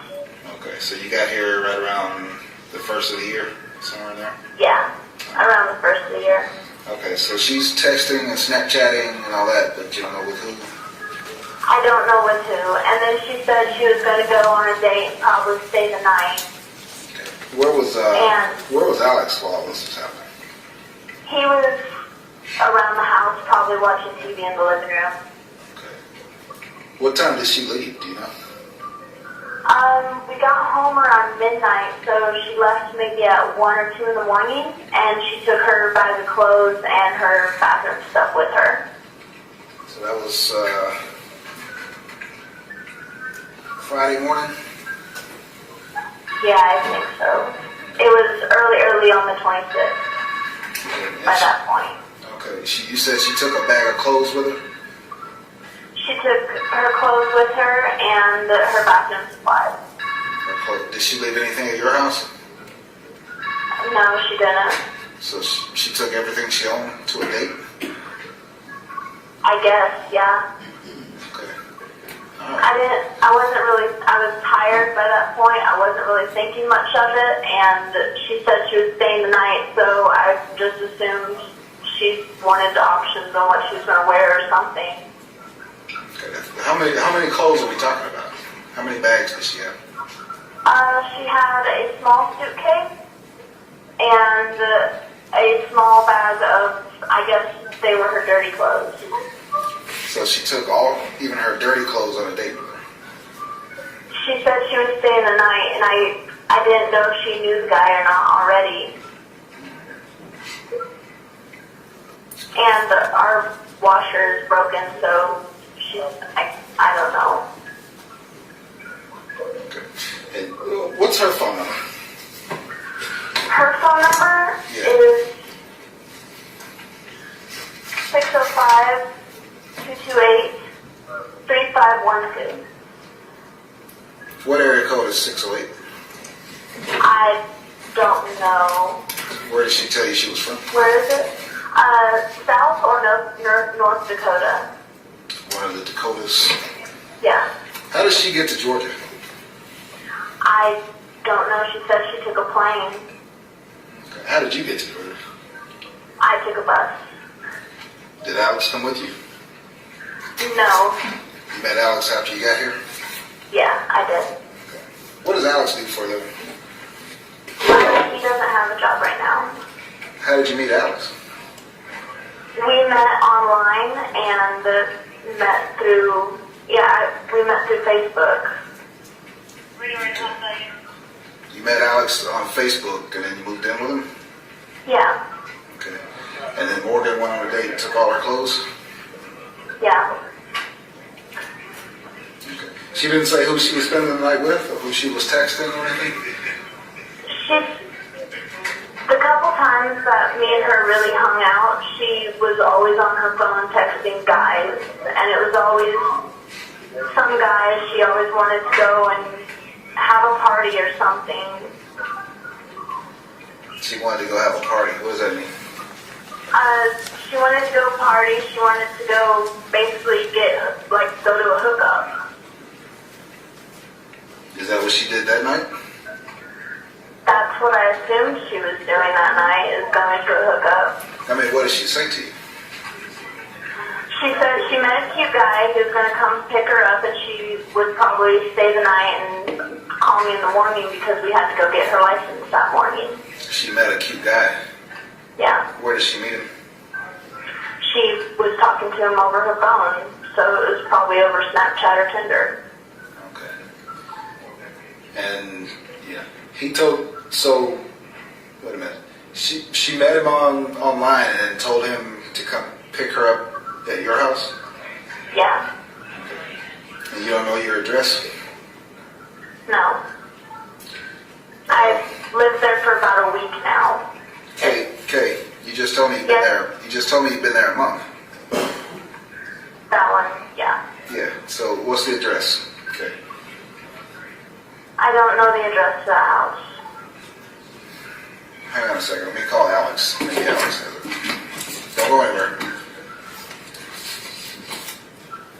How long has Alex lived in Georgia? He's lived in Georgia his whole life. I didn't give you his number. What's his number? I don't have his number with me. Okay. You gotta help me out here, alright? I'm trying to. Because Morgan is missing, right? We gotta find her. Yes, I know. I'm So you gotta help me. worried about her. So you gotta help me then. Okay. I need phone numbers, I need addresses. You gotta help me, Kate. I'm genuinely trying to.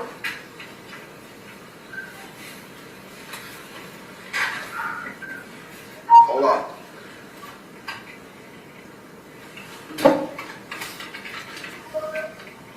You said Alex is 26? Yes, he is.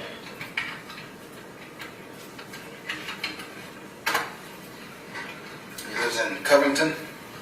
Yes.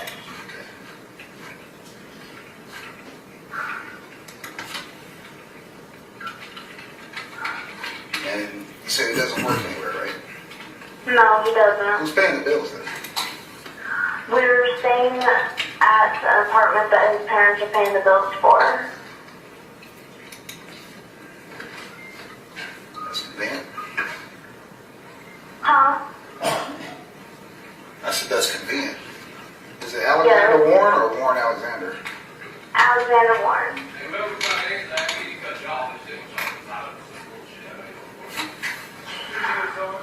Tell him.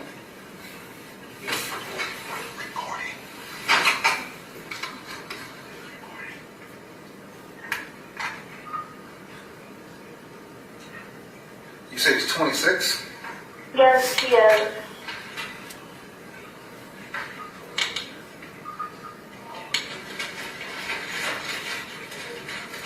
Claremont Drive in Covington? Your phone keeps beeping. I said Claremont Drive in Covington? Does that sound right? What? Does Claremont Drive sound familiar to you? Yes. Okay. 210 Claremont Drive? I think so, but I know Claremont Drive. Okay. Does Alex have a middle name? Alexander. He goes by Alexander Joseph. Alexander Warren is his full name.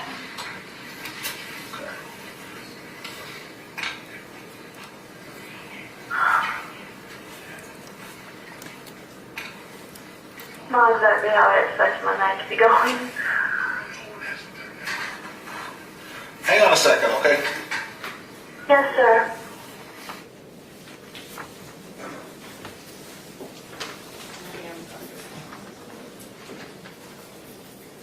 And we are going to have the transcript taken back up.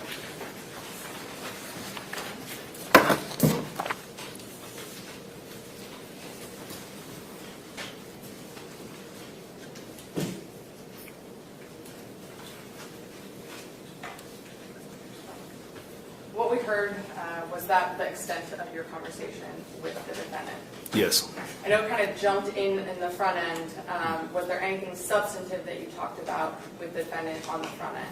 No. When the interview ends, was that the end of your speaking with the defendant? Yes.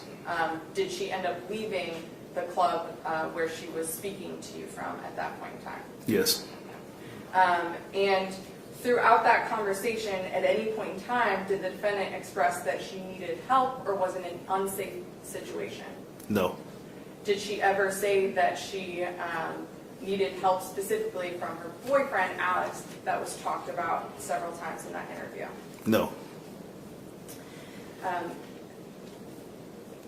Do you know whether or not after that interview, it was later learned that the defendant and Alexander Warren were staying in Porterdale?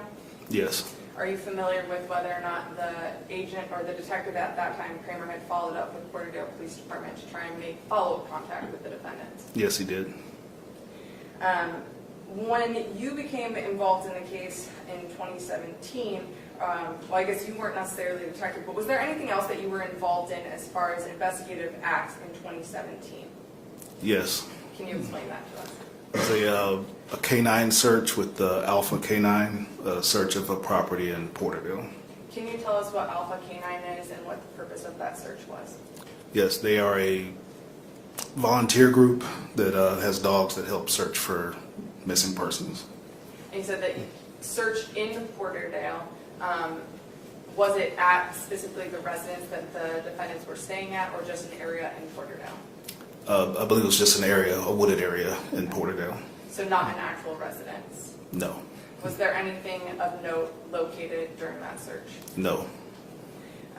From 2017 on, did you end up getting assigned to that case?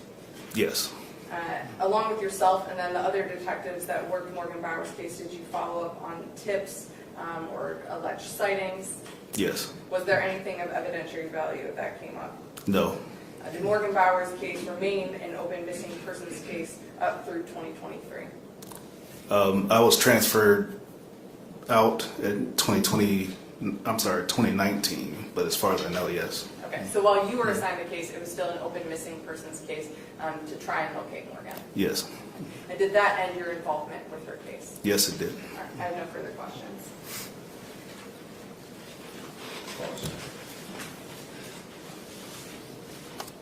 I'm going to stay here, Judge, or here in front. Wherever you want to stay. Appreciate you, gentlemen. I want to get your title correct. Detective? Yes. Thank you for being here today. Just a couple of things. As the state said, so your involvement with this matter ended in 2019, correct? Correct. The only interaction that you had with Ms. Goebel, that was the conversation that was just played, correct? That's correct. She was, at the time of that conversation, she was at work. Do you know if she was at work? I know she walked into a dance club called Tees. I don't know if she was working or not. And who told you, or who called you for that conversation? Jay Brown, the owner of Tees, called the office. I just took the phone call. Okay. And at that point in time, you didn't know anything about Ms. Goebel, correct? No, I didn't. You didn't know anything about Alex Warren, correct? No. She was not under, I guess so, because you didn't know anything about her, she wasn't under an investigation at that point in time? No. Okay. So when you had this conversation with her, you didn't think of her as a suspect, correct? No. It wasn't my case, so no. So she spoke freely with you? You'd have to ask her that. Well, she talked to you, correct? She did talk to me, yes. So you had a conversation with you? Yes. With her? Yes. Okay. And after that, there was no other, I guess, encounter or investigation when it pertains to her, correct? No. Okay. And when she had this conversation, you stated you knew that she was at the club, correct? I don't know if I told her that. No, I'm saying you knew she was at the club when you Yes, spoke to her. yes. But at that point in time in that conversation, you didn't know who was around her when she was having that conversation, right? No. You didn't know if Mr. Warren was around her at that time, correct? No. I appreciate your time, sir. Direct. I just want to clarify, when you jumped in and took that call, were you literally just jumping in a different unit, didn't know any of the background about Morgan Bauer's missing person case? Yes. I have no further questions. Anything else? Nothing from the defense. Witness be excused. Yes, and I would ask that you be released from his subpoena. I would ask that you be released from his subpoena. Thank you, sir. Thank you, sir. Thank you. Release from your subpoena.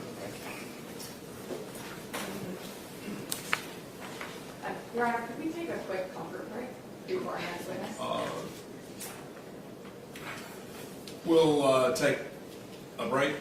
You all just exit to the jury room and on Tinder, nor get on Facebook looking for anything about this case. And and if there's one that I failed to mention, do not go on that one either. Okay. With that being said, call your next witness. Ashley Kelly.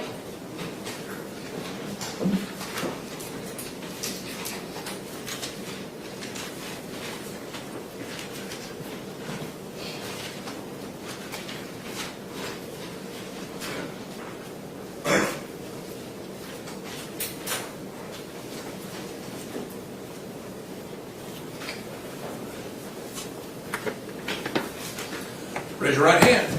Swear testimony about to give in the case of State of Georgia versus Caitlin Grace Goble will be the truth, whole truth, nothing but truth, so help you God. I do. Have a seat. Just get seated. You want to pull that microphone up so you're nice and clear. And then can you introduce yourself to the jury, please? My name is Ashley Kelly. I am a Homeland Security Coordinator with GEMA, and I'm also a task force agent with the GBI on the Homeland Security side. And how long have you worked in law enforcement? Since 2014, so 12 years. Prior to your current position, did you work for any other agencies? I did. What other agencies have you worked for? I've worked for Newton County Sheriff's Office, and I've also worked for Porterdale Police Department. Did you work for Porterdale Police Department in 2016? I did. And while working for the Porterdale Police Department, did you learn of a missing persons report that was being investigated and have any sort of involvement in that? I did. Can you talk to me about what your involvement was, and do you remember the timeline of when you became involved? So I became involved Tuesday, March 22nd in 2016. We were contacted at the police department, and Chief Cripps had come in contact with an advocate and Morgan's mother, and we learned then that the last time that she was seen was possibly in Porterdale, so that's how we became involved. And I noticed you were kind of glancing down. Do you have some notes in front of you? I do. Okay. And as far as referencing the notes for like timeline, or if you need to refresh yourself, that's okay. I know this happened in 2016. If you'll just let us know, take a moment, and then once you've refreshed yourself, go ahead and testify to the jury, please. Okay, so you said that you were referred or involved, you were made aware of this case on March 22nd of 2016. And then did you take any sort of follow-up actions to see if you could learn anything more about Morgan Bauer? I did. And what did you do? So that was on a Tuesday evening. So that Wednesday morning, I reached out to, was it Detective Kramer?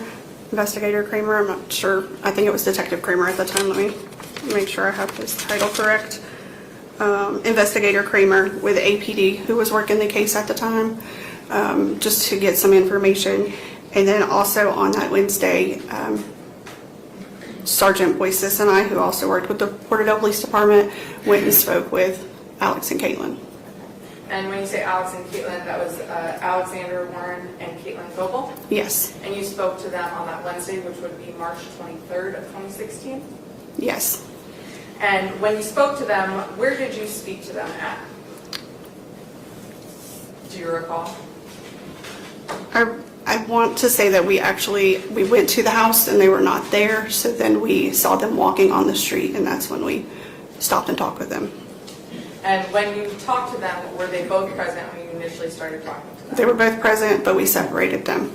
Is that your normal practice, if you were speaking to individuals, that you would separate them and speak to them individually, separately from each other? Yes. I want to focus on speaking with Caitlin Goble.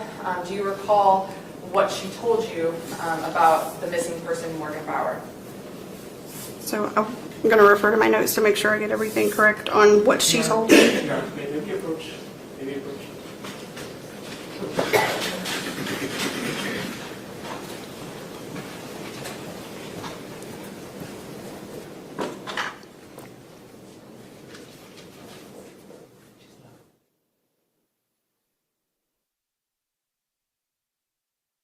Please, have a seat.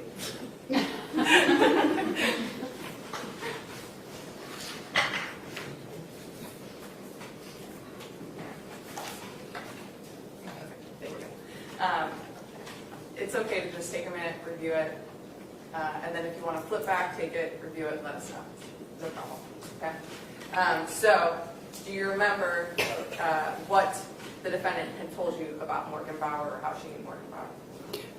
I'm not sure exactly how they met, but Morgan just stated that they had met, that she was trying to get her an interview at the strip club where she worked, and they'd only communicated through cell phone and text messages.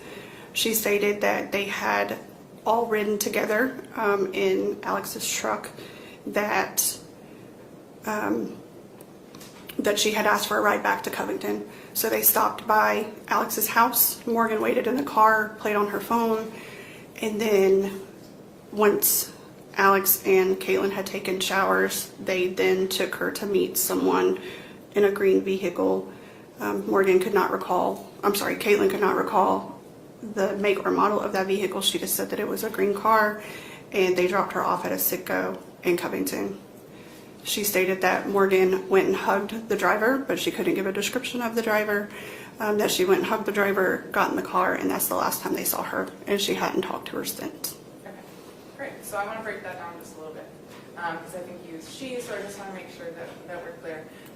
You're saying that the defendant met Morgan at the club and was helping her get an audition or an interview or something like that? Yes, I'm not sure if they met at the club. I'm not sure exactly where they met. She never divulged that.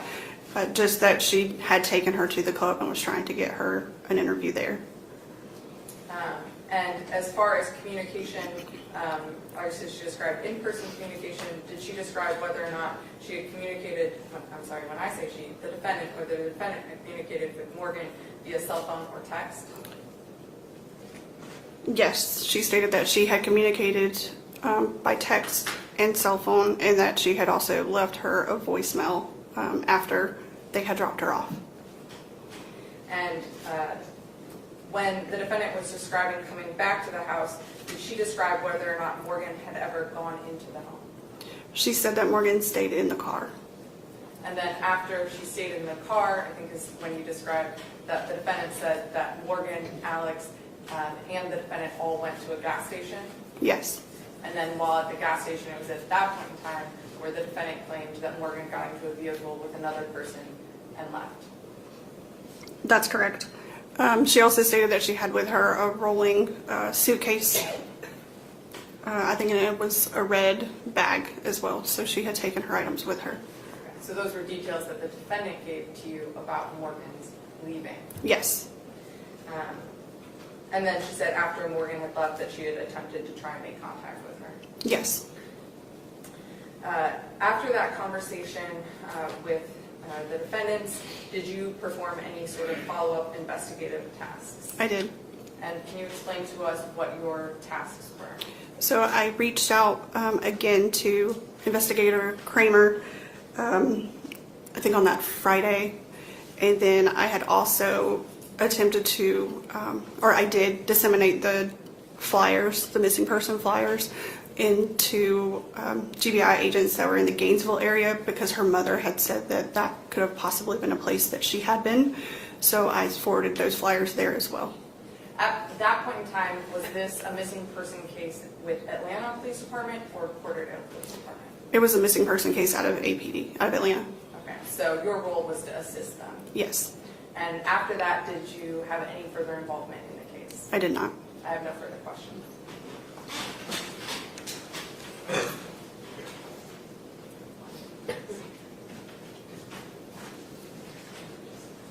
Great one. How you doing today? Good. Again, I'd like to get people's titles correct. What is your title? Task Force Agent. Task Force. So you can call me Agent. Agent. I appreciate that. Agent Kelly, thank you for being here today. Just a couple of things. So you were given information that you needed to speak with Ms. Boles as well as Alex Warren, correct? Yes. You went to the house to speak with them. Yes. How many officers did you go with? It was myself and Sergeant Boyces. Okay, so 2 officers. Yes. They were not at the house at the time, correct? No. Did you speak to anyone else? No, not that I recall. How far away from the house did you, how did you recognize what they looked like? I've ran into them before. I had some previous knowledge of who Alex was, so I recognized him. So prior to this, you didn't recognize or know anything about Ms. Goble? Not that I recall. Okay. So when you saw them walk in, you recognized Alex Warren? Yes. You guys decided to pull over and speak with them, correct? Yes. How far distance, when you said you separated them, how far away from each other were they when you were talking to Ms. Goble? Or were you talking to Ms. Goble? Yeah, we both talked to them. Okay. And you separated them? Yes, I don't know exactly how far apart they were. I mean, it was a good distance so that we could speak with them independently, but I'm horrible with measurements. Ballpark it, like the distance between us right here? Possibly, maybe a little further. Okay. And it was on the street? Yes. Okay. This was daytime? Yes. Okay. And you spoke with Ms. Goble, and the information that the prosecutor just stated, that's what she relayed to you pertaining to Morgan, correct? Correct. How long was that conversation? I don't recall. It wasn't a very long conversation, but I don't recall exactly how long. And after that, you and your other fellow officer, you guys just left? Yes. Okay. You guys didn't see where Ms. Goble and Alex went to, or where they went after that? No, sir. Okay. But he went back with Ms. Goble after you guys left. He went with Ms. Goble and they left, correct? I assume so. They were on the street together. I appreciate your time. Briefly. Porterdale Police Department, I know you said it was you and another officer that went and spoke with them. How large of a police department is Porterdale, or was Porterdale when you were working there? I'm wanting to say at that time we had 4 officers. We're very small, so it was usually about 1 per shift, maybe 2. And then when you were speaking with Caitlin, at any point in time, did she tell you that she needed help or that she was scared? No. I have no further questions. No question, Your Honor. Should she be excused, released from her? Yes, Your Honor. Yes, I would ask that she's released from this. All right, you're excused, free to go about your business, released from this. Call your next witness. State calls Casey McClure. Casey McClure.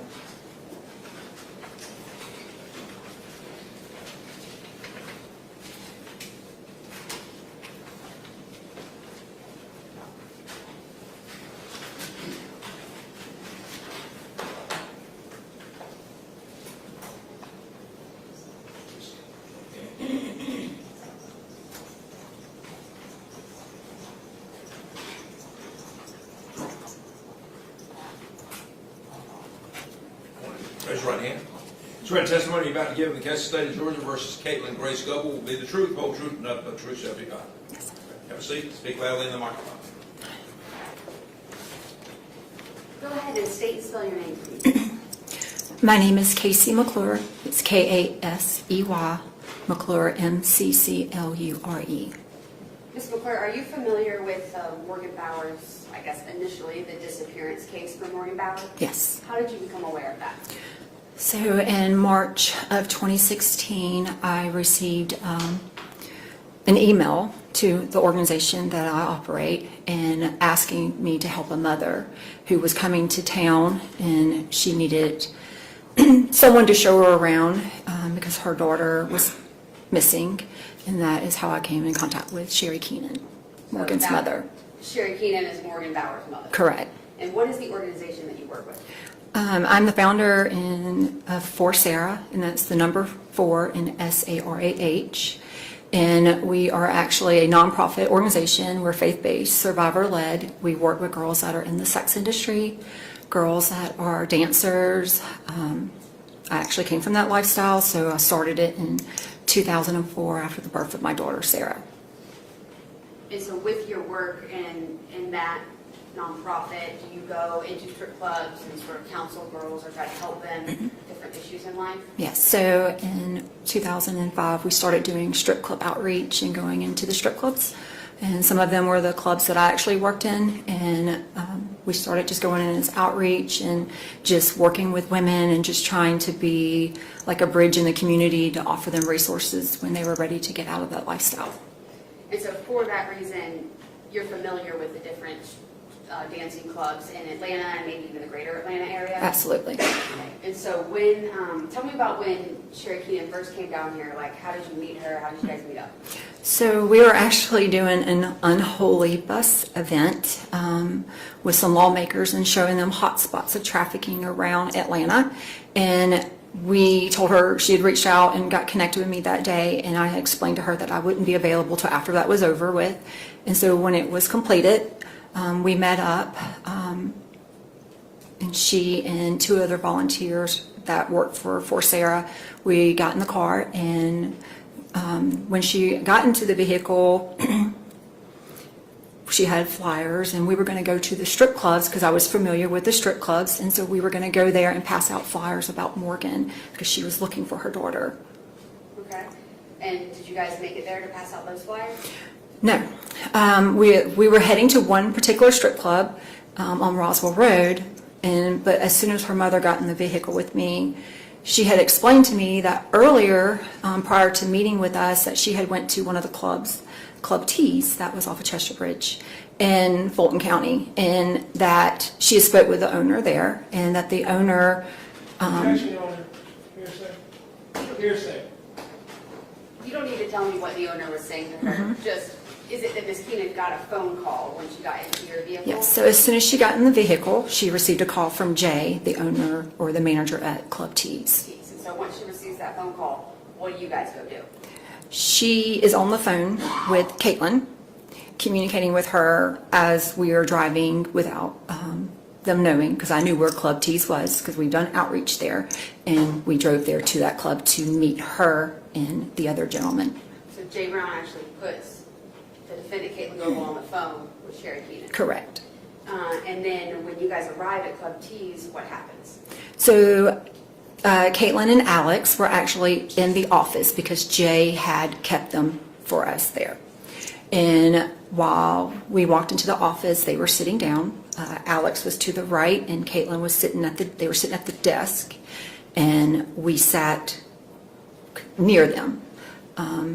Sherry sat to my left, and Caitlin was in the front of me, and Alex was to the right of me. And what date was this, do you recall? March 15, 2016. And was Caitlin asked about Morgan or anything like that in this conversation? Absolutely, many times. So Caitlin was doing most of the talking for a little bit, and Sherry had handed her a flyer that she had printed and gave it to them. And so Jay, the owner, was standing above us, like because we were sitting next to them, and Caitlin was explaining that Morgan, that they had met Morgan at the club, and that they had picked her up, and she apparently, is what she says, had passed out in the truck, and that when she passed out in the truck, when she woke up, she had got on the Tinder app because she was excited because there was a guy that had responded to her in that app. And she told them to take her to meet this guy. And Alex had explained that they took her. He didn't go in a lot of detail at first, but then he said that it was she had gotten at a gas station and got into a green Eclipse. Who does the majority of the talking in this conversation, Alex or Caitlin? Caitlin. Who appeared to be most in control of the conversation, Alex or Caitlin? Caitlin. Did Caitlin appear to be scared at all at that point in time of Alex? Absolutely not. At any point in the conversation, did she ever appear scared? No. At any point in the conversation, did she ever appear not in complete control of what she's saying and doing? No.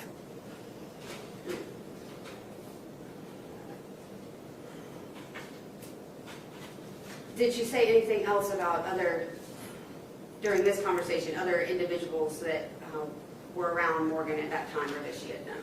Yes, so she had told Sherry and me that she was worried about Morgan because she had not heard from her, and that she almost filed a missing persons report.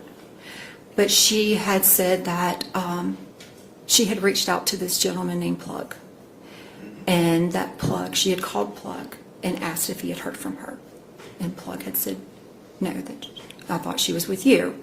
And they told him that the same story that they had told us, that she had gotten in a green eclipse with a black guy that she had met on Tinder. And when I got through talking to Caitlin, I said, can I get Plug's number? And so she gave me Plug's number. Okay. And I don't know if I need No, I'm not going to ask Okay. you to say what anyone else said to you. That's Mhm. okay.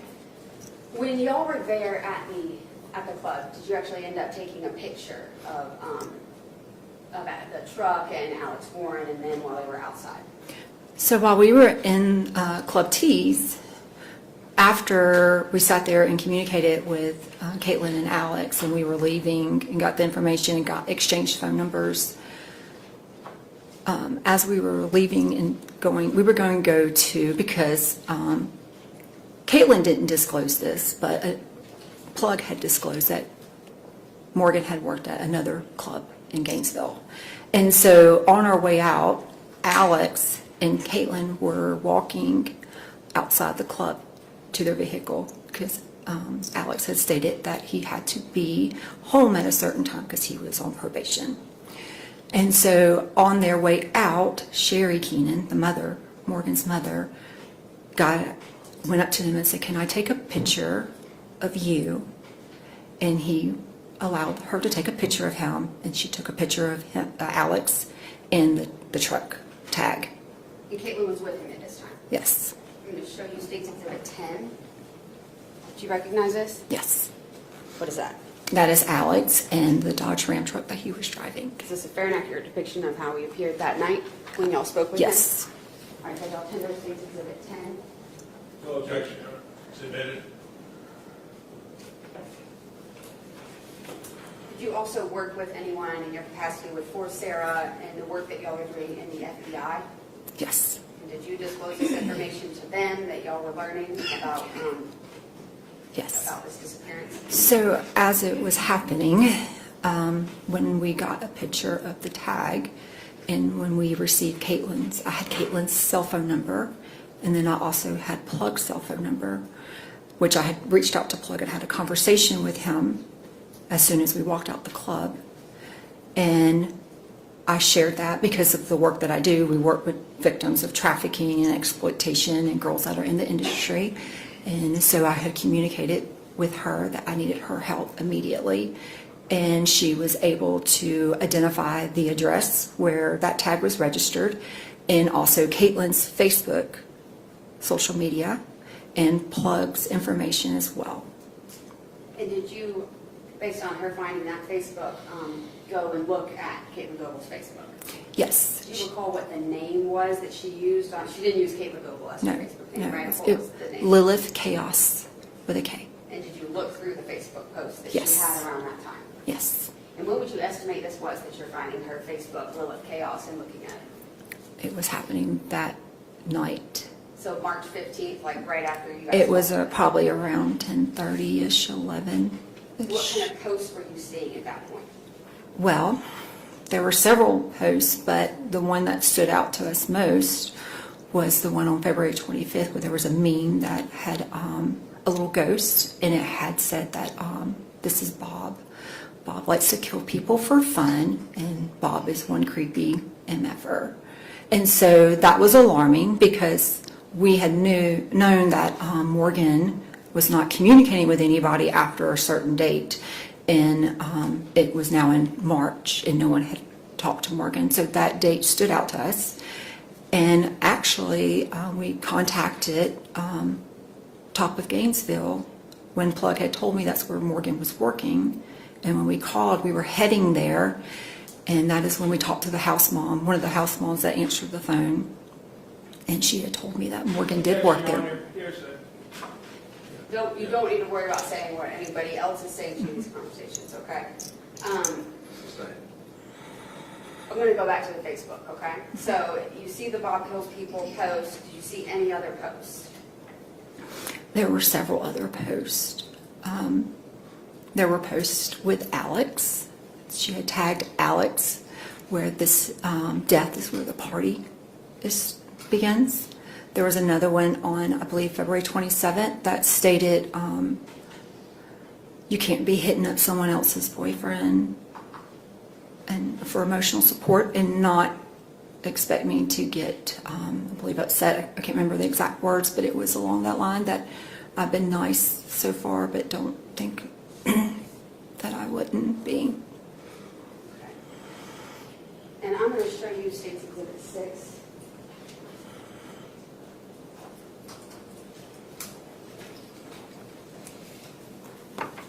Just look here at the different pages, try to keep them in order, and let me know if you recognize this.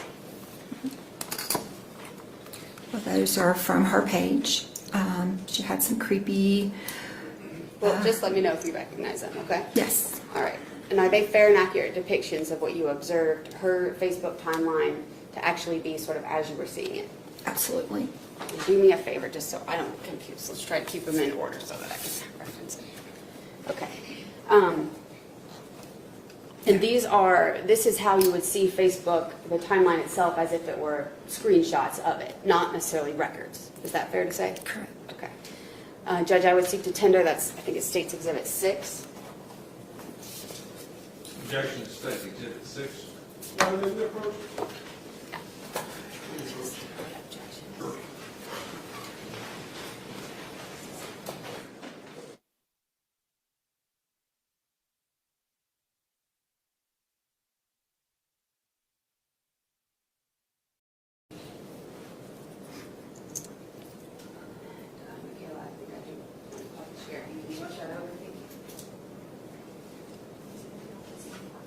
Yes.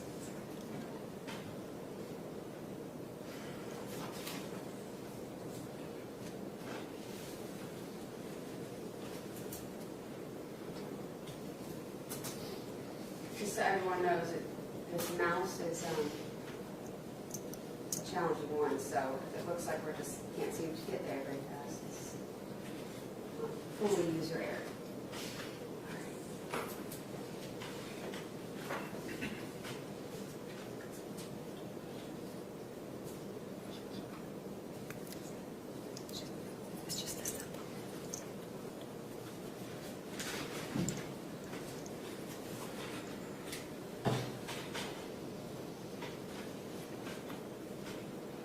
Okay. I'm going to draw your attention up there to the top left corner. What does that say? This is page 1 of State's Exhibit 6. What is in the top left corner right there? Oh, you're talking about the Lilith Chaos? Yes. Is that her Facebook name? Yes. Who's the image of right there? Callan.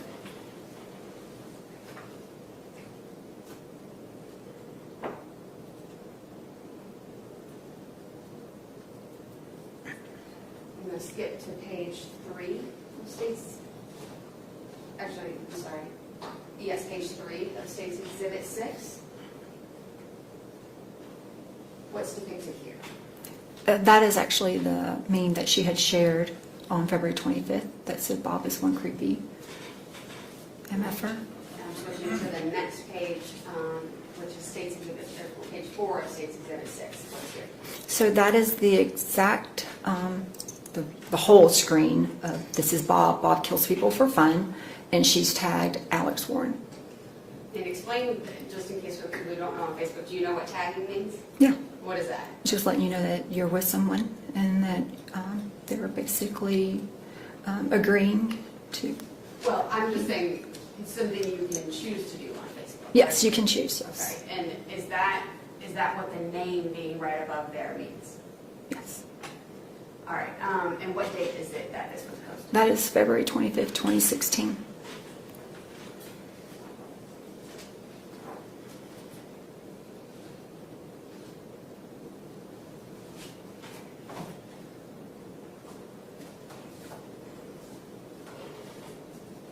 And I'm going to show you page 5, State's Exhibit 6.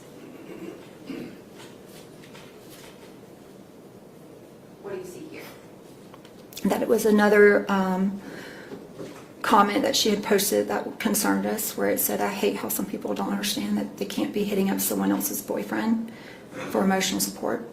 and leave us the F alone, and understand that just because I've been nice so far doesn't mean I won't get scary if you cross me. And what's the date there? That is February 27, 2016.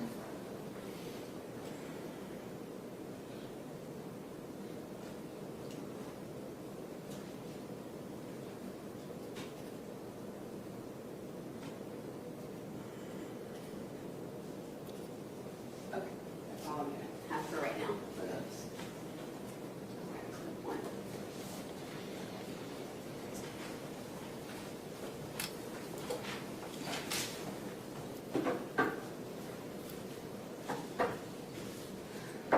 After you initially talked to Caitlin on March 15th, you continued to speak with her and meet with her in days or weeks that followed? I actually contacted her as soon as we left the club that night. Is she answer your calls? Does she talk to Yes.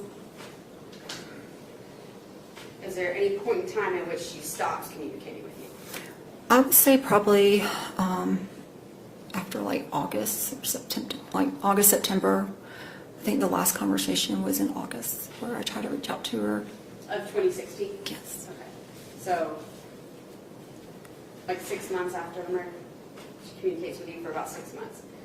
At any point in time in those 6 months following it, you working in the capacity that you do, helping women in these difficult situations, does she ask for help, reach out to you in any manner, tell you she's scared, do anything like that? And you also have, your work, you go into these clubs and you see the area and sort of the layout, how they work. Are there spaces in these clubs where it's just women, there's women with other women and things like that? Yes. So, Tell me about that.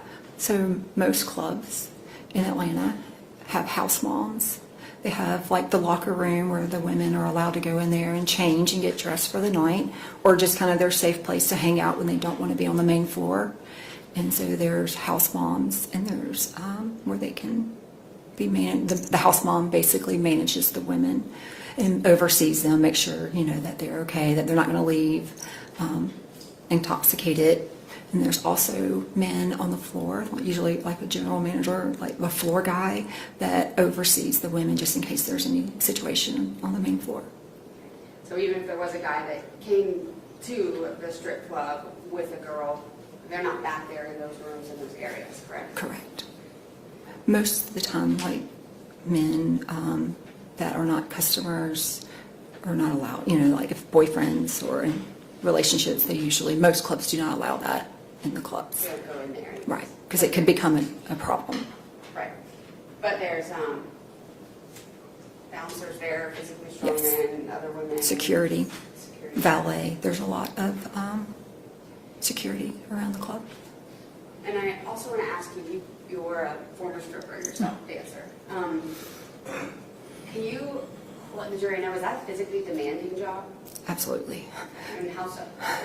Well, you have to be able to stand and wear heels and be active on the stage. And you have to kind of be able to, I guess, work the room is what you could describe it, and be able to communicate with people because you do have a rotation usually. Most clubs have a rotation of dancers that have to go on the main stage or whichever stage there's other stages. Usually there's multiple stages sometimes in certain clubs. If you dance, like on a pole in particular, does it require a lot of grip strength? Yes. In that manner? Yeah, if you use the pole, if you have to do tricks on the pole, you definitely have to have some upper body strength or core. Okay, just one more. I don't have any more questions right now. Thank you. Boss?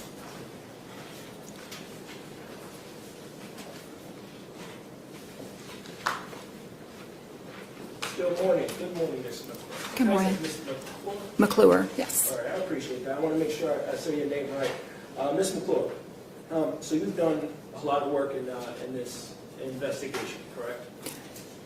I guess you can say so, That's yes. a lot of work you did. You investigated on your own behalf. Well, the mother and I were together, working on it together. And you and Morgan's mother went to the strip club. What is the club called? Tees? Club Tees. Okay. And that was because you, or one of you, received a call from Mr. J. Correct, that was the mother. And when you got there, you were brought into an office? Correct. Okay. And in that office was Mr. J, Yes, Ms. Goble, as well as Alex Warren, correct? correct. You stated Ms. Goble was seated? Yes, Where was Alex? right next to her. He was right next to her. Was he seated? He was seated or standing? He was seated. Okay. And he didn't talk much, correct? He didn't in the beginning. He was just standing over her. He was standing beside her, like sitting beside her. Standing beside her. No, he was sitting, and there was chairs at like a desk like this. It was like, I guess, Jay's work desk. And he had two, when we came in, they both were sitting in chairs. We came in, Jay was standing behind us. Alex was to the right of me. Caitlin was in the front of me. Sherry was in a chair next to us. And when you were you doing the speaking, or was We both were. Well, Sherry was asking questions. And during the questioning, you were very observant, correct, of both Alex and Ms. Goble? Yes. Did you notice anything on their body? Well, I didn't, because it was a dark office. If you've ever been into a strip club, well, usually it's dark. And even in the office it was kind of dark. However, Jay, the owner, did whisper in my ear. You noticed something? He did notice something. Okay. Was it marks? Yes, On Mr. Warren? correct. Where were those marks? He said on his arms. Did you happen to see them? I could not see them. Okay. I was close, but I still couldn't see You the couldn't marks. see from a distance I couldn't. how close you were? Right. Okay, but you came to learn that there was marks on Mr. Warren's arms. That's what Jay had said. I never personally saw them, but Jay had made the statement to me that there was. And you, how long was this conversation? We were probably in there for like 45 minutes. We were in there for a while. And then you all leave, correct? Yes. And Ms. Goble, she also leaves, and Mr. Warren was with her. Correct. And you stated you did more investigation, you made some calls, and you got a hold of a house mother at a different club. Correct, at top of Gainesville. Did you end up going there? No, we did not, because, so when we were leaving Club T's, it was already late, and top of Gainesville, it's not like the normal Atlanta clubs. They usually close earlier. They have a different nightlife, even though it's a different, smaller town. So we were not able to go, and that's why we called first, just to see if, because I knew that the drive, like I couldn't guarantee that they would be open by the time we got there.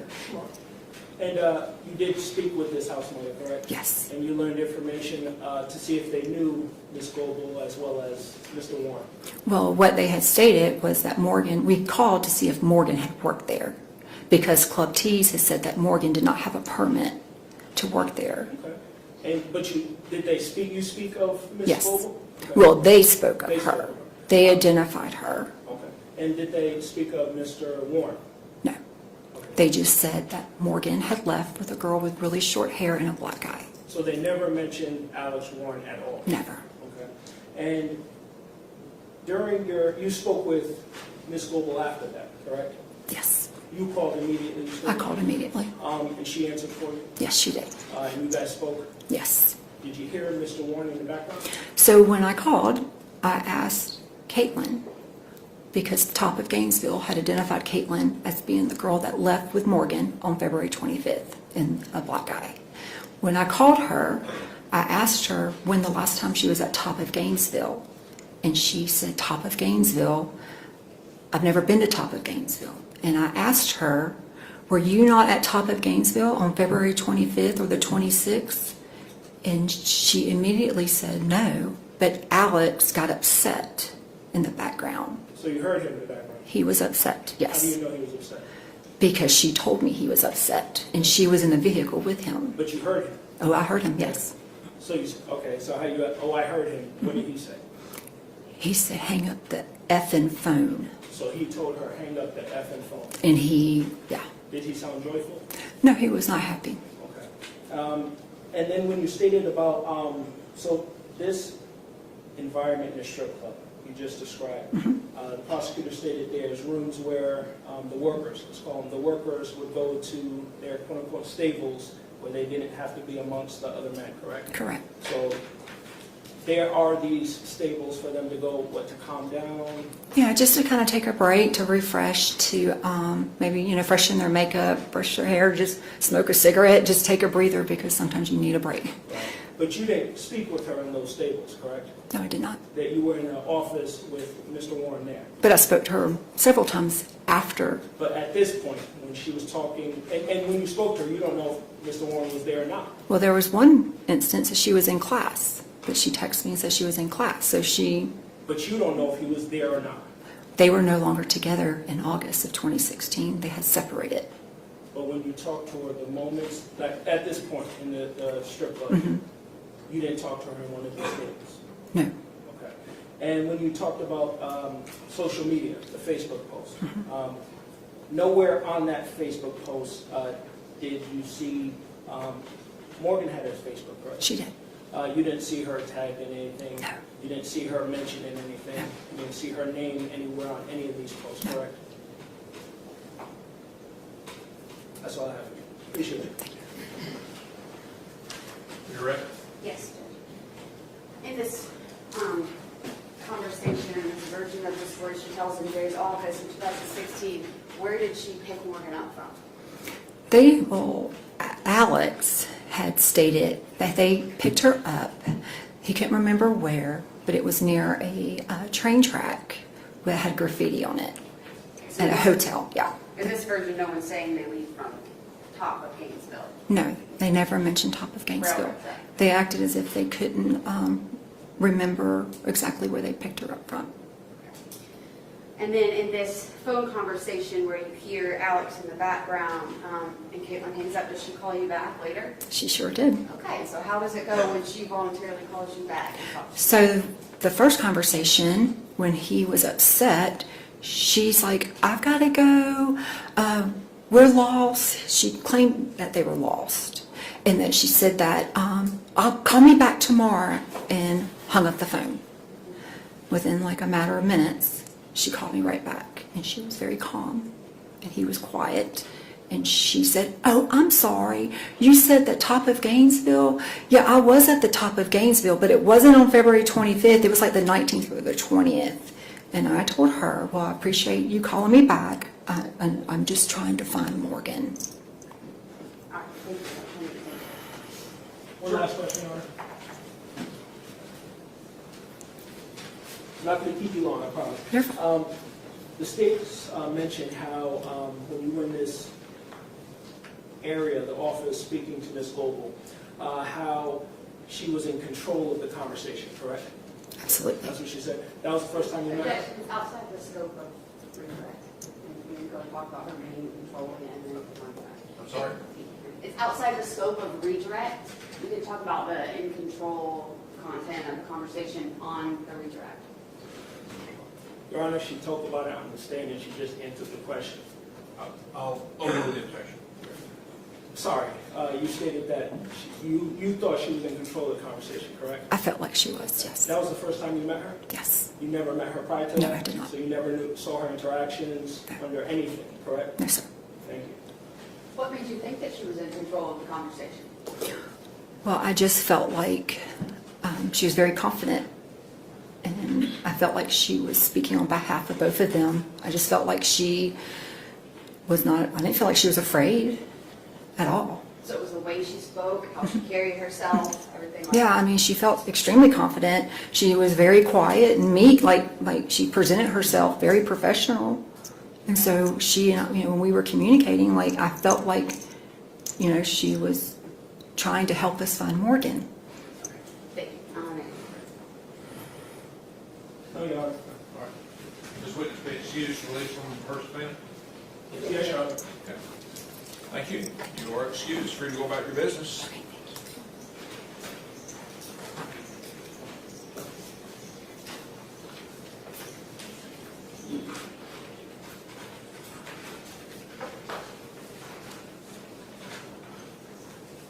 Oh, I'm sorry, Judge, you said, hold on, so it's now is when we had planned the lunch break for the other witnesses. Yeah. I was letting the witness go.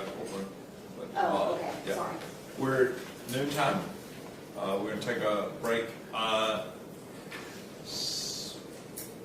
75 minutes enough, or you think you need 90 for lunch? That's fine. 75? Yes. Okay, all right. You said those seats fold up, right? I want you to put your notes in the jury room, and then we will let you all go first, and we will just remain here in the courtroom until you all are on the elevator downstairs, and then we'll release. See you back in 75 minutes. All rise for the jury.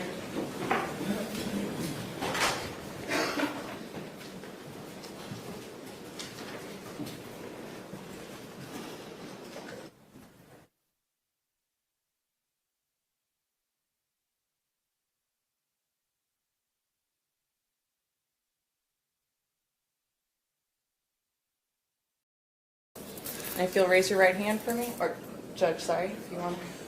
Raise your right hand. Swear the testimony you're about to give in case the state of Georgia versus Caitlin Grace Goble will be the truth, the whole truth, and nothing but the truth shall be God. Yes, I do. Okay. Speak loudly into that microphone. You can lean close to it. Yes, I swear. Thank you. You may proceed. All right, well, we're just going to start off with an introduction. Can you please let us know who you are, state and spell your name for us?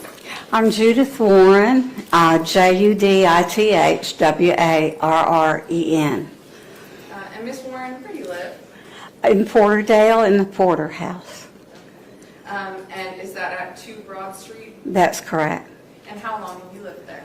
Oh my goodness, since 82 or 84, somewhere in there. Yeah. And who all lives at your house? My husband and I. And your husband, is that Dr. Warren? That's correct. And what did you guys do professionally? I was an ER nurse. I'm an RN, and I still keep my license at this age, but I'm an RN, and my husband was an ER physician, but he was in Snellville. I was in Covington. And I want to talk to you a little bit about your house. I'm going to show the defense first. It's been previously scanned as State's Exhibit 11. I'm going to show you State's Exhibit 11. Mm-hmm. Do you recognize State's Exhibit 11? Yes, I do. Is this the plot of your house? It is. Okay. It's the first floor, yes. And is this a fair and accurate depiction of kind of the layout of your first floor? It's absolutely correct, yeah. Your Honor, at this time, I tender State's Exhibit 11. No objection, Your Honor. State's Exhibit 11 is admitted. Ms. Warren, would you be comfortable stepping down a little bit closer to the jury so we can talk about this exhibit? Oh, okay. Is that okay, Judge? No, that's fine. Okay. If you don't mind, just come in. We're just going to come right here. All right. All right, so State's Exhibit 11. Can you show me on kind of the plot of your house? You said this is the first floor. Can you show me where the front door is? Let me stop you just a second. If you all need to move so you can see, feel free to move around the courtroom. Okay. You can proceed. Go ahead. All right. Well, what we used as a front door was, oh, I'm so nervous, was here. And, well, no, okay. This was the door, the porch here, and this was an extension. This is the old front door. This is the back door. Okay. And so, yeah, I guess technically the old front door, because your house is an older home, right? Right. But is there a driveway that comes up this way to the... Comes up that way, and there used to be a drive there, but we didn't restore it. So your driveway from the street comes up and it goes to what is not the traditional back door, but you use it as your front door. Exactly. Okay. And you said that there's a porch that goes around? Mm-hmm. Completely a wraparound porch. And then we can see that your house kind of flows, like there's an addition that goes on? Yeah, we didn't add, they kept adding things, but yeah, that's my husband's study and everything that's off to the side. Okay. The kitchen's off to the side, my husband's study. Okay. So if you come in, what you use is the front door, and if we go over to this area, what's over here? The bedroom, a guest bedroom. Okay. So there's a guest bedroom here. Does this guest bedroom have its own door that it can go in and out of the porch? Oh, yeah. There's an alcove on the porch, and you can go in one door and enter the house, a central hallway. But then you can, before you enter the house, you can go to your left, and there's a door there, and it was.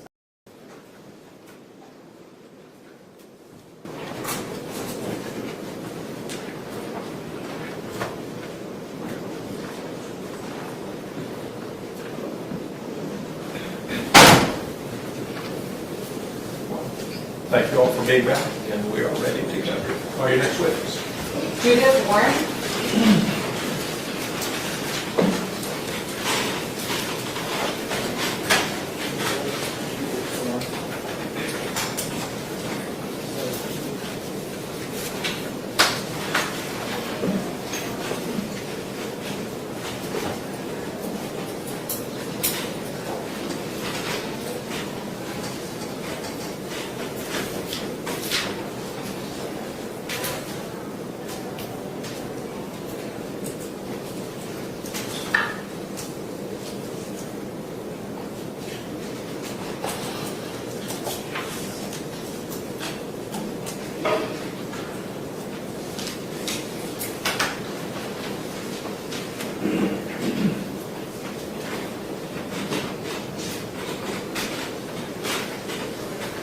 Sit right up here, man.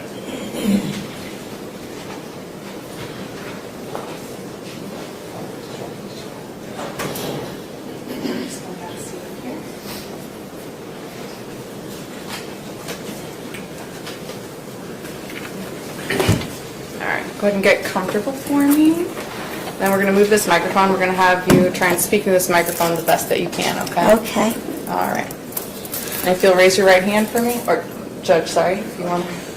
Raise your right hand. So the testimony you're about to give in case the state of Georgia versus Caitlin Grace Goble will be the truth, the whole truth, and nothing but the truth shall be God. Yes, I did. Okay. Speak loudly into that microphone. You can lean close to it. Yes, I swear. Thank you. You may proceed. All right, well, we're just going to start off with an introduction. Can you please let us know who you are, state and spell your name for us?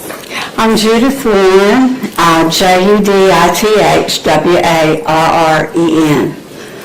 And Ms. Warren, where do you live? In Porterdale, in the Porter House. And is that at 2 Broad Street? That's correct. And how long have you lived there? Oh my goodness, since 82 or 84, somewhere in there. Yeah. And who all lives at your house? My husband and I. And your husband, is that Dr. Warren? That's correct. And what did you guys do professionally? I was an ER nurse. I'm an RN, and I still keep my license at this age, but I'm an RN, and my husband was an ER physician, but he was in Snellville. I was in Covington. And I want to talk to you a little bit about your house. I'm going to show the defense first. It's been previously scanned as State's Exhibit 11. It's going to show you State's Exhibit 11. Mm-hmm. Do you recognize State's Exhibit 11? Yes, I do. Is this the plot of your house? It is. Okay. It's the first floor, yes. And is this a fair and accurate depiction of kind of the layout of your first floor? It's absolutely correct, yeah. Your Honor, at this time, I tender State's Exhibit 11. No objection, Your Honor. State's Exhibit 11 is admitted.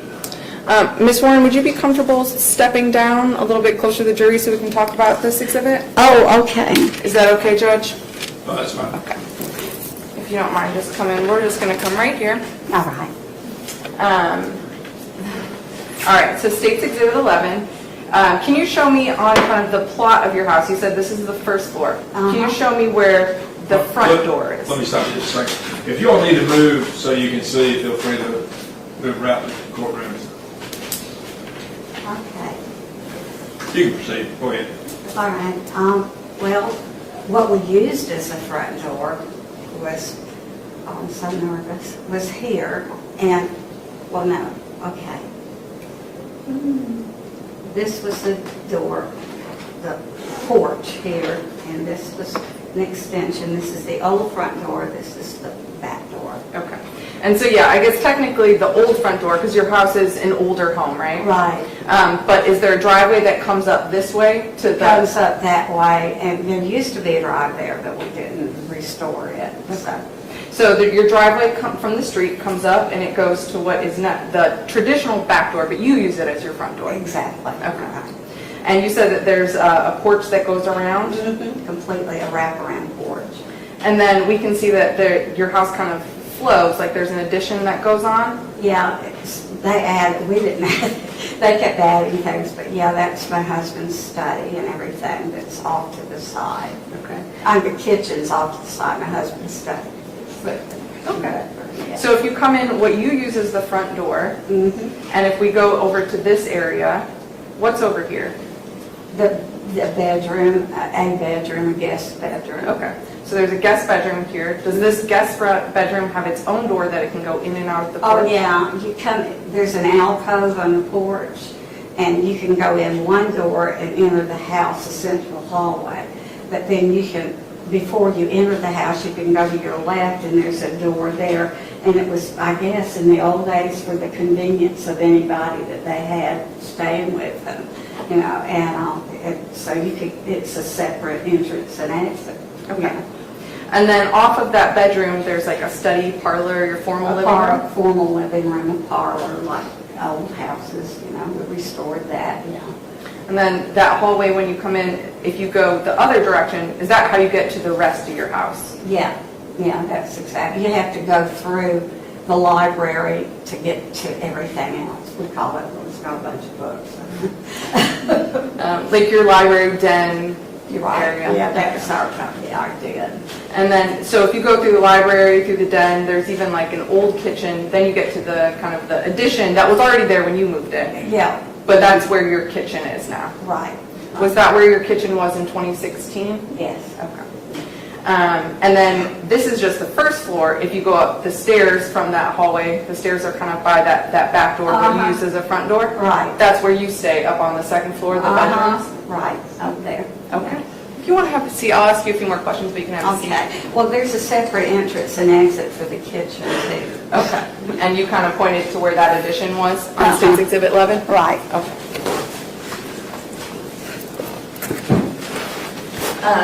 Showing defense, State's Exhibit 12.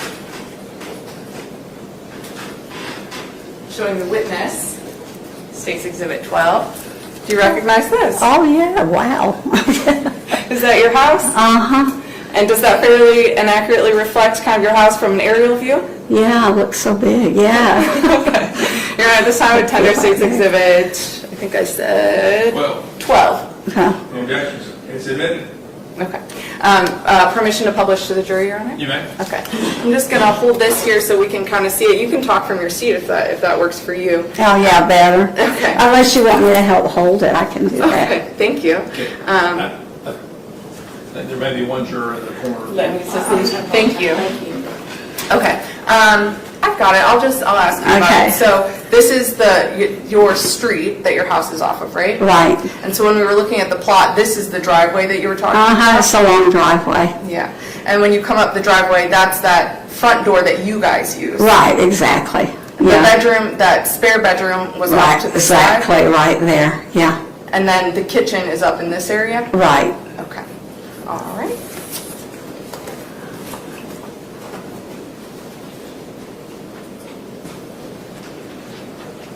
I want to talk to you a little bit about your family. I know that you said that you live with your husband. Do y'all have a son? We adopted my husband's great nephew. Okay. I'm just going to move this so we can hear you nice and loud, okay? Okay, I'm sorry. No, you're okay. Everyone does it. And is that Alex Warren? That's correct. And so, I mean, you raised him. He was your adoptive son. Right. And currently you do not have any communication with him? No, he's banished. And so I also want to talk to you about Caitlin Goebel. Do you know who that is, Caitlin? Oh, yes, I do. And can you talk about do you remember when you first met her, what the circumstances were about meeting her? Well, Alex had met her over the internet, I think, and they showed up at my door, and I kind of knew about her, but he took off with her, and I think they lived in a camper or something that was somebody else's. But anyway, they showed up at my door, and they were both just filthy, and they stunk, and they were hungry, and I took them in. And Alex introduced me to her, and she gave me the creeps, and just, you get that weird feeling about people, and I had it, and I'm just being as honest as I can. I can't give you any rational reason except that I felt, I didn't like her. Okay. And I understand. I want to talk a little bit more about when they came into the house. I guess because of that feeling, did you kind of stay away? Oh yeah, I was uncomfortable around her. And where they were staying, where were they staying in the house? They were staying in that bedroom, and it was a while before I let them have a separate entrance and exit. They were there a while. We kept an eye on them for a while, and tried to anyway. But I let them use that entrance, and I just tried, I didn't try to avoid them, but I seldom saw them because she worked and they would come in so late. I would get up in the middle of the night because I don't sleep well. I'm old and things hurt. And I would get up and check on them once in a while. They were like locusts in the kitchen. They ate a lot, but, I knew they were there. Yeah, so as far as the bedroom, it was that spare bedroom on the first floor, and they had that entrance that they could go in and out. That was their little world, yeah. And when they were at your house, from what you did observe, was Caitlin allowed to kind of roam through the whole house? Was she free to kind of go through the home? Well, yeah, kind of, but, you don't speak it, but she wouldn't go upstairs on her own, I don't think. I think she would ask. I would hope she would, but I don't think she went up there at all. Okay. And I guess I'm talking about the first floor. Like, she was free to go from her room to the study, to the den. Oh, yeah, to get to the kitchen, they would come through the den, and we would see them, and they would stop and visit, and that's when I talked to her, and she would told us a couple of stories, but that was it. Okay. Yeah. Did she appear to be comfortable in your home? I don't know. I didn't know her. I don't know. I don't think she was. I don't. Would you describe yourself as friends? No. Did you guys enjoy coffee together? Oh, no. I never saw her drink coffee. I didn't think she drank coffee. As far as your observations, I know you said you kind of tried to do your own thing, but from what you did observe about about Caitlin and Alex's relationship, did they appear to love each other? Well, yeah, they weren't openly affectionate, but, he kind of looked to her for everything, and I don't think she was an affectionate person, but she kind of guided him. And did she ever appear to be fearful of Alex? No. Okay. I'm sorry, no. And did she ever seem to control Alex, or did Alex ever seem to control her? Oh, she was the dominant person, Yeah, he looked up to her. She was dominant. He thought she was cool. She'd been in the army and everything. He thought that was so wonderful. In your work as an ER nurse, did you ever encounter victims of domestic violence? Oh, yeah. Oh, yes. And, and that's one of my things I'm very sensitive to. And that, I took extra time in the ER with women who'd gone through that. And, and There's no foundation for this. She can't testify she's not an expert witness in domestic. All right, so we're gonna have an explanation. All right, let's do this.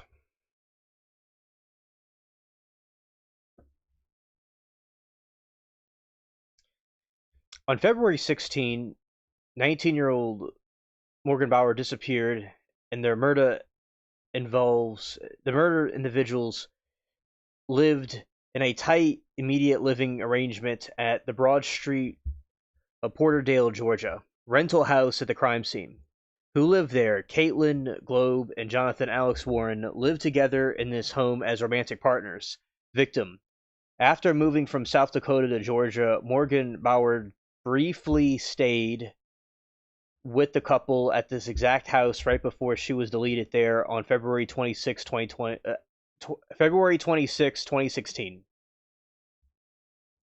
Main residents, the landlords, who lived there, Dr. Robert and Judith Warren, lived right next door on the same block. Relationship. They owned the adjacent rental property where Globe and Warren lived, making them both the landlord's immediate next door neighbors, because they're in the same area, and where they were located later after 2023 arrests. The case went cold for 7 years, but the time federal agents and the GBI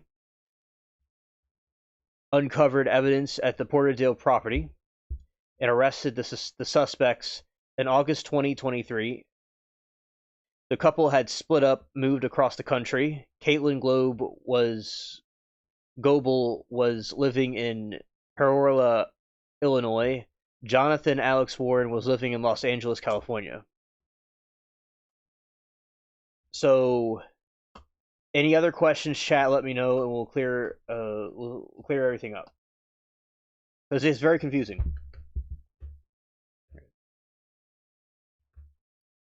So there's no foundation for that. I'm not going much further than that, other than her life experience. She's Well, I have a life experience, and I consider that. Ma'am, Yeah. I appreciate your able assistance, but when he makes an objection and she's responding, I need the witness. I don't know how to do this. I'm Okay, sorry. well, I'm You gonna help me? delicately to help. Thank you so much. Okay. Sorry.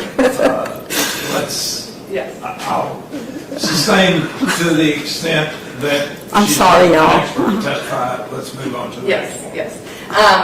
At any point in time from your observations, did you see any sort of signs of domestic violence? Or Oh, no. You know, I know he's my son, but I'd be sensitive to that, you know. At some point, did Caitlin and your son leave the residence? Oh, yeah, well, he'd take her to work and that, you know, and borrowed my husband's truck to do it sometimes. Yeah, he took her to work, and he would wait for her there. And so they would be gone, and they'd come in the middle of the night, yeah. And then, I guess, more specifically, did they end up just leaving for good at some point? You know, it's been 10 years, and yeah, they ended up leaving. They decided that Alice had read this book about traveling. It was written by a missionary anyway, but he. All right, so now continuing.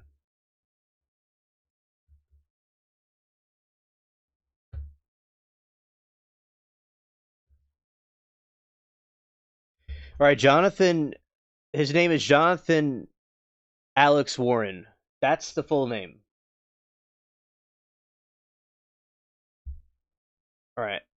It's highly likely that Dr. Robert and Judith Warren moved away or sold the property over the years, as this brutal details of the crime did not come to light until 7 years later. All right, suspects fled. Shortly after the crime, Jonathan Alex Warren and Caitlin Goebel abandoned the home and eventually split up, moving entirely out of Georgia. When federal agents and the GBI finally solved the cold case and made arrests on August 2023, suspects were living thousands of miles apart.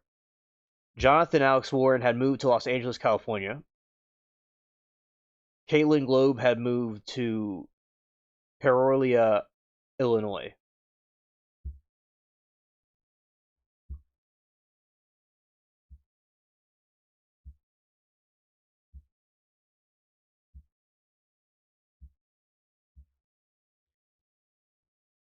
Because the case was initially treated as a standard missing persons file, local police did not suspect foul play at the Broad Street house in 2016. It wasn't until new tips emerged in 23 of July. Federal and state authorities swarmed the Porterdale property to dig up the backyard.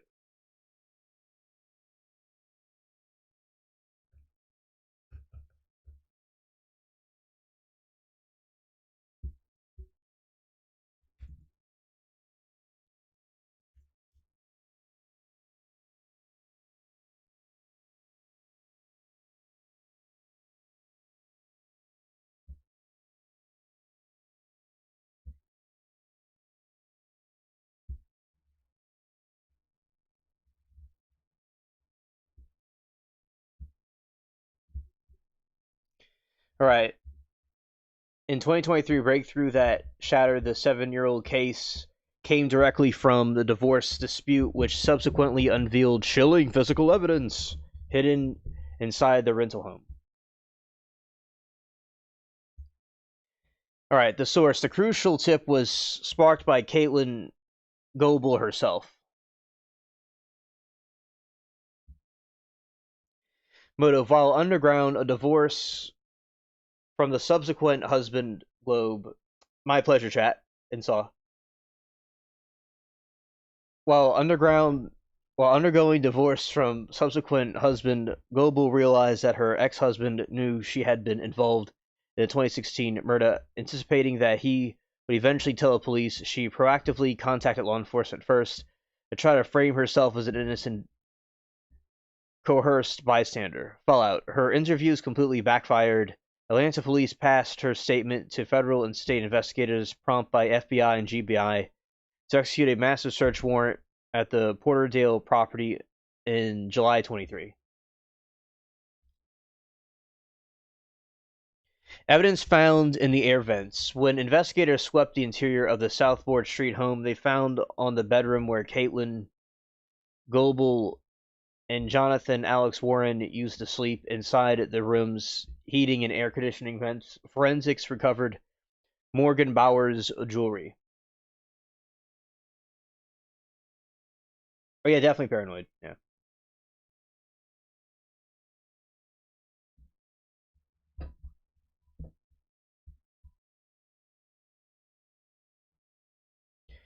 Additional evidence uncovered. The authorities excavated grounds outside the home and successfully located fragments of Bauer's bones, an exact area where the couple had burned her remains. While Goble claimed she was forced to participate, prosecutors presented evidence that she was highly obsessed with the occult and forensic pathology. Jonathan Warren's confession stated that Goble actively asked him to delete Bauer because she had desire to cut up a human body. So she's a self-snitch. Yeah, grounds.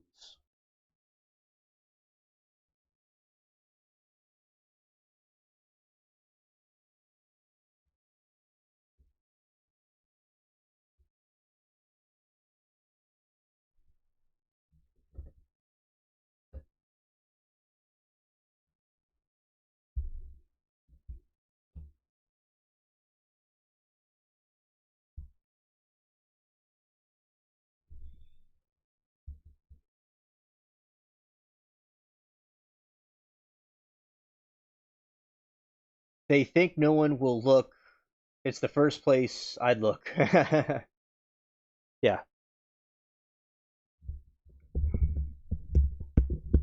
Alright, let's do this.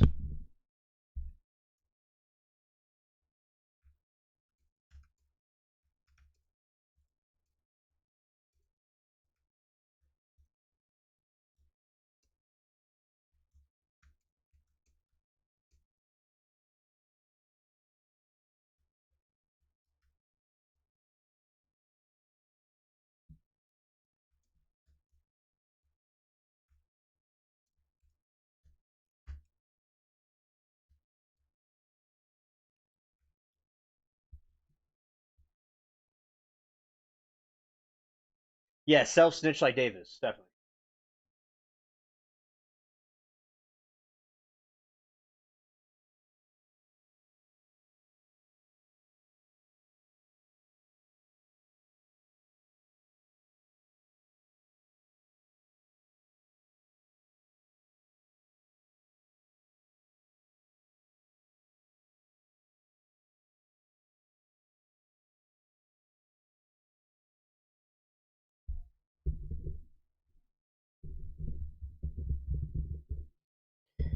The couple hid and destroyed Bauer's body right on the rental property. After the strangulation of Bauer, Caitlin Globe and Jonathan Alex Warren cut off her limbs. They packed her dismembered remains into a suitcase and set fire to the body in the backyard. All right. All right. One more thing, and then I'll press play. One more thing. All right. Prosecutors revealed that Globe had intense obsession with the underworld and made a pact to sell her soul. Warren claimed that Globe actively asked him to delete Bauer specifically because she harbored a dark personal obsession with forensic pathology, desperately wanted to experience cutting up a human body. All right.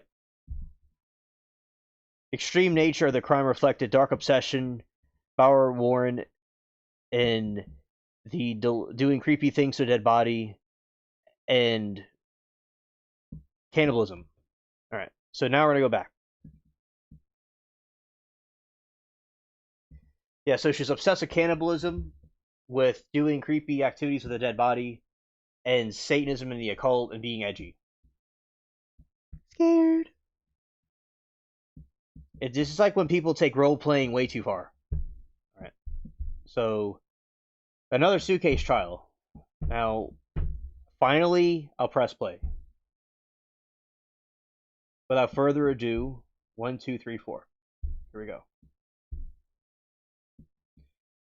Alright. Shout out to all of you. Glad that y'all are here. And now we'll continue. Wanted to travel the country, you know, and search for meaning and stuff like that, you know. Anyway, he read that book, and that's what he wanted to do, and they left, you know. And did Dr. Warren end up driving them? Yeah, he drove them to the Alabama state line, which, you know, yeah, he drove them to the Alabama state line. And was that the last time that you saw Caitlin Goebel? Yes. And then I want to talk to you a little bit about Morgan Bauer. Have you ever met her? No. Did you know anything about her disappearance or her No. death? Oh, I wish. You know, I passed the billboard on I-20 and I looked at it. And it didn't even register it had anything to do with me. You know. Yeah. You know. And when you're talking about seeing that billboard, it wasn't until much later that those two things clicked for you? Well, it clicked for me when, I can't remember when it clicked for me, but it seems like I would, but I don't, but yeah, eventually it did click, but later, after Alex was discovered, I had no inkling. And so when you learned of this case, was it when law enforcement came to search your property? Exactly, yeah. And it was shocking. I mean, I had FBI crawling all over my house. And you know, and then I asked why. And then when they told me what they were looking for, I was appalled. Oh my God, you know, yeah. Yeah. And aside from, I guess, remains being found on your property, you don't really know any details and don't care to know any other details? Oh no, I don't want to know about that. I don't. All right, I have no further questions. Ross.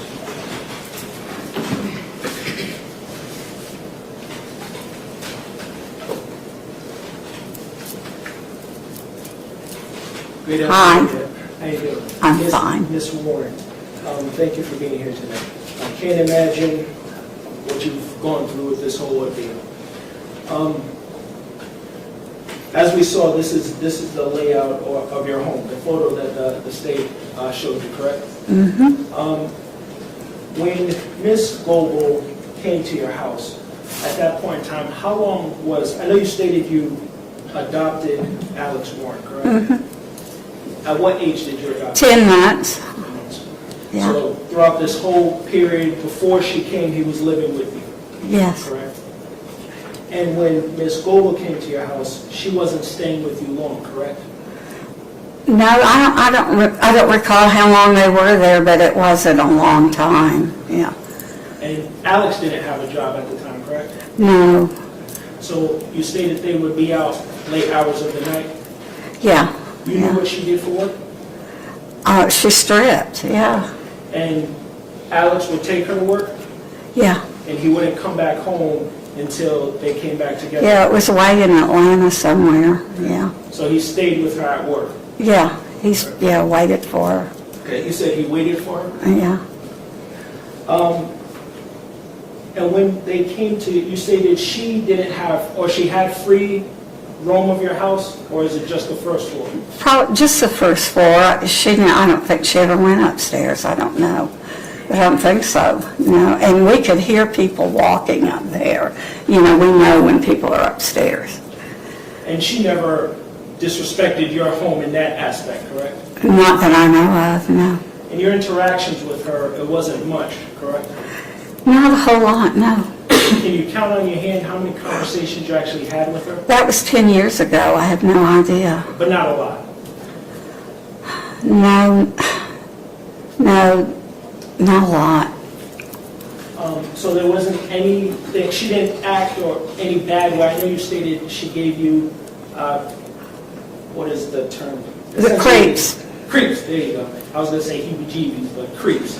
You stated she gave you the creeps. There was nothing that she did for that feeling. She didn't disrespect you. She didn't act a certain way. No, she didn't disrespect me, but I don't know how much I'm supposed to talk here, but she told me a story that she was... No, it's not even what she said. I'm just saying, like, she never acted in a way to make you feel... I'm sorry. She never did anything, I guess... She never acted in a behavioral way to make you feel... I didn't like the way she told Alex what to do. I didn't like that, and I didn't think it was a good idea. And their interactions outside of the house, they were gone a lot from the house? Well, they're gone a good bit, but she had days off and they were around, yeah. And when they were away from the house, it was for long periods of time? Well, it's in the evenings, yeah. They were there in the mornings and everything. And those interactions, you were never present for that, correct? Well, no, I fed them sometimes. Yeah. No, I'm saying when they weren't in the house. When they weren't in the house, no. And when they were in their room together, they would go off to the room together? Yeah, that was their privacy. I didn't interfere with that. And you didn't enter the room or go essentially hang out with them? No. So their interactions in the room, you wasn't there for, or anything? No. Now, Alex, he left from the house with Miss Goebel, correct? Yes. And that was the last time you seen Miss Goebel, correct? That's correct. At any point in time, did Alex return home? Yes. How long was he home for? Not very long. And where would he stay when he was in the house? That same room. And would you let him, when he came back to the house, would you let him go throughout the house? No. Why not? Objection, if we could approach. May we approach? Sure.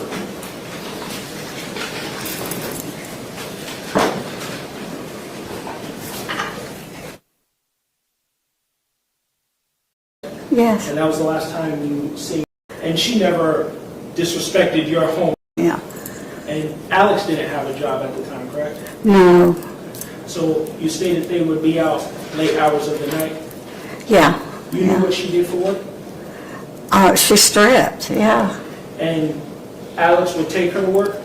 Yeah. And he wouldn't come back home until they came back together? Yeah, it was away in Atlanta somewhere, yeah. So he stayed with her at work? Yeah, waited for her. Okay, you said he waited for her? Yeah. And when they came to, you stated she didn't have, or she had free roam of your house, or is it just the first floor? Probably just the first floor. I don't think she ever went upstairs. I don't know. But I don't think so, no. And we could hear people walking up there. We know when people are upstairs. And she never disrespected your home in that aspect, correct? Not that I know of, no. In your interactions with her, it wasn't much, correct? Not a whole lot, no. Can you count on your hand how many conversations you actually had with her? That was 10 years ago. I have no idea. But not a lot? No, not a lot. So there wasn't anything, she didn't act or any bad way. I know you stated she gave you, what is the term? The creeps. Creeps, there you go. I was going to say heebie-jeebies, but creeps. You stated she gave you the creeps. There was nothing that she did for that feeling. She didn't disrespect you. She didn't act a certain way. No, she didn't disrespect me, but I I don't know how much I'm supposed to talk here, but she told me a story that she was, No, it's not even what she's saying. I'm just saying, like, she never acted in a way to make you feel, I'm sorry. She never did anything, I guess, she never acted in a behavioral way to make you feel. I didn't like the way she told Alex what to do.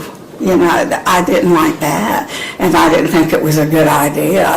And their interactions outside of the house, they were gone a lot from the house? Well, they've gone a good bit, but she had days off and they were around, yeah. And when they were away from the house, it was for long periods of time? Well, it's in the evenings, yeah. They were there in the mornings and everything, and And those interactions, you were never present for that, correct? well, no, I fed them sometimes, You know what yeah. I'm saying, when they weren't in the house? When they weren't in the house, no. And when they were in their room together, they would go off to the room together? Yeah, that was their privacy. I didn't interfere with that. And you didn't enter the room or go essentially hang out with them? No, So their interactions in the room, you wasn't there for, all right? no. Now, Alex, he left from the house with Miss Goebel, correct? Yes, And that was the last time you seen Miss Goebel, correct? that's correct. At any point in time, did Alex return home? Yes, How long was he home for? not very long. And where would he stay when he was in the house? That same room. And would you let him, when he came back to the house, would you let him go throughout the house? No. Why not? Objection, if we could approach. May we approach? Sure.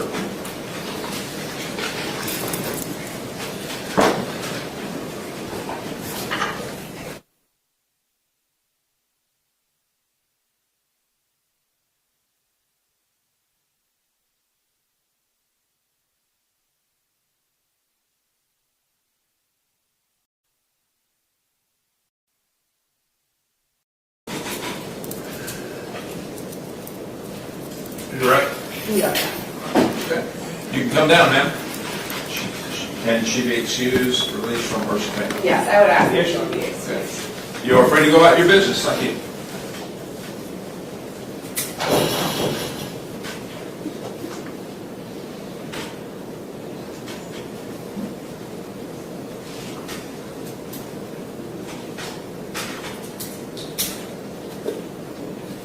Yes, sir.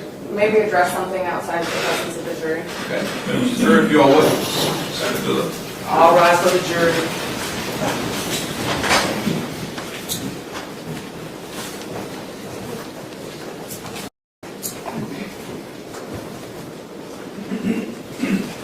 Talked to that witness and didn't know what her answer was going to be.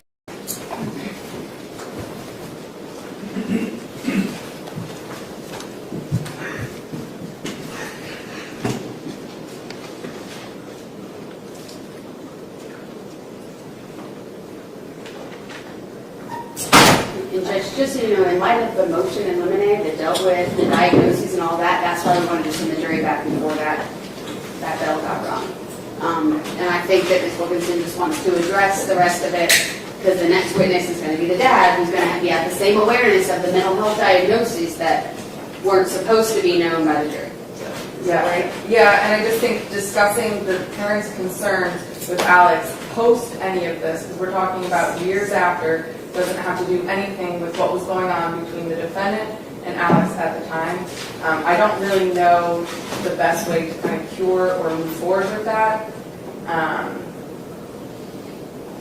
mean, we all agreed, right? That wasn't going to be admissible. You guys agreed, diagnosis schizophrenia, and then boom, we just dropped it right there. So I guess we have to sit here and contemplate, do we need eliminating, do we address it with the jury? Because it's not supposed to be something that comes in. I don't know the relevance of why he's roaming on the house later or not, but, and there's certainly another witness that's going to be coming up. I'm assuming we're not going to go down that route with the father. Is that fair? Your Honor, nobody asked about his mental issues. That's not what we're getting into. She lied on the stand based off of the testimony she gave to Downs. That's what we're getting into, and it's relevant to our argument, our defense, and our case. I didn't care about his mental issues. That's not what I asked about. And in her statement to Downs, it wasn't even talking about the mental issues. It was something else. But if you hadn't talked to that witness and didn't know what her answer was going to be, that's why I said, whatever she's going to respond is not going to be relevant, and I would ask that we address it outside the presence of the jury. You can't unring bells like that. Well, we're defending our client. Okay. And you want me to, If we can just have, can we just have a second? sure. Thank you.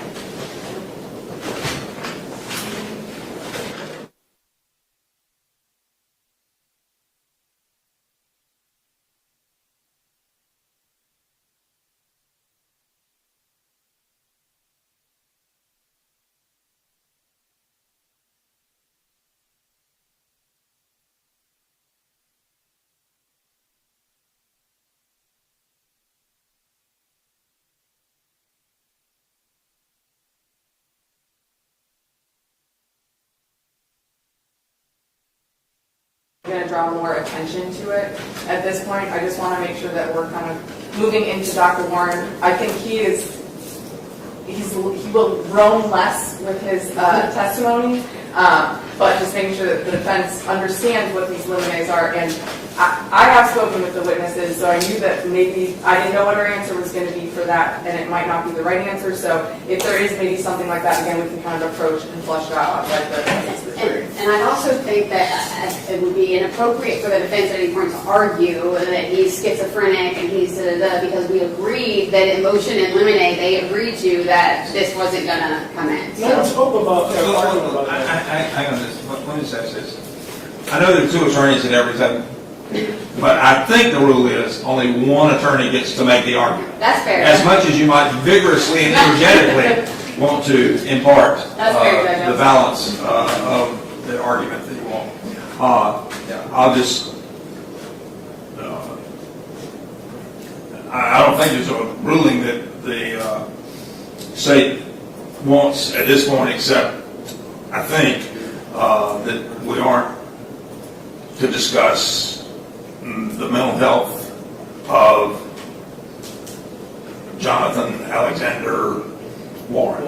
And when she said it, we didn't even go into it, Judge. We don't Pardon? care. I said when she stated it, I didn't go into it. We don't care about that. I was just going for what she stated to law enforcement. If they don't know what she's going to say, I sure as heck won't. But we didn't care about that. And we won't speak about it with this witness because he has less to say than she does.